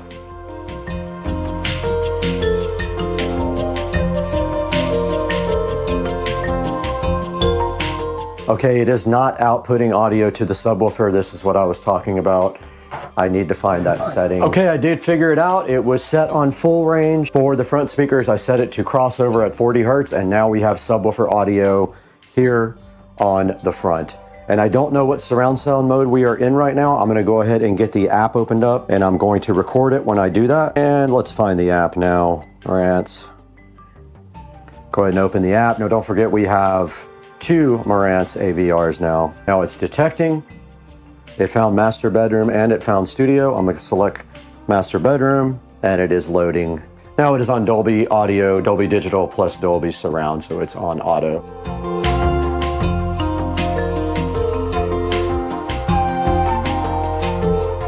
Welcome back to Supercar Street Racing. I'm Brad. You're in the 4K production studio, and we are taking a look today at the Marantz Cinema 70S, as you can see right here on your screen. And this 70S Marantz is one of the flagship Marantz models, and it is a slimline model as well. Now this receiver has 50 watts on all 7 channels. It does 4K 120 and also 8K. Now right here in the Supercar Street Racing studio, we have the old NR1711 from Marantz, which is also their slimline model. And unfortunately, I got it right before the 70S came out, so I wasn't able to pick up the new 70S. I did pick up this 70S for my bedroom, and you guys remember we did a 5.1 audio project in the bedroom about a year and a half ago, and I did use a thrift store receiver at that time. It was a Pioneer, and I was trying to save money, so I just picked that up, and it got by for a little while. Now, the Pioneer started giving me errors like UE22, which is something to do with updates, and it is so old that it is no longer supported by Pioneer. Now, checking out the Cinema 70S right here on Amazon, you can see that if you buy it from this person, this seller, it is $11.93, but you can actually get it for right around $1,000, and I will put links in the description for both of them. When you take this link here, you can actually pay it in Amazon payments. The $1,000 version, you cannot pay it in payments. And this receiver has a 4.2 star review out of 52 ratings. Now, I will tell you on YouTube, this receiver has great reviews, and it's one of the best receivers I've ever personally used. Just the packaging and presentation was so nice on this receiver. When you open it up, you immediately see the quality there and the effort that they put in to make this a little bit of a higher quality experience for its customers. And going online here, you can see the pictures here of the receiver. And there's the front of the receiver. It has a really nice modern looking high-end feel. Here it says elevated performance for the Cinema 70S. Soundmaster tuned using precision components ensures your listening experience is extraordinary. And right here you take a look at the back of the Cinema 70S. And we did go over all this stuff in the video, and I showed you the connections on the back there. But notice here, one of the higher quality things that it has are preamp outputs for every channel. You can see right here, that is something that a lot of manufacturers are leaving out of their receivers now. And right here to the right of that, you can see all the speaker outputs and the HDMI inputs, including the 8K monitor output there. And you can see it does 4K 120 as well. It also does have 2 subwoofer outputs. And they're just letting you know right here that it has an included microphone, so you can use their Odyssey setup to perfectly tune any room. And right here, it's showing you the style, which I think is pretty cool, honestly. And it's telling you here in this slide that it has the most modern technologies available right now. Now, this also supports HEOS, Wi-Fi, and Bluetooth, and multi-room, so it has multi-zone support. And taking a look at the reviews here, I don't necessarily agree with some of these bad reviews. There are only 52 reviews total on this ad. This one says buggy firmware. I have not had that experience. Now, I did update the firmware immediately when I got the receiver, and so maybe I had a different experience. This one says it doesn't have Odyssey multi-EQ. It does not. It has regular Odyssey. But checking out the 5-star reviews here, you can see that it says pretty happy. Best audio gear I have ever owned. Fantastic sound. Hard to beat the price. I also agree. It is pretty hard to beat the $1,000 price point on this receiver.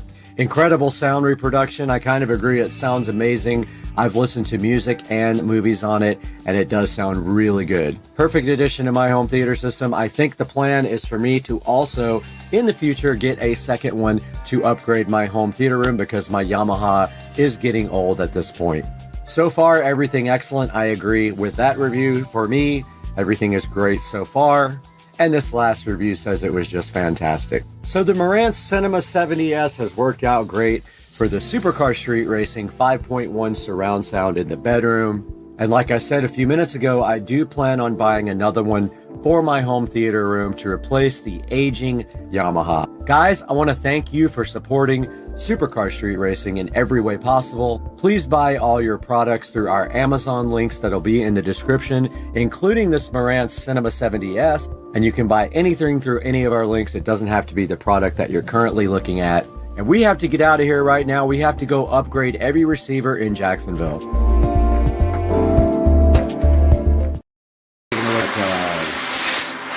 Fortnite on the S22 Ultra 5G.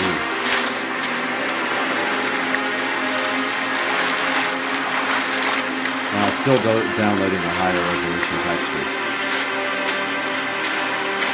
A little choppy there. Probably because it's busy in the background.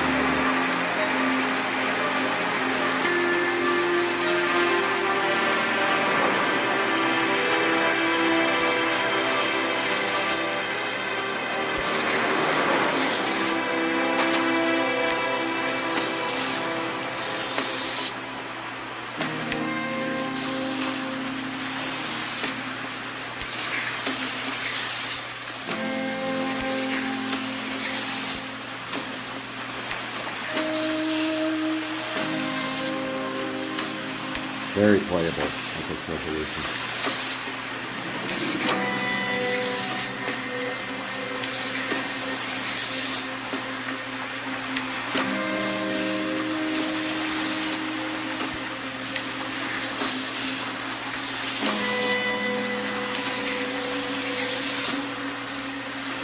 Let me give you guys a quick little video of this. First time we open it up.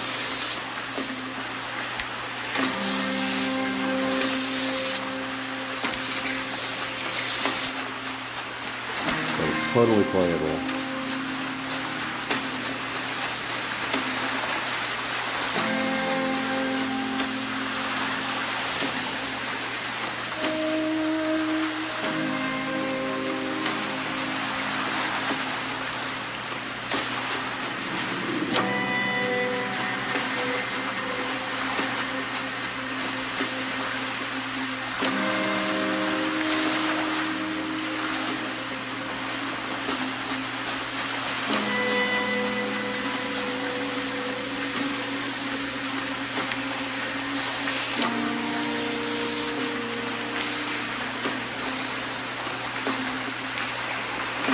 Just getting used to the controls here.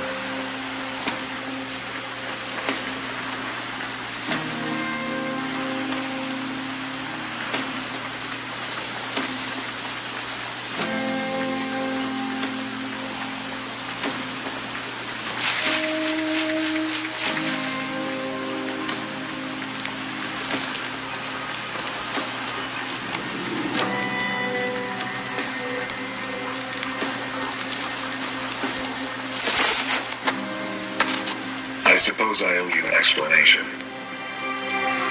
We've all been through a lot the last few years, and there's much more you don't even remember. You've all fought a good fight, but until we set the 0 point free, we'll be facing threats like the last reality, and worse. There will be no escaping it. That's why I need your help to destroy the imagined order. As long as they're exploiting the 0 point, everything is in danger. With your help, we can free ourselves from this place and leave the loop for good. We can all go home. And if it runs worse, the screen recorder runs.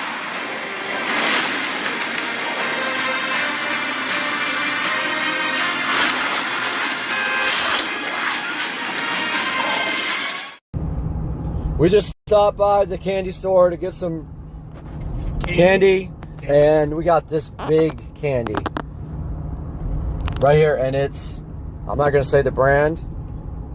Let's go. All right, welcome back to the channel, guys. Supercar Street Racing and Brad here, and today we have a tour of the golf cart audio system.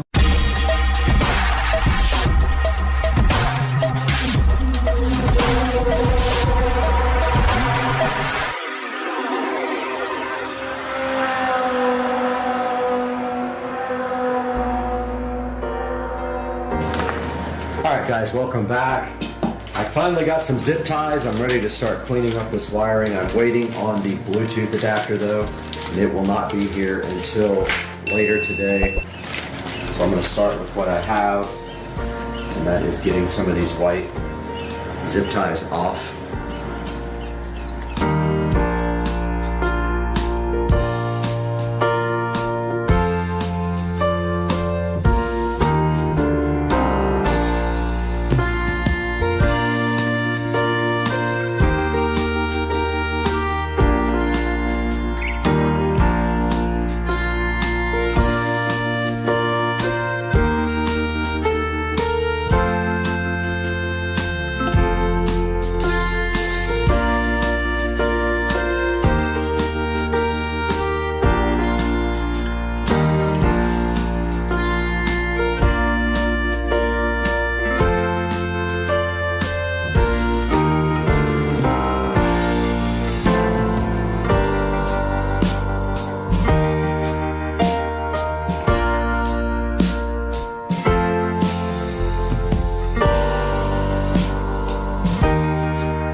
Finally got a replacement Bluetooth adapter. The one that I had, the power cable was jacked up on it, so we got our new Bluetooth adapter there. So I'm just going to finish up all the wiring now and dress everything nicely while you guys watch.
Okay, we are ready to test the new Bluetooth adapter.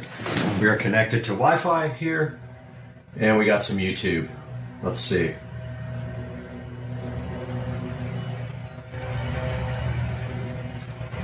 Which does not want to load, so let's kill it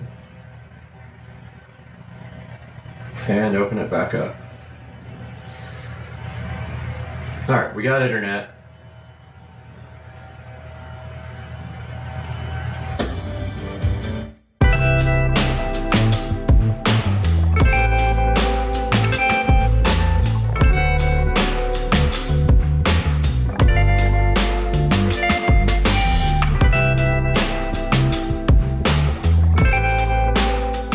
Alright, I just finished redoing again the entire audio system back here, all the wiring. I was having a little bit of OCD about it, so I went ahead and redid it all with less connectors. I figured out a way to use less connectors and redid all the tubing and all that. One thing I really need to do now is throw a zip tie around this guy right here to clean it up a little bit. But that's about it. I just wanted to give you guys a good look. We've got the inverter there. We've got the 5-channel amp there, the epicenter on the back of the back seat, the relay or the circuit breaker for the amp is there, and then the voltage reducer is there, and the Bluetooth adapter is there. So I am going to go ahead and button all this up. It works perfectly now. All the channels are correct now, and I'm happier.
Hey guys, welcome back to the channel, and now we have a tour of the golf cart audio system, which is completely finished. And we will start here in the back where we have a 12-inch woofer here, and this is a SCSR audio dual voice coil, 4 ohm per voice coil, paralleled for a 2 ohm load. We also have a quick disconnect here made of just 2 plugs that I fabricated so I can take the box out easily. It's just a regular electrical plug. The enclosure sits facing the inside of the cart there, and the little cover inside there is off to help the bass transfer. I do have to do a couple more wire tie I see right here, but this is the amp rack. Yeah, it looks like I missed tying up some wires into there. Just totally missed it. But this is the amp rack, and on top you can see we have the, I'm gonna do this over. I can't figure out for the life of me what's missing from this closet. Oh yeah, we need to put a subwoofer in here.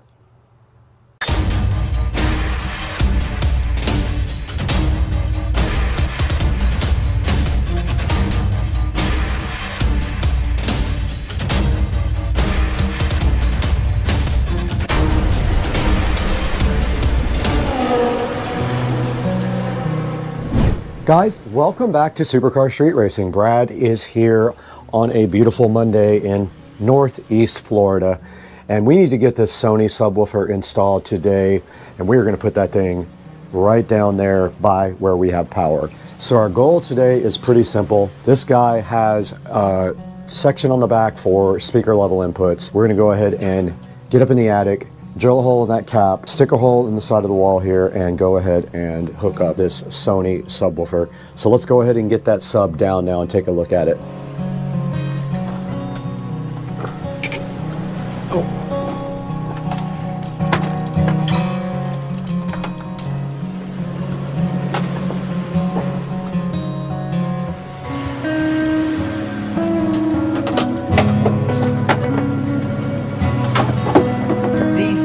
All right, we are behind the Sony active subwoofer right now.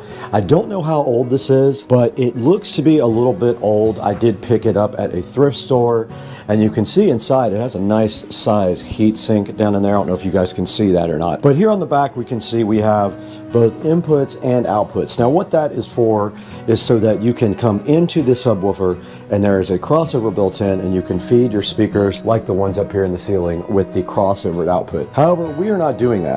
We are going to be giving these guys up here the same feed as they had before, and this guy will just come off of those to go ahead and provide input to the Sony subwoofer. Now on the back here they also do have a level control. They have a subwoofer cutoff frequency. Now what that is that is the crossover level. Okay, we just did look this up on Crutchfield, and this is a 10-inch powered sub with 60 watts at 1% THD, 100 watts at 10% THD, and it has a frequency response of 78 to 200 hertz. So this is a 10-inch powered subwoofer.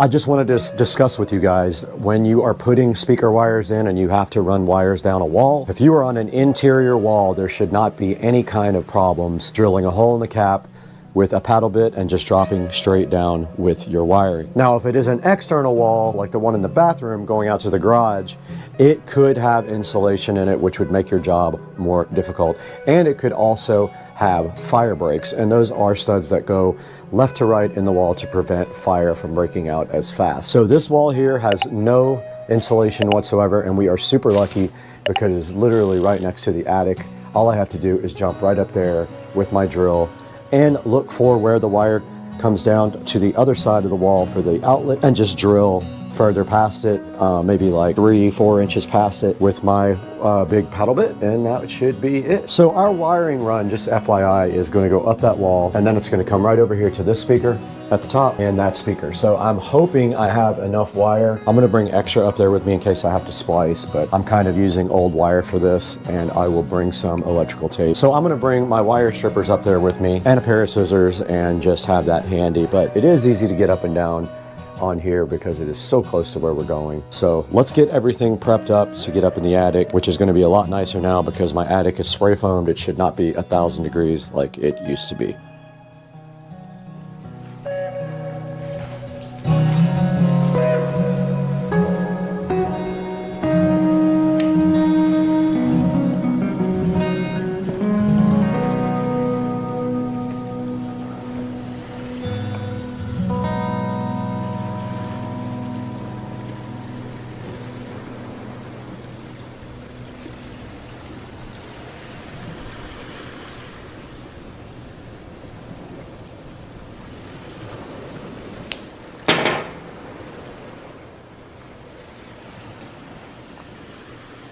Okay, we did prep our wire for going up in the attic.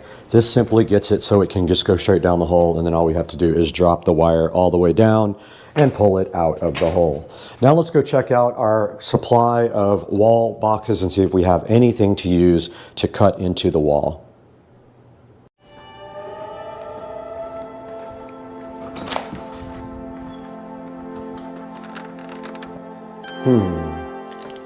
I actually found that I had bought an extra one last time, so I have the box and the little cover plate that the wires can just pull right through that has the little brush on it. So we are good to go to have everything to do for this project. This is the brushed part where the wires come through, cover plate, and actual box that we have to trace and cut out with a drywall knife.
Okay, we're right on the wall now where we are going to be installing our new wall plate. And I measured on the other side of the wall 35 inches to the wall box.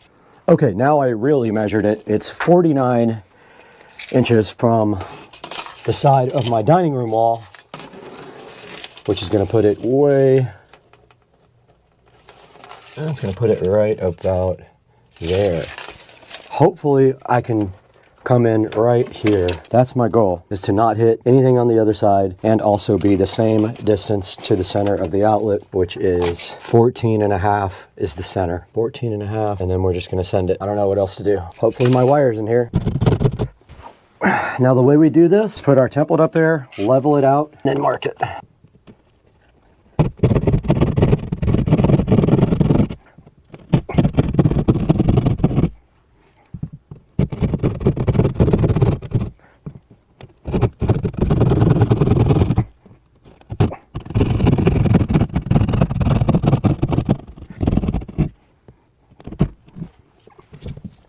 We went ahead and got our wire pulled through, and now all we have to do is take our brush plate and poke the wires through the center of it because it goes on last. But we need to get our, got my impact now, so we can go ahead and put the swap plate in. So this is the kind with the flaps that open.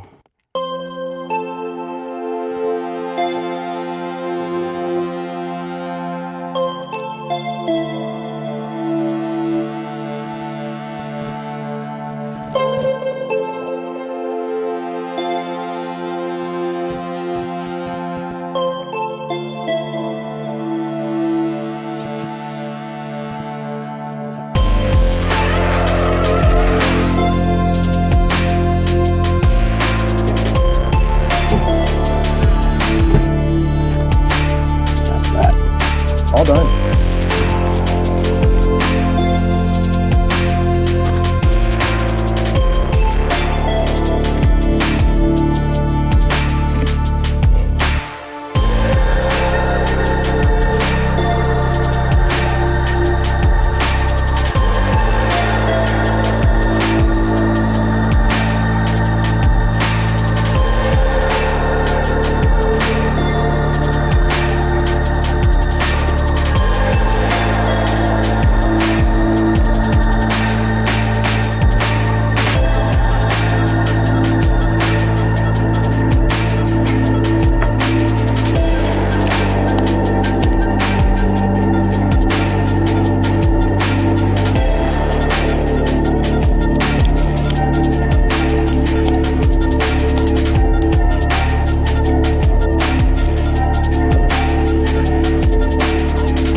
Now we should be able to pop a battery on these and pop my speakers to test the wiring. Let's see.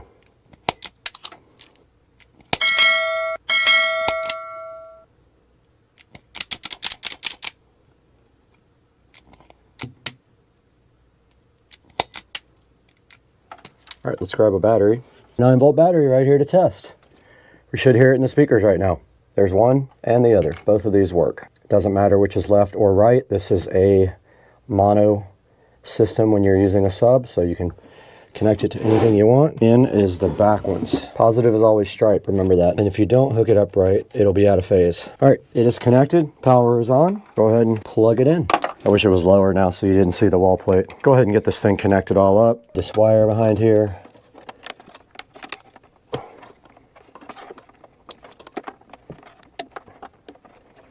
If we wanted to, we could slide over my shoe rack to hide it more. And we see the power light on. All right, there should be no copyright music playing right here. and it does hit pretty darn good for a 10-inch Sony sub. And this is designed to add some bass fill back around the bathroom area where I have speakers in the ceiling, and it'll also help out the entire house. But that is going to do it for this project, and I hope you guys enjoyed yet another subwoofer build inside of the house. 8 total subs, with 6 being connected to the main house audio system. And we'll see you guys next time on Supercar Street Racing. Please don't forget to like and subscribe to the videos, and I'll put a couple of good subs in the description for you from Amazon. Go ahead and grab those. Click through my links. It helps us out so much. We can do more projects like this, more fun things with you guys. We'll see you next time. All right, I dropped my mic feeding the alligators. I had to go figure that out. Are you guys ready to go beyond today? Because today we have the HP Envy, and it is from Best Buy. It has the Ryzen 7 processor and 16 gigs of RAM, 1 terabyte SSD. Let's get this thing opened up and see what's inside.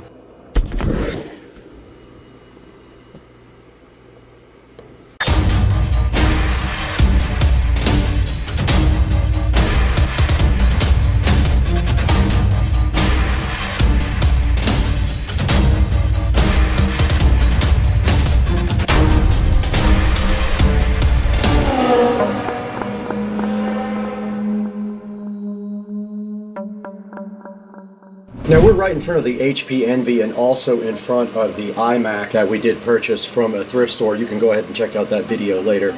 But right now I've got this backwards actually, because it does open up from this side. But if we go around the side here, we can look at the model number, and it is a HP Envy X360 2-in-1 laptop. This thing does have the Ryzen 7 processor on it, and it does have a terabyte SSD in it and 16 gigs of RAM. Now, one of the things we're going to be doing today is actually we're going to edit this entire episode on this laptop. This is not an editing machine by any means. It doesn't have a super fast video card. This is a super fast processor, but not a fast video card. But we're going to set this up for Rich and Trish live. While we do that, we're going to be recording that, and then we're also going to get this thing going for them, as far as we're going to take all the bloatware off and install all the necessary antivirus and other software that they need to work every day. Now, this thing did come from Best Buy, and I believe it was $749, so not a bad deal.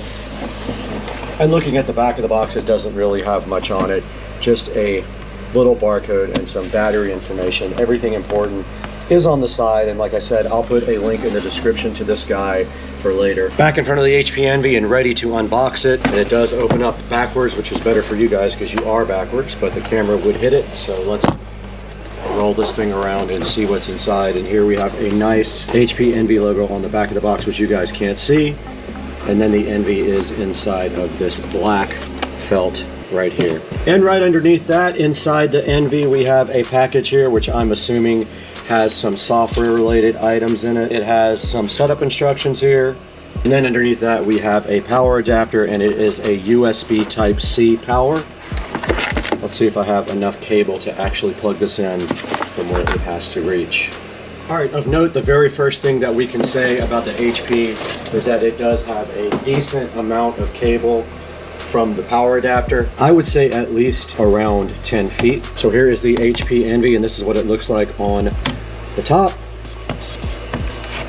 And flipping it over, not much to see. Apparently, if you want to get this thing opened up and do some RAM upgrades or something like that, it's going to be a little bit more difficult. They don't have an actual place to open it up, and I don't know if the battery is even replaceable. We would have to read our manual for that. But there is no battery place for you to actually just eject a battery on the back of this, as you can see. Now let's get this thing opened up and check out and now let's take a look at the ports on the HP. So on the side here, you can see it does have one USB Type A, it has an HDMI, and it has 2 USB Type Cs, and on this side another Type A USB port and a headphone jack.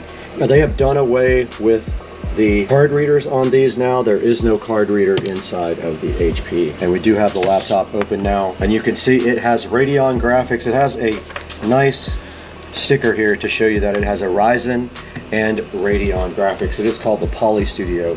This is a touchscreen laptop, by the way. So I'm gonna go ahead and plug in the laptop and power it on now. And on the side of the laptop, we do have a white power indicator indicating that this is charging. And next we'll go ahead and power this laptop on. And to make our life easier, we are going to go ahead and plug in a USB Type A mouse to the side. It'll be much easier for us to do our setup on the laptop if we do have a regular mouse rather than the touchpad mouse. So let's go ahead and power this guy on. First we have to find the power button. It is right here. It did light up here indicating that we do have power to the laptop. We finally have an HP. That took about 25 to 30 seconds to actually power on, which is interesting. Now you can see Windows booting up here. Now this laptop does come with Windows 11 supposedly. We're going to take a look at that as well and see what updates it needs for Windows 11, if any. I'm sure there's going to be a round or two of updates. And here we are at the initial Windows 11 setup screen, asking us what country we're in. We are in, and we are in the United States. We'll hit next there. We are in Windows. No, we want to skip a secondary keyboard layout. We're going to go ahead and connect to my network, but we are going to stop you guys down while we do that. Here we are connected to my Wi-Fi now, the Starbase. It's looking for updates now. So they did find some updates. It is going to go ahead and install those. We won't bore you guys with that. We'll stop down while it does the initial update procedure. We're back and we have our EULA in front of us. We're just going to accept. And it just did rename the computer, and so now it is proceeding to restart. Okay, we can go ahead and do location-based services, find my device, and give advertising data and all that. We're going to turn off advertising data. And I did skip a couple of the things, but we don't want to do any of this stuff. Okay, so it is updating the software now. We'll get back to you guys when it is done.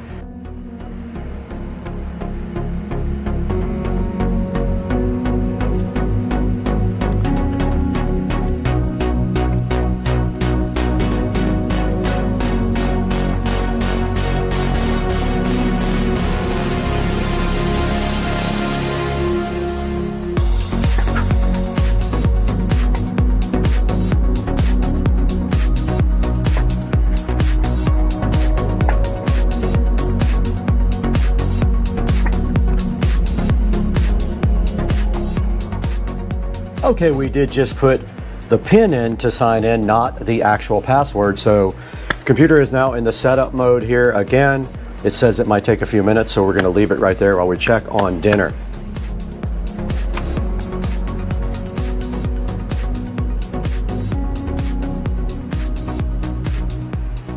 All right, we are all signed into the desktop of the machine now, and we are going to, first things first, remove a lot of the bloatware, including the dumb McAfee that comes with this, because it is worthless. We got dinner. Prime rib from Cody's Roadhouse. So the first thing we're going to get rid of is this ridiculous McAfee. We're going to put AVG on there because McAfee is terrible. And we have to restart, and it wants to do more updates.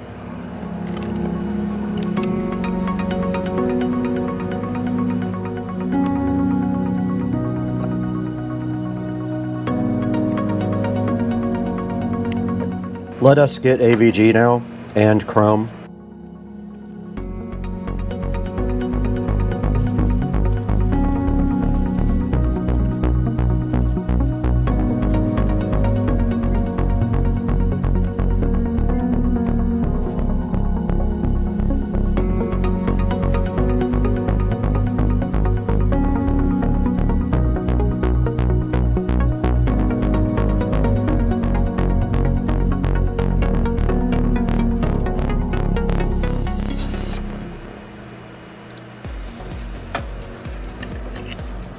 And AVG is installing.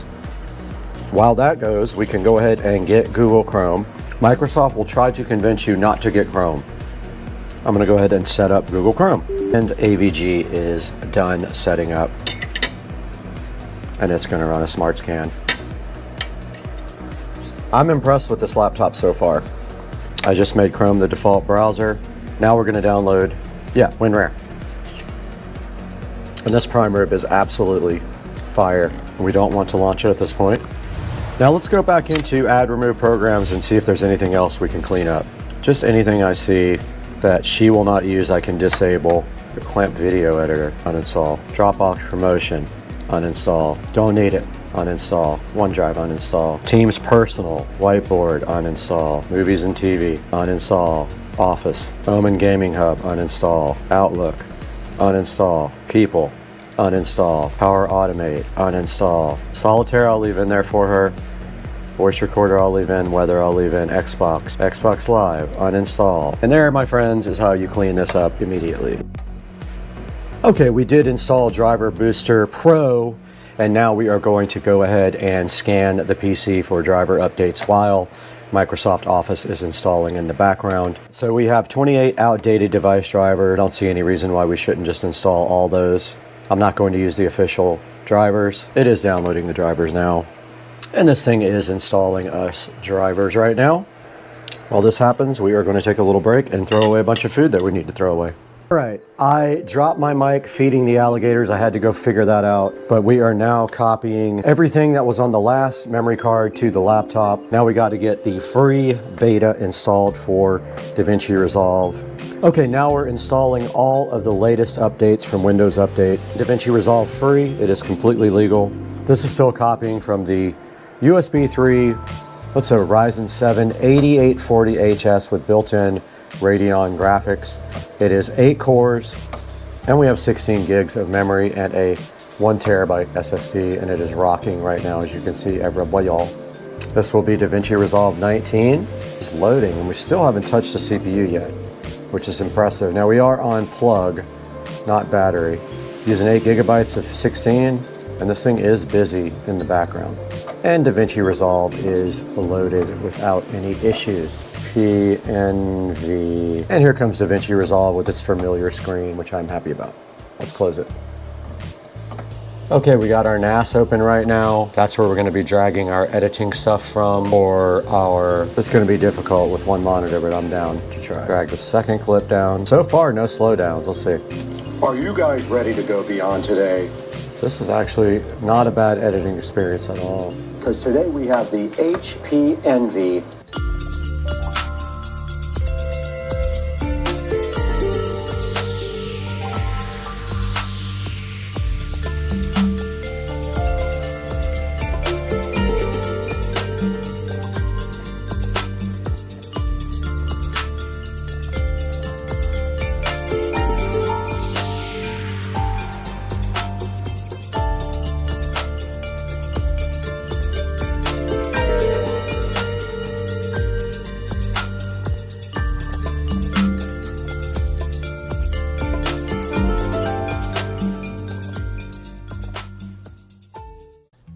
Welcome back, guys. Today we have something really special. We have the HP Envy X360 laptop. It is a 2-in-1 laptop, and I'm going to show you exactly what that means here in a moment.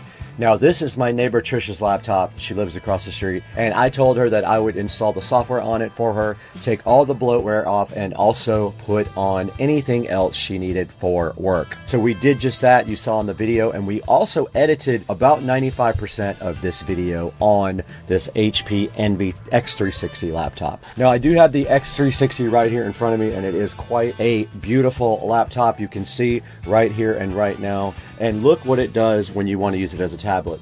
You flip it over like that and it sits on the ground in a V shape, so you can use it upright, or you could lay it flat completely like this if you really wanted to. But yeah, so this is how you use it in tablet mode. So let's go ahead and fire this guy up right now and get it booted up. It will be on batteries. So let's see what happens here. Now, I did fire up the HP Envy laptop, and I gotta say I'm pretty happy with the performance, and you can see it just did get logged on just then. All right, we have the Envy laptop right here in front of us in tablet mode, and you can see right here, you turn it like this into a V shape, you can very easily use it in tablet mode. So for example, I can double click Chrome and Chrome opens right up right there. This is how you use it in tablet mode. It's pretty cool, and I think you could actually lay it flat as well. All right, so I just did test the laptop. Now, when you have the lid open like this and on reverse like this, it disables the keyboard. That allows you to lay it down flat.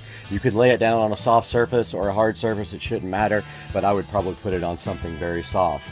Now, the performance of this laptop is awesome. I had no problems whatsoever editing this video on the laptop from my NAS too, so it was actually using Wi-Fi over NAS to edit this video. I am going to leave an Amazon link in the description for this laptop. It is the Ryzen powered laptop with 16 gigs of RAM and a 1 terabyte SSD. You see it on the screen here. It is $858, and they even do have payment plans if you want to go that route. Guys, that's going to do it for today. I hope you enjoyed this, and we will see you next time on Supercar Street Racing. I got to deliver this laptop over to Trish. Let's get out of here.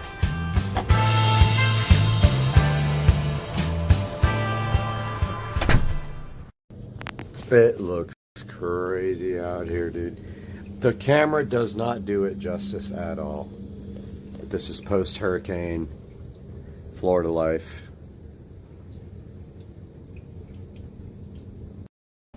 Out the Supercar Street Racing Garage, and today our mission is simple and clear. We're going to detail this golf cart. It does get dusty sitting in here, and right here we have all the tools that we're going to use to detail the golf cart. And so I'm going to take you through this step by step and show you what I like to use, show you how I do it here on the channel. We're going to get this golf cart looking fresh again, and then we will also do the wheels and tires with my favorite wheel and tire stuff. But as you can see, it is quite dusty from sitting out here in the garage, just like the car gets to. The car has to be dusted off every once in a while. Let's get busy today and get this golf cart nice and fresh looking and back the way it was once on the channel. Supercar Street Racing.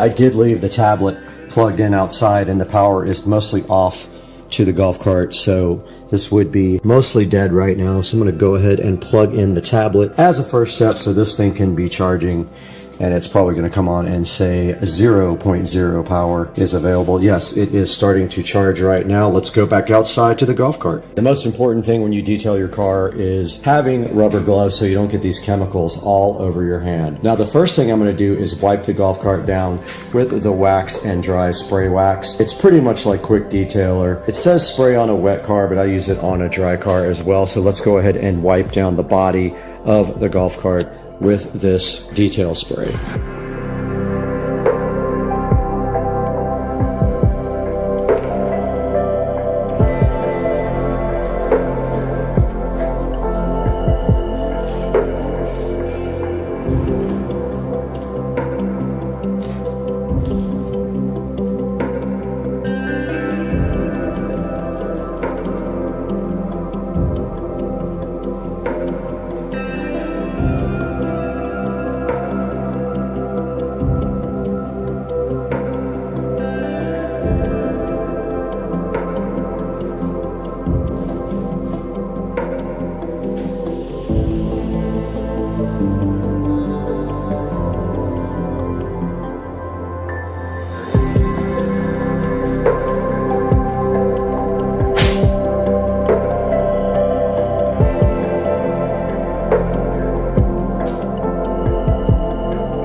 Okay, we did finish wiping the body down with the quick spray detailer. Now we're going to move on to the seats and some of the plastic parts, and we are going to use the leather conditioner first for the seats, and then we'll find something to use on the rest of the golf cart for all the plastics. So let's rock.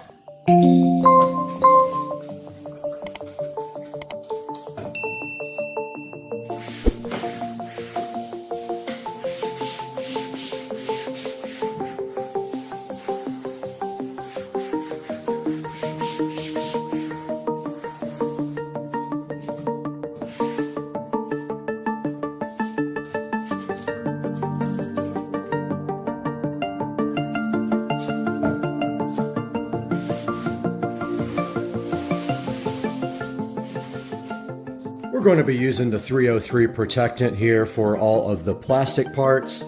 So let's get another rag for that one.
Okay, we got our protectant now. We're going to go ahead and wipe down the lithium-ion battery in this thing and the battery compartment. So I'm going to go over to the other side and start on that.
Okay, we're going to work on our wheel and tires now, and for that we have the Hybrid Solutions Wheel Cleaner and Tire Prep and the Hybrid Solutions Graphene Acrylic Tire Shine. But unlike last time, I think I'm going to attempt to get back behind there and do the back of the wheels as well, which is going to suck. I'm going to put another towel down in the back so I don't get anything on the floor.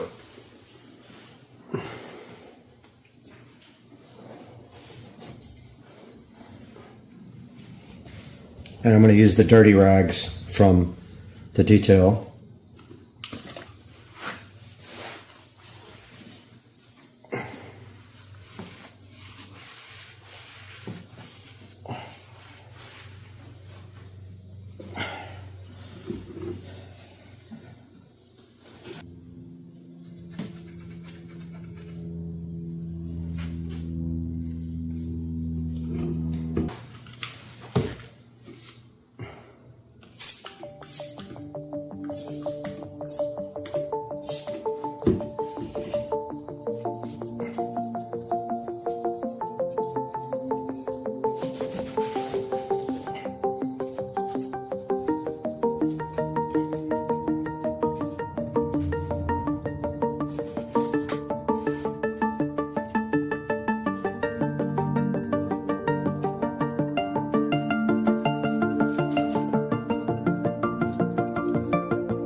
All right, out here in the SCSR garage, and we have successfully finished detailing the 72 volt lithium ion golf cart, and just be aware it is thundering and lightning like crazy now, but I just wanted to show you guys the final product and then go over what we use. So here is the golf cart. It does have a eco battery 72 volt conversion along with a nice Navitas controller and a Navitas motor, which has been also converted to AC from DC. Most carts are DC. Mine is converted to AC motor and 600 amp controller. And we did detail the entire golf cart, including the wheels and tires, and we did get inside the wheels as well, so we went behind the wheels to get all the grime out of that. So to go over everything we used on the golf cart, we used the Turtle Wax Wax and Dry on the body itself.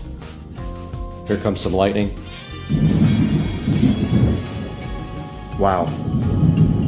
It is, yeah. We did use the leather 3-in-1 complete care from 303 on the seats. Anywhere that we had cloth, we used the 303 leather. We did use the 303 protectant on all of the plastic surfaces, including the top up there and anywhere you can see exposed plastic, like this back rest here for your feet. We used the 303 protectant. We also used the 303 protectant all over the dash here to wipe down the faux carbon fiber dash, and also this nice floor mat. We used the 303 protectant on that as well. We used the hybrid graphene acrylic tire shine and the hybrid hyperfoam wheel cleaner from Turtle Wax on the wheels. So what we did is we wiped the entire wheel down with the red stuff, the wheel cleaner, and the tire itself with the red stuff, the wheel cleaner, and then we followed it up with the hybrid acrylic tire shine from Turtle Wax. I'm gonna go ahead and get some pictures of this and wrap up this detail session of the 72 volt lithium ion SCSR golf cart. Whoa.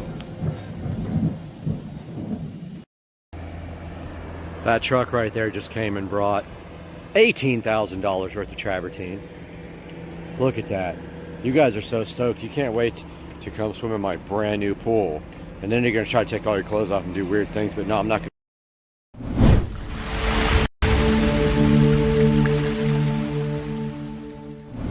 Guys, what's up? We are in the Supercar Street Racing amazing sunroom, as you can see right now. You're back with Brad on Supercar Street Racing, and today we got something sitting somewhere close by that is super relevant for the channel, and I was so hyped up when I found it that I immediately ordered it, and it is going to be such a cool addition for us. I cannot wait to get this out of the box and show it to you guys. It's something I've been waiting for a while, and I finally got it. Let's dig in.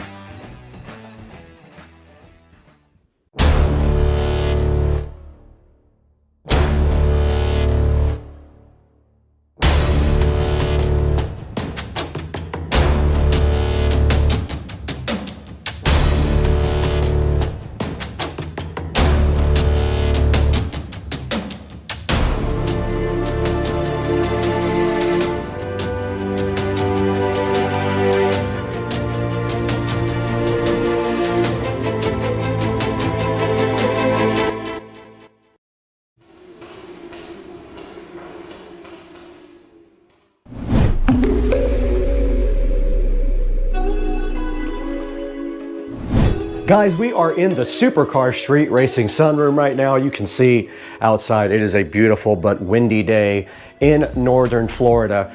And here we are with a special project for the channel. Now, I've been trying to get something like this for the channel for a while, and I see other channels that have them, and I was so jealous. So I went ahead and pulled the trigger and bought a special treat. It is not sponsored. It doesn't mean it won't be sponsored in the future, but for right now, I paid full price for this object that is sitting so fresh and so fly right next to me in the box here.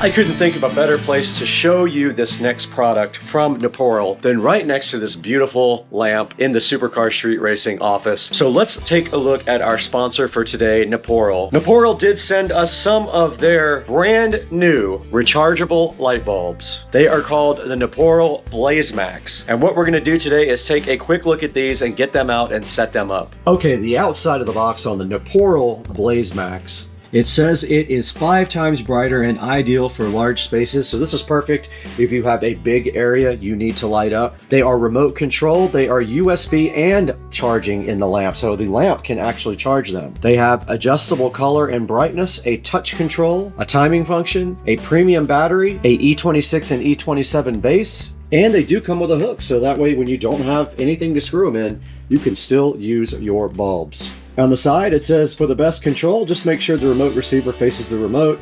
If it's too bright, try dimming them down for a more relaxed glow, and for best experience, avoid using with other infrared devices nearby.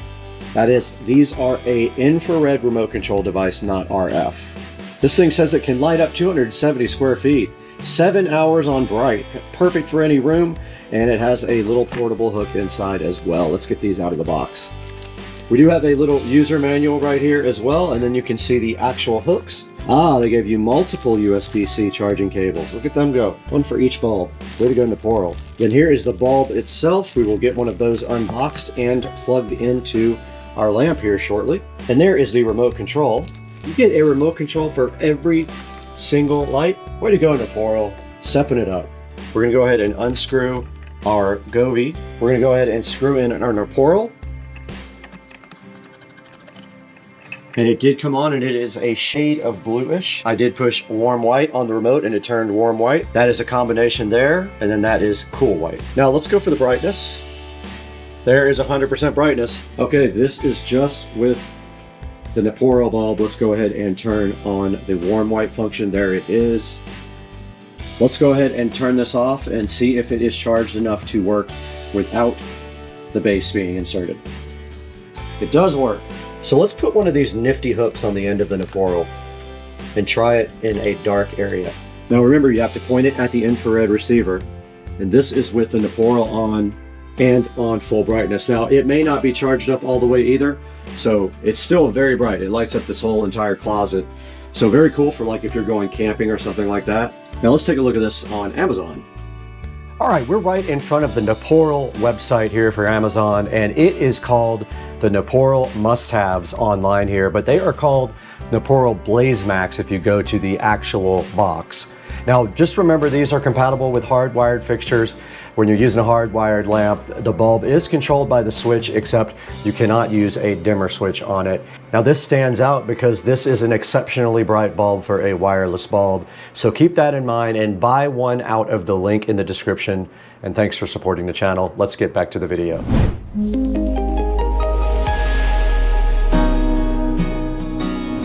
Inconspicuously marked from Switzerland is a fire looking box right here that got kind of beat up, but hopefully it is fine. And our first mission is to figure out how to open this.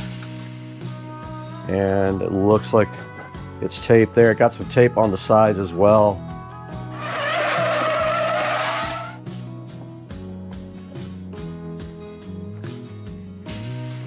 And looking inside the box, here is my order details. And right on top of the box right here, it says VESA Projects, which is the company that I did order this from. And inside some nice packing stuff. Nice label there for VESA Projects, I like it. And it did just come off without even ripping, so I will keep that. Nice packaging, great looking packaging. All right, let's get this thing right out of the box.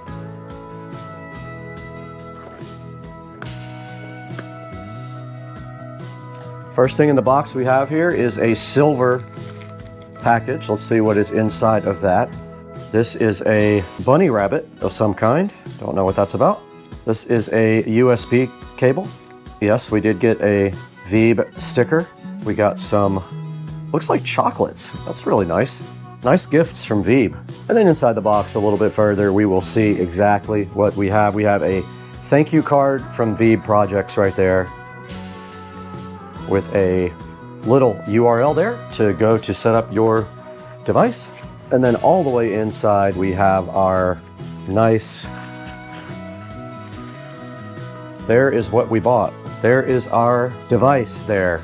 And if you're wondering what it is for, you will have to wait till I plug it in so I show you.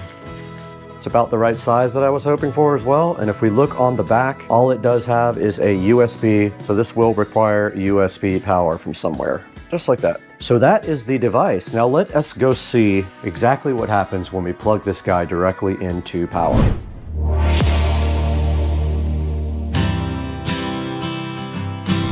Okay, we're in front of the Supercar Street Racing whole home audio system, and looking behind the WIM, we do see a USB port right there. It's the easiest way to see it is with the phone. You can see right there, it's on the upper left. I'm gonna go ahead and provide power to this guy with that USB port. Okay, the first part of this equation is getting power to this object. We went ahead and did that right here in the back of my WIM, and now the next thing we have to do is make sure that we do have the setup on this going, and to do that we're supposed to access a web page on the phone. Okay, we are recording both on the phone and on the GoPro now, and this is the instructions for lighting up the object, the VESA.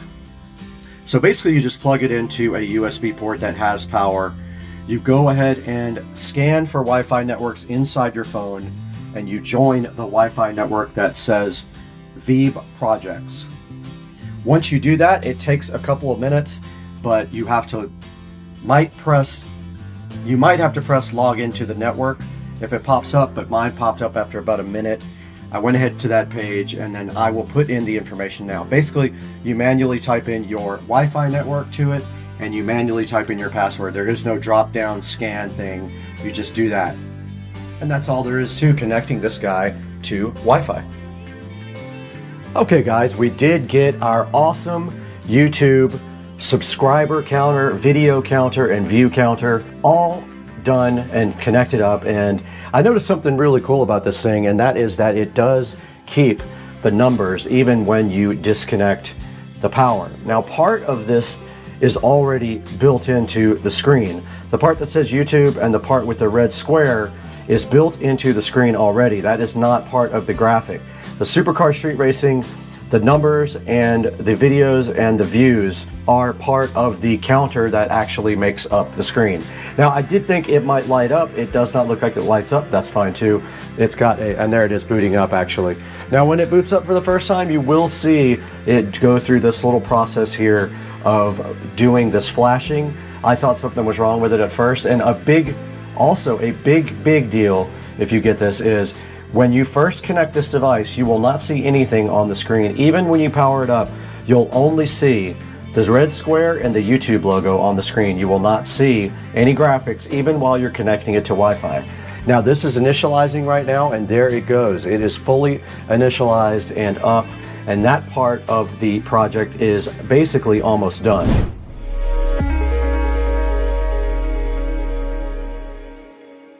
All right, guys, we are back in the Supercar Street Racing Studio A editing facility looking at the VEB projects right here on Etsy. Let's go ahead and take a look at what they got. They got a lot of cool things, a lot of things like clock and more YouTube channel counters, a mechanical keyboard customizable thing, some Bitcoin ticker readers, a lot of really cool stuff like Dow Jones readers and everything like that. Show these guys your support. I'm hoping to work with them again in the future and maybe get another device for Studio A. I'm gonna go ahead and leave a nice review for their product right here as well. And I want to thank you guys for getting Supercar Street Racing up to 69,919 subscribers. We are being featured different places, which is bumping up our view counts and also our subscriber levels. And we really appreciate you guys tuning in and buying through our official product links. There will be a link to this VEB Projects website down in the description. So go ahead and pick up a YouTube channel subscription counter if you need one. This is the one that I got right here. It is $273 plus tax and shipping. Came out to around, I think, $350 with shipping and tax and everything. Grab one while you can. They only have 3 of those left, I saw in stock when I checked. Thanks again for subscribing.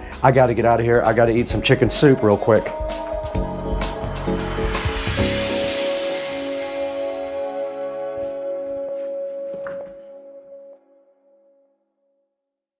The hype is real. I heard and saw Amazon Prime pull up in the speedy delivery vehicle, and if I'm not wrong, there could be something in the garage out here for me. And then you just have to find where they put it, and it looks like this is it.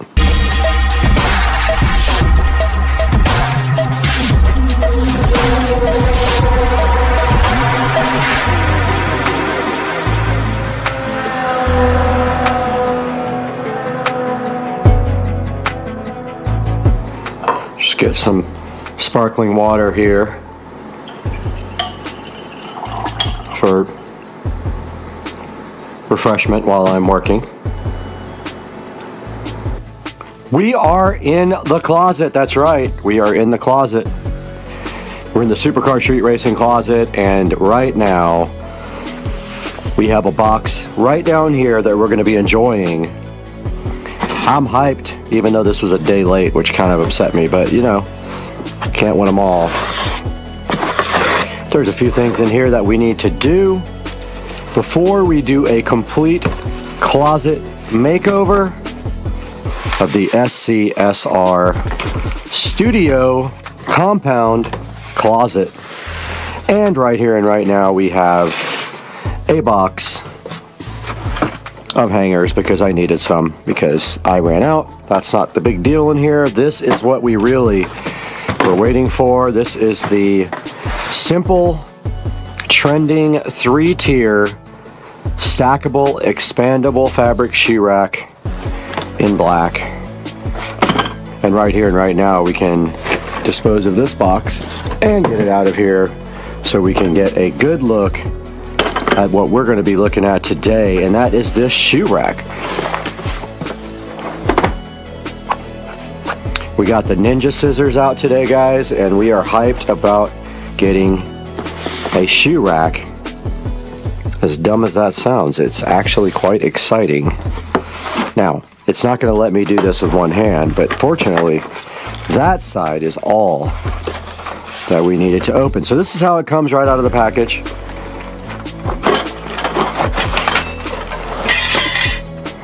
And that looks like a lot of fun to play with, and it definitely is plastic. I think it's plastic. It might be like light metal. Yeah, it's metal, but it's just a like a cheaper metal, which again is fine. Don't mind that. And here we have the hardware that it came with, all the screws.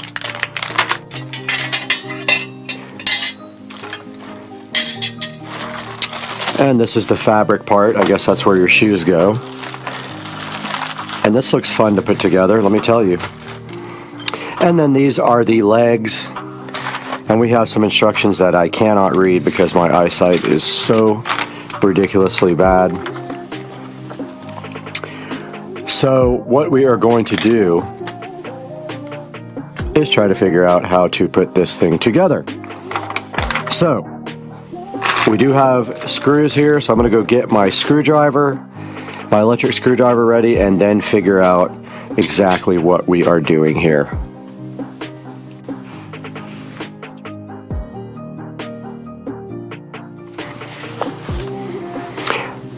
Okay, we got all the tools we need to build our shoe rack, and I did start looking at the instructions here, and this thing can be expandable so that you can add like more and more levels.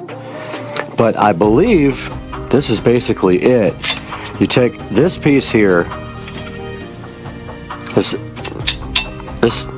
A piece, I call this the H piece, this is the A piece, and they literally just fit together like that. And then I don't know at that point, let's see, so it says that we have to put screw A. Okay, A and B go together. And then D and C go together.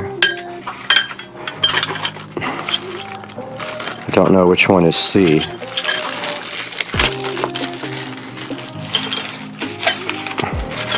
But these are what is indicated in the pictures.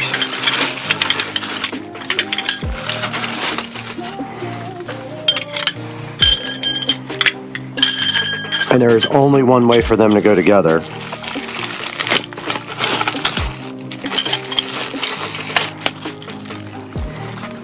Okay.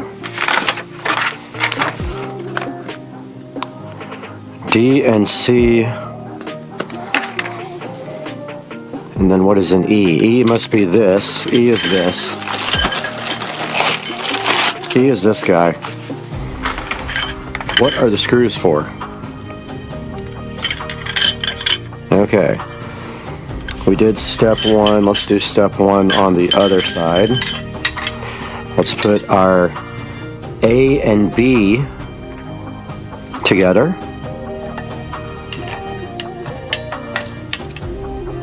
Pretty simple step. They just kind of go together like this. Even for an idiot like me, I can make this happen. Step two. D and C. Get rid of all of our junk so we can see what we're doing. I'm assuming this is a D and this is a C. Okay, there's a little push thing there. And they lock together.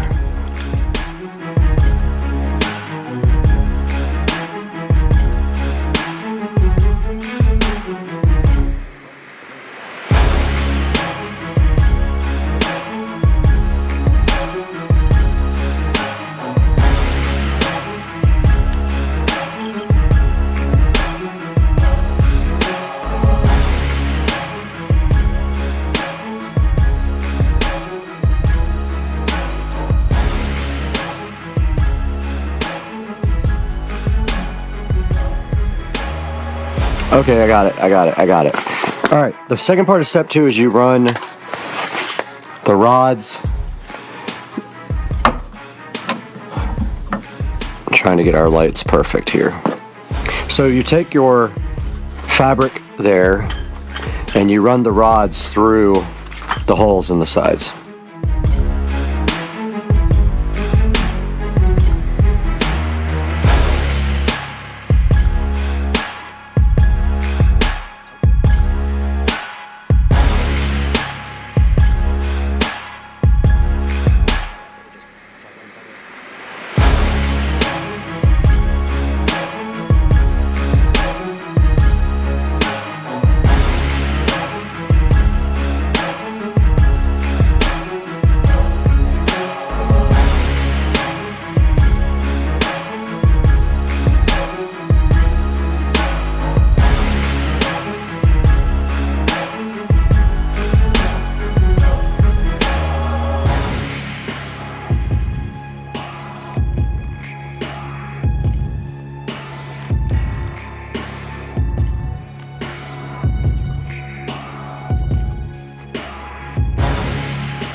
They don't really tell you.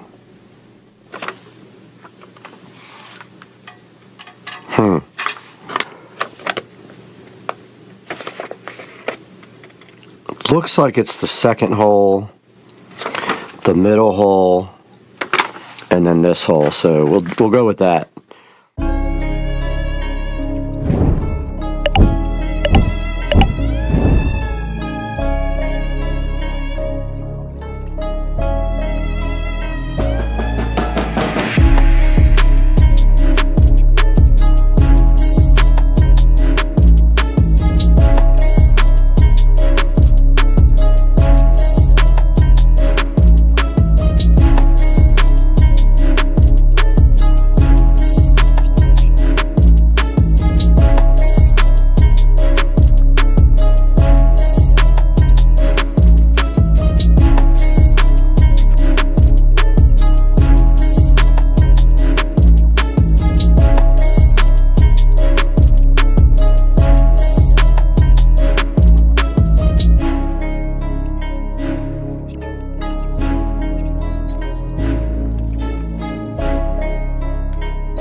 Okay, I have successfully rearranged everything on top. Made a nice space over here for my luggage as well. My new luggage right there that I bought for my trip to Mobile coming up. That should fit nicely right in that spot right there.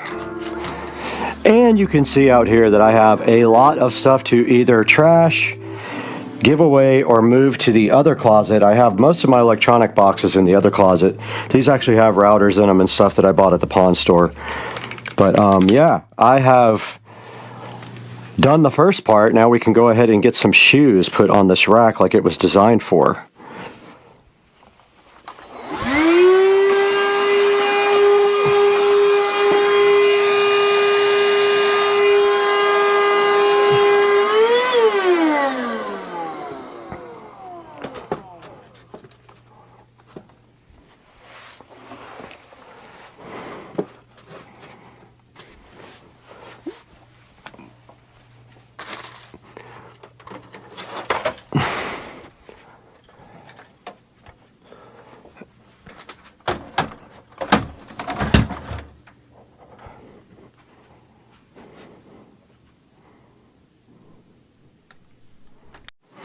Alright, I got the first level of the shoe rack populated with my Puma shoes here, looking so fresh.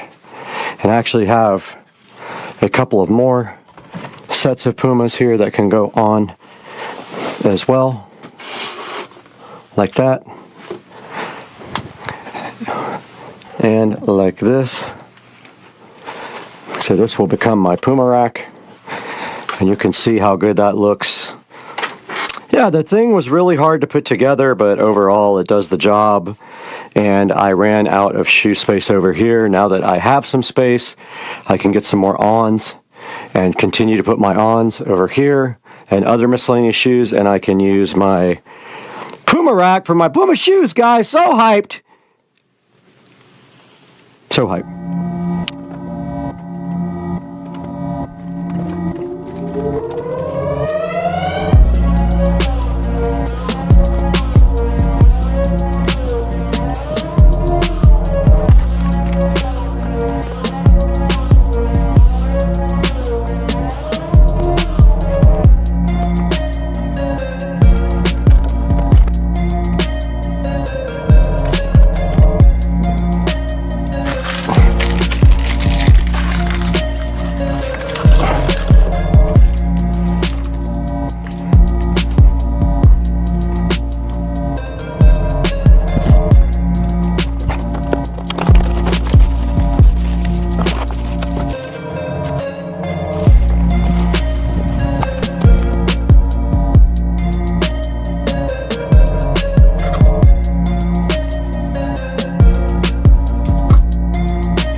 We have completed the closet makeover.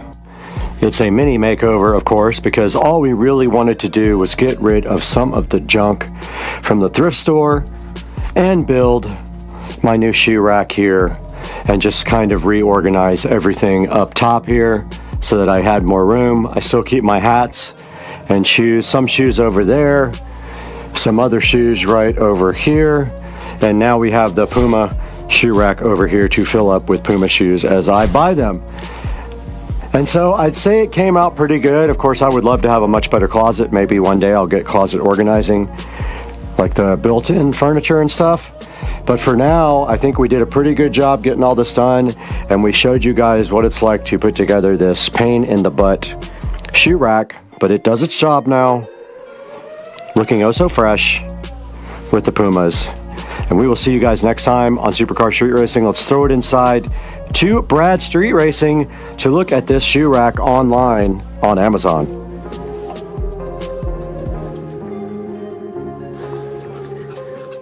Hey everybody, welcome back to Supercar Street Racing. My name is Brad, and we are here in the beautiful 4K production studio for Supercar Street Racing. And right here in front of me and right here in front of you, you do see this simple trending 3-tier stackable shoe rack. I just kind of wanted to give you guys some of my experiences with putting this thing together. I did have a lot of problems with it. The instructions weren't super clear, but I did eventually figure everything out. But I can say one of the biggest issues with this thing was I don't like how it's not angled at you with the shoes. It does have a 4.5 star review overall, and it is cheap at only $17, and you can add more on top of each other. But like I said, one of the biggest things is it's a little difficult to put together because it's just kind of flimsy or whatever. And then second of all, it doesn't really tell you which side of the sides of the shelf go out and which side go in. I did tighten the screws too much, my fault, and I bent the tubes and had to bend those back out.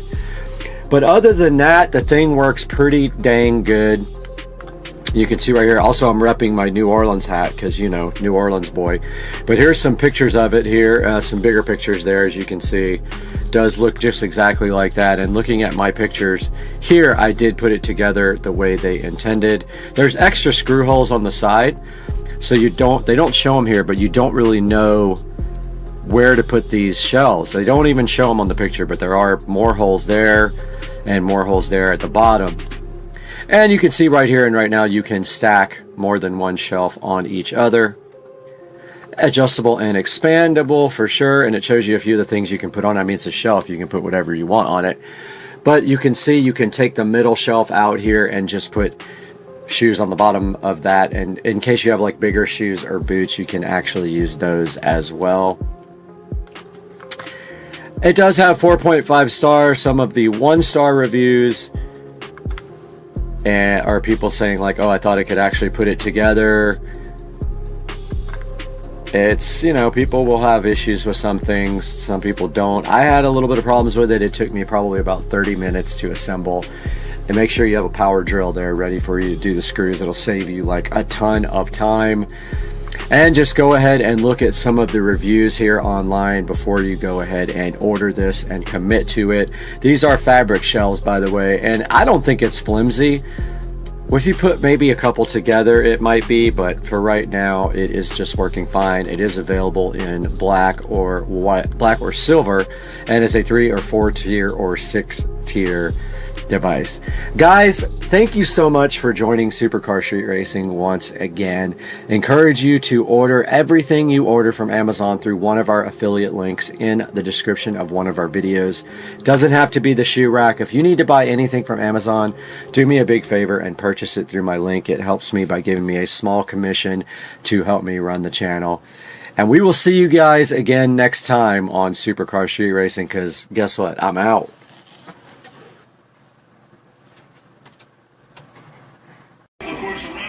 Bubba, why are you trying to always mess with Mr. Binks while he's just trying to relax and we're trying to watch football? Mr. Binks just wants to hang out and all you want to do is fight all the time. Very dirty.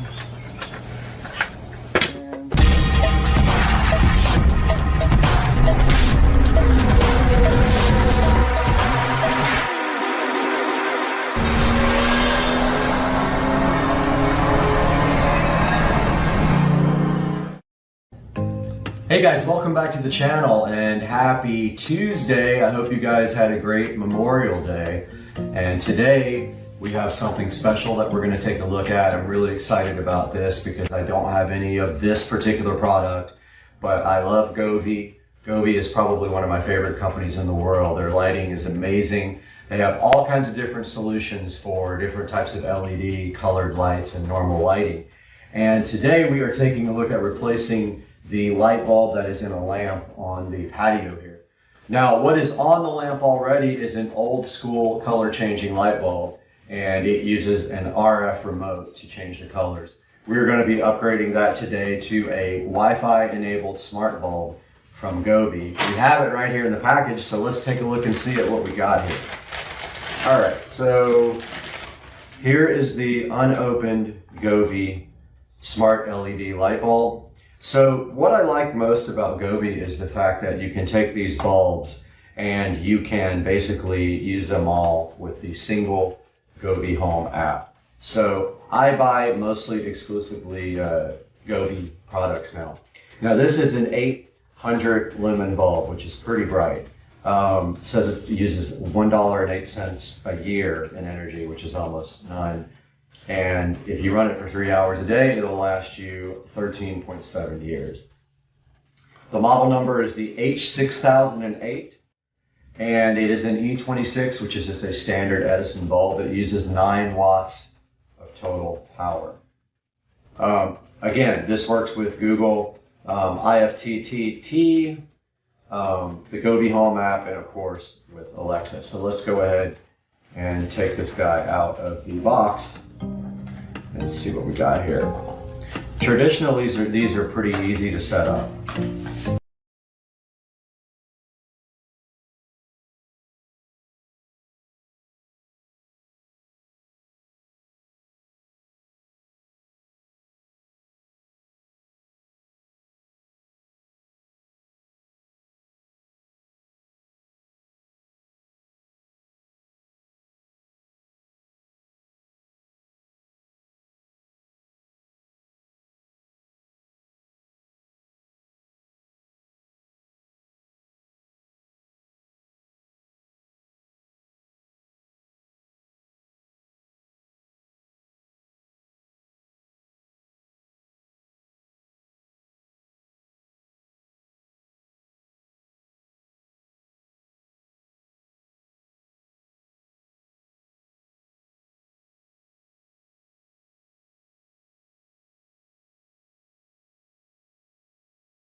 Here we are on the tablet recording now. So we are going to first turn on our patio lights with our Alexa plug. Alexa will do that for us because we have a smart plug. Actually, I'm just going to flip the switch since I'm right here. So that turns on these patio lights and this guy, which is now on and warm white. So it did come on warm white. I don't know if you guys can actually see that, but let's get to our app here. So we go into the Govee Home app. My other LEDs you'll see here. Let's see. Welcome to Govee Home. No devices found. Interesting. I'm not logged in. Okay. I'll have to edit this part out, obviously.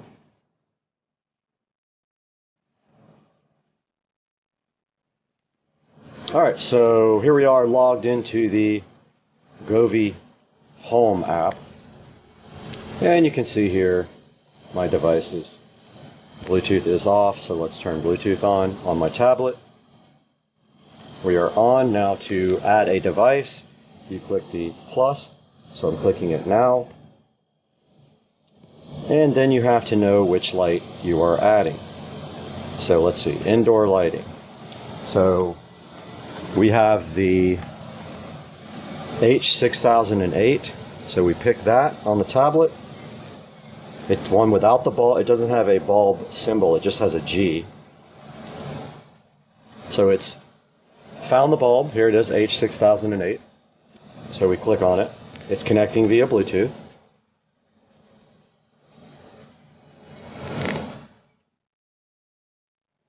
I love how it came up warm white. So let's call this, so we get to name it, Patio LED bulb. Or how about patio LED lamp bulb? That's good for now. We click done.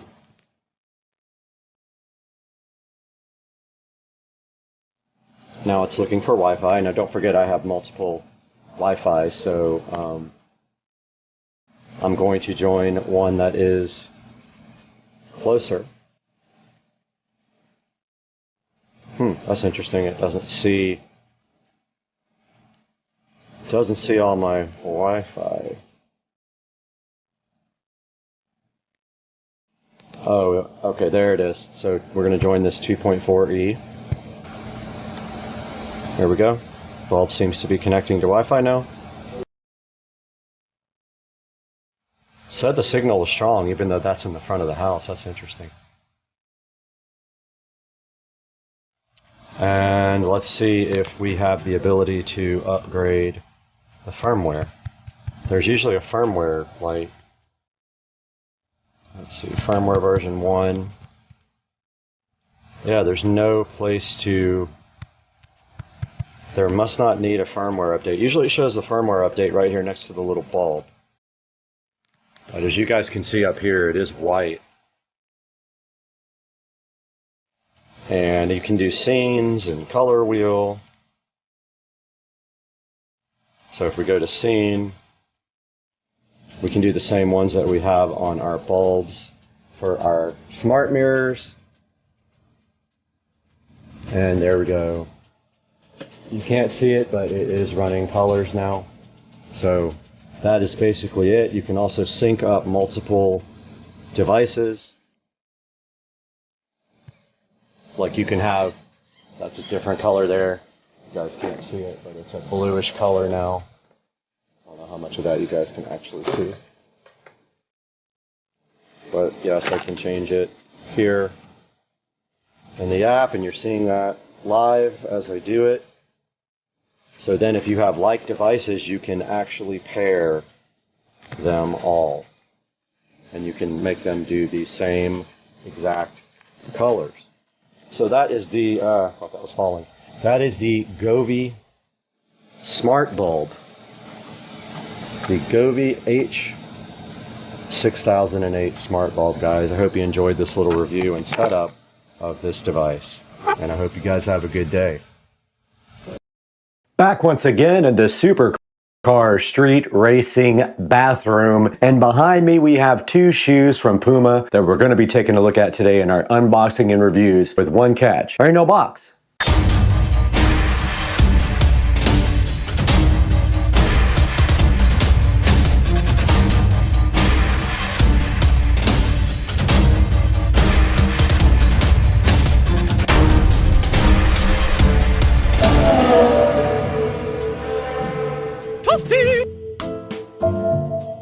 Guys, we are back in the Supercar Street Racing bathroom once again, and today we have an unboxing of two different types of Puma shoes with only one problem.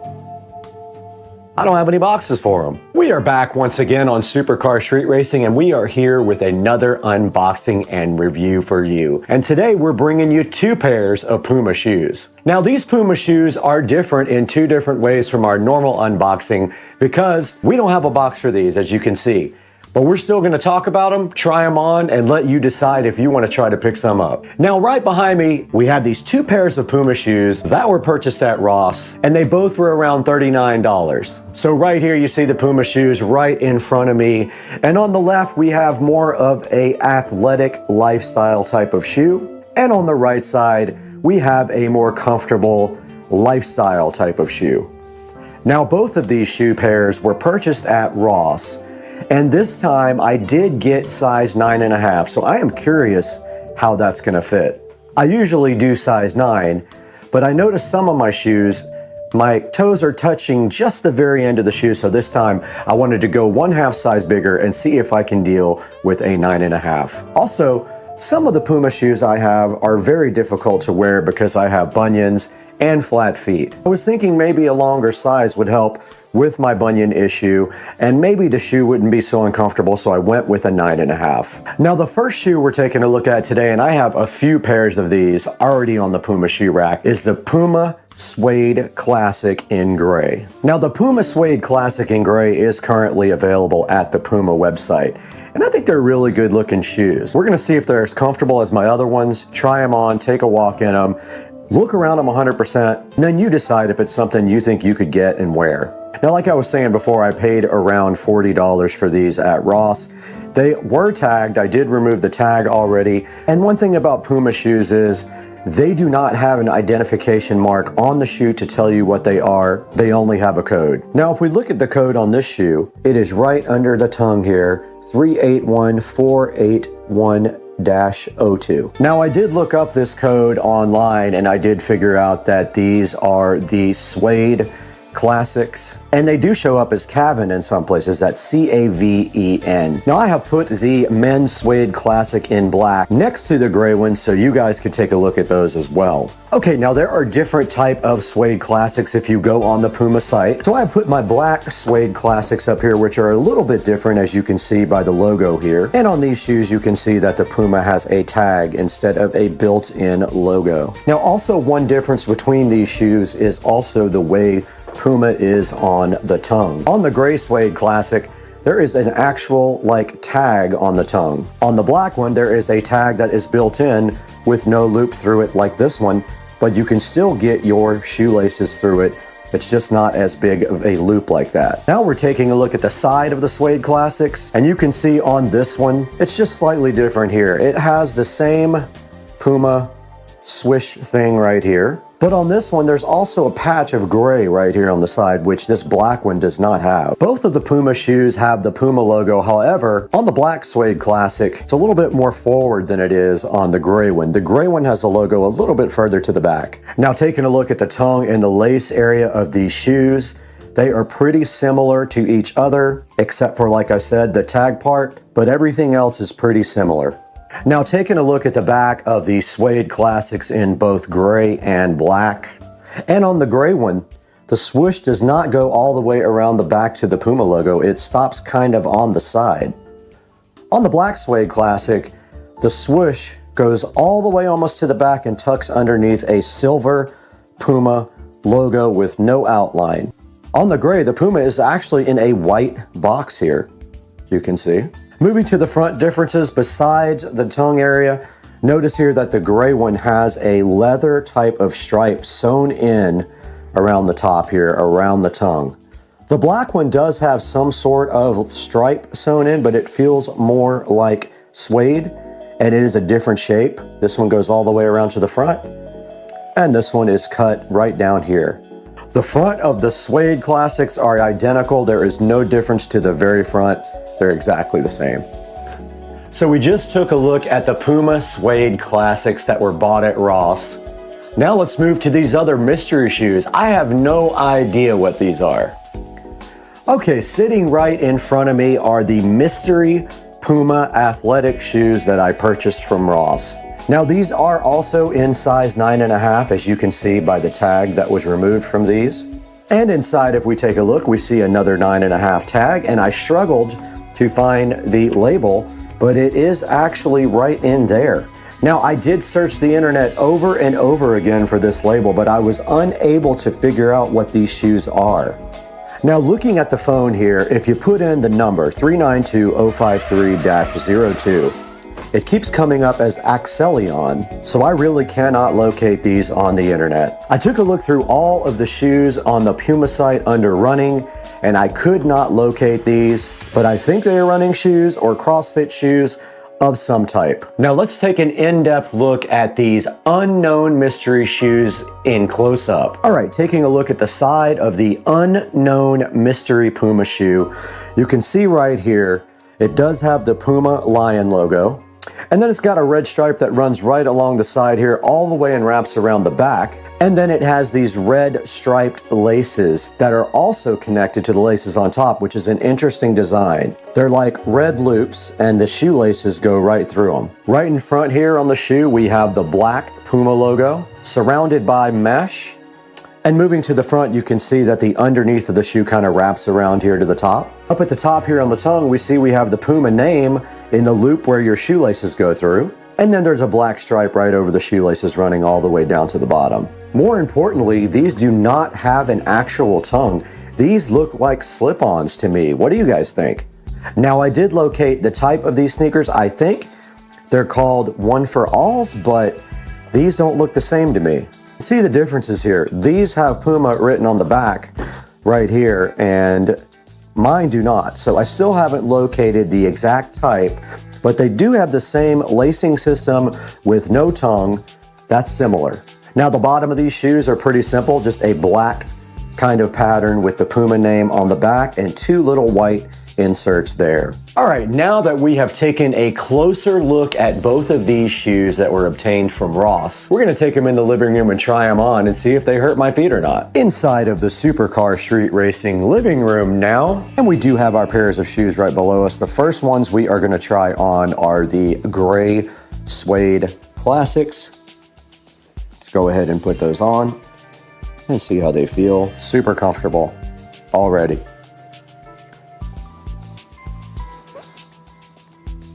Now, my bunions are touching the sides a little bit, and that is normal for most shoes. Overall, they are very comfortable. I am not touching the front of them. And these are 9.5s. Now let's go for a little walk down the block and see how they feel.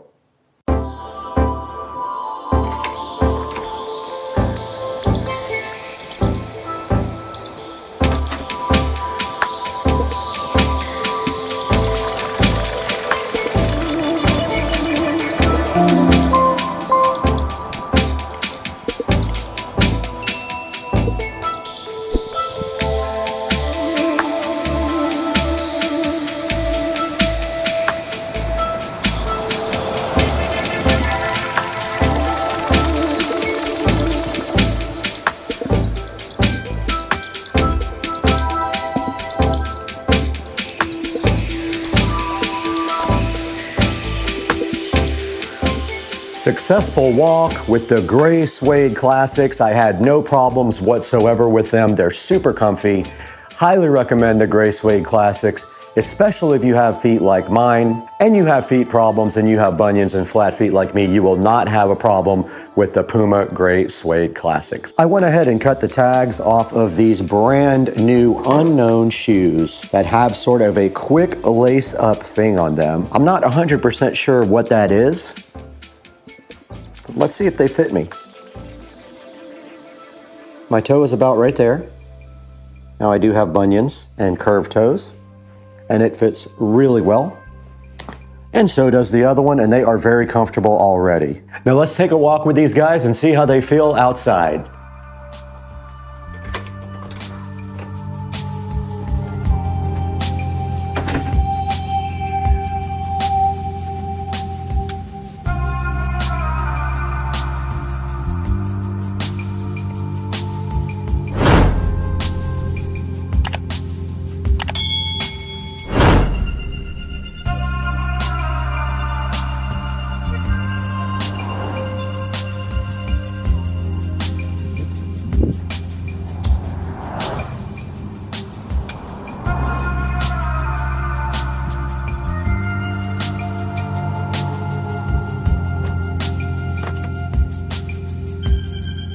Okay, we successfully took these unknown shoes out for a nice walk, and they are very comfortable.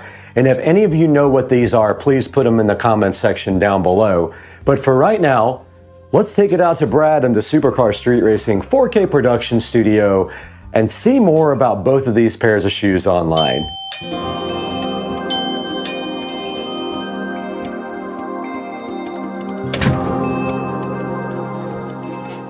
Hey everybody, welcome back to Supercar Street Racing. My name is Brad, and I'm so happy if this is your first time on the channel or if you're returning, we're glad to see you here again as well. And today, we are back in the 4K production studio bringing you some high quality production and taking a look at these Puma shoes. Now these did come from Ross. I got them there the other day for about $39 a pair. I try to buy as many shoes as I can from Ross because they're much cheaper there. And now we're taking a look at them online. Also though, I want to give you the option from buying through my Amazon affiliate links because you can really help me out if you do that. And looking on the screen right now, we have a lot of choices here of the men's Suede Classic. Let's go ahead and click on that, and it has a 4.6 star review, so not bad. Now they do come in a lot of different colors, and they are anywhere from $69 to $71, and they have all kinds of cool colors. And if I could find these over at Ross, I would own every single one of these. I tell you, I would, honestly. Now, so I picked up these, and then I picked up the other pair, which the other ones I have no idea on earth what they actually are. I looked online, and inside of the actual shoe, on the tongue or on the side, there will be a number, and that number should be Googleable, but it did not work with the one that was the more sporty looking shoe that almost looked like a basketball shoe or a running shoe. So I have no idea what kind of shoe that is. If you know, please drop it in the comments section for me, and I will put you in the comments as well, and let everybody know that you helped me out. So please take a look at these Puma Men Suede Classic shoes. And I need a favor from you. If you like supercar street racing, would you please hit that subscribe button and also the bell icon so that you get notified every time we put out a new video, and we try to do it every day if we do have content. Also, another big favor that we need from you from Supercar Street Racing is we need you to buy through our affiliate links. For example, if you want to order this from Prime, you can try it before you buy it. Click through the link in the description and order any one of these colors, and it will help out the channel so greatly. It will just give me $1 or $2 here and there, and the channel does lose money. We are so grateful for your support at Supercar Street Racing. We're so glad to have you here, and we will see you next time. I have to literally go put together another shoe rack to fit my new shoes.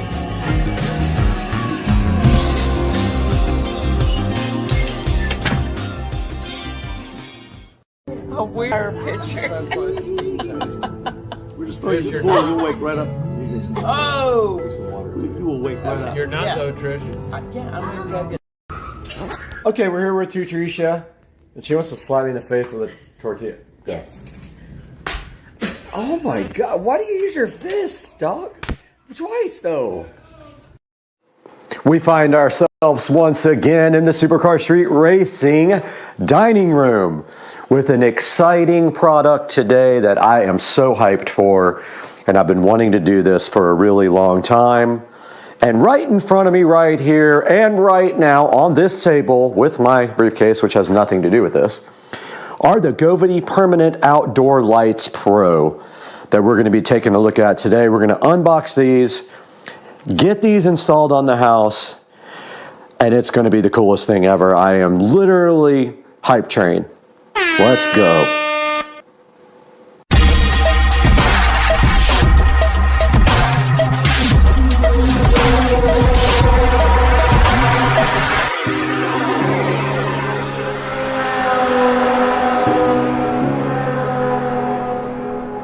If I had to guess, I'd say this box weighs a good 30 or 40 pounds.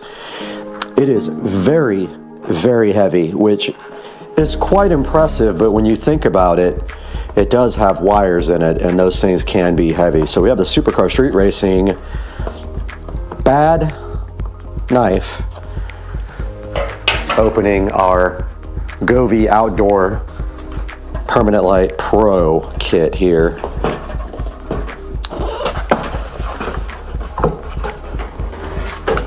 And let's take a look and see what's inside. And inside the Govy Permanent Light Kit Pro, which I'm getting more in the light so you guys can see it better, we do have a Govy Home card asking you to connect, and it's got a barcode on it right there. Don't know if I can show that, but whatever. And a user manual and a matter guide card, whatever that means. We have a Dream View box. Talks about the syncing system. And then let's see what else is in here. We're back this morning with the Govy Permanent Outdoor LED lights. And we're looking at the installation steps here. And the first step, it says to check the string light plugged into power, make sure every string is working, and then disassemble them again.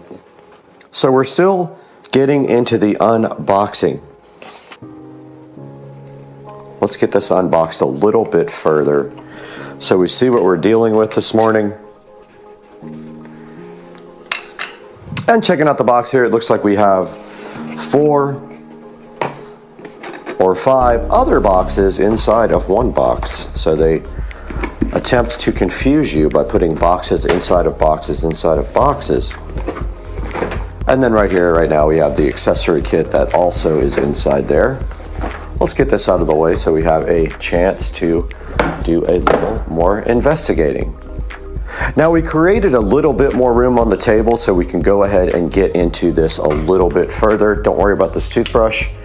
It has nothing to do with the Govee Outdoor Permanent LED Light Kit. And again, we have to use our SCSR knife on these guys. They have a little seal here. There's also a funny story about what happened with the bank with this, but I'll get into that later. Credit card issues, but yeah. Let's see what's up. Okay, so the accessory box opens there. And here.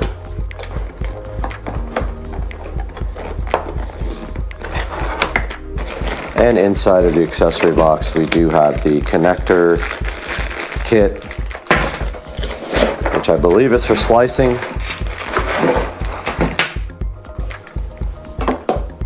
And we do have this package of LED mounting hardware, and it does have some screws and some of the 3M strips included. Looks like a extension kit. So some little extensions if you have to jump from eaves to eaves. We have the power module, which I don't know where that's going to go yet. Probably on the house, but I'm not 100% sure how we're going to get that mounted. It has a power switch right here also, just an on-off power button. So this all depends on where you have power, and if you don't, you are going to have to create power. And this is the driver. And it does say install behind the 5th string of lights right here. Install behind the 5th string of lights. So that's the accessory kit. And this thing does come with a lot more than the regular standard non-pro does come with. And unboxing the accessory bag, there are a lot of extra LED mounting tabs. There are a lot of 3M mounting stickies, and those are the ones that go behind the actual lights themselves. Now, a lot of people have reported issues with these things staying up. It's going to be very important to prep your surface first, or yes, they might come down. And also, I bought some extra LED mounting things for mine as well, so that if I have issues, I have plenty of extras. And then inside this bag, these are drywall inserts, which we will not be needing. I was a little over prepared for this. I was ready for this for a while. I bought these extra LED mounting brackets with screws. These screws may not work with the soffits, but these brackets will work if I have to use other screws. They might work. If I need these, I have those extra. Now let's go ahead and get some of this other stuff unboxed. Now on my particular setup, I do not have any eaves to jump, so I'm super lucky. Probably won't need the extension. My only concern is going to be power, but what I do see here that is a good thing is that I have a nice, really nice long power cable here. So we probably have 20 feet of power to get to the first light. So what that means is I have a place in my back to put it. If it is long enough to reach all the way around the house, I have a spot to put it. and there shouldn't be an issue. But we have to lay them out on the ground first and see how long the set is. These are just for cutting and splicing the wires. You get a good amount of extra, which is why the kit costs more. They do give you some extra extensions as well. And that's why it's called the Pro Kit versus the normal kit. And the LED lights are upgraded. They do white and warm white without using RGB, unlike the normal Govee lights. The normal Govee home outdoor permanent lights use RGB only, and that does not have a dedicated circuit inside the bulb for white and warm white. Big difference. Now when you have these lights up all the rest of the entire year, you're probably going to want to do the warm white or the cold white because it's not Christmas time. Or you may just want to do one RGB color. Now I've gone ahead and plugged in the power supply. So I would say the power brick maybe weighs about maybe 2 pounds. It's kind of heavy. And then we've got our first end here. So what we're going to do right now is get these things out and test them, because it asks you to do that before you even start. Oh, I did find some other mounting stuff here as well. It's like some, it looks like it might be for, oh, that is the, that's the drywall inserts. And it looks like it allows you to mount the power supply by the cables. So what you would do here, as I break the camera, what you would do here is mount the cables themselves on the power supply to the wall. But I do have masonry drill bits for that if we have to. Now let's look inside the actual LED light boxes. All right, here is one of the LED light boxes that came with the kit. These all are probably the same. Pretty cool, really nice packaging as usual with Govee. Now Govee is not the cheapest in the world, but this is why. You get instructions, you get quality packaging, and you usually get things that actually work. And they do have this nice Govee little Velcro thing around each one. So I'm gonna go ahead and get this first guy powered up. Now don't forget, when you put these in, you have to put them in the right direction, right? Because they have a male and a female. And think about your driver, your LED driver that has to go between. And then they have a triple keyed connector that you cannot possibly get wrong. It will not allow it to be plugged in the wrong way. Let's get all these interconnected while you guys watch in fast motion.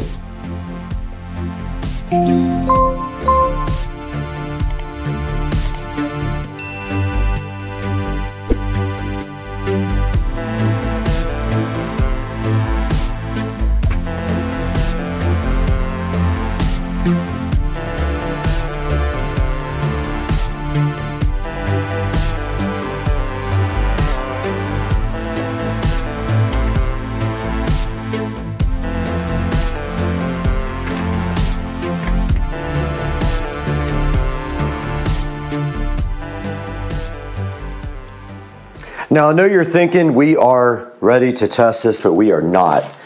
Do not forget the LED driver kit right here. Now this has to go somewhere, so it's going to be showing on your soffits or your eaves or whatever you're gonna do, but this is the driver kit, and this does say install behind the 5th string. Now I don't know if behind, I'm assuming that means after. So this is 1, 2, 3, 4, 5. Oh, I didn't even connect these anyway, so we are good to go. So 1, 2, 3, 4, 5. Perfect. All right. Well, actually, I made a good mistake that time because they go right here with the driver. Again, it is keyed There's absolutely no way you can get this wrong. The driver just literally sits in between. Oh, I didn't even finish connecting all the lights, so we're way good. Those still have to go, these. All right, let's get these things connected.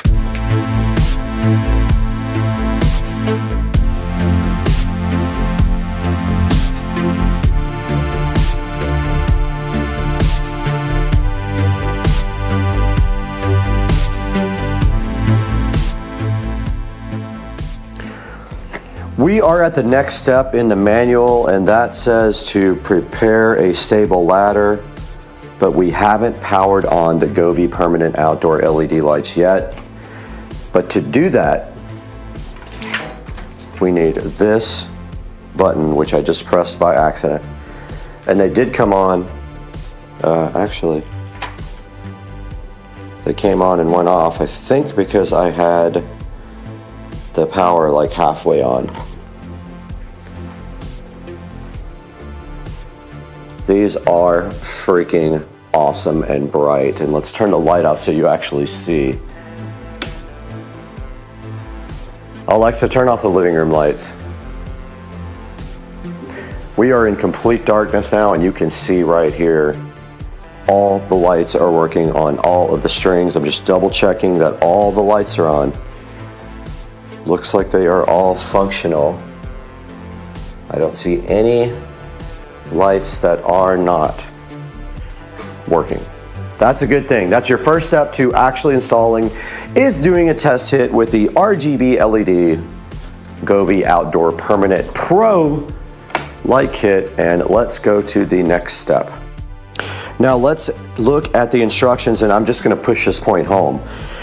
When you install these, you have to clean the wall surface. And the best thing's probably like Windex or alcohol, something that takes off dirt, oil, grime. And so we have a bottle of Windex that we will actually use. And they did not give us cleaning goop. Alcohol would be great as well. They did not give us alcohol. The back of each one of the lights has a 3M strip already on it, but they give you a bunch of extra ones, which is very convenient in case you need like more sticking power. But my plan is to, between every light, put in a clip if I have enough. I don't know. I think I do. Yeah, I have enough. Have all these clips that if they work, they can go right up into the soffits, which is plastic. And all we need is a small enough bit for our drill. It's a very, very small bit. I don't want to do that by hand. Let's hope we have a bit that small. For now, we're in a holding pattern. It is dark outside and we can't get started, although we might be able to lay these out. We could probably go outside, lay them out, and get that part going. We have powered on the Govee LED lights and paired them to the app, and now it is asking us how many green lights we have.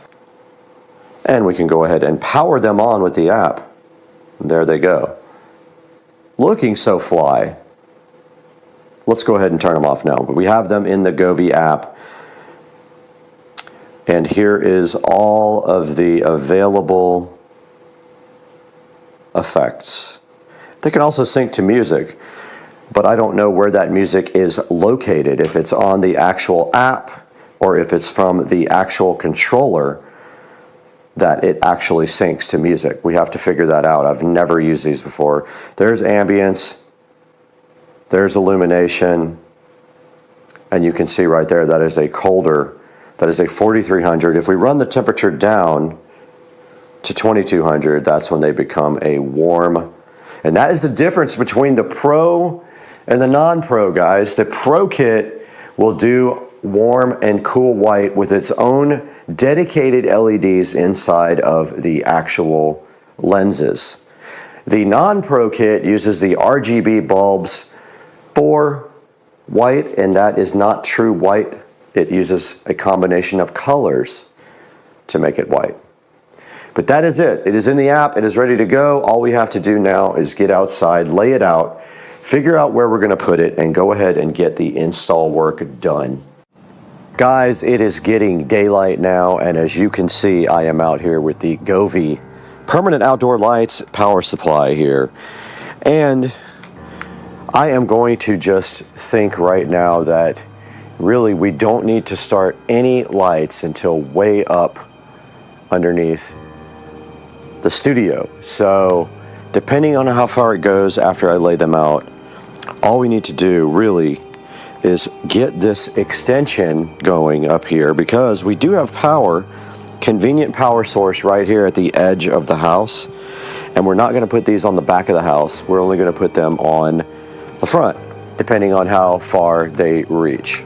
So our main goal is to light the side of the studio that faces the street, and that will make us have to put some extensions, but we just don't know how far yet. See how much we got? We have all this cable, and we just have to go up under the soffits right there and stuff the wire into the actual soffit.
you.